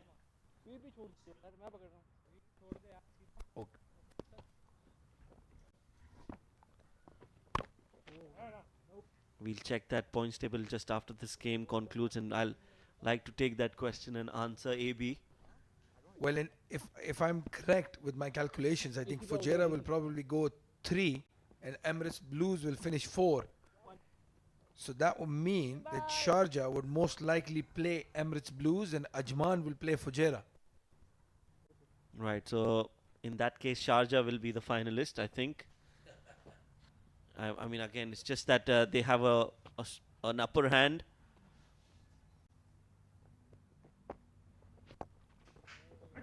Another good looking shot that.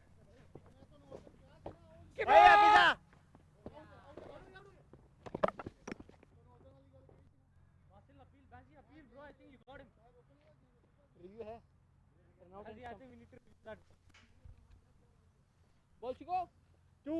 the inside half of that bat. Nikhil will appreciate this innings. He's had an opportunity to bat a little bit. There was a close chance of a run out, but Basil was unable to gather the ball. Full toss. Poor ball that. And Nikhil puts it to the boundary for 4 with 26 runs to his name. Shoaib, too little, too late.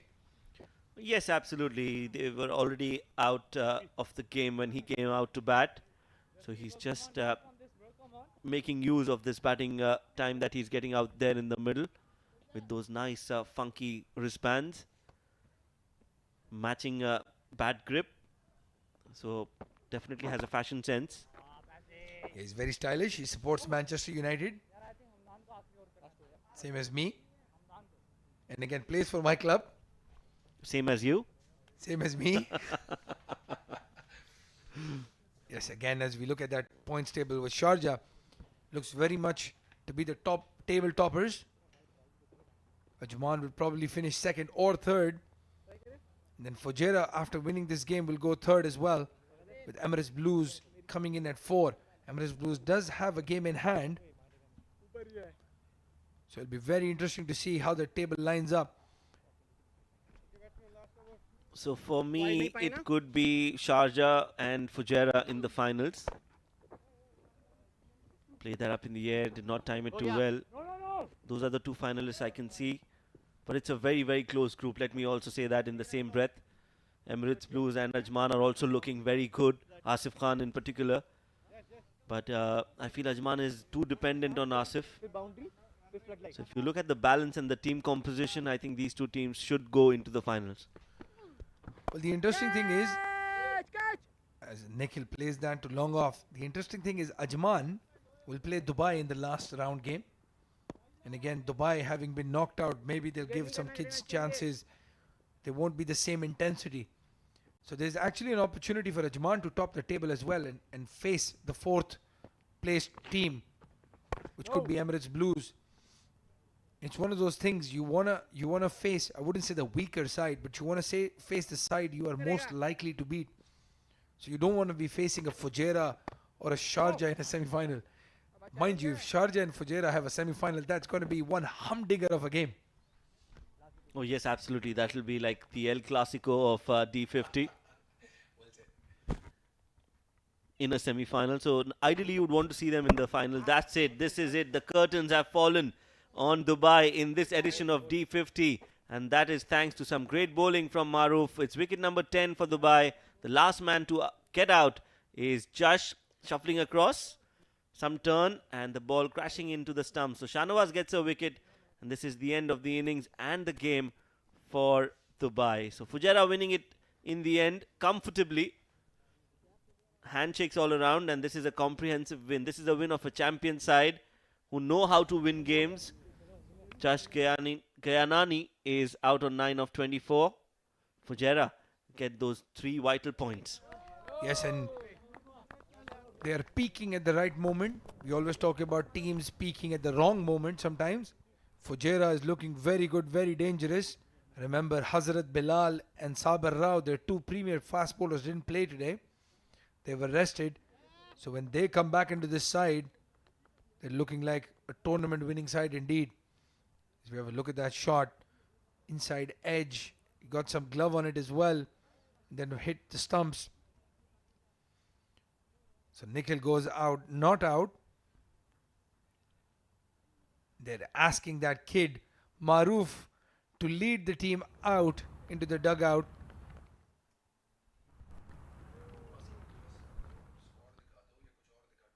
So that's it. Fujairah walking out. Maroof Merchant, the young spin wizard, leading the side. And that is such a great sight. Must be a proud moment for Maroof. He's done it for the team. He's played brilliantly well. He's got wickets of some really key players of the opposition. While on the other hand, Dubai have a lot of thinking to do. They need to get together. And I would want them to play those next 2 games with a lot of intensity and be the party poopers, the party spoilers, and get some teams out. Yes, definitely. If they can beat Ajman, if they can beat Ajman and move them down the table, that would hurt their chances of reaching the final. As we have a look at that batting card, well, other than Amir Hamza and Ahan Fernandez, there was no support at all. Shahrukh was looking good, scored 16. Hassan 15, given 2 chances but didn't make it count. Bilal Chima 20, 19 deliveries, playing 1 sweep shot too many. And then that lower order, Ronak and Lakshman, very disappointing. 49.4 overs played, 259 all out, Dubai. And that's the bowling card. Hafizur Rahman getting a wicket. Luqman Hazrat getting 2 wickets. But the man of the moment, the man of the match for me at least, was Maroof Merchant. He got 5 wickets for 49 runs with an economy of 4.90. And even in such tough conditions, they gave away just the 13 extras. So very disciplined bowling from Fujairah. So you have a look at the match summary. Fujairah batting first. They were put into bat after Dubai won the toss. Usman, 116 of 104 delivery. Good support from Shahnawaz, scoring 63 and 53 deliveries. And Wasim Muhammad, 63 of 55. Abdul Malik, Amir Hamza, Muhammad Hassan picking up a wicket each. While Dubai, chasing that total, have faltered by 58 runs. Ahan Fernandez was the pick of the batsmen, scoring 72. Amir Hamza scored well for his 70. And Maroof Merchant was the pick of the bowlers for Dubai. 5 wickets for 49 runs. Fujairah winning by 58 runs. Let's quickly check at this innings highlights. Looked like a good start for Fujairah, where Syed Haider was out, found plumb in front of the stumps. Luqman getting that wicket. A good shot then from Amir Hamza. He scored a valiant quick fire 70. Playing those shots all around the ground. Some lusty blows straight down the ground as well. And some sixes. Then Shahrukh also played a few shots. Shahrukh playing some shots off the pads. And then some straight down the ground shots from Amir Hamza to the spinners. He was looking very good, Amir Hamza. Ahan Fernandez chipped in as well. Played some interesting shots to Wasim. Was even hit in the head. But Amir Hamza was looking very good. Dubai had a chance as long as he was there. Some straight sixes. He took Ahmed Raza to task. That's one way to get noticed. Hit the UAE captain for sixes. Yeah, shots were played all around. They had some scoring at a brisk pace, but then they kept losing wickets at regular intervals, and one shot too many, especially against Maruf Merchant, who was brilliant with the ball in his hand, kept taking wickets from one end, while Mujahid also bowled really well during the mid-innings, was taken for some runs, and then Maruf Merchant also joining the party, taking wickets from one end, taking wickets back to back. So while the middle order was capable of chasing down this total, they actually did not have the mental strength and the temperament to play the longer format of the game, kept losing wickets at regular intervals, and that is why they fell short of a well 58 runs. So that's a big margin to be losing at in the end, especially when you had the game in the balance for almost half or more than that second innings. They were really in the game, but then they just lost steam as they went into the final 10 overs. Yes, and again, it was just disappointing to see some of those shots. Ronak Panoli just walking across the stumps, getting bowled. Bilal Chima was LBW'd to a sweep shot. And Lakshman Manjrekar, again, they looked good as soon as they came in, hit some shots. Bit lucky as well. You make your own luck in this game, and then holding out to long off or long on. So it'll be very disappointing for Dubai. They had their opportunity, some good catches taken as well. There were some really ugly drops, but there were some really good catches taken in the outfield and the infield. And the final rights, when Basil and Shahnawaz came into bowl.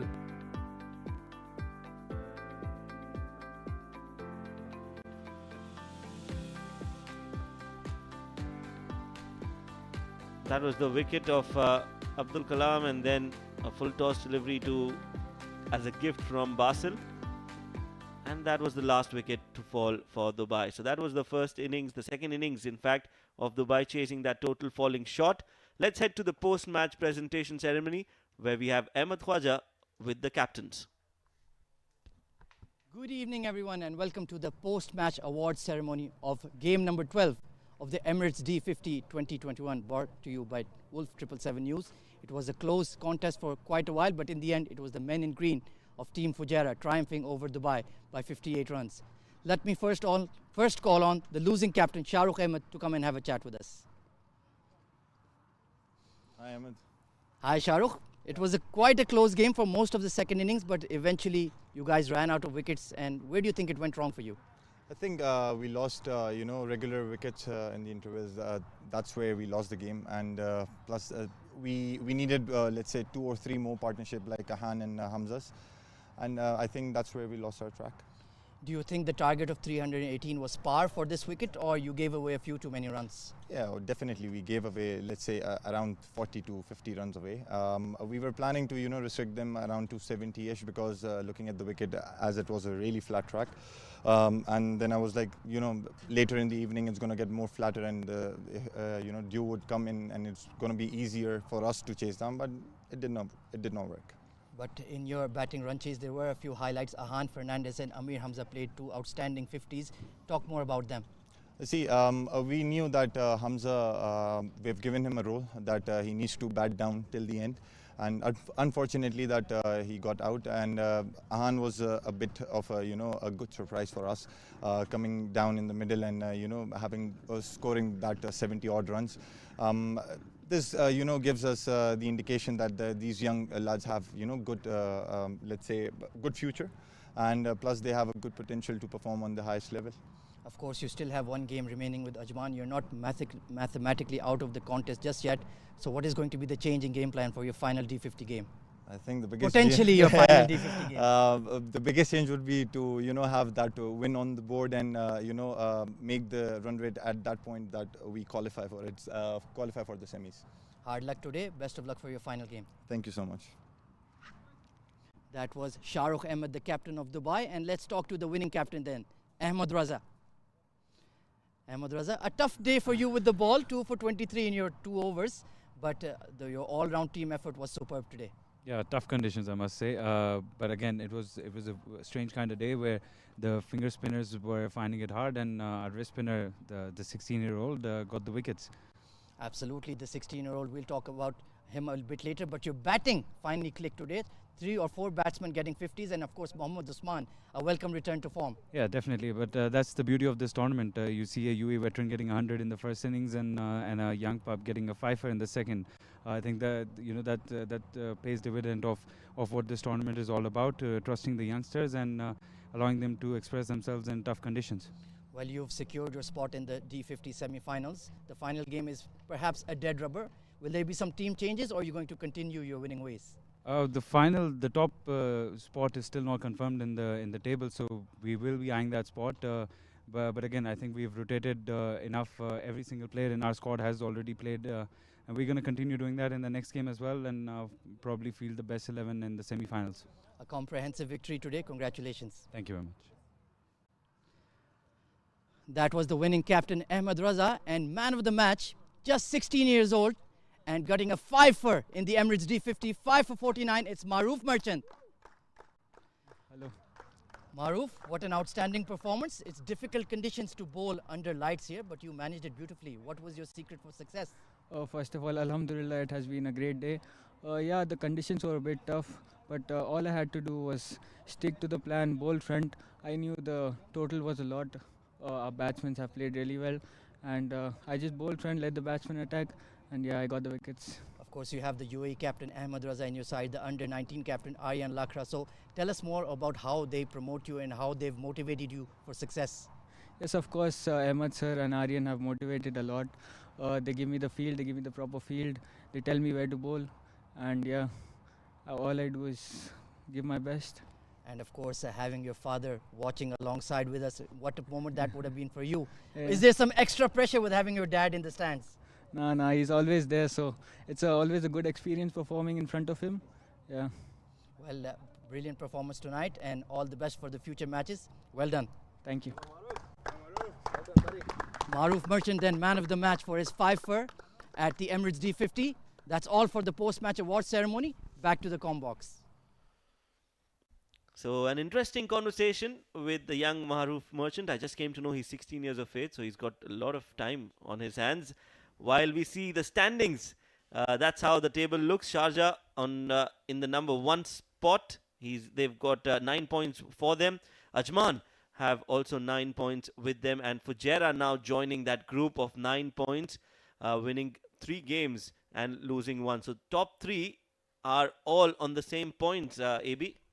Yes, and the next game is for Fujairah with Emirates Blues. Sharjah is playing Abu Dhabi. Ajman has to play Dubai. So that table can shift quite a bit.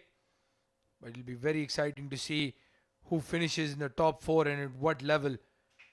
But there's not going to be a lot of changes, as Dubai and Abu Dhabi have unfortunately been knocked out of the semi-final slot. Yes, 1 game left for all the teams now. That's the last round. Tomorrow, there is a game between Abu Dhabi and Sharjah.